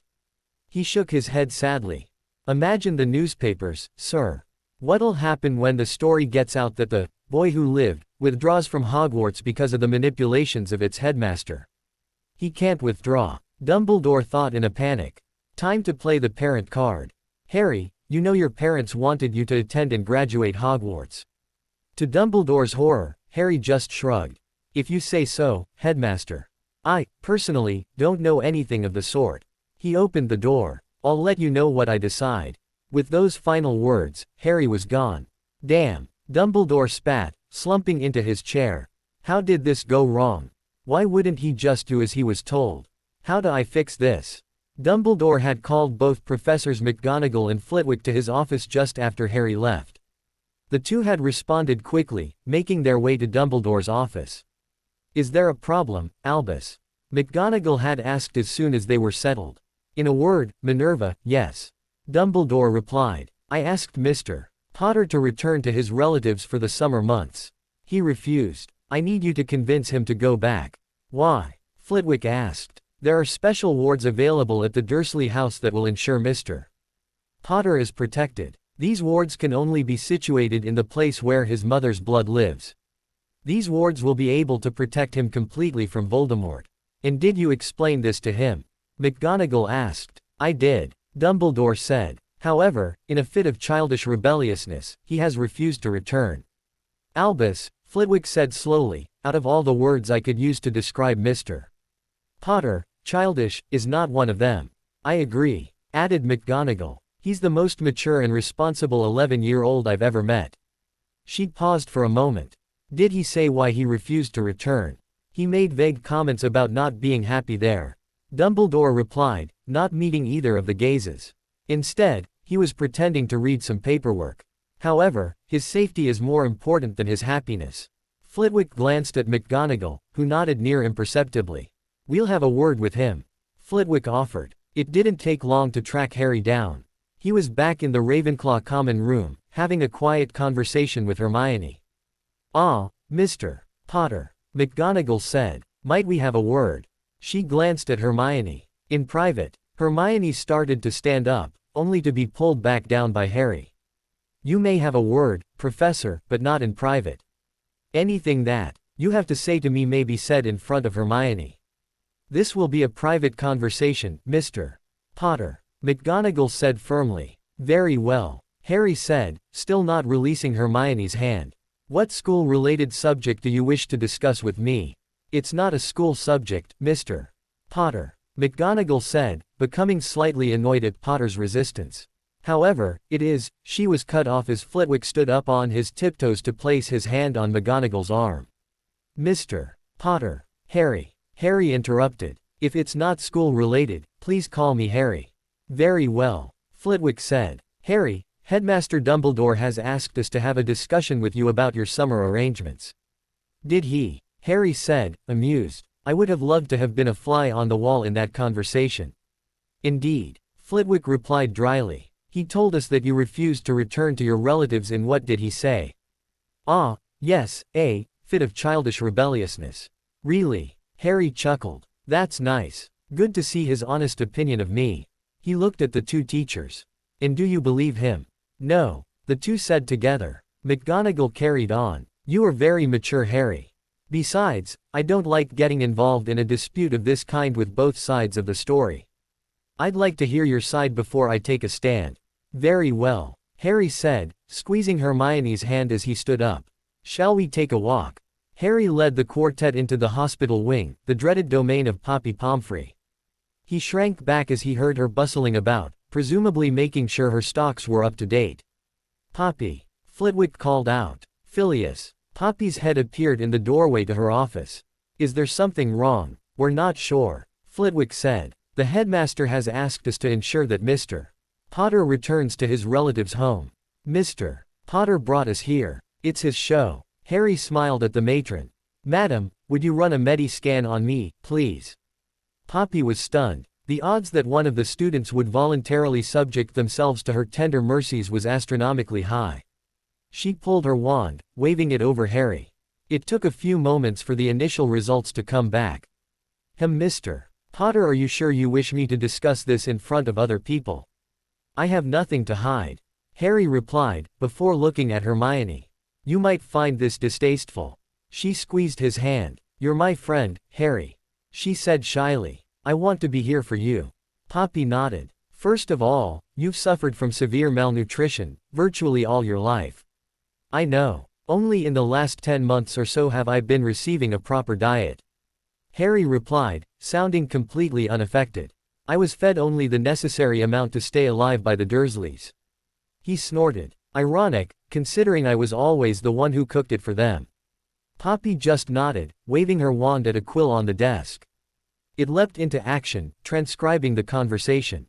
"There's also a number of breaks and fractures in your skeleton. Were you involved in some kind of impact accident?" Hermione sniffed, reaching up with her free hand to wipe away a tear. McGonagall looked a little misty-eyed too, while Flitwick's face had dropped into an impassive mask. "List the breaks," Harry said, "and I'll tell you where they came from and why." Poppy looked aghast. "Fractured skull. Up Petunia Dursley, November 15, 1987. Hit by a hot frying pan. I was late with serving them breakfast.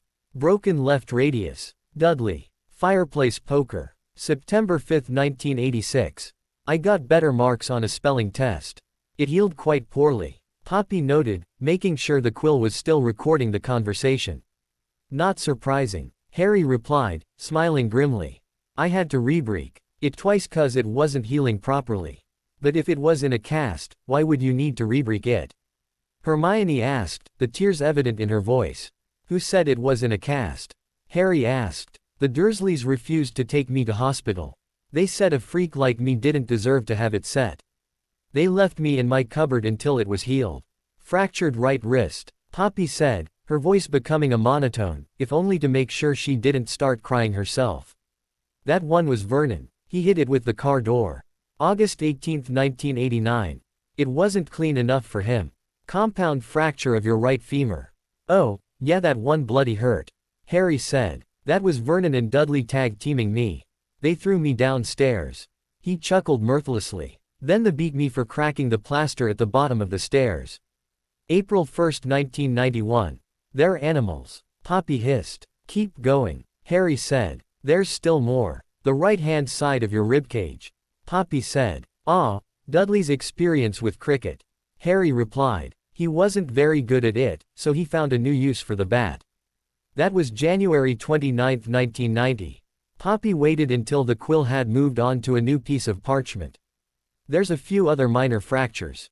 Just general beatings," Harry replied dismissively. "Shall we start with soft tissues now?" Pomfrey was a little shocked that Harry could talk about child abuse with such calm. She was about ready to go and murder the Dursleys. "There's a lot of damage on your leg." Harry just reached down and pulled up his trouser leg, showing a series of puncture wounds and a thick, ropey scar on his calf. "That was Ripper. My Aunt Marge's bulldog. Little Git liked to chase me as a child." "How was it treated?" Flitwick asked, his voice still cool and calm. "I had to rip a t-shirt into bandages and use disinfectant on them." He looked down at his leg. "I thought I did a good job on it, myself." "How old were you?" McGonagall asked, aghast. 8. He looked up at Pomfrey. "Not bad for a kid, huh?" "Mr. Potter," Pomfrey really didn't know what to say. I'm sorry." Harry just waved his hand. "Don't be. It's all in the past." He smiled at her. "It's not as though there's anything you could have done, madam." "I could have," McGonagall whispered, her face turning white.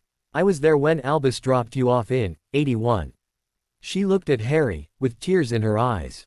"Harry, I'm so sorry, I didn't." "Stop." Harry commanded firmly. I don't blame you, Professor. I don't even blame Headmaster Dumbledore. However, I will not go back. McGonagall nodded firmly, closely followed by Flitwick, Pomfrey and Hermione. Never. Hermione promised. There's a lot of epidermal scarring on your back, Pomfrey said, carrying on with her exam. Ah, Harry said, suddenly looking nervous. Yeah, shit. Oh, we don't really need to discuss that. Share, Hermione commanded. Harry shook his hand free from Hermione's and started to unbutton his shirt. Hermione felt her heart accelerate as she saw his chest. Even though he'd been neglected and abused for 10 years, his chest showed definite muscles. Whatever regime he followed while at school, it was going him good. She looked closer, noticing random small scars on his chest, shoulders and upper arms. He pulled the shirt off, and crossed his arms, pulling his shoulders forward. You might wanna brace yourselves, he warned. Poppy looked confused, before she realized that Harry was warning them all about some tremendous damage. She watched him turn around, and gasped in absolute horror. Across Harry's back was a crisscross of scars, most of them almost a half-inch thick. There were too many to count, going from shoulder blade to kidney. How did you get these? Poppy asked. Hermione had vanished, presumably rushing to the toilets to void her breakfast. McGonagall had turned absolutely white, the only color on her face was her eyebrows. Flitwick snarled, before struggling his face back to impassiveness. Uncle, Vernon tied me to the stair banister, Harry reported distantly. He then removed his belt, and proceeded to whip me, hoping to beat the unnaturalness out of me. He turned to McGonagall. My aunt and cousin watched. After they cut me down and threw me into my cupboard, Petunia and Vernon went into their bedroom. That was July 31st, 1990. My 10th birthday present. What about the doctors? Pomfrey asked. They should have been able to do something to reduce the scarring. I didn't see a doctor for these either, Harry replied. I had to use undiluted bleach to keep them clean while they healed over. He winced as he remembered the pain. Stings like a beep, too. You are not going back there, Flitwick snarled. If necessary, I'll resign from school and become your guardian myself. Seconded. McGonagall added. Why haven't you told Albus about this? I don't think it's that important to him, Harry replied. The blood wards, under certain circumstances, would be the ultimate protection. However, they're next to useless, since my relatives hate me, and I hate them. Without the emotional love and support, the wards are useless. Well, he'll bloody well find out now, Pomfrey snarled. If he sends you back, he'll have my resignation. Children should never be exposed to such abuse. Harry suddenly looked up. Wait a minute, hasn't he told you? Told us what? Flitwick asked. I'm emancipated. Since I'm the last Potter, I've become head of house. I own a flat in Diagon Alley, and I moved in there last July. Then why's he trying to get you to go back? Pomfrey asked. Does he want you to be beaten? Harry just shrugged, before putting his shirt back on. I don't know. But, I don't particularly want to find out. You live on your own. Yes. Hermione's voice came back. He invited me and my parents to Christmas dinner. It was great. Where do we go from here? Flitwick asked, breaking the quiet. Well, Harry finished buttoning his shirt, and turned to the adults. My plan basically involves going back to the dorm, then going to the end-of-year feast tonight. Then, I'll get on the train, and go back to my flat. What about the headmaster? Pomfrey asked. He knows where I live, by the way. Harry Potter lives at 93A Diagon Alley, London, but since it's under the Fidelius, he can't exactly send anyone else there. The three adults nodded as new knowledge flooded into their minds about Harry's home. We will have a word with the headmaster, McGonagall promised. If he tries anything, let us know. Harry left Hermione in the common room, deciding to head to the library, see if he could find anything interesting about magical metalworking. His project, given to him by the castle's anthropomorphic manifestation of Rowena Ravenclaw, about creating a new way to travel by portkey, would take a lot of effort. He'd been tinkering with the idea on and off for months, thinking about the best way to go about it, but still needed to make a few decisions. Mr. Potter, a voice called up from one of the small niches in the corridor. Harry stopped, looking around, his eyes narrowing when he spotted the speaker. Snape, he spat. Something I can do for you. I wanted a word with you. Snape replied, sounding reasonably polite. Sorry, Harry replied, turning his back on the greasy bastard. Not interested. He started to head towards the library door, when something slammed into his back, robbing him of consciousness. As he fell forward, he heard Snape's final words. Didn't say you had a choice. Snape covered both Harry and himself with a disillusionment charm, before levitating him back to the dungeons. After Potter had been deposited onto the stone floor, he raised his wand. Legilimens. He felt himself rushing forward, the legilimency spell thrusting his consciousness into Harry's. When his eyes opened, he found himself floating in an environment of perfect blackness. As his eyes cleared, he noticed tiny pinpricks of light. He appeared to be floating in space. Where the hell am I? He wondered. Where's Potter? In front of him, a large, circular shape rippled into view, the object dwarfing him in comparison. A beep in his ears announced the hated voice of his childhood enemy. Do you really think that you could beat me in here, you greasy bastard? You've brought yourself into my stronghold. Snape just sneered at the immense shape. Show yourself, Potter. Why? Do you really think that your feeble little mind could penetrate my shields? A glowing nimbus of energy surrounded the shape, glowing green against the blackness of space. You have no skill in the mental arts, Potter. Snape sneered. I am a master legilimens. You are just an arrogant, glory-seeking child with no power. On the shape in front of him, two large tubes unfolded, pointing towards him. Not knowing what they were, Snape quickly strengthened his own mental shields. You know, it's rather sad that you believe that, Snape. In here, I am the master of the universe. A bolt of bright orange light left one of the tubes, smacking into Snape, jarring him, even through his shields. Is that all you have? Snape shouted, rather shocked that an 11-year-old would be able to offer a defense.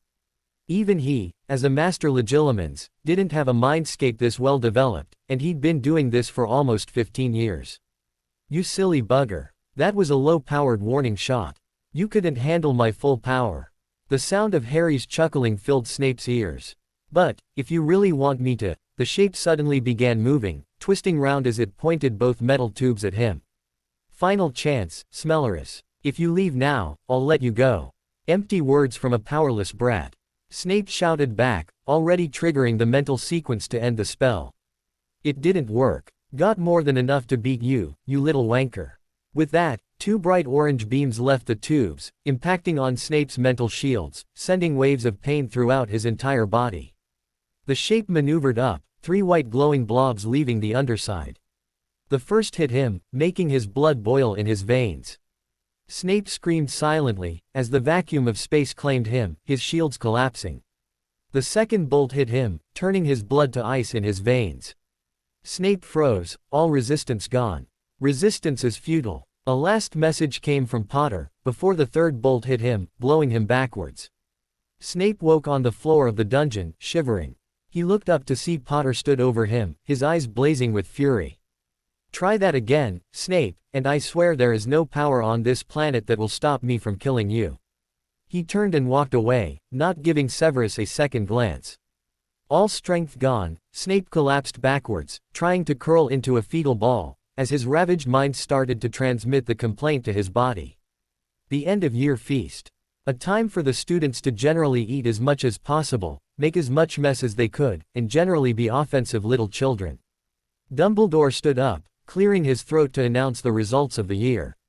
Well, another year gone. For the 7th years, I hope that you have enjoyed your time here.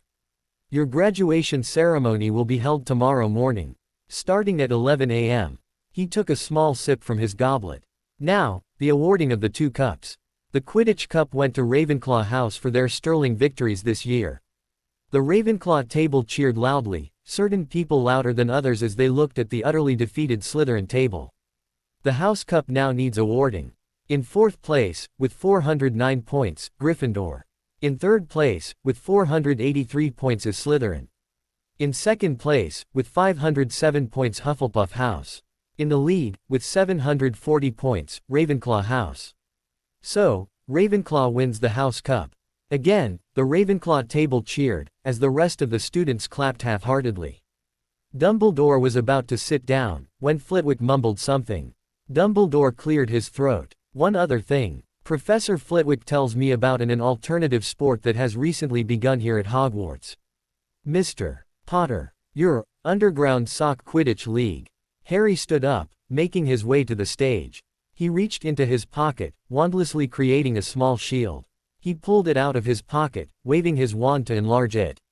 Thank you, Headmaster. He cleared his throat. As some of you are no doubt aware, earlier this year I started a new game here at school, 'cause there isn't really enough sport here. So, me and the Weasley twins came up with Sock Quidditch, played an exhibition game, and looked for other teams to sign up. So far, there's been 4 games played. Since each team has only played once, it's rather difficult to pick a clear winner. So, for the first season, the team with the highest points will win this attractive and high-quality shield. Harry quickly waved his wand at the shield. The winner of the first annual Underground Sock Quidditch League is Cedric Diggory's Beware of the Badgers team, thanks to their stunning victory against Ron Weasley's team, the Hodgepodges, in a 36-0 victory. Frankly, the Hodgepodges were very lucky to get the nil, proving that we have some future Chudley Cannon players here at school. Mr. Diggory, would you like to collect the shield for your team? Cedric stood up. The Hufflepuff table, with the notable exception of Susan Bones, started clapping, proud of the dishy 4th year. He collected the shield, presented it to Professor Sprout, and returned to his seat.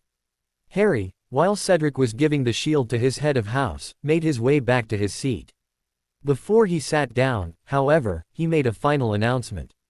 By the way, we're hoping that the UQL will become a regular feature here at Hogwarts. Next term, come and find me out, and we'll set you up. He sat down, digging into his meal with gusto. While eating, he mused. So, Dumbledore, because I'm not playing nice with him, he didn't award me and Hermione points for saving the Philosopher's Stone. You petty old man. After he'd finished his main course, he turned to Hermione, telling her about his confrontation with Snape, smiling as she burst out laughing. This is unreal. In the original timeline, she'd have torn me a new one for attacking a professor. Now, she's enjoying it. I must be a really bad influence on her. He decided to ask her. Hermione, don't take this the wrong way, but why aren't you berating me for hurting a teacher? She smiled at him. Harry, had you started it, she blushed, well, I'd still not have a go at you. She squeezed his hand. I trust you, Harry. You're the most moral person I know. You wouldn't abuse your powers. She snorted. Snape, the greasy git, does nothing but abuse his powers. So, if you manage to knock him down a few pegs, I'm all for it. Cool. Besides, I don't think I could get mad at you, even if I tried. She whispered, blushing again at him. He chuckled. That's actually a good thing. 'Cause you're rather scary when you're mad at people. Just need to ask Ron Weasley. Hermione's face contorted into anger for a moment, before she released the tension with an explosive paw. He's such a bloody idiotic loser. No arguments here, Harry said, raising his hands in surrender. It's odd, though, isn't it? Percy, strict and rather limited, loves the rules. Ron, idiotic. But the twins are absolutely cool. Makes me wonder what their little sister's like. In love with you, remember? Hermione said dryly, smiling at his pained expression. Oh, Mr. Perfect future husband. Don't remind me. The following day, Harry headed to the train station with Hermione, Blaise, Neville, Susan and Padma, with the twins and Tonks following in the carriage behind. They all headed for a compartment at the back of the train. With a couple of casual flicks of his wand, Harry expanded the compartment so it would be big enough for 9 people, a multitude of pets and 9 heavy trunks. Well, that was a hell of a year. Tonks volunteered. I know, Harry replied. Somehow, though, I'm not surprised it was so full of activity. Oh, Blaise asked, his eyebrow creeping higher. Why would that be? Harry gave a long-suffering sigh. I don't think I'm qualified to have a nice, quiet life, Blaise. I am the walking personification of Murphy's Law. What's that? Asked Padma. Purebloods. Tonks, Harry and Hermione scoffed together. Murphy's Law states, whatever can go wrong, will go wrong. Harry offered. However, there is a Potter addendum to the law. The Potter-Murphy Law states, whatever can go wrong, will go wrong, with as disastrous result as possible, in the most explosive and embarrassing way. Sounds about right, Tonks offered, grinning at Harry. You've no room to snigger, Nymphadora. Harry scolded. At least I don't fall over stray particles of dust. Tonks just pouted at him, before turning her nose into a pig snout. "You're a pig, ickle Harry." Harry just crossed his eyes at her, before tweaking her new pig snout. "Anyway, what are everyone's plans for the summer?" Various responses of, "Don't know, no plans," and a grunt from Tonks answered him. "Well, I was thinking about various summer activities we could have. Could throw a barbecue, that sort of thing." Again, various positive responses and a grunt from Tonks answered him. "Well, I'll need to tell you where I live, since it's protected under a Fidelius. Are you all ready? Harry Potter lives at 93A Diagon Alley, London." "Okay." They nodded, as the vague memory of a flat above 93 Diagon Alley entered their minds. The rest of the train ride flew past, a variety of games, conversations and mild flirting that left everyone breathless with laughter. As the train pulled into King's Cross, the group vanished one by one, leaving Harry and Hermione alone in the compartment. "Well, here we are," Harry said, the first piece of conversation in several minutes. "Yes," Hermione muttered. "Here we are." Hermione. "Yes, Harry. Why is this weird?" he asked. She looked up, giggling slightly. "I don't know." She pondered for a moment. "I think it's 'cause I don't want this year to end," she said quietly. "I know what you mean," Harry replied. "It's been one of the best years of my life, Hermione." "Mine, too," Hermione said softly. She looked up at Harry's face. "I don't want to leave." Harry moved from his bench until he was sat next to Hermione. He leaned close, pulling her into him. "It's not as though you'll never see me again, Hermione. You've got the mirror, so we can communicate every day. We can send letters with Hedwig. It's not the same as seeing you every day, Harry. Being able to hold your hand, just being close to you. I like this. I'll miss this." Hermione. Harry used his free hand to gently push her face up. He leaned forward, pressing a chaste key onto her lips. He leaned back, blushing slightly. "I'll miss you," he whispered. "But we'll see each other again." Hermione leaned forward, pressing her lips to Harry's for a few moments before sitting back. "I hate this," she said quietly. Chuckling, Harry said, "You know, Hermione, not every guy likes to hear that after he's key at a girl." "Not that," Hermione said quickly, sounding scandalized. "I very much like that, and would like to do it again, often. I don't want to leave." "We have to," Harry said, ever the voice of practicality. "But we can spend time together this summer. I can apparate, which means I can pop over to your house, and you and your parents are always welcome at my place." "It's not the same, Harry," Hermione replied, leaning her head against his shoulder. "Damn it, in less than 10 months, you've become the most important person in my life." "You've been the most important person in my life for 111 years, Hermione." Harry thought. "You're mine too, Hermione."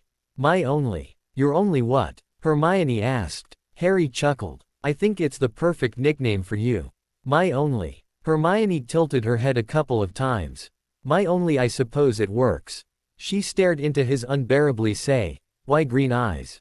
"What about you? You'll think of something," Harry said. "I know we talked about this the other night, but I was wondering." He sounded shy and unsure, and Hermione felt her heart melt yet again.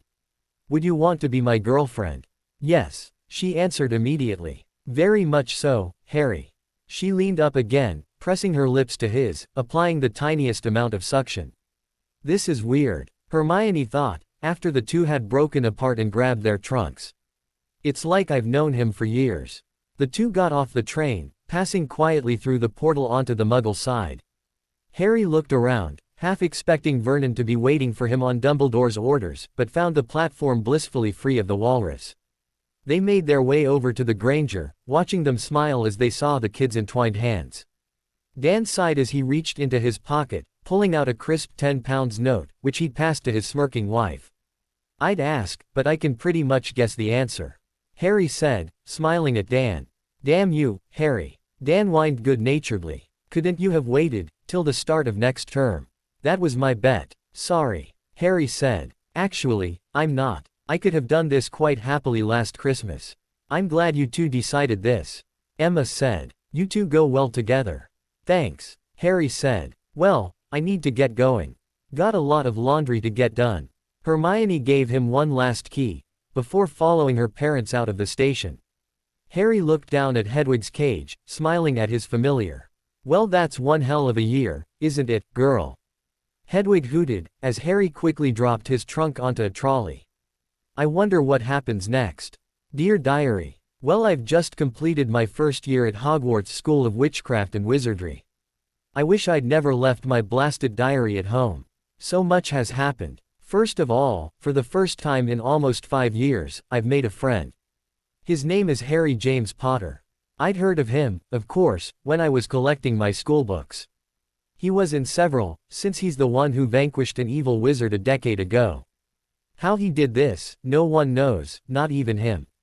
I met him in Flourish and Blots, and he gave me a book, Mudbloods and Purebloods, which is offensive to Muggleborn, or as Harry calls us, first generation, witches like me. I then encountered him again on the Hogwarts Express, and I wasn't very nice to him. Then, I had the dubious pleasure of meeting Malfoy and his squad of Slytherin goons. Lovely people, calling me a mudblood, which is the wizarding world's insult, saying that I have dirty blood. After Harry broke Draco's nose, which was really quite amusing, he introduced himself to me properly. And that was it. I was hooked. He didn't belittle me, tease me, call me names. He's the most generous-spirited person I know. It was Halloween, though, that cemented it. After an encounter with the youngest male Weasley, I really don't like him, either. I ran off crying into one of the girls' toilets. A troll, which we later found out was let in by Professor Quirrell, made its way into the bathroom. Trolls are on average 9 to 12 feet tall, tremendously strong, and have spell-resistant skin. Had the troll successfully attacked, I would have been gravely injured, at best, or possibly killed. I wasn't though. Because of Harry. He physically beat the troll, then left, not wanting to claim the credit for his heroic deed. Other people tried to claim the credit, and I, being my usual bossy self, told Harry to get up. I wish I hadn't now. Damn him, anyway. That boy drives me absolutely crazy. The last couple of months, I've been having dreams about him that make my brain melt. His adorable mussed-up hair, his say, "Why green eyes?" It's enough to make my heart melt into my chest. There's other things about Harry as well. People generally say that an 11-year-old boy is an open book, easy to read and predict. The people who say that have never met Lord Harry James Bloody Potter. That boy has knowledge about things that just seems impossible. He also exudes a presence, that's all I can describe it as. He has knowledge, power and control. Damn me if it isn't a little intimidating. He's also had a horrible life up until he started Hogwarts. Just before school let out, Professor Dumbledore told Harry that he would have to go back to his abusive relatives. Harry took me, Professor McGonagall and Professor Flitwick to the hospital wing, where he asked for a medical examination. My God, that poor boy. He told us about beatings, broken bones and whippings with an air of detachment. He's been abused, and Professor Dumbledore just wanted to send him back to that hell for nearly 10 weeks. Harry refused, but I get the feeling that Dumbledore won't stop trying. I wonder how far he'll go. As the train pulled into King's Cross, bringing us all home, Harry and I remained on the train. I really didn't want to get off and come home. I wanted to stay with Harry, just for a few more minutes. He asked me to be his girl. I said yes, but what does it mean? I mean, I'm only 12, soon to be 13, and he's not even 12 yet. From what my mum told me about boys, making a move like this means he wants something from me, but he doesn't act like it at all. I mean, he's kissed me, on the cheek and forehead, but he's never pressed me for more than I'd be willing to give, and mum and dad like him. He acts so much more mature than an 11-year-old would. It's almost as though he's already gone through puberty, and can fight off his hormones better than I can, at any rate. I find myself asking the same question over and over again, whenever I think about him. Who are you, Harry Potter? Rumors have circulated that at Hogwarts School of Witchcraft and Wizardry, the boy who lived is again battling dark wizards. Quirinus Quirrell, who was hired as the defense against the dark arts professor, attempted to steal a priceless magical object, known as the Philosopher's Stone, which was being guarded at Hogwarts by Headmaster Albus Dumbledore. I approached the headmaster, who refused to comment. I approached Nicholas Flamel, noted alchemist and the creator of the Philosopher's Stone, who also refused to comment. Mr. Potter was also unavailable for comment. What happened at Hogwarts School? Why was such a powerful and dangerous magical item being kept in a school full of children? How did the boy who lived manage to stop a dark wizard with only a first year's education? More on this breaking story as it becomes available. Harry James Potter, Personal Log. July 1, 1992. Well, I'm back from Hogwarts. What an interesting year. So far, I feel my mission to not interfere with the timeline has produced adequate results. Obviously, some things have changed. I didn't have to spend a week in the hospital wing, yay. With Pomfrey, always a bonus. I didn't go into the Forbidden Forest and see Voldemort, which again is a bonus. I think I've managed to add a couple of things to the timeline that should help. When I encountered Quirrell Mort in the chamber, I gave him the impression that I was a nut. Hopefully, he should underestimate me when we meet in person in 95. I've also been providing Sirius with a few necessary items to help with his incarceration. Food and clothing should help him. Just remembered what he looked like when I saw him for the first time. I think I'll include a toothbrush in the next care package. Some deodorant probably wouldn't go amiss either. Snape's been getting right on my tits. From September 1st to Christmas, the bastard had tried Legilimency 133 times. Add another 100 or so from New Year to when we broke up. He then had the testicular fortitude to stun me, and try to mind rape me. Of course, when he entered my mindscape, I kicked the crap out of him. The next time he tries it, I'm just gonna burn his brain. See how the greasy bastard likes that. Okay, my hand's getting sore from all this writing. I'll be glad when I buy that laptop, so I can just record or type these entries. In a flat in Diagon Alley, a young man sat alone. It had been 4 days since he'd left Hermione behind at the train station. 4 days of being alone in his flat. He'd spoken to her by mirror, several times a day, but it just wasn't the same as being with her in person. Feeling her hand automatically seek out his. Smelling the faint vanilla traces from her shampoo. Just feeling the warmth of her body next to his. He'd lasted almost a century without her, ever since she was killed in the final battle, but the last 4 days hurt.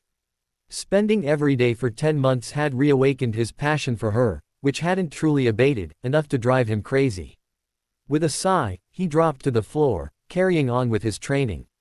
200 press-ups later, his arms were burning, as he flopped over, jabbing his feet under the couch, and started his sit-ups. A chiming from above his television sounded, snapping him out of the zone. Except, he called to the mirror. "Hello. Morning, Harry." Hermione's voice filtered over the mirror. "What are you doing?" Harry grunted as he did his 50th sit-up. "Morning exercises." In Crawley, a young lady was holding a mirror, watching it with fascinated delight. In it, she could see her new boyfriend, exercising vigorously. H's back, horribly scarred but still quite why, showed his muscles rippling as he performed his sit-ups. Emma Granger entered the kitchen, trying desperately to stifle a yawn. She detested mornings, convinced they were the creation of some evil super being. She ambled over to the coffee maker, idly wishing she was back at Harry's, so she could enjoy his secret super coffee, but would settle for own brew for now. "What are you doing, honey?" she asked her daughter. Hermione didn't look her, just stared into her mirror with awe and a hint of lust in her eyes. Emma just shook her head, plucking the mirror from her daughter's hand. She looked into it, seeing Harry performing a rather tough set of exercises. Keeping in mind that she was old enough to be the subject's mother, she cast an appreciative glance. "I can certainly see what Hermione sees in him," she noted, thrusting the mirror back at her daughter when the coffee maker pinged for her attention. "Hey, Harry," she called into the mirror. "Yes, my own. What are your plans for the day?" In the mirror, Harry stopped his exercises. He turned round to face her. "Not a lot. I need to trip to Gringotts to get some metal, and I could do with popping to PC World, but other than that, I'm free." "Metal? What do you need metal for?" Hermione asked, the thought of some new knowledge tickling her brain. The reflection of Harry just grinned. "Do you remember that project I was telling you about? The Portkey research. It's for that." "Oh well, do you fancy popping round here later on? We could start on our homework." Harry gasped. "Do you mean to tell me that you've been home for 4 days, and you haven't even started your homework yet, Hermione?" "I'm shocked really." Hermione, in a shining example of maturity, stuck her tongue out at him. "Homework doesn't rule my life, Mr. Potter. I admit, I like to get it done early, but it's not the most important thing in the world to me. You are, she added mentally. Shouldn't be a problem. As soon as I'm showered and dressed, I'll pop over. Showered and dressed, Dan repeated, entering the kitchen. Why are you talking to my daughter if you're not showered and dressed? Morning, Mr. Granger, Harry called up. At the moment, I'm doing my exercises, so I am clothed. I should probably have said, dressed for the day. Oh. Dan sat down at the table, handily stealing his wife's coffee. Anyway, morning, Harry. I'll see you later, Hermione said, blowing a key at the mirror. Harry's face broke into a warm grin that sent a tingle down her spine before she tapped the mirror, closing the connection. Dan and Emma shared a glance, smiling at their daughter's rather blatant infatuation. Harry completed his ab crunches, flopping onto his back as his stomach burned. It may be good for me, but Christ, it hurts. He sat up, wincing as his stomach protested, then recoiled as he caught a whiff of himself. Oh, yeah, shower time. It took a little under 20 minutes for him to shower, maul his hair down from shocking to messy, but it'll do, and dress, before he was out of the door, striding down Diagon Alley. Entering Gringotts, he waited patiently in line, watching people engage in their normal business. His visit to Gringotts was for multiple reasons. First, he wanted the goblins to procure the necessary supplies for building his portkey project, and second, he wanted to check on his parents' will. That was something he hadn't done in the original timeline, just believing what Dumbledore told him. I really was a naive prat last time, he noted idly, as he watched a little old lady hand in a small pile of sickles, wanting it to be put in her vault. He felt a stab of sympathy. There was no such thing as the old age pension in the wizarding world. If you were poor, there was little you could do to change that situation. She ambled away, an aura of misery hanging over her head. He approached the teller, bowing slightly. He looked at the nameplate on the desk. Senior Teller Snatchmore. The goblin snarled at Harry. What? May your gold flow freely, Senior Teller. He said in gobbledygook, startling the goblin. I would like to request a favor. Could you please add this to that lady's deposit? He handed over a pile of gold coins. Don't tell her where it's come from. Just add it. Snatchmore eyed him for a moment. And why would you give gold away, sir? Harry just shrugged. Sometimes a good deed is its own reward. He pushed the gold forward, then pulled back his hand. Now, Senior Teller, I would like to speak to Account Manager Griphook, please. At his earliest convenience. Snatchmore nodded, straightening up in his chair. Account Manager Griphook was in charge of the Potter account, one of the largest held in Gringotts. Lord Potter? Snatchmore asked quietly. Harry just nodded. Would you come with me, please? Griphook's office was elegantly, but lavishly appointed. It appeared that working with the rather large Potter account had done wonders for him. Since Gringotts took a 4% handling fee, 3 for the bank and 1 for the advisor, it was plain that he'd made some quite good investments. The goblin looked up as he saw his client walk in. Lord Potter. It is agreeable to see you again. Harry's jaw dropped. Shit for a goblin, that was practically a declaration of love. Account Manager Griphook. May our endeavors bring us gold, and smite our enemies. May we dance on the bones of our enemies, Lord Potter. Griphook replied, smiling at Harry. Please, sit. How may I serve you today? This is really weird, Harry noted as he sat down. Goblins are never this nice. I'm curious, Account Manager. Your conduct with me is rather atypical of a goblin account manager. Griphook grinned. Lord Potter. Harry, Account Manager. Harry interrupted. I prefer, Harry. Very well, Harry. Griphook made a notation. Now, my atypical behavior is a result of our recent dealings. We have made a considerable profit on your account, allowing Gringotts to make a profit, and myself as well. Ah, to make a goblin smile, make him rich. Excellent, Account Manager. I have come here for some routine matters regarding my account, as well as looking at some investment strategies. If this would not be an inconvenient time for you, I am at your disposal, Harry. Griphook said. What can I do for you first? I forgot when I came in last summer, to look into the will of my parents, Account Manager. I would like to do so now, if possible. Griphook nodded, tapping his ledger with a hooked finger. I am summoning the document from our archives now, Harry. While we wait, is there any other matters? Harry pondered for a moment. Actually, yes. I was hoping you could tell me what transactions have occurred on my account between the dates that my parents dies and I arrived at Gringotts. I have never received a statement for my account. Griphook turned the pages in the ledger, coming to the account history. There were several transactions and investments made by Albus Dumbledore on the account, during your absence, Harry. What? Harry's voice was cold. Dumbledore was taking my money. No, Harry. Griphook shook his head. Albus Dumbledore made a standing order on your account, to be triggered on September 1, 1991. This is standard for all Hogwarts students. It would have been set up by your parents, but they passed away before it could be done. Harry leaned back slightly, a little less angry, but still confused. What else? He made investments on your behalf in the Nimbus Broom Company, as well as several Muggle companies. A company called AOL. As well as two food companies, one called PG, and the other, Cadbury's. Huh? Harry asked. Dumbledore made investments for me. Isn't that against the banking code to let someone else access my account? Griphook nodded. In most cases, yes. However, since you were placed with Muggle relatives, it was deemed unwise to allow them to access your account. Your affairs in the wizarding world have been watched over by Mr. Dumbledore. Harry nodded. It made sense. Were they good investments? Harry asked. Griphook tilted his hand in a so-so gesture. Financially speaking, they were not the most profitable investments that could have been made. However, since there was no one available to direct the account, Mr. Dumbledore made investments in low-risk, reasonable return endeavors. There was little chance of the food companies lowering in value. In fact, over the 10 years you were away, they made returns of almost 2,000 galleons. As I say, not the most profitable, but reasonably secure. £100,000 not too shabby, Albus. What about the other investment? Griphook looked at the ledger. It's a Muggle company. I, personally, don't know what this, interweb, is, but it has a much higher return. That has made almost 6,000 galleons in the last 4 years.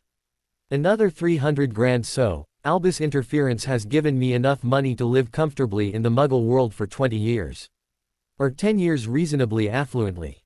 He nodded. And what about your work on my behalf, account manager? Griphook smiled a feral smile. We've moved your money around mercilessly, Harry. By taking an aggressive nature, we've managed to clear a profit of almost 10,000 galleons since last July. Harry whistled through his teeth. £500,000 net profit. Good Lord, wish I'd done this the first time around. Excellent work, account manager. I believe I pay 4% charges, yes. 3 for the bank, and 1 for you. Griphook nodded. I'd like to increase that to 5%. 3 for the bank, and 2 for you. With such excellent work, I believe more profit should be sent your way. Griphook's feral grin got wider. You know how to deal, Harry, an excellent skill for a young wizard. Are there any companies you wish to invest in at the present time? Which company was up and coming in the early 90s? Mobile phones. Yes, account manager. I would like you to invest in mobile telecommunications companies.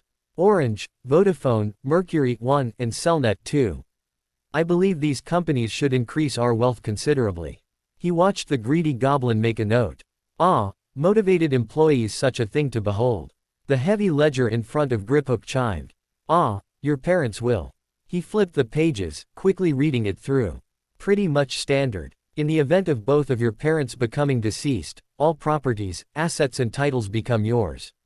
A trust is set up to provide for you while you're in school, then the full amount is accessible to you once you come of age. He looked up. Of course, since you are an emancipated minor, you have full access. Nothing else? Harry asked. No bequests for my parents, friends or family. No conditions that should be made regarding my guardianship. Griphook quickly scanned the document. No bequests were specified. I would speculate that it would be up to you to decide to distribute any wealth necessary. With regards to your guardianship, in the event of your parents' death, your guardianship should revert to either Mr. Sirius Black, or Mrs. Alice Longbottom. In the event that they were unable to take you, you should be sent to an appropriate family, where you will be cared for properly. He looked up again. Usually, this is done through the Wizarding Child Services Department of the Ministry of Magic.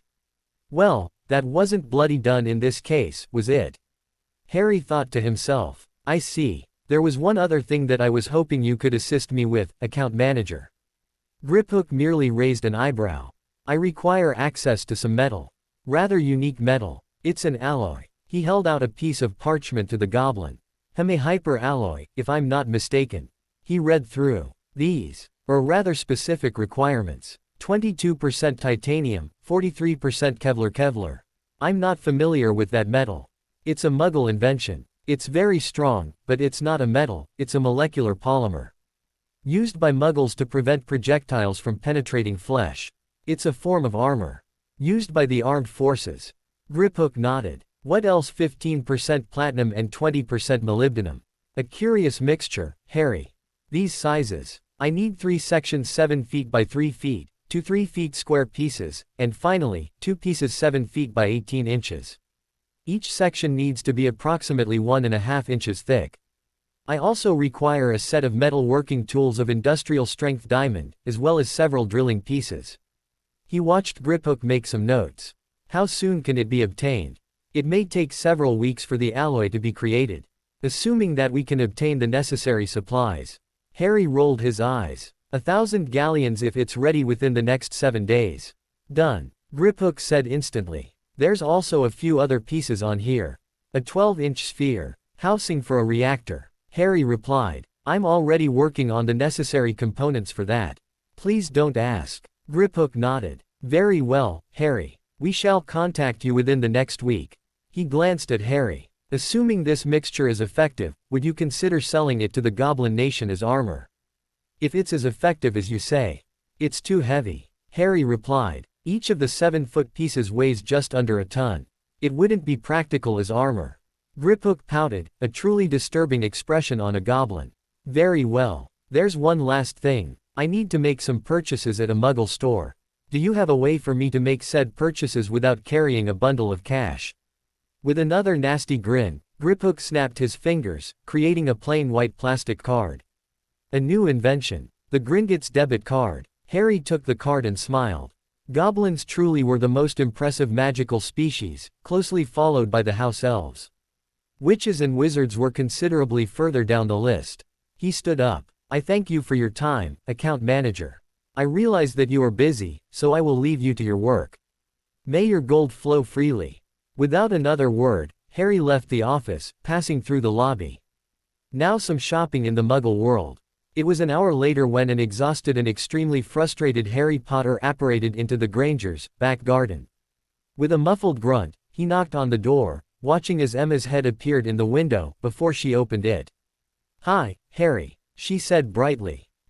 Harry grunted, before he remembered his manners. Morning, Mrs. Granger. He followed her into the house, placing his bags on the floor. What's wrong? Emma asked, sitting down on the couch. Bloody PC World, he snarled, before he gathered himself. Sorry. I was shopping in PC World, and had to fight the damned sales representative to get what I needed. Emma winced. Yes, we went there to get some equipment for the office. They're not the most polite people in the world, are they? 3. He just snorted, and slumped on the couch next to her. Hermione came bustling into the living room, seeing her boyfriend slumped on the couch. She eeped, and dashed over, wrapping him in a Hermie hug. Are you all right? In a minute. Harry mumbled into her neck, enjoying the sensation of Hermione pressed up against him. After a few moments, he pulled back, looking better. Thank you, my only. He whispered into her hair. What's wrong? Harry sighed. Just went shopping. Damned sales reps, they'll be the death of me. You go in, you know what you want, and they have to try and upsell you, don't they? Can't just let you walk out with what you want. She just snickered prettily. What were you shopping for? A few computer supplies. Harry said vaguely. It's for that project I'm working on. Oh, Hermione had only a vague idea of what he was actually working on, so she just shrugged. Did you get your medal? Yep. Goblins said it should be ready within the week. Then, I just need to put it together. With any luck, should be ready by the end of the summer. And you're still not gonna tell me what it is? Hermione asked, smiling coyly at him. Nope. Be a surprise for you. Harry replied smugly, crossing his arms over his chest. So, what do you want to do today? Mum wants to go to Alton Towers. Hermione replied. The children looked at Emma, who was smiling and nodding like a child, causing both of them to roll their eyes. Sure, Harry said. Let me just drop all my goodies at home, and I'll be right with you. Without standing up, Harry extended his hand, summoning his shopping to him, before vanishing with a tiny pop. Less than 30 seconds later he was back, still in sitting position on the couch. I'm ready. After an exhausting day at the theme park, Harry slumped on the couch at the Grangers. The prospect of returning home didn't appeal, since the flat was empty, apart from Hedwig. Then again, she'd taken to stalking the Muggle side of the leaky cauldron, hoping to find a couple of fat mice. He was about to offer to cook dinner, when an alarm went off. With a muffled curse, Harry tapped his watch. Someone's in my flat, he said to the Grangers. Hermione stood up, drawing her wand. I'll come with you, Harry. She said. No, Harry replied. You're not authorized to use magic over the holidays. He stood. I'll need to investigate. With another faint pop, he vanished. As he reappeared inside his home, Harry sent out a wave of magic. It was a nifty little combat trick he'd learnt in the future, acting like sonar and bouncing off other magic. His wave detected 4 other magic users inside the room. As he fully materialized, his wand was pointing at the most powerful of the 4. Identify yourself, he snapped. As his eyes focused, he saw Dumbledore, McGonagall, Flitwick and Pomfrey sitting on his couches, looking startled. With a sigh, he sheathed his wand, and made his way over to the communications mirror hanging above the television. With a jab on the rune button, he called Hermione. Her worried face appeared in front of him. It's the professors from school, my only. He said warily. I'll call you later. She nodded, and vanished from view. Harry turned round sharply. You know, when I told you all where I lived, I didn't exactly mean it as an invitation to come round whenever you felt like. He directed his gaze to Dumbledore. Why are you here, Headmaster? Last I recall, I was behaving in a fit of childish rebelliousness. I'm surprised you still want to speak to me. Dumbledore looked down at his hands for a moment. The other professors believed I should come and speak to you, Mr. Potter. Harry sighed heavily, before heading into the kitchen. I'll put on some coffee. With the coffee on the table, Harry sat down on the couch, next to McGonagall. So, what's the reason for breaking into my flat at 7 o'clock in the evening? Dumbledore looked up, offended at being told he was breaking into someone's abode. The fact that he actually was breaking in didn't enter his mind. We needed to speak to you, Mr. Potter, about your summer arrangements. Harry's eyebrow arched. If you think you can tell me to go back to the Dursleys, Headmaster, you can bugger off now. I will never return to Privet Drive. You'd have to take me by force. Flitwick cleared his throat. Frankly, Harry, we're not here to force you to do anything. That's a good thing, Harry said firmly. For the last few days, Harry, we've been in discussion with regards to your living arrangements. McGonagall said firmly. Professor Dumbledore believes you should return to your aunt's house, stating that there are special wards available to you, that will protect you from anything. Except the Dursleys themselves, Harry retorted. He turned to the headmaster. Do you not remember the conversation we had last New Year's, Headmaster? I explained to you about the Dursleys being abusive. How they took pleasure in beating me. And now, you want me to return to them. They are your family, Mr. Potter. Dumbledore said firmly, lacing his words with magic, a form of low-level compulsion. I'm sure, if we explained the situation to them, they would become more supportive. Harry turned to Pomfrey. Did you show him the results of your Medi-scan? She shook her head. I can only divulge critical information, under the school's medical charter. That basically means I can tell the headmaster if he is able to obtain emergency supplies. Routine medical exams are not included. So, Headmaster, after telling you earlier this year that the Dursleys don't like me, you think I should just forgive them, and move back, correct? Dumbledore nodded. Forgiveness is a priceless gift, Harry. They're the last of your family. You should reach out to them. Embrace them as family. McGonagall, Flitwick and Pomfrey snorted. Harry maintained an impassive expression, staring at the old man. What's your real reason? He asked quietly. My real reason? Dumbledore asked warily. I simply want to make sure you get along with your family, my dear boy. Family's very important. Harry sat back on the couch, not taking his gaze away from Dumbledore. What's your Real reason? He asked again, his voice turning icy cold. I'm not sure what you're implying, Harry. Aren't you? Harry asked mockingly. Let me ask you something else, then, Headmaster. Would you normally take this much interest in an orphaned student of yours? Would you work so hard at getting them to return to abusive relatives? Or am I just a special case? Dumbledore looked uncomfortable, but surged ahead. As the boy who lived, Harry, you're very important to the wizarding world. After your recent brush with Lord Voldemort, it is very important that you stay safe. Behind the wards at your family's home, you would be safe. Harry rested his steepled fingers under his chin. Under certain circumstances, which can never happen, that may be true. However, I still don't believe you. I'm not certain what information it is that you seek, Harry. Dumbledore said, taking a small sip of his coffee. What is your goal here tonight, Dumbledore? Harry asked sharply. Assuming everything went how you wanted it to, what would happen? You would return to your family at Privet Drive. Ideally, you would send your owl to Hogwarts, so that she cannot be tracked. The other 3 Hogwarts staff members watched their leader warily. Harry nodded slowly. You wish me to remain locked at my relative's house. I presume that, under ideal circumstances, I would be confined to the house, and incommunicado, yes. Dumbledore nodded. And what is your reason for these restrictions? As I have stated, Harry, it is purely for your own safety. Not all of Voldemort's servants and allies were captured 10 years ago. Some of them may try to harm you. I see, Harry said. And the fact that I would be held there, against my will, would generate considerable gratitude towards yourself when I was rescued by you at the end of summer, wouldn't it? I could be a good little pawn for you. Dumbledore looked offended. What? How could you think that of me? I have only the greater good in mind, Mr. Potter. Everything I do for the betterment of our world. Yes, that was the argument you used when we were back at Hogwarts. I asked you then how my returning to Privet Drive was for the greater good. I have some issues with that, which I will bring up later. You still have not explained, to my satisfaction, how returning to the Dursleys will serve the greater good. Pulling off his glasses, Dumbledore rubbed the bridge of his nose. Mr. Potter, why do you persist in this argument? I have tried to make it clear to you that I know what must be done. All I ask is that you trust me. No, Harry said simply. Frankly, you've done very little to inspire trust in me.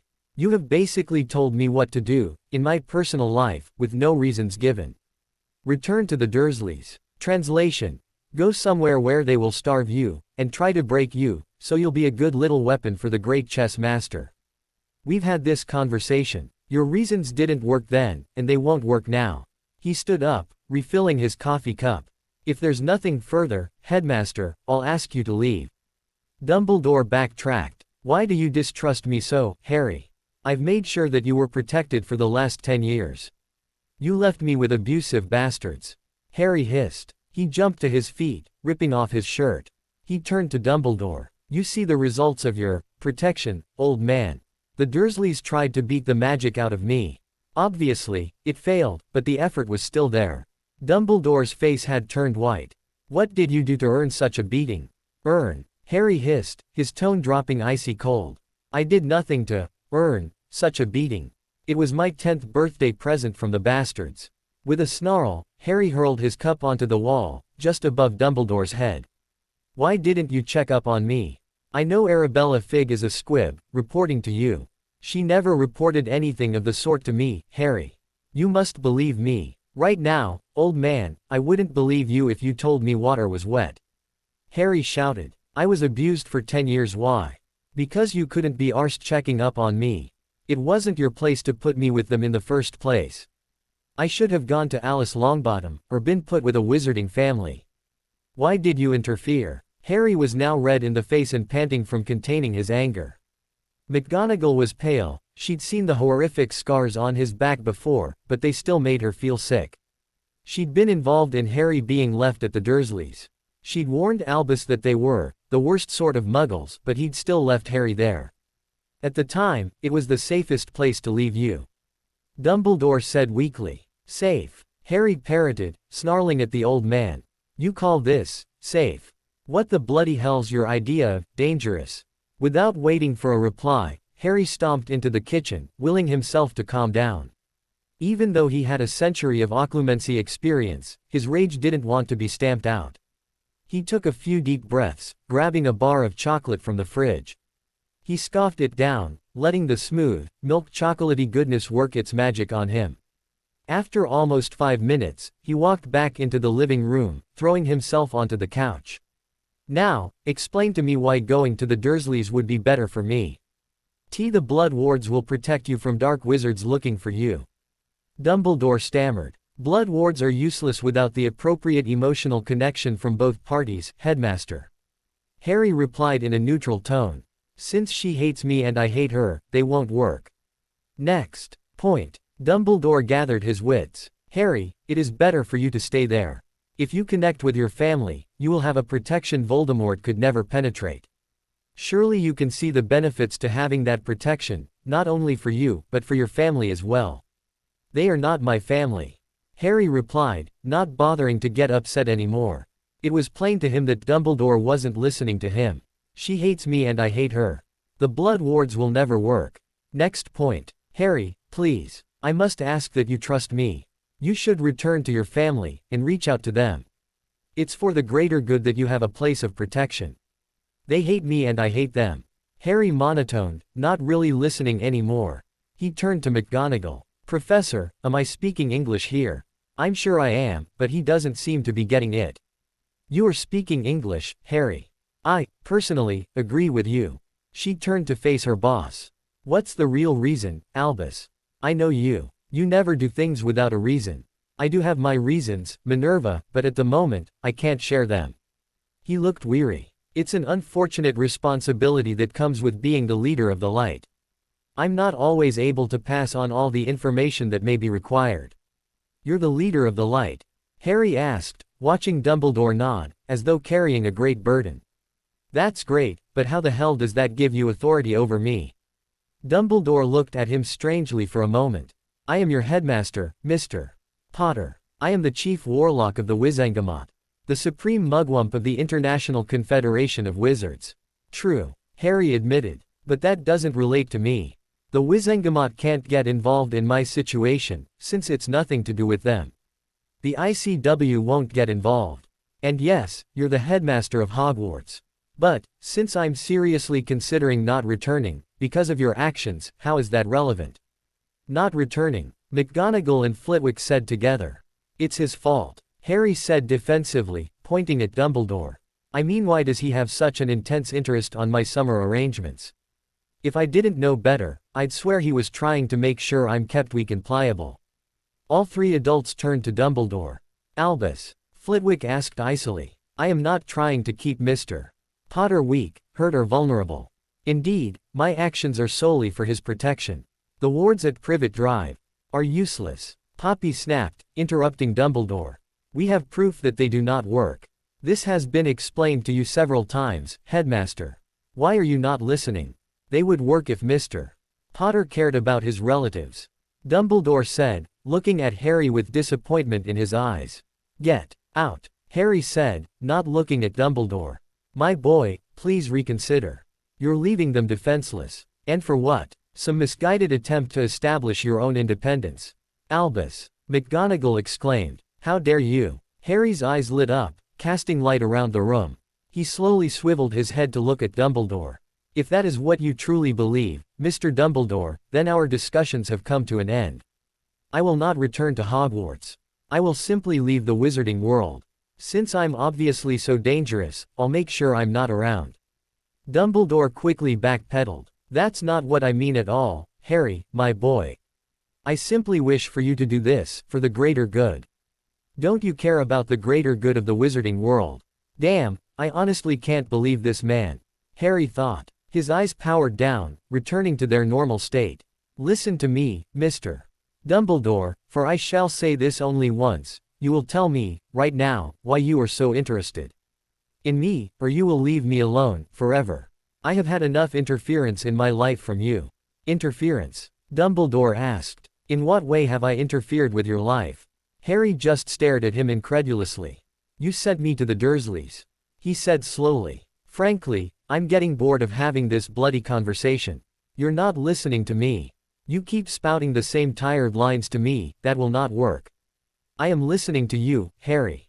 Dumbledore replied. But, I do not understand where all this mistrust has come from. You've done nothing to inspire trust. Harry replied simply. You've interfered several times. What did the Sorting Hat tell you? You'll find he's nothing like the rest of the children in this school. The memory of the Sorting Hat's warning flared up in Albus' mind.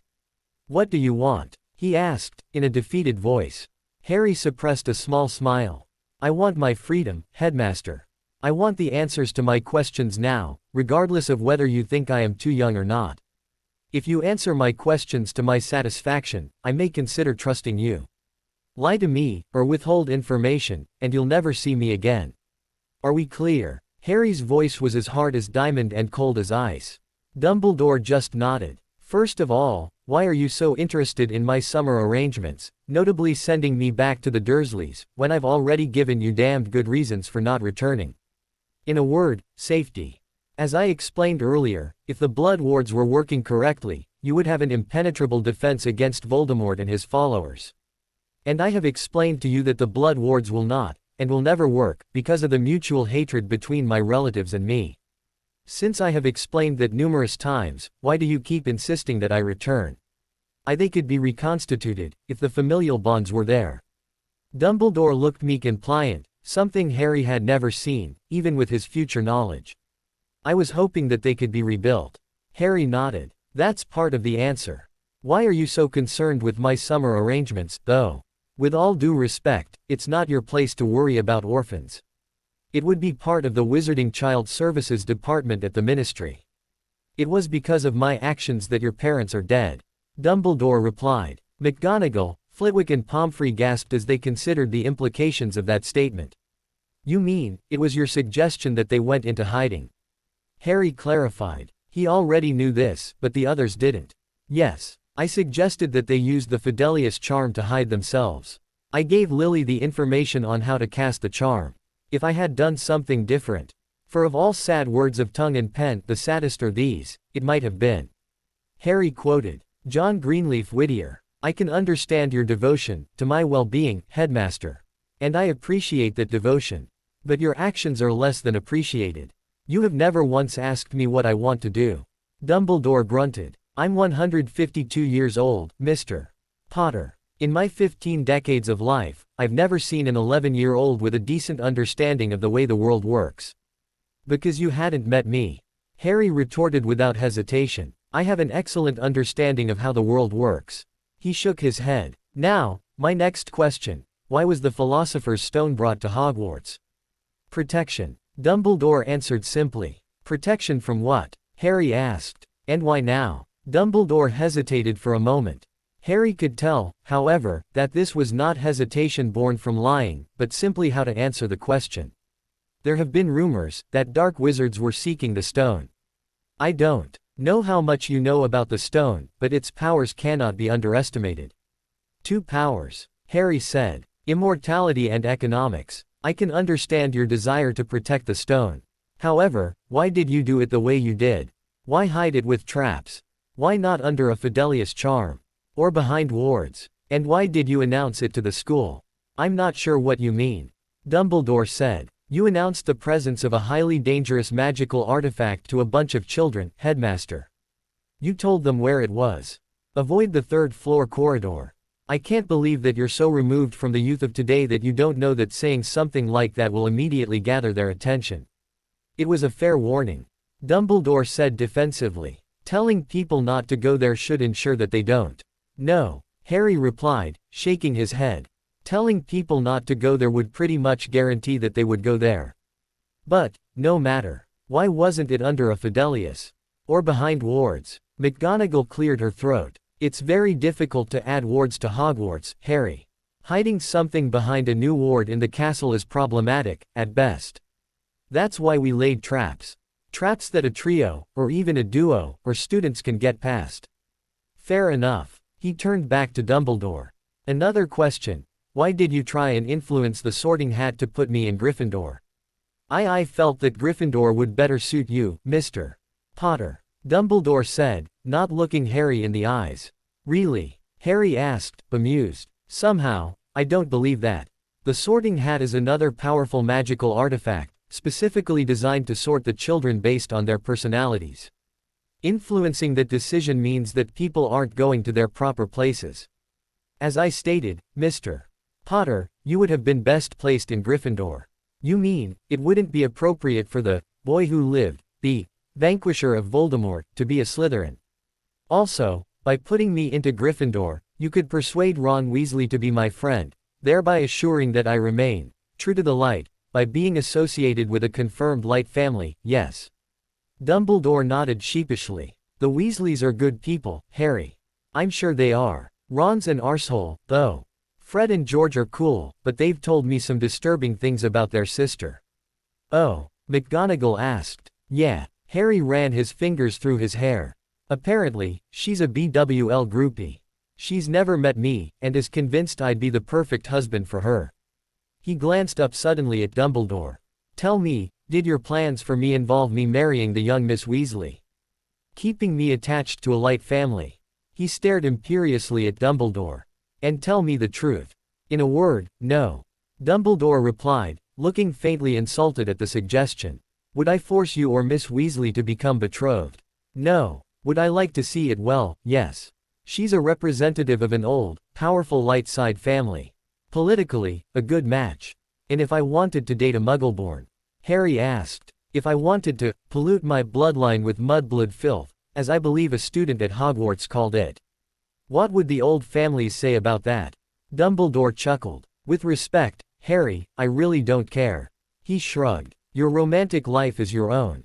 I would not try to steer you from it. I would recommend that you date and marry for love, instead of political or financial power.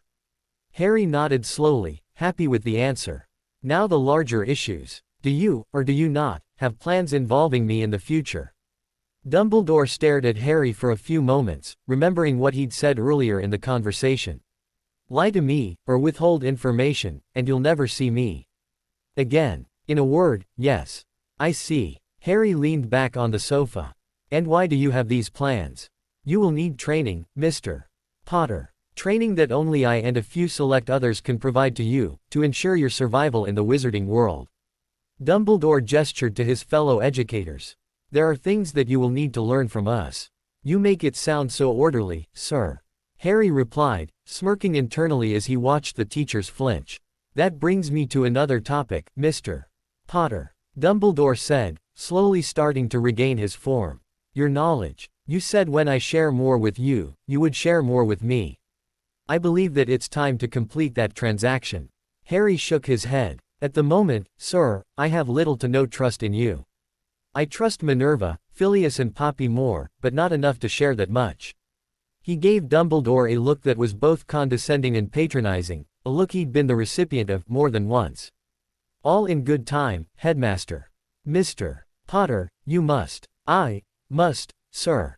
Harry asked icily. I must do nothing. I will share when it is relevant. Not before. He glanced down at his watch. Look at the time. I think it's time to go, people. I need to call Hermione, then I'm gonna go in the bath and go to bed. I'm knackered. Harry, McGonagall said, placing her hand over his. Will you be returning to Hogwarts in September? Harry looked up at Dumbledore. Will I be free of manipulations, or will I need to search for another school, Headmaster? I resent the suggestion that I am manipulating you, Harry. Dumbledore said stiffly. I am simply trying to guide you, as you become more accustomed to the wizarding world. If you're trying to guide me in becoming accustomed to the wizarding world, why do you want me to hide in the Muggle world during the holiday? Harry retorted. McGonagall could have grinned. It was a damned good question. As I have stated, Mr. Potter, it is for your own safety. Dumbledore replied, near glaring at the young wizard. Indeed, Harry said dryly. If I'm free of the headmaster's manipulations, I will return. Flitwick, Pomfrey and McGonagall stepped in between Harry and Dumbledore. You will be free of any manipulation, Harry. McGonagall stated. I'll make sure of it myself. The foursome began to leave. Oh, one more thing. Harry called out, stopping them in their tracks. Dumbledore turned round slowly, wondering what else the boy was going to saddle him with. Sort out your dog, Headmaster. If Snape tries to legilimens me one more time, I will rip his mind to shreds. I know you need him, which is why I've tolerated it so far. But no more. McGonagall's head span to Dumbledore so sharply, Harry idly wondered if she'd get whiplash. I will have another talk with Severus, the old man said weakly. As soon as they had gone, Harry made his way back over to the mirror above the television, tapping the rune. You heard? He asked. Yes. Hermione's voice replied. That's a cool function of these mirrors. She looked at him intently. Would you really leave Hogwarts? Leave me behind? Harry shook his head. No, he said softly. I could leave Hogwarts but not you. Her reflection smiled warmly at him. He sighed heavily. He's not gonna let it go, my only. He'll keep interfering with my life. For the greater good, of course. Why? That's what I wanna know. Emma's voice came drifting over the mirror.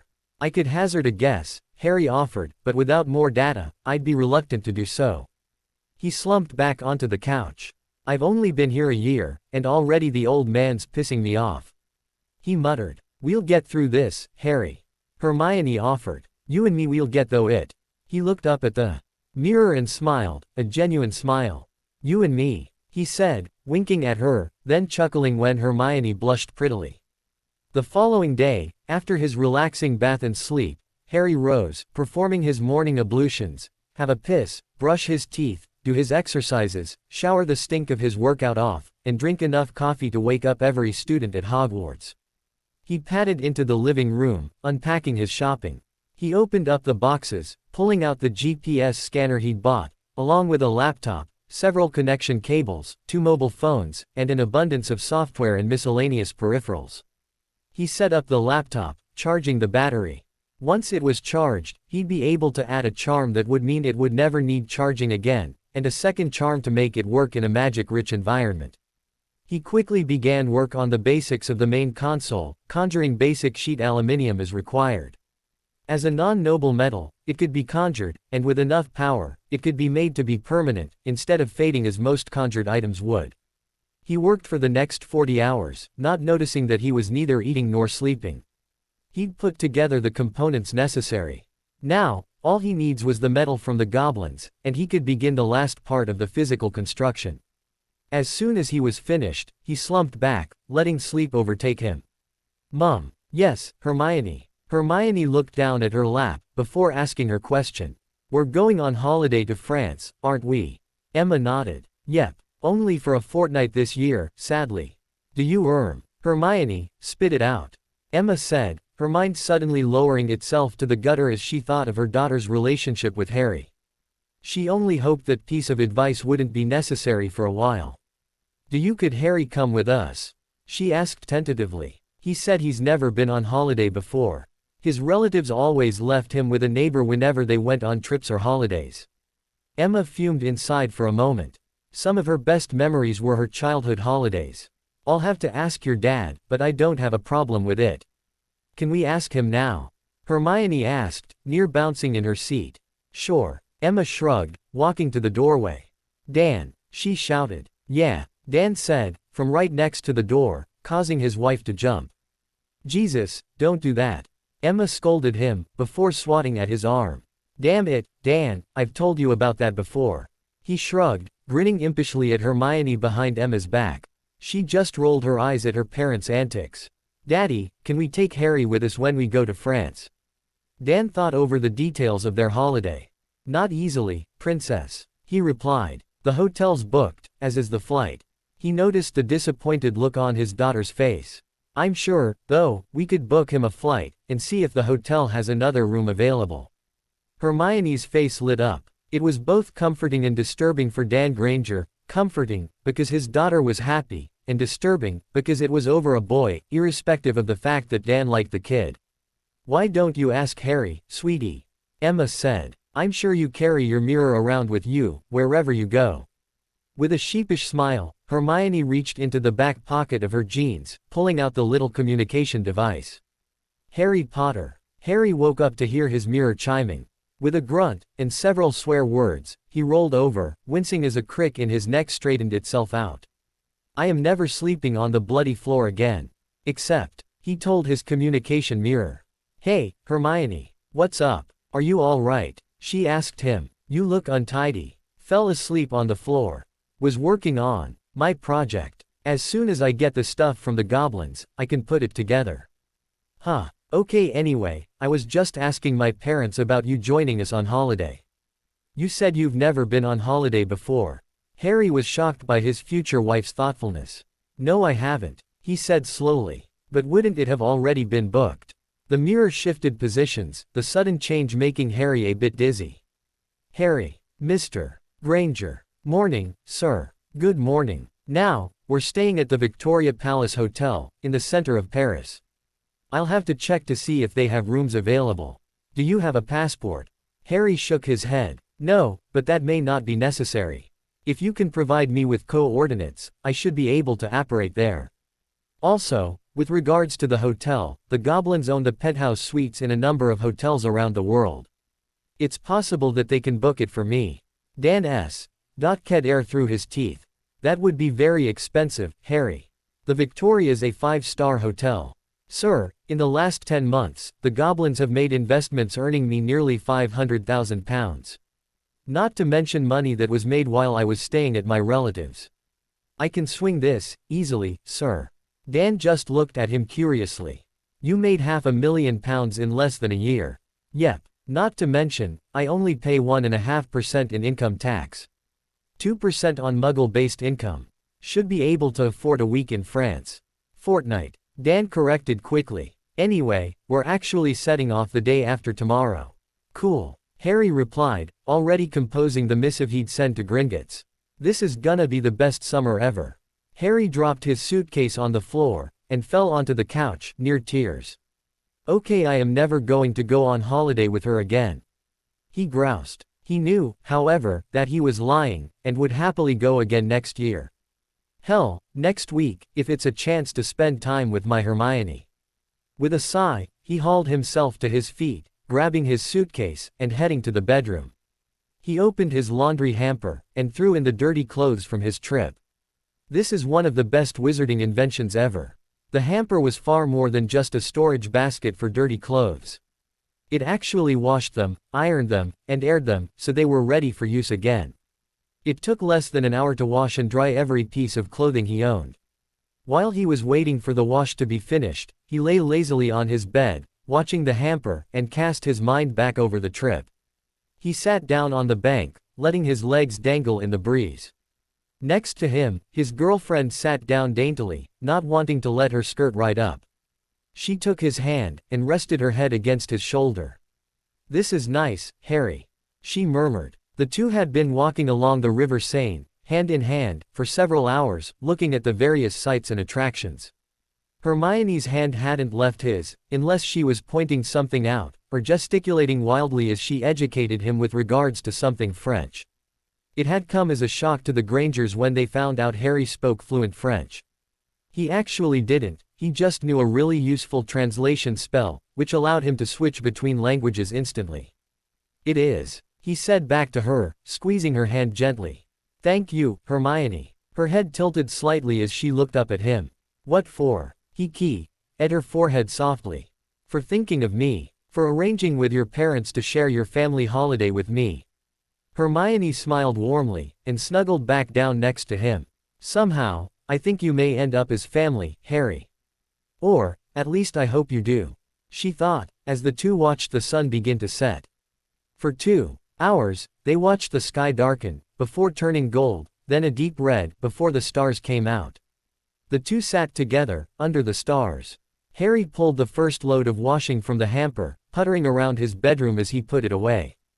Christ, I hate this part, he beeped to himself, and he started pairing up his socks. As he carried on the mindless task, another memory surfaced. Hermione's scream was loud in the alley. The L'Allée Commerciale Magique, magical shopping alley, was larger than Diagon Alley, but not nearly as populated. However, it linked into several magical wildlife preserves, allowing the residents and tourists in magical Paris to use the LCM as a base for tours and shopping. One of the creatures of Le Centre d'études de créatures magiques d'Angeroup, Dangerous Magical Creature Study Center, had managed to break free, and began a rampage through the LCM. Harry heard Hermione's scream and instantly turned and ran towards the sound, irrespective of the possible danger. She was his, and he wouldn't let anyone or anything touch her. As he turned the corner, he saw the problem, a Lethifold. The dark creature sailed over the floor, heading straight for the panicking Miss Granger. Harry charged forward, placing himself between Hermione and the Lethifold. "Harry, run!" Hermione cried out. "It's a Lethifold." "I know," Harry thought. He quickly glanced over his shoulder, seeing his girlfriend cower, and it stoked the fires of rage in him. Nothing had the right to make Hermione cower. He winked at her, and cast a wandless somnus charm on Hermione, causing her to fall asleep. He didn't want her to see the next part. As soon as her head slumped, Harry looked round, seeing the area was clear. He raised his wand, aiming it at the Lethifold. "Prongs!" he shouted, summoning his Patronus. He'd long abandoned shouting the traditional incantation, since it was 6 syllables long, and often that could be the difference between forming a Patronus and being ed by a Dementor or eaten by a Lethifold. Prongs erupted from the wand, the Lethifold instinctively stopping when it sensed the powerful protector. "Get it!" Harry shouted at the stag, which charged forward, spearing the dark creature with his antlers, before turning back to Harry for orders. Above him, Harry heard a shriek, as his familiar entered the alley, preparing for battle. "Take it down there." Harry pointed at the path that led to the center. Prongs charged forward, running the creature back to its home. He turned back to Hermione, casting an enervate on her, to wake her up. She opened her eyes in panic, before she noticed the Lethifold was gone. "Harry, what happened? Where did it go?" Harry pulled her into his arms, comforting her for a few moments. "It's gone, now," he said softly. Some kind of glowing animal pushed it away. It wasn't, after all, a lie. It must have been a Patronus. Hermione said, "I've read about them. It's the only thing that can repel a Lethifold." "Did you see who cast it?" "No," Harry replied. "Must have been just out of my sight." "Which isn't a lie. I can't see myself. Still, it's gone now. I think we should be getting back to the hotel." Harry threw the socks into the drawer, and bundled the next lot of washing into the hamper. It groaned for a moment, before the clothes started churning their way through another cycle. "Well, what do you think of Paris so far, Harry?" Dan asked, leaning back in his chair. "It's brilliant, Mr. Granger," Harry replied earnestly. "I've never been on holiday to France. Thank you for including me." "Oh, we couldn't leave you behind, Harry," Emma said, glancing slyly at Hermione, who blushed prettily under her mother's gaze. Hermione would have been miserable the entire time. "Mum," Hermione whined, glancing at Harry and smiling apologetically. "No, seriously, I'm really grateful that it disrupted your holiday for me," Harry said, smiling shyly at the adult Grangers. Dinner came, and the foursome sat eating, drinking, laughing and just enjoying each other's company. It was a memory that Harry would treasure for a long time. Harry made himself some dinner, a steak and kidney pie with real gravy and mash, before settling down with one of Lockhart's books, which he knew he'd need for the next year. Hedwig barked upon her entrance, telling him that she had mail. Harry looked up, seeing his familiar enter the flat. "Hey, girl, good hunting," she hooted at him. "Well, don't bring it back, please. Mice and rats are one thing, but I don't want to see any dead frogs, understand?" She hooted again mournfully. "Stop it, Hemo.Ned," Hedwig hooted smugly. "Yes, I know I'm wrapped round your bloody talon. You don't need to make a big deal out of it." With the suspicious bark, snuffle hoot of laughter, Hedwig held out her leg for her minion to remove his post. "I am not your minion," Harry replied. "Remember, I'm the master, you're the pet." She snuffled at him. "Okay, familiar, not pet. Happy, now," Hedwig hooted in satisfaction, before flying out of the window. He shook his head, before glancing down at the letter, in the spiky writing of the goblins. He glanced at it, a reminder that his metal was available, and 1,287 galleons had been removed from his vault, 287 for materials, and the 1,000 tip he'd offered for quick delivery. He sent a letter back, instructing the goblins to wait a day for him to reinforce the floor of his flat, and then he'd pop into the start shifting it by portkey. He quickly made the changes to the expansion charm on the building, allowing it to hold the immense weight of his new alloy. He'd send it back with Hedwig when she returned from her excursion. While waiting for her, he tinkered with the expansion charm, deciding to add himself a balcony. It required little time and effort, and the inherent magic created the railing and changed the wall and window into an appropriate patio door. He'd go tomorrow, noticing idly that it would be July 31st. The date didn't mean anything for him. His visit to the goblins went smoothly. They'd start moving the metal tomorrow, making sure Harry could begin his work on his portkey research quite quickly. He ambled along Diagon Alley, popping into shops to see if there was anything that struck his fancy. Nothing did, so he carried on home. He opened the door, clambering the stairs slowly. He yawned as he climbed, feeling particularly lazy and lethargic. He opened the door, stepping into his flat. Surprise! A cacophony of voices yelled in unison. 1 nanosecond later, his wand was in hand, and a bright red wave of energy flooded into the room as he dived for cover behind the couch. When the flash blindness cleared, Harry looked at his victims. Shit. You know, Emma said dryly, when people gather for your birthday, leap out of nowhere and yell, "Surprise, it's not meant to be an instruction, Harry." After seeing what looked like half of Hogwarts lying unconscious in his living room, Harry had sheepishly enervated them. Harry lowered his head. I didn't know, he said softly. A group of people leap out of nowhere at me screaming, what was I supposed to think? Well, you're supposed to think it's a surprise party for your birthday, Harry. Hermione said from his side. Oh, Harry looked at his hands. I'll take your word for that. Haven't you had a surprise party before? One of the twins asked. Harry shook his head. Oh, did the Dursleys always tell you beforehand? Dumbledore asked. No, sir. The Dursleys have never celebrated my birthday. I didn't even know when it was until I was 7. Harry could almost feel the frosty glares being bandied about the room. What about presents? Hermione asked him. Have you got presents before? Just one, Harry replied, a note of happiness in his voice. What was it? Asked a harsh-sounding McGonagall. As if on cue, the fluttering of wings announced Hedwig's arrival, as she sailed into the flat, landing neatly on Harry's shoulder. Hey, baby, Harry said, reaching up to scratch her chest. Just, Harry.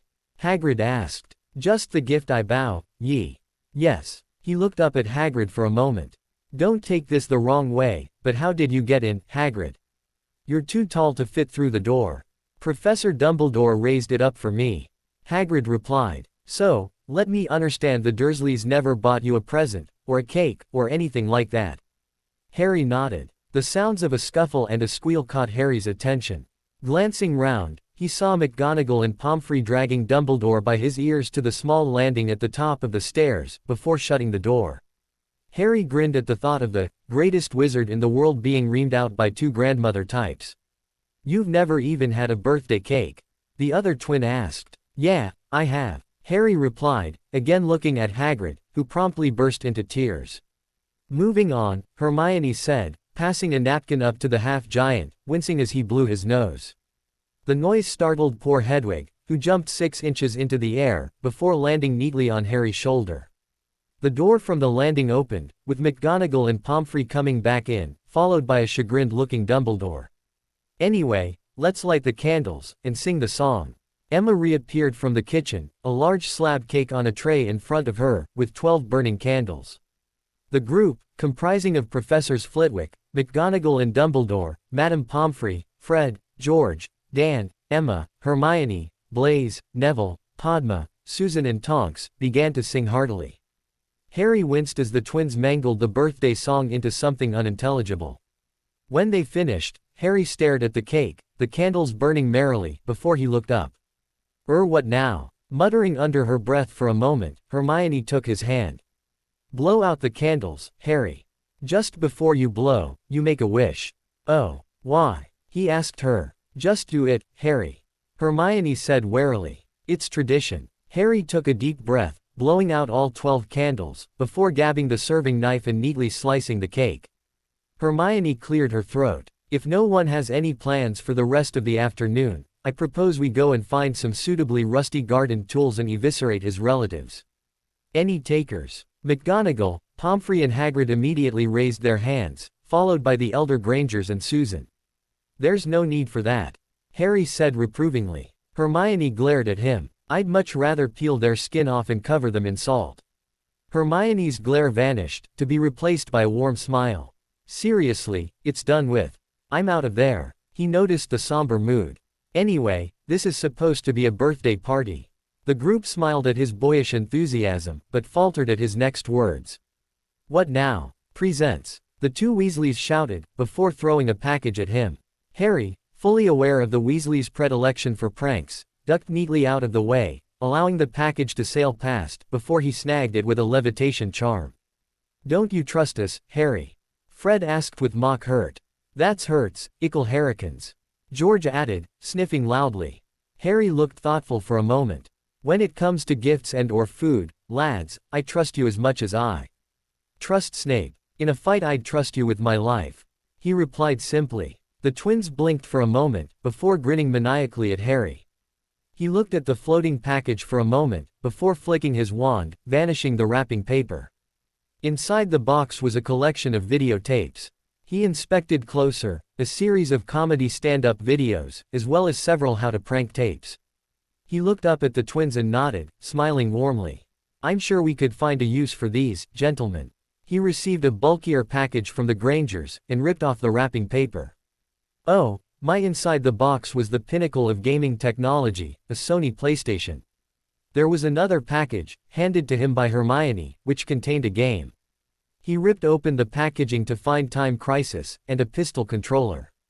Cool, he said, wrapping Hermione in a hug, before turning on her parents.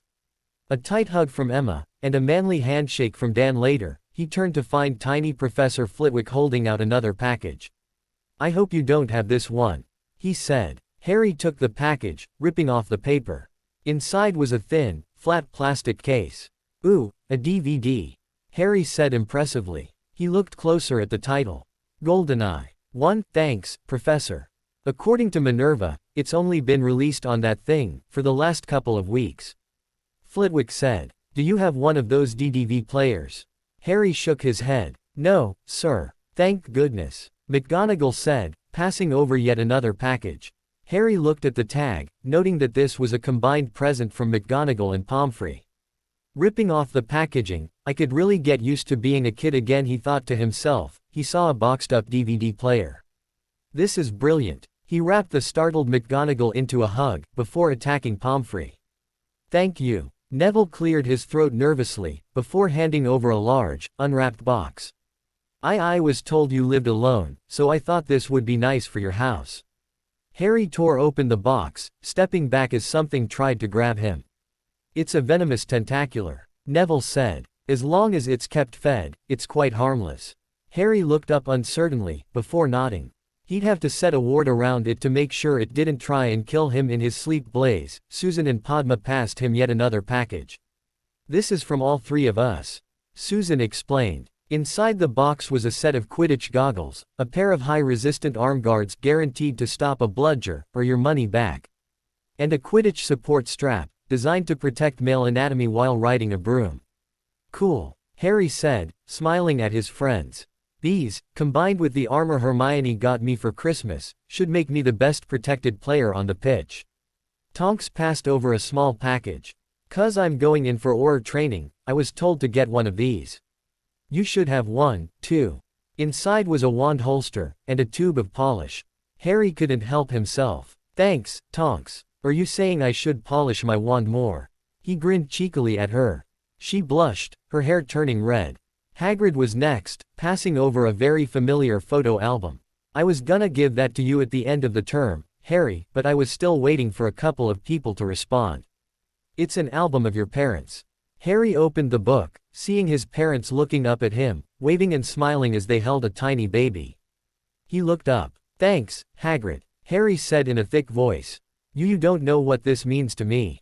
Harry, my boy, I have your last present, Dumbledore said, passing over a thick package. Harry opened the paper, revealing a heavy book, a history of dark wizards and their downfalls. Harry looked up at the old man. I do believe you and your parents are mentioned in that book.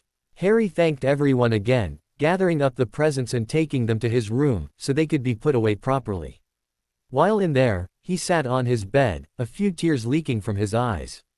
Even with his extra century of life, he'd never felt so touched as he had by all these people providing him with gifts. "Hey!" Hermione came into the room, and sat next to him, wrapping him in a hug.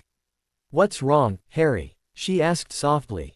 I've never got presents like this before," he replied, equally softly.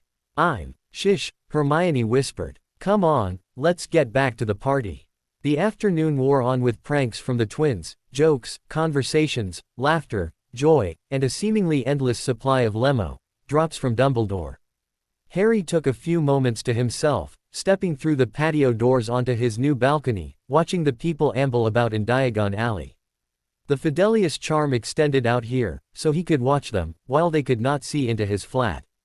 Hedwig had followed him, sitting on the railing while she watched her pet wizard. In the background, someone had put on his wireless, leading to the ladies dancing, while the gentlemen sat and watched, drinking butterbeer. "Harry!" a voice called from behind him. "Are you okay?" "No," Harry replied, his voice much lower than usual. "There is a storm coming, Emma, a black and terrible storm. The flight of death will return, and death will stalk the land." He turned round, his eyes glowing a bright green. Hedwig, still sitting on the railing, turned to face the room. Even more shocking than Harry's eyes were Hedwig's, which were also glowing. Harry," Emma stammered, noticing absently that every eye in the room was locked onto Harry and Hedwig. The music vanished from the background. "The flight of death will return," he repeated. "The Snake Lord will gather his flock, and launch the Second War." "Is this a prophecy?" McGonagall asked Dumbledore quietly. "No," Harry said, drawing back all the eyes in the room. "This is a memory, a history of things yet to come." In a castle in northern Scotland, a woman, sitting alone in the top room of the tallest tower, stared into a crystal ball. She stiffened as destiny and fate spoke through her. "My prophecy stands, the chosen one walks amongst you, yet he cannot fight alone. The 7 must unite as one. 6 stand together, yet the Moon Child's visions will complete them." Trelawney shook her head, clearing her throat. "I need a cough drop," she muttered, as she stared into the ball. Harry's eyes faded. He looked around the room. Hi. What was that?" Hermione asked instantly. "I don't know," Harry lied, before he looked at Emma. "Oh, I'm sorry, Mrs. Granger. I shouldn't have called you by your first name." "Not a problem, Harry," Emma said uneasily. "At the moment, I don't care." "What was that?" "A vision, of sorts," Harry replied. "Voldemort's not dead, is he, Professor?" "I don't believe so, Harry," Dumbledore said heavily. "He was only banished at Halloween, not killed. I do believe his return to be inevitable." "So, what do we do?" McGonagall asked. "Albus, what do we do?" "We have 2 options," Harry said firmly. "We can run away, hide until it's all over." Dumbledore watched Harry, knowing instinctively that the boy wouldn't do that. He was far too much of a Gryffindor to considering running. "Second option, we fight." Harry watched Dan and Emma pale at the thought of their baby girl involved in a wizarding war. "Me, I'm gonna fight." "Fight," Neville said firmly. "Fight," Padma added. Susan looked around before sighing. "Fight, fight." Blaise spoke quietly, but just as firmly as Neville. "Fight," Tonks said. "I'm gonna be an Auror. Can't just walk away. He'll be coming after our family." Fred and George said together. "We'll fight." "Fight," Hermione concluded. "Hermione," Dan asked. "This is dangerous. You're too young to want to fight." "I don't believe it will be a case of want to fight, Mr. Granger," Dumbledore said. "Voldemort has never concerned himself with the age of his opponents. His trying to kill Harry as a 1-year-old baby proves that. If a second war starts, everyone will be involved, regardless of their ages. Voldemort does not take prisoners." Emma asked the question no one else was really prepared to ask. When Harry's, and Hedwig's, eyes glowed again for a moment. "We have time. Not much, but a little." His eyes faded. "We will, however, need training." He turned to his friends. "Do you trust me?" They nodded as one. "Then, we'll begin when we get back to school." "Training, Harry?" Dumbledore asked. "What training will you be giving?" Harry slumped back in his chair, Hedwig settling onto his shoulder. "I think starting with occlumency will be a brilliant start." "You know occlumency?" the old man asked. "Yes, as well you know, Professor," Harry retorted. "It'll also help keep Snape under control." He sniffed. Greasy bastard thinks he should be able to rummage around in my head. He muttered to Hedwig, who hooted comfortingly. How developed are you? Dumbledore asked. Can you repel a full-strength attack? Harry grinned. Why don't you come and take a look? Dumbledore's wand was in hand in an instant. Legilimens. His eyes glazed over as his mind vanished from his body for a moment. Astounding, he said after a moment, his eyes twinkling furiously. Where is your mind, Harry? Fred and George opened their mouths to comment, before realizing that pissing off the powerhouse known as Harry Potter was not the smartest career move they could make, and their jaws clamped shut. I could not find your mind. All I could see was stars, Dumbledore finished. Where better to hide your mind than the infinite abyss known as space, Professor? He grinned cheekily. I have a full mindscape set up. Snape tried to attack me before the end of term, but he couldn't do anything. McGonagall's lips thinned for a few moments. I'll be having a word with Severus. Harry just shrugged. Anyway, this is a party. Let's leave the depressing stuff alone for a while. He grabbed a butterbeer, and waved his wand at the wireless. The party had resumed, but it was still a tense group. Harry's prediction had thrown a bit of a downer over all concerned. Fred and George, in an attempt to cheer the group up, had offered to hold some pick-up Quidditch games at the Burrow, inviting everyone. The group had left, except for the Grangers, who were trying to help Harry clear up his flat. Harry? Hermione asked quietly, holding the bin bag Harry was tipping rubbish into. Yeah, she fidgeted for a moment. Can we win? You wouldn't accept anything less, my only. Harry replied. We will win, he promised. Nothing is guaranteed, but I promise, I'll win for you. She smiled at him, and went back to cleaning up. The following day, Harry decided what he wanted to get Hermione for her birthday in September. He wasn't sure it would be available at the present time, since she hadn't originally got it since third year. He made his way to the magical menagerie, stepping in tentatively.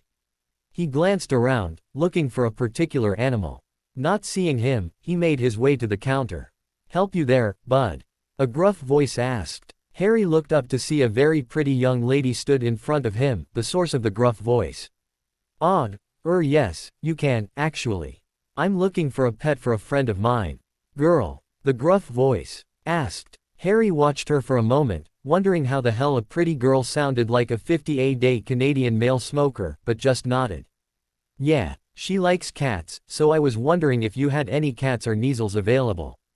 No Kneazles, boy. The woman replied. Got a half Kneazle. Powerful ugly creature, though. Must be Crookshanks. Harry thought, nodding at the weird storekeeper. The girl sighed heavily, before walking to the back. Harry glanced around the store absently, before he heard an angry hiss, and cussing from the girl. Little bastard. Get back here, an angry mew announced Crookshanks, capture, as the girl stomped out angrily, a large scratch down the side of her face. Harry looked at the struggling creature in her arms, noting happily that it was indeed the formidable Crookshanks. As soon as the animal saw Harry, he settled down. He knew that this ugly little human was going to take him to where he needed to be. How much? Harry asked. You can have the little bugger for free if you get it out of my bloody shop. The sales assistant said bitterly, near throwing the part Kneazle onto Harry.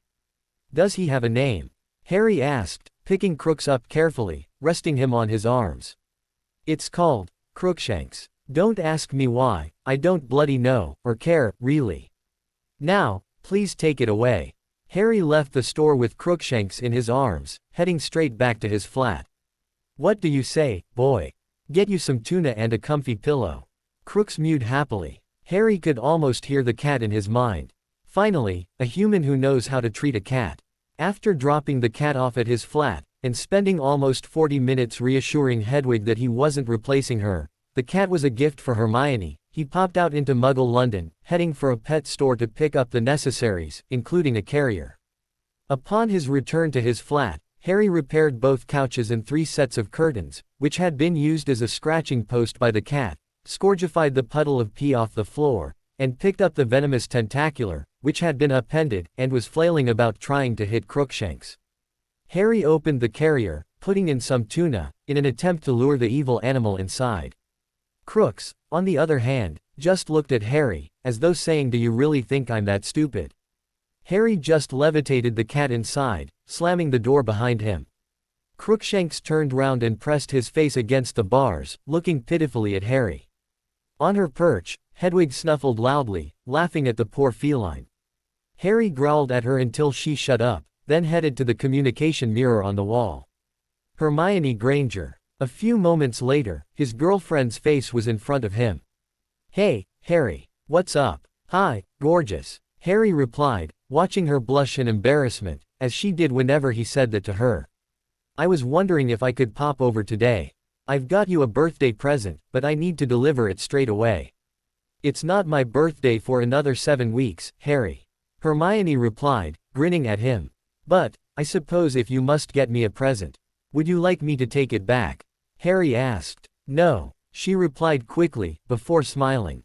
"Not at all, Harry. I'll be over shortly." He blew her a key, grinning as she blushed again. Harry had grabbed the carrier and the bag containing the supplies, and apparated up to Hermione's house, landing in the back garden. He walked towards the door, but didn't even get the chance to knock as it was flung open by a bushy brown-haired missile, who flung herself onto Harry. "Hello." Harry gurgled into her hair, as she attempted break his ribs by excessive hugging. She looked up at him, and planted a chaste key on his lips. "Hi," she said shyly, before unwrapping her arms. "Like I said," Harry said, holding up the carrier, "I picked out a birthday present for you, and I get the feeling he'd rather be with you than me." Hermione pulled him into the house, setting herself onto the couch in the living room. Harry gleefully passed the carrier containing the spitting Crookshanks, who looked decidedly annoyed at being confined. He opened the door, letting the irritated half-Kneazle rush out, before looking around the room, and leaping onto Hermione's lap. Hermione, predictably, fell instantly in love. "Oh, he's so cute," she squealed. Dan came into the living room, and stopped in his tracks when he saw the cat on his daughter's lap. He sat on the other couch, next to Harry. "Afternoon, Harry." "Hi, Mr. Granger." "What's that?" Dan asked, pointing at Crookshanks. "It's a cat, Mr. Granger," Harry said slowly, looking at his soon-to-be father-in-law. "Huh," Dan replied, leaning back on the couch. "You picked it out for her." Harry nodded. "Couldn't you have found a cat that actually looks like a cat?" Harry, wisely, said nothing. "I mean goddamn, that's one ugly animal." Crookshanks looked up and hissed at Dan. "He's actually only half cat. The other half's a creature called a Kneazle, and they're very intelligent. To the point of understanding human speech. And his name's Crookshanks." Dan shrugged. "Still a bloody ugly animal." "Stop it, Dad," Hermione said, pulling Crookshanks closer for a hug. "He's very pretty, aren't you, Crookshanks?" Harry glanced at Dan and shook his head minutely. It was a look that was recognized by men all over the world, and it said one word: women. He shrugged, and picked up the bag. "Anyway, got all his bits here, food, bowls, toys." He glared at Crooks, scratching post, "Young man. Oh, did he damage something at your place?" Hermione asked, still not looking up from the ugly little critter. "Both couches, 3 sets of curtains, the new plant, and he peed on my floor." Harry replied. "I'm sure he was just nervous, weren't you?" She cooed to the cat, who grinned smugly at Harry. "Be nice, Crooks," Harry said sternly. "Don't forget, I rescued you from that bloody pet shop." He glared at the cat, before looking at Hermione. "Want to try something, Hermione? Concentrate on your magic, let it fill you, then look at Crooks." Hermione closed her eyes, concentrating on feeling her magic, before she opened her eyes and looked at the animal. She felt something tickling at the back of her mind. "What's Harry? I thought so. He's starting to bond with you as a familiar. He won't just be a pet, but your magical partner." "Huh." Harry apparated Emma, Dan and Hermione to the border of the Weasley property, opting to appear at the end of the drive, instead of near the house. Perched on his shoulder was Hedwig, while Hermione held the evil hissing demon Crookshanks, in her arms. As soon as the quartet landed, Crookshanks wriggled until he was put down, upon which he charged forward, presumably going to pick on the gnomes that frequented the burrow. They started walking up the path, making sure to talk loud enough so that people would hear them approaching, the 3 newcomers to the burrow looking at it oddly. "How is that building still standing?" Emma whispered to Harry. "Magic." Harry grinned. Upon knocking on the door, the group found themselves bustled into the kitchen, being offered tea and cake from Molly. "Well, look at you. Molly said to Harry. You look an awful lot like your father, Harry. Apart from the eyes. You've got your mother's eyes. Harry resisted the urge to roll his eyes. In his long life, he'd heard that bloody phrase so often, he was utterly sick of it. Thank you, Mrs. Weasley. You have a lovely home. Oh, thank you. Molly blushed. She started pouring the tea for her guests. Now, Fred and George said that they'd invited you round for some Quidditch. She looked at Hermione. Will you be playing too, dear? Hermione nodded. Yes. I'm not very good, though. Molly just smiled. That doesn't really matter, dear. Just as long as you have fun playing. The Weasleys had quickly gathered themselves upon hearing the announcement of a Quidditch game. Percy had decided to join in, since he hadn't played for quite a while. When Ron entered the kitchen, though, he sneered at Harry. Potter, what are you doing at my house? Ronald. Molly chastised. Harry looked up coolly. Fred and George invited us over for some Quidditch. Well, don't think you're using my broom. He snapped, before turning away, and stalking outside. Charming. Hermione deadpanned. I'm sorry, Harry, Hermione. Molly said. I don't know what's got into him. Jealousy, rage, feelings of inadequacy, you name it. Harry thought. He looked up as he heard a squeak.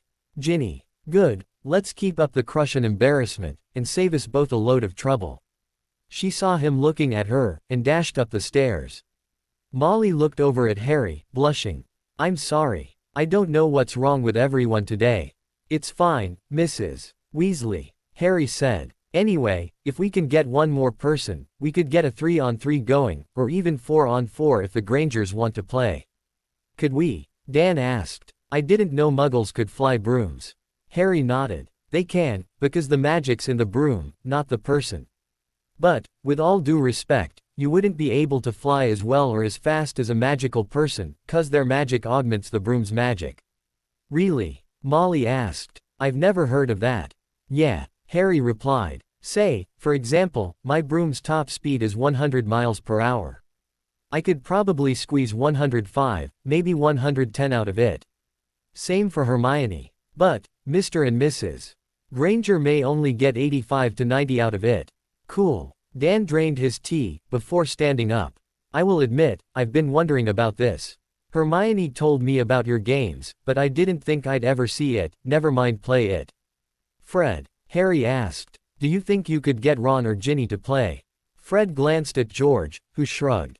Probably not, mate. He doesn't really like you, and Ginny doesn't play Quidditch.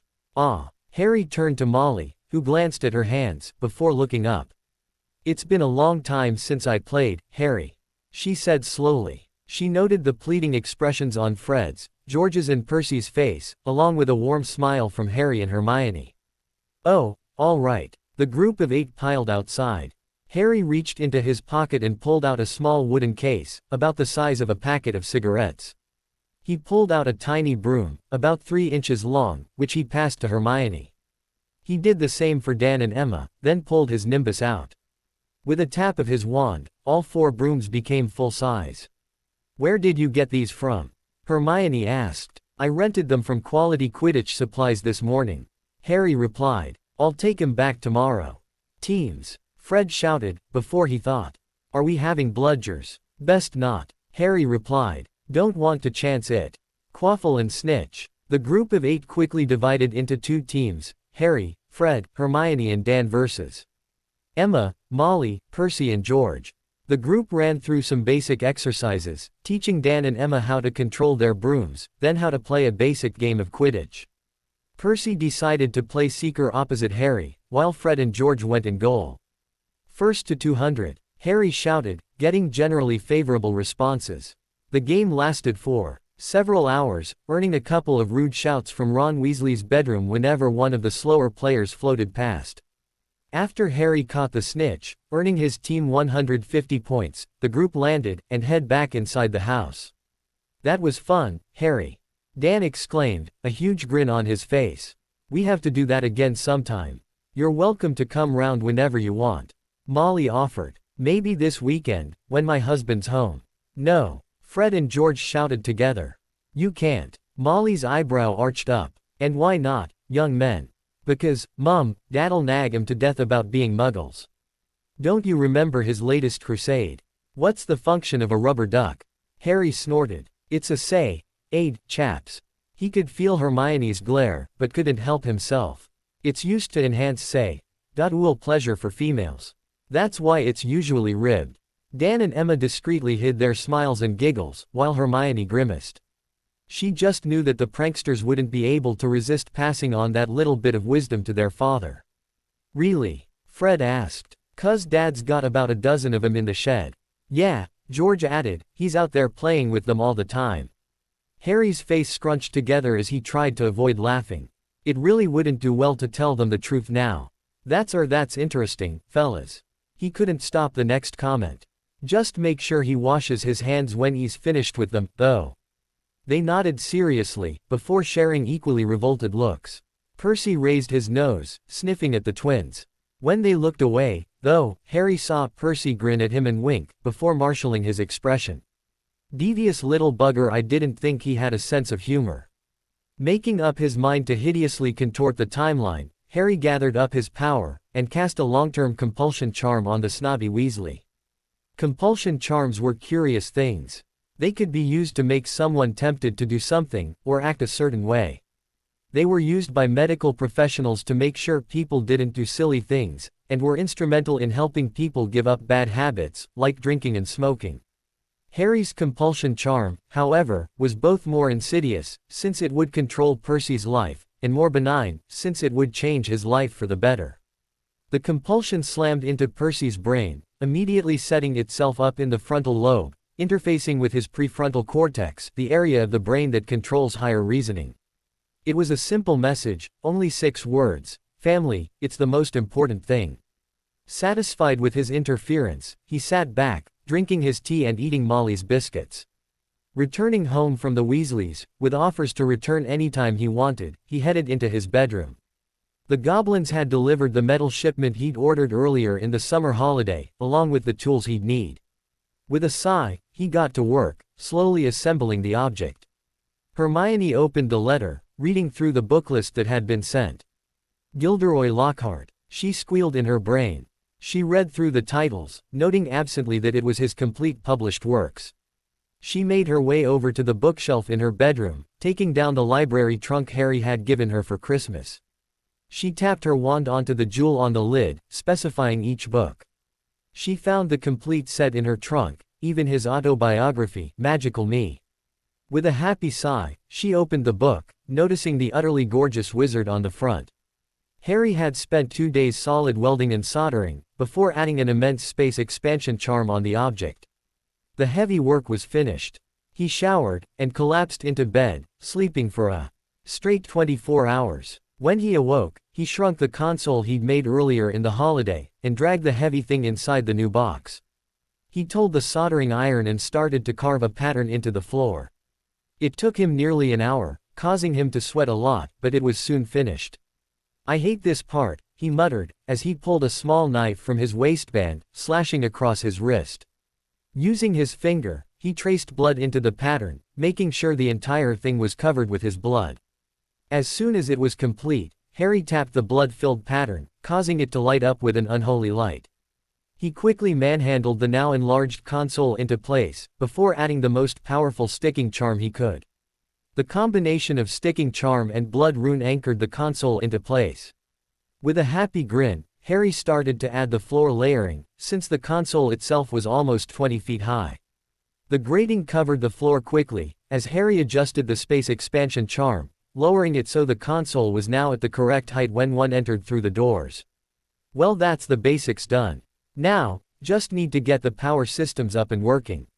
With a grunt, he got back to work. Hermione was engrossed in her 7th Lockhart book, smiling dreamily as she thought of this amazing and powerful wizard. Emma stuck her head round the doorway of her daughter's bedroom. She noticed the smile on her daughter's face. Thinking about Harry, sweetie? Hermione looked up, seeing her mother grin knowingly at her. Sorry, didn't hear you. I could tell, Emma replied. Were you daydreaming about Harry? Hermione shook her head. No, I was just reading about Gilderoy Lockhart. Whoever our defense teacher this year is has assigned Lockhart's books as textbooks. And that needs that dreamy smile. He's so amazing, Mum. Hermione replied. He's done so many wonderful things. He's powerful, and look. She held the book out, showing the wizarding photo of Lockhart on the back. Isn't he handsome? A warning began to sound in Emma's mind. This could not bode well.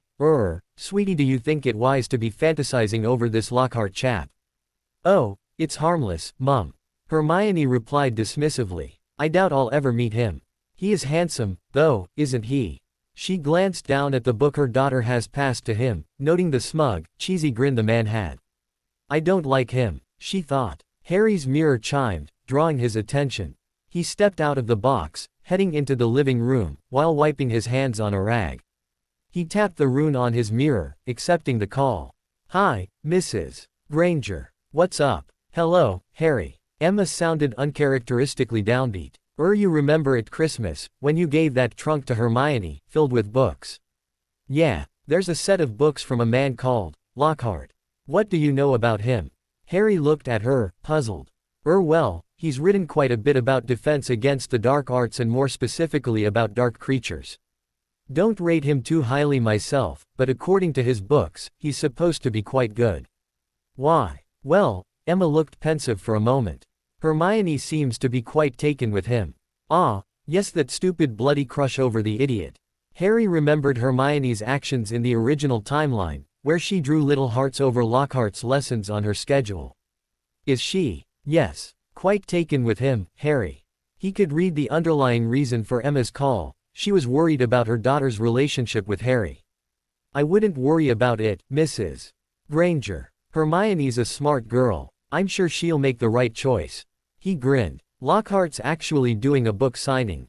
Tomorrow. Hermione could actually meet him, get her books signed by him, if she wanted to. Are you sure that's a good idea, Harry? Emma asked. Harry just nodded, waving his hand dismissively. Bloody marvelous, a relationship test at 12 years old. Just what I don't need. I'm sure it'll be fine, Mrs. Granger. Really, I'm not worried. And I'm getting better at lying, too. It's at Flourish and Blots. Starts at 12:30. I could come and get you, if you want. I think the Weasleys are coming to the alley tomorrow as well. Oh, okay, if you're sure, Harry. She smiled warily at him, then vanished. Hermione, I do hope you don't make a fool of yourself. Harry collectioned the Grangers at 12 p.m., apparating them to his flat one at a time. As soon as Hermione arrived, she started bouncing up and down, and inched towards the door. Hermione, dear, it doesn't start until 12:30. Dan said softly, motioning for her to sit down on the couch. I know, Dad, it's Gilderoy Lockhart. He's so famous. And such a fraud, Harry thought. He had absolutely no plan of letting Lockhart's cur him into another bloody photograph, just to boost his own popularity ratings. Coffee. Harry offered, getting up to make the Grangers some refreshments. At 12:25, Hermione had got up, grabbing the bag with her books in, and rushed to the door. Harry, bemused, followed her out of the door, across the alley, and into Flourish and Blots. Unlike last time, however, Harry loitered in the doorway, trying to keep out of the way of the pompous Git. As he waited, he saw the Weasleys come in, Ron glaring at him as he passed, while Ginny squeaked and darted away.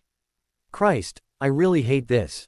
He thought viciously. How can she be so Ginny about her bloody crush? Perfect husband, my ass. She can't even talk to me. Which, when I think about it, is actually quite a good thing. He watched Hermione shuffled forward in the queue, her face a mask of concentration. If I wasn't totally in love with Hermione, I'd find someone else to flirt with, while she's lusting after Flofart. Damn it. Harry inched forwards, keeping an eye out for the photographer, as he made his way towards Dan and Emma. Mr. Granger. Dan looked down at his daughter's boyfriend. Yeah, it's a bit crowded in here, and I suspect there's a photographer around her somewhere. I'm gonna go back and wait at my flat. Why don't you pop back up when you're done in here? Harry, Emma whispered, is it really a good idea to just... I'm sure it'll be fine. Harry said confidently, wishing he felt that way inside. He left the bookshop, rushing home, to get his omnioculars. He'd be able to watch what happened closely. Sitting on the balcony in the warm autumn sunshine was actually rather pleasant. He had a large mug of tea, sitting in a stay-warm mug, Hedwig sitting on the railing, keeping an eye over her domain, with a small stack of all treats she could help herself to. Harry watched through the omnioculars, seeing the elder Malfoy enter Flourish and Blots. He jabbed the record button, zooming in. He saw Malfoy face off against the elder Weasley, until Weasley threw a punch.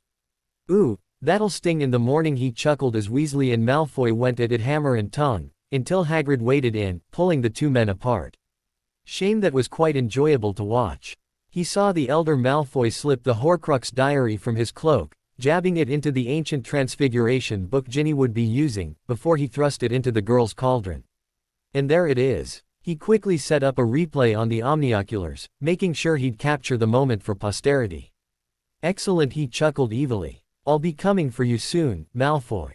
It'll be a pleasure ending you." Half-hour later, the Grangers were back in the flat. Hermione was sitting on the couch, petting her books dreamily, checking them every few moments, presumably making sure that the signatures hadn't disappeared. "Have fun, Hermione?" Harry asked, his tone neutral. Without looking up, Hermione nodded. "Yes, he's an amazing man and he signed my books." Harry nodded. "Right." He reached out, placing a hand on her shoulder, triggering the apparition. The two vanished in a trail of smoke.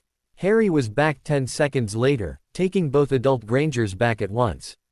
As soon as they had landed, Harry vanished again, returning to his flat. Dan looked at his daughter, wondering if she'd noticed that she'd been brought home. "Hermione." Hermione still didn't look up. "Shouldn't you put those away now?" he asked. "When we get home, Dad." Hermione replied dreamily. "We are home, Hermione." She looked up, noticing that she was in the living room at home. "How did we get back here?" Emma looked crossly at her daughter, struggling to contain the bollocking that was trying to force its way out of her mouth. "Harry brought us home," she said tightly. "Did he?" When, growling, Emma stalked out of the living room, heading for the kitchen so she could make herself a nice, soothing coffee, not as good as Harry's, of course, but needs must, without shouting at her daughter's silliness. "When did Harry bring us home?" Hermione asked her father. Dan sat down on the other couch, staring intently at his daughter. "Let me ask you something, Hermione. Do you like Harry?" She nodded quickly. "Of course I do, Dad. I thought you knew that." He just nodded. "And do you like this Gilderoy Lockhart more than you like Harry?" "No. Don't be silly, Dad. I don't even know Lockhart." Dan nodded. "So, tell me something, daughter dearest, why didn't you notice when Harry left the bookshop? Why didn't you notice when we got back to Harry's flat? Why didn't you notice the rather hurt expression on Harry's face when he saw you caressing those books? Books, I might add, that Harry bought for you." Hermione looked confused. Truly, not a good look for her. "Harry left the bookshop shortly after we arrived. Didn't want to get caught by a photographer. Why didn't you notice he'd left?" Hermione began to feel a little silly and a lot guilty. I was just waiting for Lockhart to sign my books," she replied in a small voice.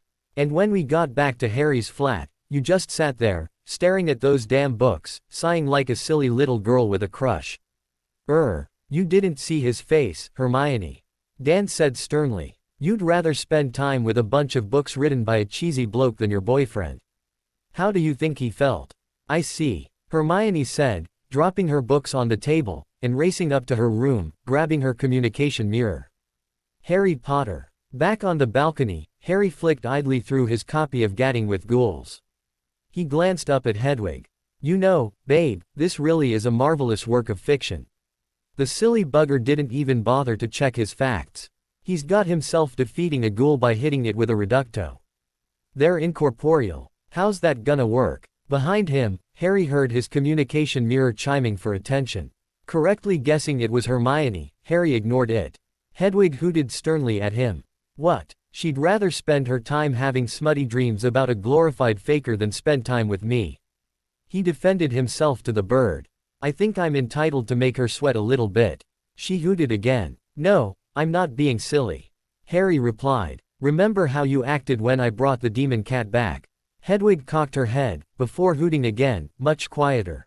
"This time, it's the same thing. You thought I was replacing you. Snubbing you." The mirror chimed for attention again, still ignored by the boy who lived. Hedwig hooted mournfully. "No, I'm not gonna dump her."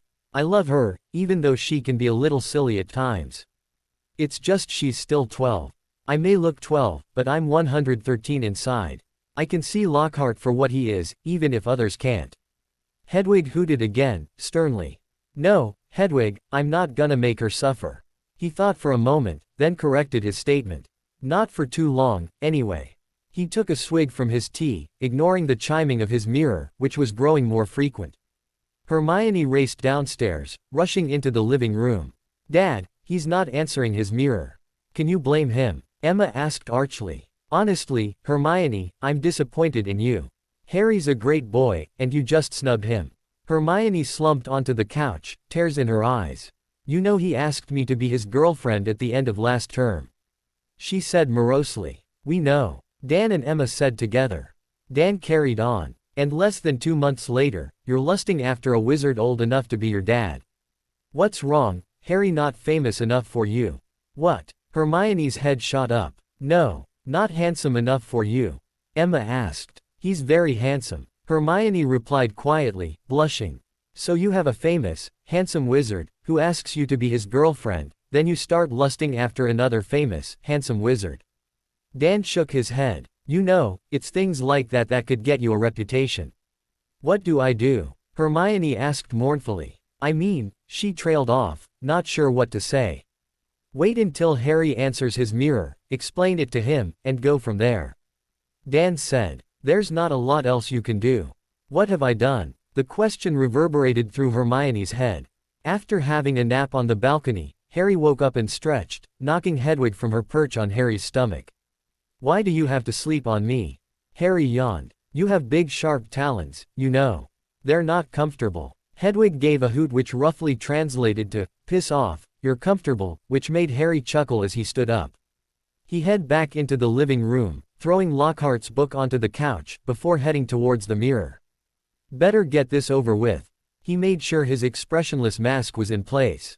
"Hermione Granger." The mirror was instantly answered, Hermione's anxious face appearing right in front of him. "Harry." "Hermione. Are you okay?" "Define, okay, and I'll answer." I'm sorry, Harry." "Are you? For what?" "For ignoring you when we got to your place. For fawning over Lockhart. For not noticing you leave the bookshop. Ignoring you when we got back to your flat." "I'm sorry." Harry nodded, his mask still firmly in place. "I see." I was excited by the thought of meeting Lockhart. "I see. Harry, how can I make it up to you?" "Ooh. Blackmail opportunities. No, behave yourself, Potter. This is serious. Are you prepared to do whatever I want to make this up to me?" She nodded, clearly not considering just how easily that statement could be abused. "Whatever I need to do, Harry. You're important to me." "Okay, here it is, don't do it again." "What?" Harry just shook his head. "Hermione, please understand. You're very important to me. Hell, you're probably the most important person in my life. I don't want to lose you, but to be perfectly frank, I won't be dicked about. If you don't want to be with me, just say so. I haven't lied to you, Hermione, or tried to lead you on with stupid games. I don't like it, and I won't stand for it." "I understand," she replied meekly. "All those people who play little games with their significant others, testing to make sure they're loved or loyal. Flirting with other people so their partner will come over to stop them. I won't play those games, Hermione. If you start lusting after someone else, I'll assume you don't want to be with me, and end it. If I do end it, then we're done. Are we clear?" She nodded quickly, looking remarkably similar to Dobby. "That reminds me, little bugger hasn't turned up yet with his warning." He pushed it to the back of his mind. "I understand, Harry. I promise, not again. Not even when you see Lockhart again." "How do you know that?" "He announced it in the bookshop. I have eyes and ears everywhere." Harry replied. "He's our new defense professor, isn't he?" "Yeah. He's looking forward to meeting you. He was hoping you'd be at the bookshop. Wanted to get a photo with you. I guessed, which is one of the reasons I left." He decided to twist the knife a little. "Also, seeing my girlfriend drooling over the fop didn't help, either." "Again, Harry, I'm sorry. I didn't think how it would make you feel." Harry's mask cracked a little, showing Hermione a world of pain. She gasped when she saw it, and her guilt doubled. The mask was repaired, but the damage had been done. How can I fix this, Harry? She whispered. How can I make this better? Harry smiled weakly. Don't do it again, Hermione. Please. He sighed, running his hands through his hair. We'll be okay, Hermione. I promise. Why you promise? She stammered. Yes, he replied firmly. He trailed off. I promise, Harry. I don't want to lose you. I seriously doubt you could. Harry thought. Anyway, going back to Hogwarts, soon. Need to start packing. Do you want me to come over? Apologize in person. Harry, perpetually dense when it came to the female of the species, could easily see what she was actually asking. That's not necessary, Hermione. Seriously. Tell you what, I'll meet you at King's Cross at 9:30 on Tuesday morning. We can discuss it in person then. Oh okay, Harry. If you're sure. I am, Hermione. Don't worry about it, seriously. We'll be okay. Okay, Harry. Good night. Harry jabbed the mirror, idly wondering why he'd just turned down a guaranteed say-will encounter with his once and possibly future wife. I'm too bloody noble for my own good. That, and I doubt it'd work well enough to make it truly enjoyable. A loud crack from behind him made Harry spin round, his wand flying into his hand. Stood before him was a tiny creature, dressed in a dirty pillowcase. Dobby. Harry greeted the tiny creature politely. It's a pleasure to meet you. Harry Potter knows of Dobby. The elf's squeaky voice replied. Dobby has heard of your greatness, sir, but to greet an elf by name I is honored, sir. Truly honored. Dobby, before we talk further, may I ask you a question? The elf's head nodded vigorously, his ears flapping against his face. While an elf is in another wizard's residence, does he have to follow the rules of that wizard's house, provided they don't contradict any orders from his master? Dobby had to work his way through the sentence for a few moments before he nodded again. Oh yes, Harry Potter. Dobby will obeys any orders you gives, but can't go against family orders, sir. Good. Dobby, you will not harm yourself while in this house. I don't care what you say, you will not punish yourself. The tiny creature looked uncertain, but nodded slowly. Now, I believe you're here to warn me about a terrible plot that Lucius Malfoy is attempting to plan at Hogwarts this year. You've also come to tell me that I can't return to Hogwarts, since this plan may kill me. You're also prepared to restrain me in my home, so that I cannot go to Hogwarts. Am I correct? Dobby nodded, his jaw hanging open. I understand your mission, Dobby. But, I have to go to Hogwarts. I'm the only one who can protect the students there, and end this plot from happening. But, sir, I have no choice. Harry barked. If I don't go back, hundreds of people will be killed. I can't stay away, Dobby, I simply can't. There is danger, Harry Potter. Terrible danger. Dobby must protect Harry Potter. No. Harry bellowed at the little elf. I'm sorry, Dobby, but I cannot stay away. I will not stay away. If you try to stop me, you will become an enemy. I don't want that, but I can't let you interfere with my mission. Dobby understands, sir. Dobby is used to death threats. Dobby gets them 10 times a day at home. But Dobby must stop Harry Potter from returning to Hogwarts School of Witchcraft and Wizardry, sir. Dobby must. You do what you've got to do, Dobby. Just as I will. Harry said, turning his back on the diminutive little creature. Very well, sir. Dobby said, before clicking his fingers and vanished with a crack. Shaking his head, Harry made his way into his bedroom, and entered his new travel arrangement. I guess it's a good job I got this finished in time. He tapped the keyboard on the laptop, before opening his journal file. He'd written down a lot of the history of things to come, as he'd called it, but knew he'd been making changes. He started a new file. Let's see how about I call this one, Harry Potter and the Chamber of Secrets. To be continued. I hope you enjoyed this story. Also remember to subscribe and like this video. See you in the next video.